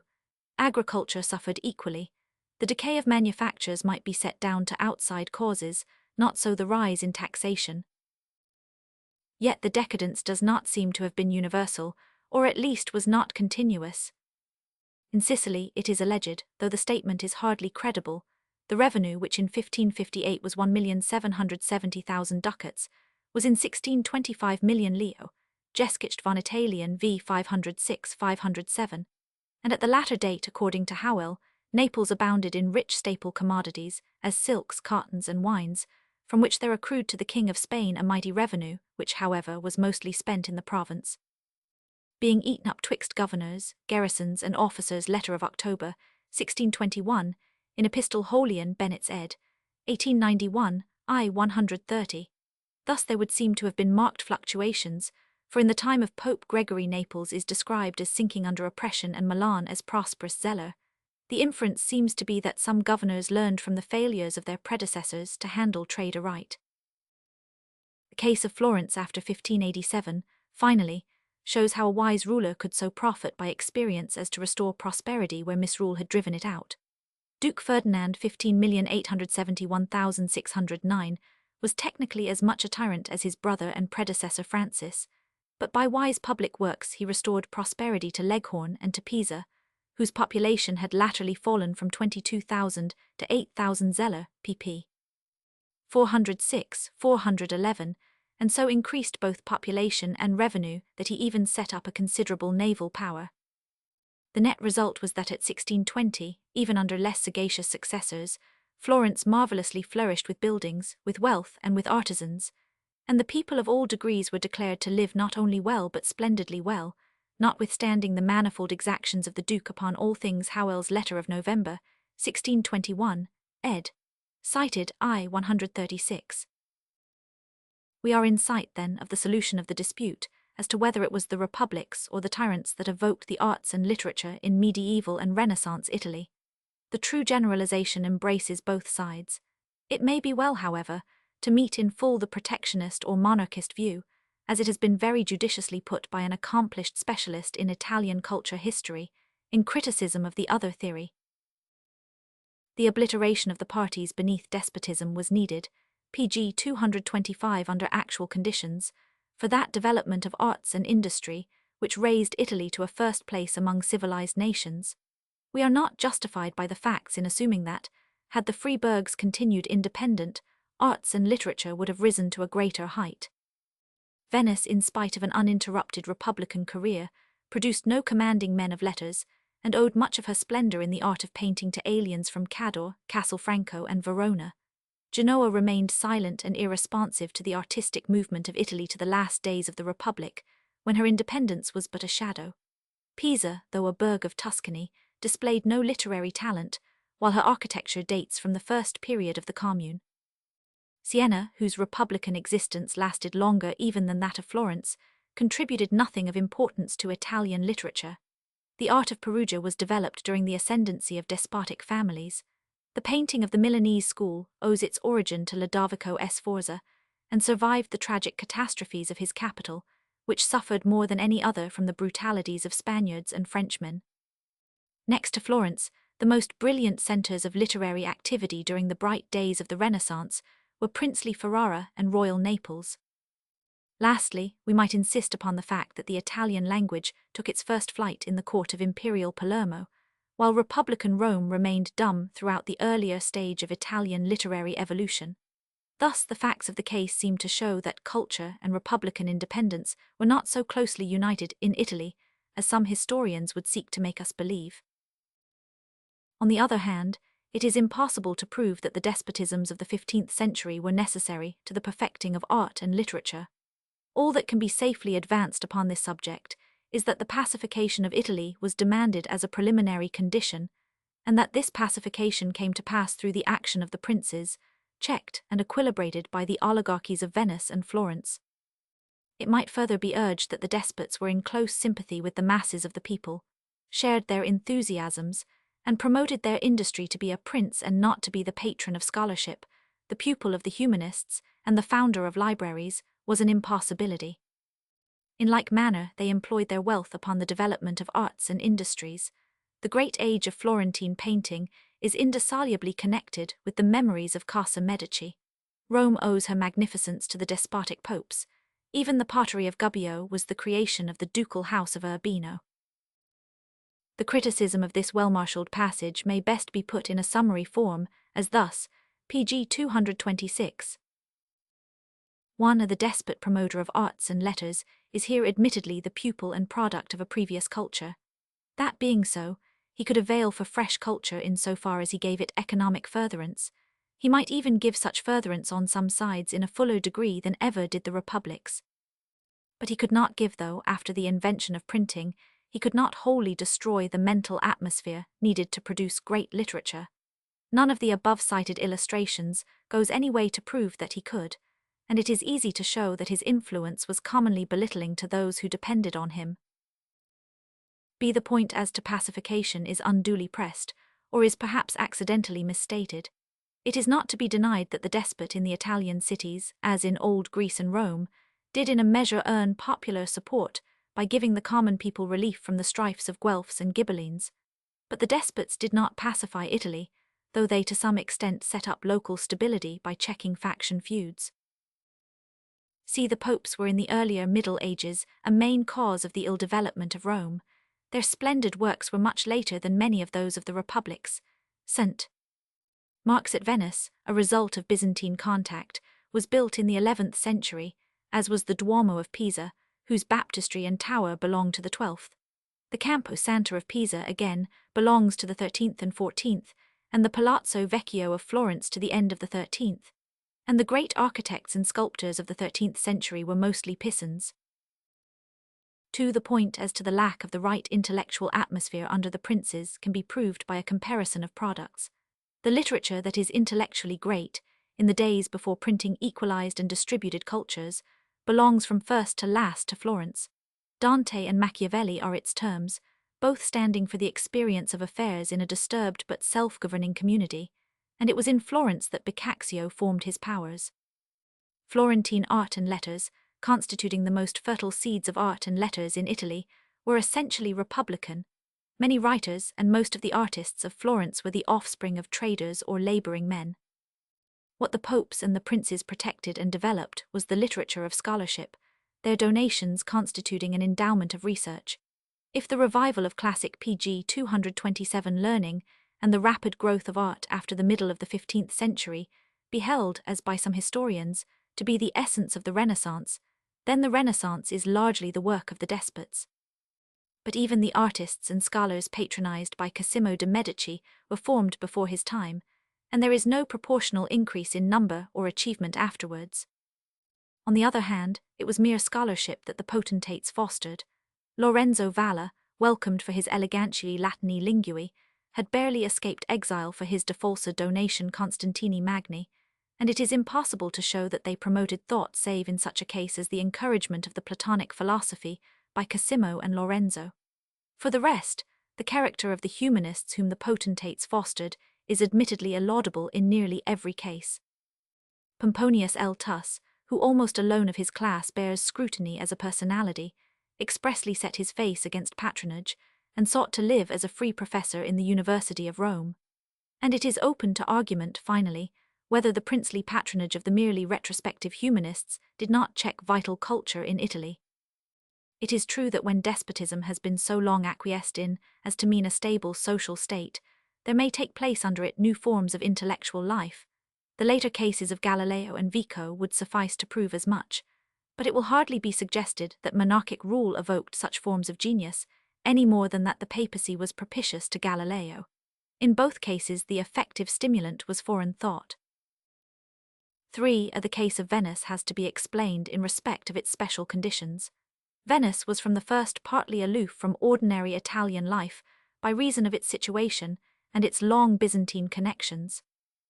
It was further an aristocratic republic of the old Roman type, its patrician class developing as a caste of commanders and administrators, and its foreign possessions, added to in every PG 228 century, reinforced this tendency. The early usage of civic trading, carried on by means of fleets owned by the state, was habitually turned to the gain of the ruling minority. The use of the fleets was generally granted to monopoly companies, who paid no duties, while private persons did, the middle classes in general being allowed to trade only under burdensome restrictions. Here were conditions contrary in effect to those of the progressive days of Greece. Contrasted with Florence, the Italian Athens, Venice has even been likened to Sparta by a modern Italian. It has been more justly compared, however, with Rhodes, which, unlike Sparta, was primarily a commercial and a maritime power, and where, as in Venice, the rich merchants patronized the arts rather than letters. From the first, Venice achieved its wealth by an energetically prosecuted trade, with no basis of landed property to set up a leisured class. In such a city, the necessarily high standards of living, as well as the prevailing habit and tradition, would keep men of the middle class away from literature, and only men of the middle class like Dante, or leisured officials like Poggio and Boccaccio and Machiavelli, are found to do important literary work even in Florence. Hence the small share of Venice in the structure of Italian literature. The same explanation partly holds good of art. Venice, however, at length gave the needed economic furtherance, and men of other communities could there find a market, as did Greek sculptors in imperial Rome. Obviously, a despot could not have evoked artists of Venetian birth any more than did the Republic, save by driving men out of commerce. But it is in Venice, where wealth and the republican form lasted longest, that we find almost the last of the great artistician, Tintoretto, Veronese. After these, the Carracci, Guido, and many others gravitate to Rome, where the reorganized church regains some riches with power. We are to remember, too, that the aristocratic rulers saw to the food supply of the whole republic by a special promotion of agriculture in its possessions, particularly in Candia, besides carefully making treaties which PG 229 secured its access to the grain markets of Sicily, Egypt, and North Africa. Here again, we have to recognize a form of civic self-preserving resource special in origin to republics, though afterwards exploited by autocracies, as earlier in the case of imperial Rome. The fact that Venice did maintain great artists after the artistic arrest of Tuscany and Lombardy is part of the proof that, as above contended, it was papal and Spanish misrule, rather than the change in the channels of trade that impoverished Italy in the 16th century. Venice could still prosper by her manufactures when her commerce was partly checked, because the volume of European trade went on increasing. As Hallam notes, we are apt to fall into a vulgar error in supposing that Venice was crushed, or even materially affected, phrase slightly modified in footnote, as a commercial city, by the discoveries of the Portuguese. She was in fact more opulent, as her buildings themselves may prove, in the 16th century than in any preceding age. The French trade from Marseille to the Levant, which began later to flourish, was what impoverished Venice rather than that of Portugal with the East Indies. As the treatise of Antonio Serra shows, Venice was rich when Spanish Naples was poor. Introduction to the Literature of Europe, ed. 1872, Roman 3, 165-166. B. As regards Genoa, the explanation is similar. That republic resembled Venice in that it was from the beginning a city apart from the rest of Italy, devoted to foreign commerce, and absorbed in the management of distant possessions or trade colonies. When we compare the intellectual history of two such states with that of Florence, which was not less but more republican in its government, it becomes clear that it was not republicanism that limited culture in the maritime cities. Rather, we must recognize that their development is analogous with that of England in the 18th century, when the growth of commerce, of foreign possessions, and of naval power seems to have turned the general energies, hitherto in large proportion intellectually employed, predominantly towards practical and administrative employment. The case of Florence is the test for the whole problem. Its preeminence in art and letters alike is to be explained through its being in constant touch with all the elements of Italian and other European culture, and its having no direct maritime interests and no foreign possessions. 4. With the patronage of the princes of Ferrara, history PG 230 associates the poetry of Ariosto and Tasso, though as a matter of fact the Orlando Furioso seems to have been written before Ariosto entered the ducal service. But even if that and the Jerusalem be wholly credited to the principle of monarchism, it only needs to weigh the two works against those which were brought forth in the atmosphere of the free cities, in order to see how little mere princely pay can avail for power and originality in literature, where the princely rule thwarts the great instincts of personality. Ariosto and Tasso are charming melodists, and as such they have had an influence on European literature, but they have waned in distinction age by age, while earlier and later names have waxed. And all the while, what is delightful in them is clearly enough the outcome of the still manifold Italian culture in which they grew, though it may be that the influence of a court would do more to foster sheer melody than would the storm and stress of the life of a republic. Sismondi Republiques Italiens, Roman 4, 41,618, admits the encouragement given to men of letters by despots like Ken Grande, and the frequent presence of poets at the courts. But he rightly insists that the faculty of imagination itself visibly dwindled when intellectual freedom was gone. It is interesting to note how Montaigne, writing within a century of the production of the Orlando Furioso, is struck by its want of sustained imaginative flight in comparison with Virgil Essays, B. Roman 2:10. Ed. Firmin Didat Vol. I. Compare the estimate of Cantu Storia degli Italiani Cap. 142 ed. Pop. X. 18086. In fine, we can rightly say with Mr. Symonds himself that the history of the Renaissance is not the history of arts, or of sciences, or even of nations. It is the history of the attainment of self-conscious freedom by the human spirit manifested in the European races. And this process surely was not accomplished at the courts of the despots, nor can it well be disputed finally that the Spanish domination was the visible and final check to intellectual progress on the side of imaginative literature, at a time when there was every prospect of a great development of Italian drama. It was the Inquisitors and Spaniards who cowed the Italian spirit. Equally clear is it that the Republican life evolved an amount of PG 231 expansive commercial energy, which at that period could not possibly have taken place under a tyrant. The efforts by which Florence developed her trade and power efforts made possible by the mere union of self-interest among the commercial class will compare with any process of monarchic imperialism in respect of mere persistency and success. Faced by the jealous enmity of Pisa, their natural port, and suffering from the trade burdens laid on them by the maritime states while they lacked a marine, the Florentines actually opened up trade communication with China when shut out from Egypt by the Venetians, traded through the port of Talamon when the Pisans barred their traffic, took Provencal and Neapolitan galleys in their pay when the Pisans and Genoese tried to close Talamon, and after becoming masters of Pisa in 1406, not only established a well-ordered marine, but induced Genoa to sell to them the port of Leghorn. They could not, indeed, successfully compete with the Genoese and Venetians till the fall of the Greek Empire, but thereafter they contrived to obtain abundant concessions from the Turks, while the Genoese were driven out of the Levant. Commercial egoism, in fact, enabled them to tread the path of empire even as emperors had done long before them, and they hastened to the stage of political collapse on the old military road, spending on one war of 2 years against Visconti a sum equal to 15 million at the present time, and in the 29 years of struggle against Pisa 13,771,406, a sum equal to 58 million. Thus they developed a capitalistic class, undermined in the old way the spirit of equity which is the cement of societies, and prepared their own subjection to a capitalist overlord. But that is only another way of saying that the period of expansive energy preceded the age of the tyrant, wise or unwise. When all is said, however, there can be no gainsaying of the judgment that the strifes of the republics were the frustration of their culture, and it matters little whether or not we set down the inveteracy of the strifes to the final scantiness and ill distribution of the culture. Neither republics nor princes seem ever to have aimed at its diffusion. The latter, in common with the richer ecclesiastics, did undoubtedly promote the recovery of the literature of antiquity. But where the republics had failed to see any need for systematic popular tuition, the princes naturally did not dream of it.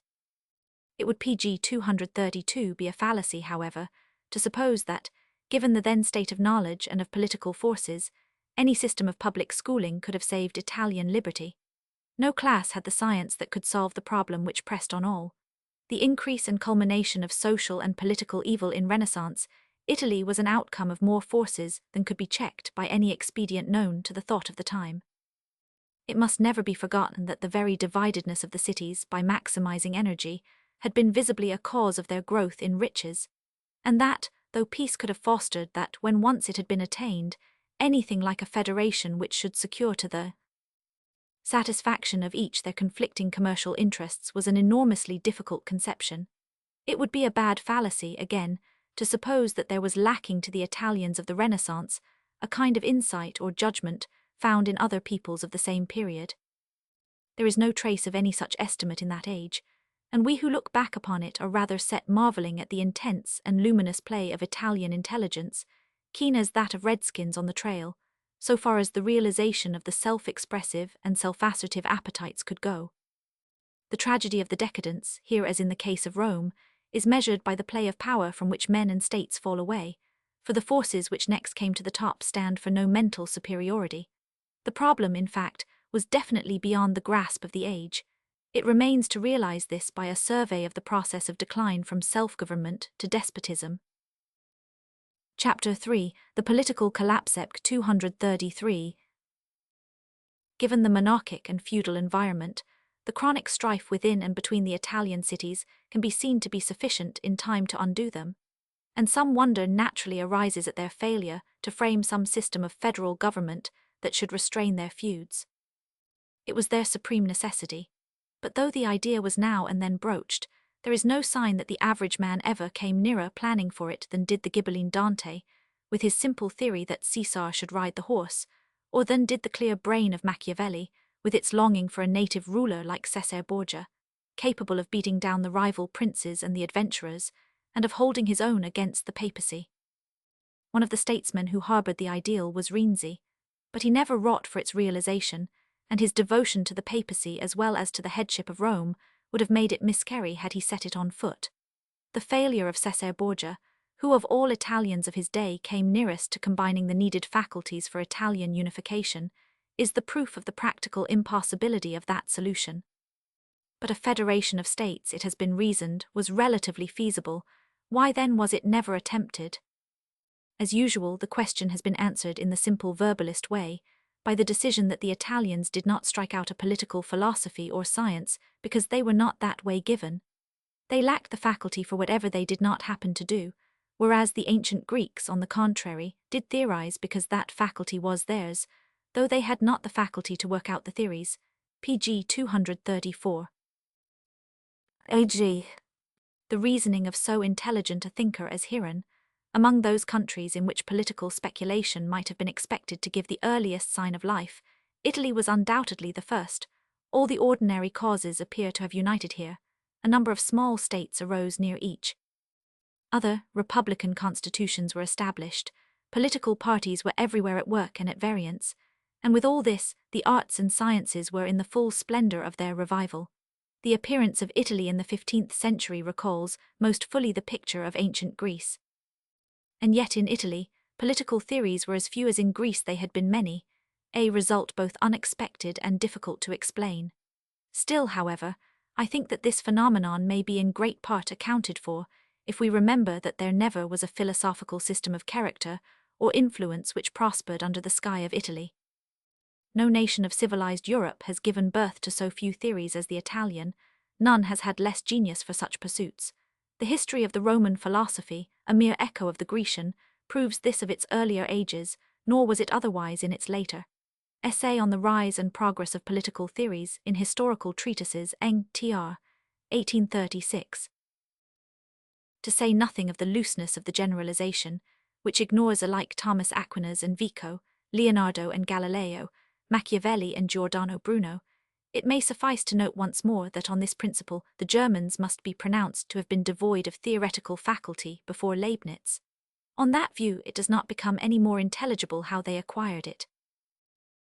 Seeking a less vacuous species of explanation, we are soon led to recognize that the case of medieval Italy was to the extent of at least two factors more complicated than that of ancient Greece, and that these factors alone might suffice to explain their non-production of a theory which should avail for the need, that the theories of the Greeks did not avail to solve their problem, and that the Italians all the while had really two theories too many. At the very emergence of their republics they were already possessed or wrought upon by the embodied theories of the empire and the papacy, two elements never represented in the Greek problem, where empire was an alien and barbarian thing, suddenly entering into the affairs of civilized Hellas, and where there was nothing in the nature of the papacy. These two forces in Italian life were all along represented by specific theories, and their clash was a large part of the trouble. Their pressure set up a chronic clash of parties, and the theorist of today may be challenged to frame a theory which could have worked well for Italy otherwise than by setting Pg 235 those forces aside, a thing quite impossible in the Middle Ages. If mere system-making on either side could have availed, Thomas Aquinas might have rendered the service.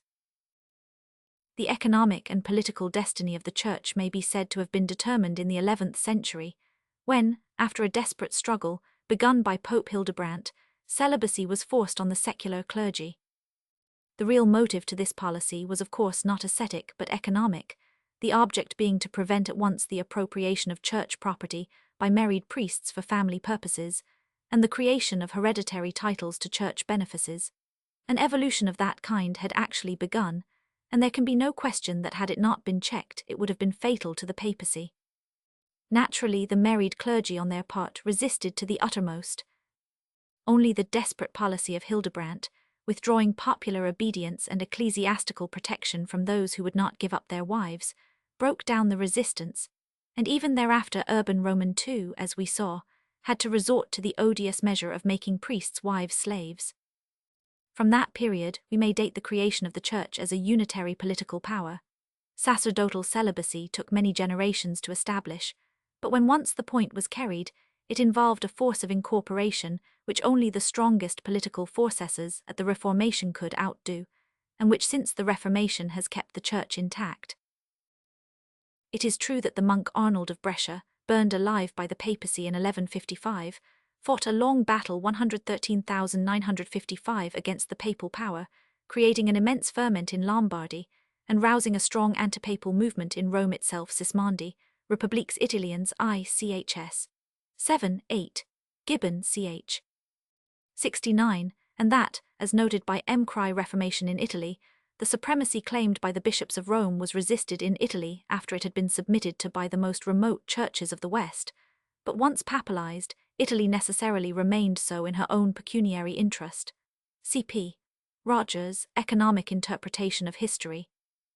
Arnold's movement led even to a revolution in Rome, but after he had ruled there for 10 years, overbearing 2 successive popes, one of greater energy, Adrian Roman IV, excommunicated the city, so expelling Arnold. Adrian then, making a bargain with the Emperor Frederick Barbarossa at his coronation, got the Republican leader in his power, and the movement ended with Arnold's life. The papacy was now an irremovable element of division in Italy, and disunion was thenceforth the lot of the land. pg 236. If we seek to localize the disease, however, we find that no one factor is specially responsible. The alien emperor coming in from outside and setting city against city, Pavia against Milan and nobles against burghers, is clearly a force of strife. Again, whereas the cities might on the whole have combined successfully against the emperor, to the point of abolishing his rule, the papacy, calling him in to suit its own purposes, and calling in yet other aliens at a pinch, is still more a force of discord. At times the emperors, in the worst days of Roman corruption, had to choose among the competitors nominated to the papacy by the intrigues of courtesans and nobles and the venal votes of the people, thus identifying the man they chose with their cause. Hildebrand, again, after securing that the popes should be elected by the cardinals, became the fiercest of autocrats. By his strife with Henry Roman IV, he set up civil war through all Italy and Germany, and when in his despair he called in the Normans against Rome, they sold most of the people into slavery. Later, in the minority of Frederick Roman II, Innocent Roman III so strengthened the Church that it was able by sheer slaughter to crush for a generation all provincial heresy, and was able to prevail against Frederick in its long struggle with him, in so doing, however, deepening to the uttermost the passion of faction in all the cities, and so preparing the worst and bloodiest wars of the future. Yet on the other hand, if we make abstraction of Pope and Emperor, and consider only the nobles and the citizens, it is clear that they had among them the seeds of strife immeasurable. The nobles were by training and habit centers of violence. Their mutual feuds, always tending to involve the citizens, were a perpetual peril to order, and their disregard of law kept them as ready to make war on citizens or cities as on each other. Again and again they were violently expelled from every Lombard city on the score of their gross and perpetual disorders, but they being the chief experts in military matters, they were always welcomed back again, because the burghers had need of them as leaders. In the feuds of city with city, and of Guelphs with Ghibellines, so that yet again, if we put the nobles out of sight, the spirit of strife as between city and city was sufficient, as in ancient Greece, to make them all the pg 237 prey of any invader with a free hand. They could not master the science of their problem, could not rise above the plane of primary tribal or local passion and jealousy, though within each city were faction hatreds as bitter as those between the cities as wholes. Already in the 12th century, we find Milan destroying Lodi and unwalling Como. Later in the 13th century, Genoa ruins the naval power of Pisa, then under the tyranny of Ugolino in a war of commercial hatred, such as Pisa had before waged with Amalfi and with Lucca. In the 14th, Genoa and Venice again and again fight till both are exhausted, and Genoa accepts a lord to aid her in the struggle, Pisa doing likewise, and so recovering strength on land. In the 15th and 16th, Florence spares no cost or effort to keep Pisa in subjection. This fatal policy, in turn, was the result of the frequent attempts of the Pisans to destroy Florentine trade by closing their port to it. All along, intercivic hates are in full flow through all the wars of Guelphs and Ghibellines, and the menace of neither French nor Spanish tyranny can finally unify the mutually repellent communities. We may indeed make out a special case against the papacy, to the effect that, but for that, Italian intelligence would have had a freer life, and that even if Italy, like Spain and France and England, underwent despotism in the 15th and 16th centuries, her intellectual activity would have sufficed to work her recovery at least as rapidly as the process took place elsewhere. It has been argued that the liberating force elsewhere in the 16th century was the Reformation theory, which leaves us asking what originated the Reformation in its turn. Taking that to be the spirit of inchoate free thought, of developing reason, or be of economic revolt against the fiscal exactions of an alien power, or both, we are entitled to say broadly that the crushing of such revolt in Italy, as in Provence and in Spain, clearly came of the special development of the papal power, thus near its centreth explanation of national character being as nugatory in this as in any other sociological issue. Herein naturally rests on this solution. The new religion, he says, was suited to the north, but not to the south. The calm and investigating spirit of the German nations found in it pg 238 the nourishment which it required and sought for the more vivid imagination and sensitive feelings of the people of the south found little to please them in its tenets. It was not, therefore, owing to the prohibitions of the government but to the character of the nations themselves that the Reformation found no support among them. Vol. Cited pp. 58-59. The two explanations of climate and race can thus be employed alternatively at need. Ireland, though northern, is to be got rid of as not being German. For the rest, the Albigenses, the Paterini, the reforming Franciscans, and the myriad victims of the Inquisition in Spain are conveniently ignored.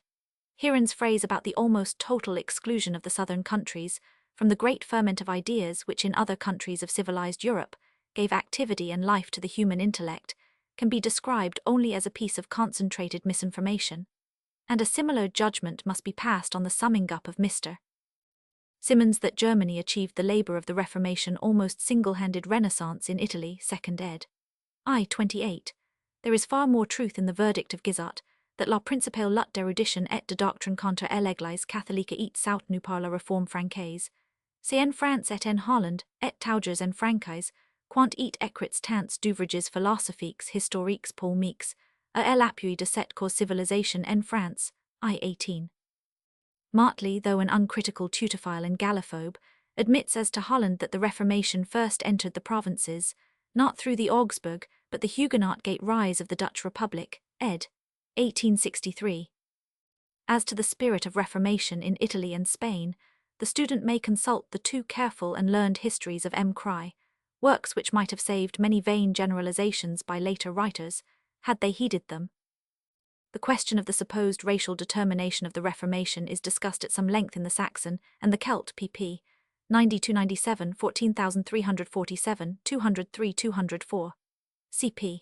The Dynamics of Religion 1897 pt. I. Letters on Reasoning 2nd ed. 1905 pp.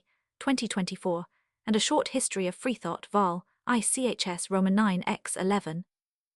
The history of Italian religious life shows that the spirit of sheer Reformation in the 14th and 15th centuries was stronger there than even in France in the 16th, where again it was perhaps positively stronger than in Germany, though not stronger relatively to the resistance.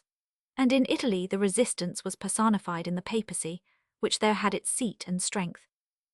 When all is said, however, the facts remain that in England the Reformation meant sordid spoliation, retrogression in culture and finally civil war, that in France it meant long periods of furious pg 239 strife, that in Germany, where it prospered, it meant finally a generation of the most ruinous warfare the modern world had seen, throwing back German civilization a full 100 years.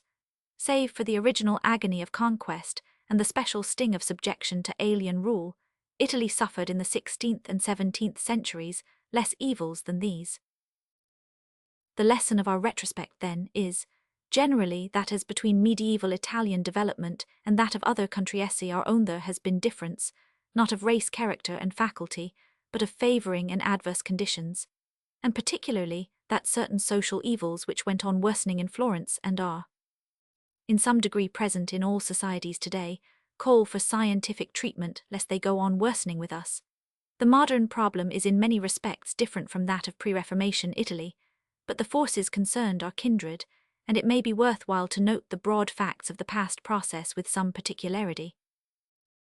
The central fact of disunion in Italian life, complicated as we have seen it to be by extraneous factors, analyzes down to the eternal conflict of interests of the rich and the poor, the very rich and the less rich, or as Italian humor figured it, the fat and the lean. For Machiavelli this is the salient trouble in the Florentine retrospect, since it survived the feuds of Guelph and Ghibelline, though he sets down to the papacy the foreign invasions and the disunion of the cities.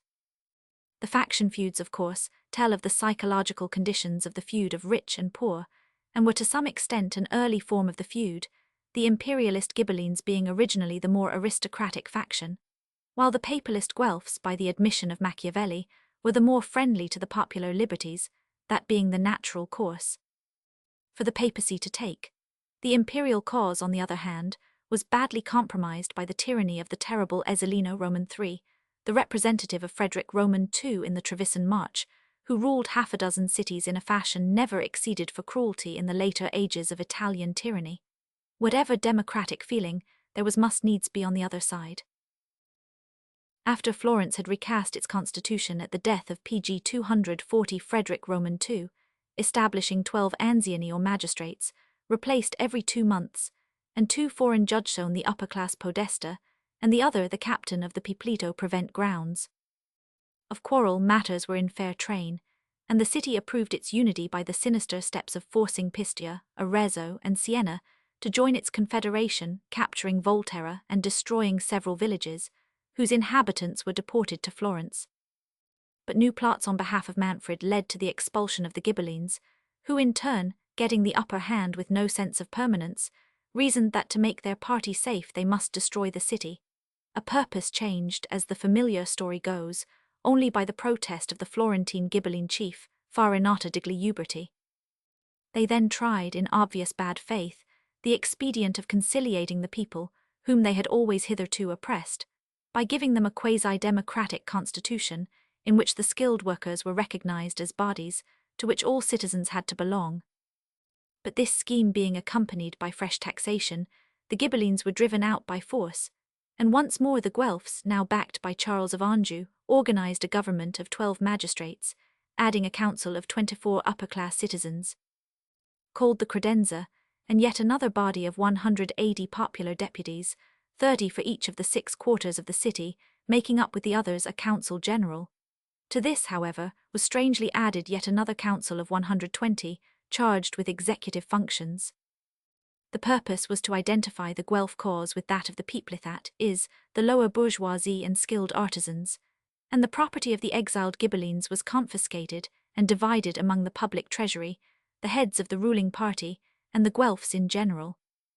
At this stage the effort of Gregory X at his election, to effect a restoration of the Ghibellines and a general reconciliation, naturally failed.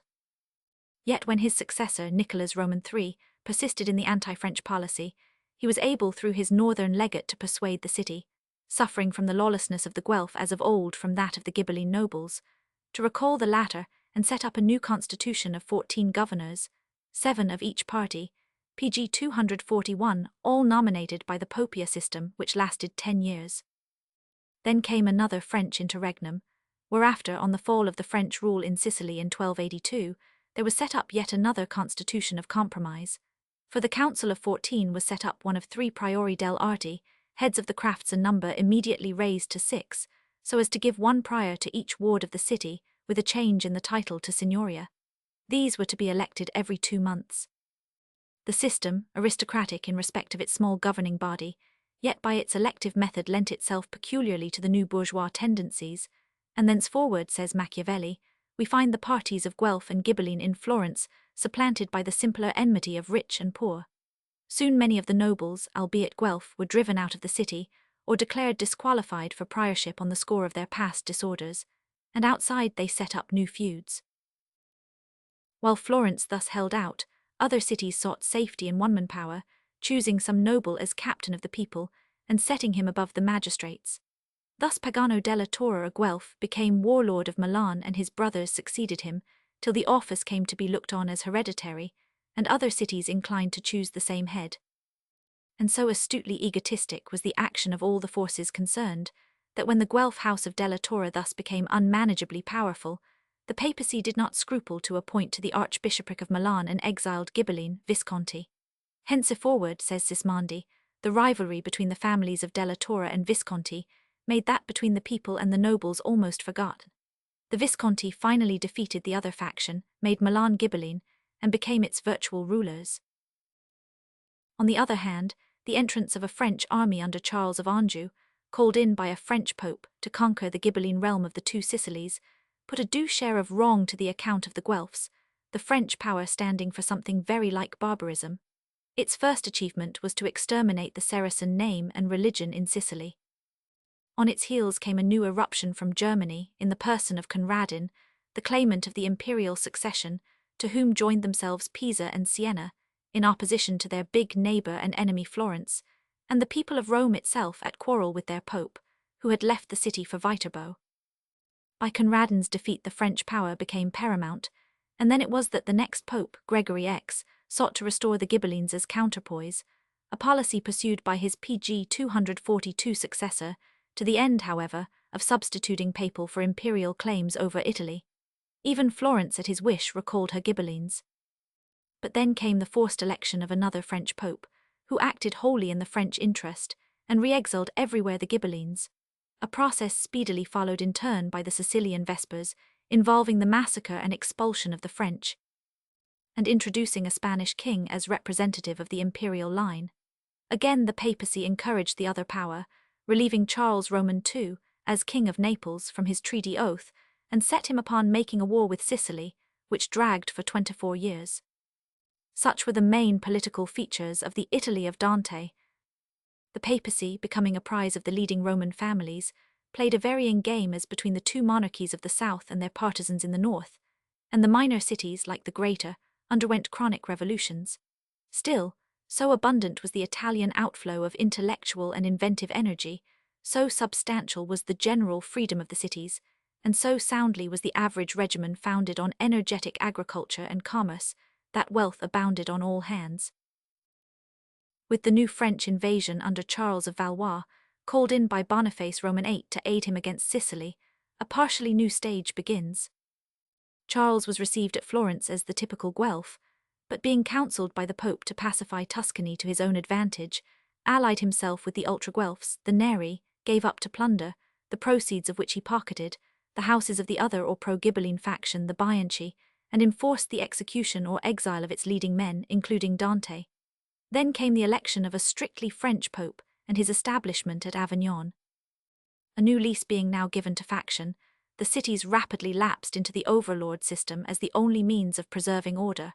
And when in 1316 a new emperor, Henry Roman VII, presented himself for homage and claimed to place an imperial vicar in each city, most were well disposed to agree.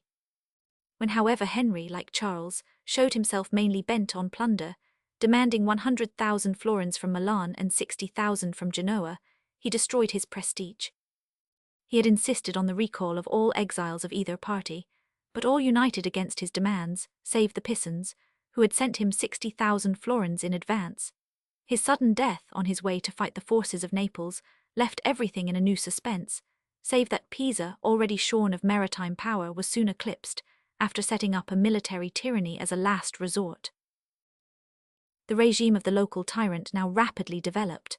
On the PG 243 fall of the Pisan tyrant rose that of Luca, Castruccio Castracani, the great type, after Ezzelino, of the Italian despot adventurer of the Renaissance. Such a leader was too dangerous an antagonist to such a corporation as that of Florentians, more reconstructed on an upper-class basis, with a scrutinized franchise, election by ballot, and a more complicated system of offices than ever. To command them against Castruccio, they called in the Catalonian general Cardona, who utterly failed them. He took the course of so handling and placing his troops as to force those citizens in the army who could afford it to buy leave of absence, and was finally defeated with his willfully weakened army. Florence was driven to call in the King of Naples, at the price of conferring the signoria on his son. Meanwhile, the new Emperor Ludwig, called in by Castruccio, plundered the Milanese and imprisoned their lords, the Visconti, who had been of his own party, extorted 150,000 florins from the Pisans, tortured to extort treasure a Ghibelline who had given up to him a fortress in the Papal State, and generally showed the Italians before he withdrew that a German tyrant could beat even a native at once in treachery, cruelty, and avarice. Castruccio and the son of the King of Naples, who had proved a bad bargain, died about the same time as did the reigning Visconti at Milan, the reigning tyrant at Mantua, and Ken Grand of Verona, the successor of Ezzelino, who had conquered Padua.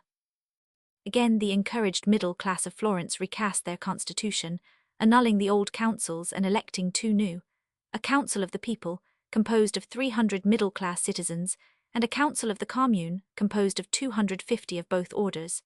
Elsewhere, the balance inclined to anarchy and despotism, as of old. A new emperor, John of Bohemia, offered a new chance of pacification, eagerly welcomed to a harassed people, in large part shaken by military dangers in its devotion to republicanism and weary of local tyrannies. But against the new imperialism, Florence stoutly held out with the aid of Lombard Ghibellines. The new emperor, leaving Italy, sold his influence everywhere to local tyrants, and once more everything was in suspense. At length, in 1336, there occurred the new phenomenon of a combination between Florence and Venice against a new tyrant of Padua and Lucca, who had betrayed Florence. But the Venetians in turn did the same thing, leaving the Florentines 500,000 of PG 244 florins in debt, whereupon they were attacked by their old enemies the Pisans, who heavily defeated them and captured Lucca, for which Florence had been fighting. It was in this stage of demoralization that the Florentines suddenly forced their signoria to give the warlordship to the French Gaultier de Brienne, Duke of Athens, formerly the right-hand man of the son of the King of Naples, who had now been sent to them as a new commander by that king, on the request of the commission of 20 charged with the war. The commission elected him to the sole command in order to save themselves and pacify the people, and his natural associates, the old nobility, counselled him to seize the government, which he gradually did, beheading and exiling the discredited middle-class leaders, and so winning the support of the populace, who, on his putting himself for open election to the signoria for 1 year, acclaimed him to the function for life. To this pass had come the seesaw of middle-class popolo and upper class, with a populace held in pupilage. Sismondi, in his short history pp. 147-148, seems to represent the episode as wholly one of wanton popular caprice and venality, even representing that Duke Gaultier was only by chance in the city. The narrative of Machiavelli explicitly sets forth how he came through the appeal of the Commission of 20, how the nobility and some of the bourgeoisie conspired with him, and how the populace were worked upon by the conspirators. The public acclamation, bad as it was, had been carefully subsidized. The middle class, whose war policy, however, had brought the city into such danger, were far more guilty than the mostly unenfranchised populace. Sismondi had latterly an undue faith in the principle of middle-class rule. C.P. Mr. Bolting's memoir in his recast of the Républiques, p. 24. In his Histoire des Républiques Italiennes v. 32,953 he sets forth the financial corruption of the middle-class rulers, and recognizes that they and the aristocrats were alike dangerous to liberty. C.P.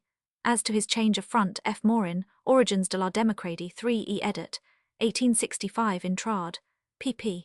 1718. Within a year, partly on the sudden pressure of a scarcity, the tyrant was overthrown, after having wrung from Florence 400,000 florins, and infuriated all classes against him and his race. Not the least of his offences was his conclusion of a peace with Pisa, by which she for a given period was to rule over Lucca. The rising PG 245 against him was universal. 3 of his henchmen were literally torn to pieces with hands and teeth, a madness of fury which was only too profoundly in keeping with the self-abandonment that had placed the tyrant in power. The political organism was beginning to disintegrate. A new constitution was set up, with a leaning to aristocracy, which was soon upset by the middle class, who in turn established yet another. The nobles, believing the populace to be hostile to the bourgeoisie, attempted anew a revolution and were utterly crushed. And now began, according to the greatest of the publicists of the Renaissance, the final enfeeblement of Florence, in that the ruin of the nobility, whose one merit had been their fighting power, led to the abandonment of all military exercise. Yet Florence, a generation later, made vigorous war under a committee, and in the meantime at least the city tasted domestic peace and grew in civilization. And though we doubtless exaggerate when we conceive of a transition from what we are apt to figure as the fierce and laughterless Florence of Dante to the gay Florence of the Medici, it is hard to hold that life was worsened when men changed the ways which made them collectively capable of rending with their teeth the carcasses of those they hated, and which left the Viscontis of Milan capable of torturing their political prisoners to death through 40 days. Still, the process of disintegration and reintegration proceeded. The tyrants of the smaller cities usually established themselves by the aid of professional mercenaries, German and other, whom, when their funds failed, they turned loose to shift for themselves, having in the meantime disarmed the citizens. These companies, swelled by others disbanded after the English wars in France, ravaged and plundered Italy from Montferrat to Naples, and were everywhere bought off save by Florence. Only the Pope and the greater tyrants could keep them regularly in pay, and by their means the Viscontis became lords of 16 cities of Lombardy, while the papacy began to build up a military power. Naples, on the other hand, continuously degenerated, while Genoa and Venice exhausted each other in deadly strife for the commercial monopoly of the East, and Pisa leaned to the Viscontis, who ultimately obtained its headship. Rome, popeless and domineered over by warring nobles, had its brief vision of a republic under the dreamer Cola di Renzi, who at last fell by the hand of the masses whom he had for a brief space hypnotized. Neither he nor they were meet for the destiny they fain PG 246 would have fulfilled, and had people and leader alike been worthier, they would ultimately have failed to master the forces joined against them. Renzi's brief, and on some sides remarkably vigorous, administration in 134,647 was not wholly unworthy of his ideal of the good estate. He seems indeed to have ruled the Roman territory with an efficiency that recalled the ancient state, and his early successes against the nobles tell of unexpected weakness on their side and energy on that of the people. His dream of an Italian federation, too, remains to prove that he was no mere mob leader. But had he been as stable in purpose and policy as he was heady and capricious, and had the Roman populace been as steadfast as it was turbulent, the forces of division represented by the nobles and the papacy would ultimately have overthrown any republican polity. What Florence could not compass, Rome could not maintain. 2 centuries before, Arnold of Brescia had fallen, after 15 years of popularity, as soon as Pope and Emperor joined hands against him, and the papalism of Renzi was as fatal to him as antipapalism had been to Arnold. Had Renzi had his way, the Pope would have at once returned to Rome, and where the papacy was, no republic could endure, however strong and sober were its head. And Renzi was not sober. After his overthrow in 1347 and his 7 years of wandering exile, he was restored solely by the choice and as the agent of the Pope at Avignon, and his death in a tumult after 4 months of renewed office was the end of his cause. In Florence the disintegration went on apace.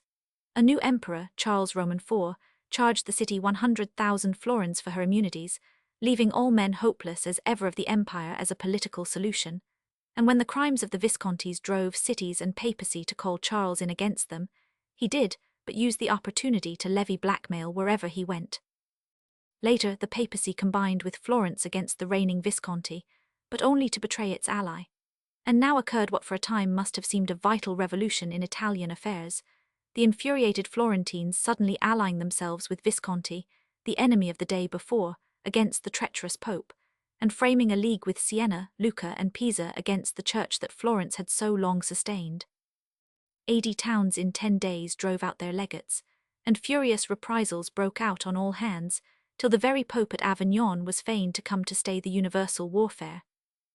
Now, however, an aristocratic and papalist party in Florence bitterly opposed the 8 who managed the war, the aristocracy having gravitated to the papal side, and at length exhaustion and the PG 247 absolute instability of all alliances brought about a peace in which most of the cities, freed from the Papacino, become an affair of 2 mutually anathematizing heads, fell once more under local tyrants.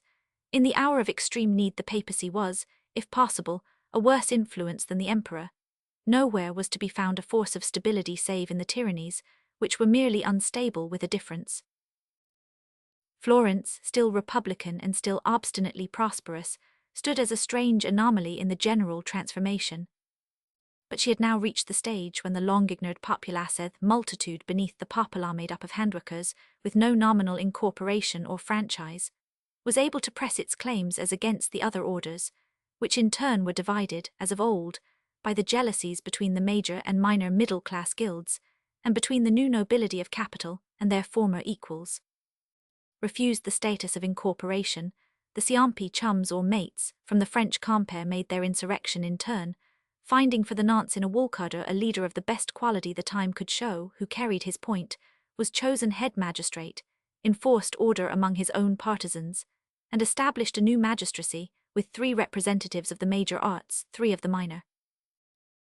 Among other things, the Siampi demanded that interest should no longer be paid on the public debt, that the principal be paid off in 12 years, and that no small people should be sued for debts under 50 florins for the next 2 years. See Trollope, Roman 2, 216.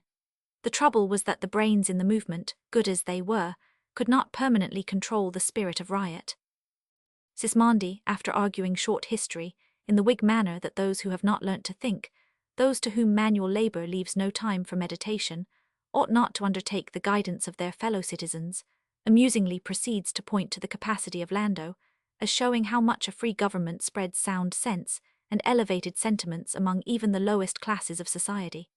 Immediately afterwards, he has to record how the upper classes fell into fresh disorders. But where the educated burgesses and nobles had failed in the science of self-government, the mass of untrained toilers could not succeed. Suborned doubtless by the other classes, they rebelled against the man whom they had made leader, and were by him promptly and capably suppressed, many being exiled, whereupon pg 248 in due course he was himself deprived of his post by the old parties, and the new order was annulled. After fresh strifes and proscriptions among the aristocracy themselves, all traces of the popular rising were effaced, and the aristocracy of wealth was definitely re-established. What had happened was the attainment of the capitalistic stage, and the enthronement of capital in the republican state. In place of strifes between wealth and nobility, there had arisen the strife of capital and labour, the new aristocracy of wealth having in large part taken the place of that of descent. The latter transition had occurred nearly simultaneously in the other remaining republics. Genoa had substituted factions with the names of new wealthy families for the old. In Siena, where the bourgeoisie dispossessed the nobles, they were in turn assailed by reformers of the lower class, who were finally defeated in battle and exiled wholesale. Meantime, the hereditary tyrants of Milan, the Visconti, with their singular continuity of capacity, had grown stronger than ever, had built up a native and scientific military system, and more than ever menaced all their neighbours. Florence called in aid successively from Germany and France 139,091, but the Milanese army triumphed over all, and the skilled adventurer Sir John Hawkwood, the hired general of the Florentine troops, could not hold his ground. The emperor, as usual, was satisfied to take payment for non-intervention, and the reigning Visconti, Gian Galeazza, invested by the emperor with the titles of Duke of Mantua and Count of Pavia, and the lordship of 26 cities, had by the year 1402 further compassed, by all manner of fraud and force, the mastery of Pisa, Perugia, Genoa, Siena, Lucca and Bologna, dying of the plague at the height of his power.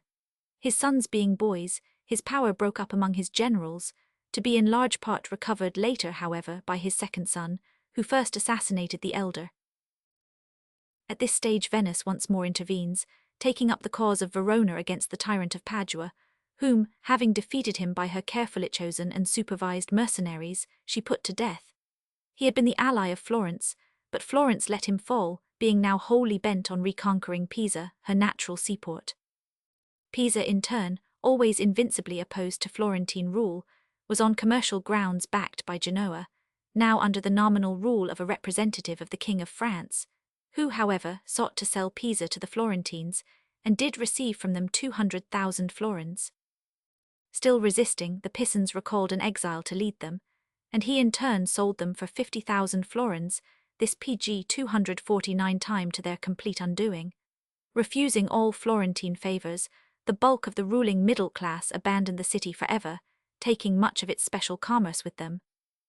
Meantime, the kingdom of Naples, under an energetic king, Ladislaus, had acquired most of the states of the distracted church, menaced Florence, and was pressing her hard, despite French support, when Ladislaus died. By this time the new Visconti was establishing himself at Milan by means of mercenaries, commanded for him by well-chosen captains. 6 times were the Florentines defeated by his forces, till his capable general, Carmignola, whom he had disgraced, revealed to the Council of Venice his master's intention to attack them, and Venice joined Florence to crush the tyrant. Carmignola, acting slackly, met ill success, and was therefore executed by his Venetian masters. But the Visconti too finally died defeated, leaving his power to a new adventurer, Francesco Sforza, who had married his daughter, and had fought both for and against him in the endless imbroglio of Italian conspiracy. Florentine republicanism was now near its euthanasia. By the fatal law of empire, the perpetual enterprise of destroying other men's freedom left Florence unfit to use or to defend her own, and the tyrants of Pisa became meat for the yoke of tyranny. The family of Medici, growing rapidly rich, began to use the power of capital as elsewhere less astute adventurers used the power of the sword. From the overthrow of the Ciampi party in 1382 to 1434, the Republic had been ruled by a faction of the new commercial aristocracy with substantial unity, and the period is claimed as the most prosperous, intellectually and materially, though not the most progressive, in Florentine history. See above 27, Perrin's Histoire de Florence trans-cited pp. 17,172, 202 thinks otherwise, but does not blame the oligarchy. Sismondi in his larger and earlier work Republiques ed. 1826 Xi 2 represents that Florence ceased to be great under the Medici, cp. However, Roman 12:52, and the different note in the reactionary short history, where he deems that in this period were born and formed all those great men whose glory is credited to the Medici. This holds good of Brunelleschi the architect, Mesalio the artist, and Ghiberti the sculptor, as well as of Poggio and other scholars. Cp. Zeller Histoire d'Italie 1853, and the list given by Perrin's Histoire de Florence trans-cited, 1000. Perrins pronounces that under Lorenzo the decadence of sculpture is visible, and still more that of architecture, both being too rapidly produced from motives of gain la civilization, pg 250 Florentine du 13 e siècle, o 16 e, 1893. Here he follows Ramorsi Histoire de Florence last cited. Lorenzo, he notes, had the reactionary belief, odd on the part of a merchant, that only nobles could produce perfect work, they only having the necessary leisure. He accordingly ignored all plebeian genius, such as that of Leonardo da Vinci. Cosimo de' Medici, descendant of a democrat, was grown too rich to be one in his turn, and between him and the Albizzi, who led the ruling faction, there grew up one of the old and typical jealousies of power-seekers. Exiled by a pact Balia, Cosimo's wealth enabled him to turn the tables in a year and exile his exilers, taking their place and silently absorbing their power. The moment was come when the credit of the Medici was to prevail over the legal power of the Florentine Signoria. Thus, when the Visconti died, Cosimo and the Doge of Venice combined their forces to prevent the recovery of the republican independence of Milan, whose middle class, divided by their own jealousies, speedily succumbed to the fraud and force of Sforza, the Visconti's heir.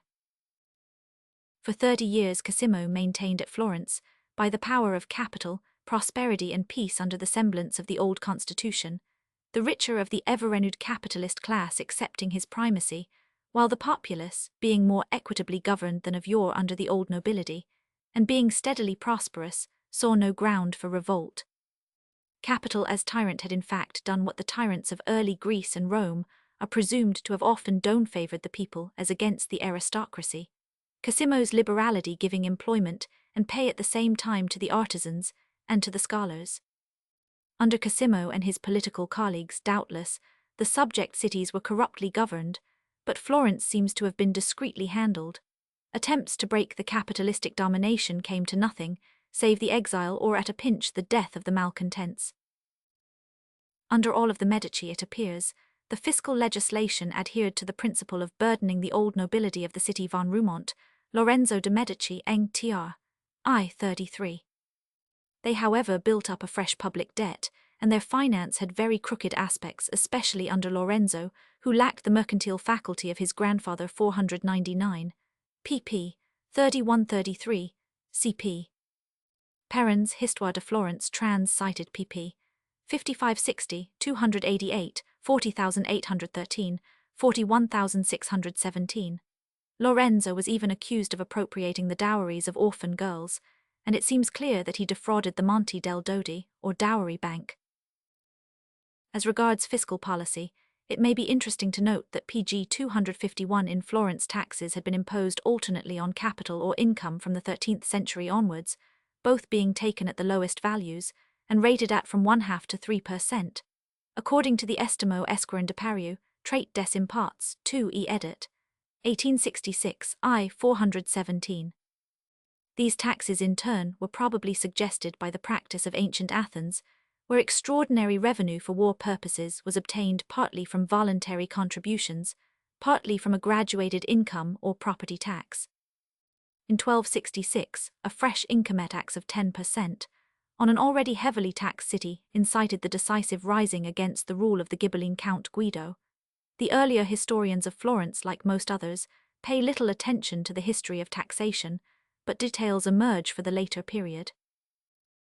In 1427, Giovanni de' Medici imposed on Florence a tax called the catasto, apparently not, like earlier taxes of the same name, based on a survey of land, but on disposable or movable capital, and also one of 12%, on income over what was necessary to support life. Further, he levied a supertax, which was paid by 1,400 citizens out of the 10,000 who came under the catasto.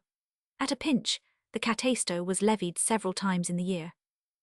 Yet further, a regularly graduated income tax was imposed by Cosimo de' Medici in 1441 and raised in 1443, but in this case, the salutary principle of sparing the amount of income necessary to sustain life seems to have been departed from, since incomes of from 1 to 50 florins paid 4%, the rate gradually rising thereafter to 13% for incomes over 1,500 florins. By reason of bad finance, further, taxes had now to be levied even 10 and 15 times a year. C.P. Perrin's as last cited, it is yet further noteworthy that from 1431 to 1458, traders were required to show their books to the revenue officers for the purpose of fair assessment. The abandonment of this provision seems to have been partly due to the evasions practiced by the traders, partly to the irritation and the abuses set up by it. At Cosimo's death there was dynastic strife of capital, as elsewhere of blood, but the blundering financier pity went to the wall, and the invalid Piero de' Medici kept his father's power. At his death, the group of his henchmen kept their hold on it, and in time his son Lorenzo ousted them and engrossed all, escaping the plot which was fatal to his brother. The failure of that and other plots in Florence and elsewhere sufficed to prove that the artisans, well employed and protected by the laws, had no concern to upset the orderly and business-like tyranny either of one great capitalist or of a prince, in the interest of an oligarchy which would rule no better, which gave them no more of political privilege than did he, and which was less ready than he with public gifts. Thus he had PG 252 little difficulty in cutting down every institution that restricted his power, whether popular or oligarchic. Italian republicanism had always been a matter of either upper-class or middle-class rule, and when the old upper class of feudal descent was superseded by one of commercial descent, the populace had nothing to gain by supporting the bourgeoisie. A capitalistic lord, most of whose wealth was in its nature unseizable, was thus a more stable power than any mere swordsman among swordsmen, and Lorenzo de' Medici not only crushed all the conspiracies against him, but held his own against the dangerous alliance of the Republican Pope Sixtus Roman IV, and the King of Naples' menace of Turkish invasion helping him. When early in his reign, he joined in and carried through the plot for the confiscation of Volterra, chiefly in order to secure a hold on its rich alum mines, his popularity at Florence was in the ratio of the baseness of his triumph. As always, imperialism and corruption went hand in hand, and the Florentines ensured their own servitude by their eagerness to compass the fall of others.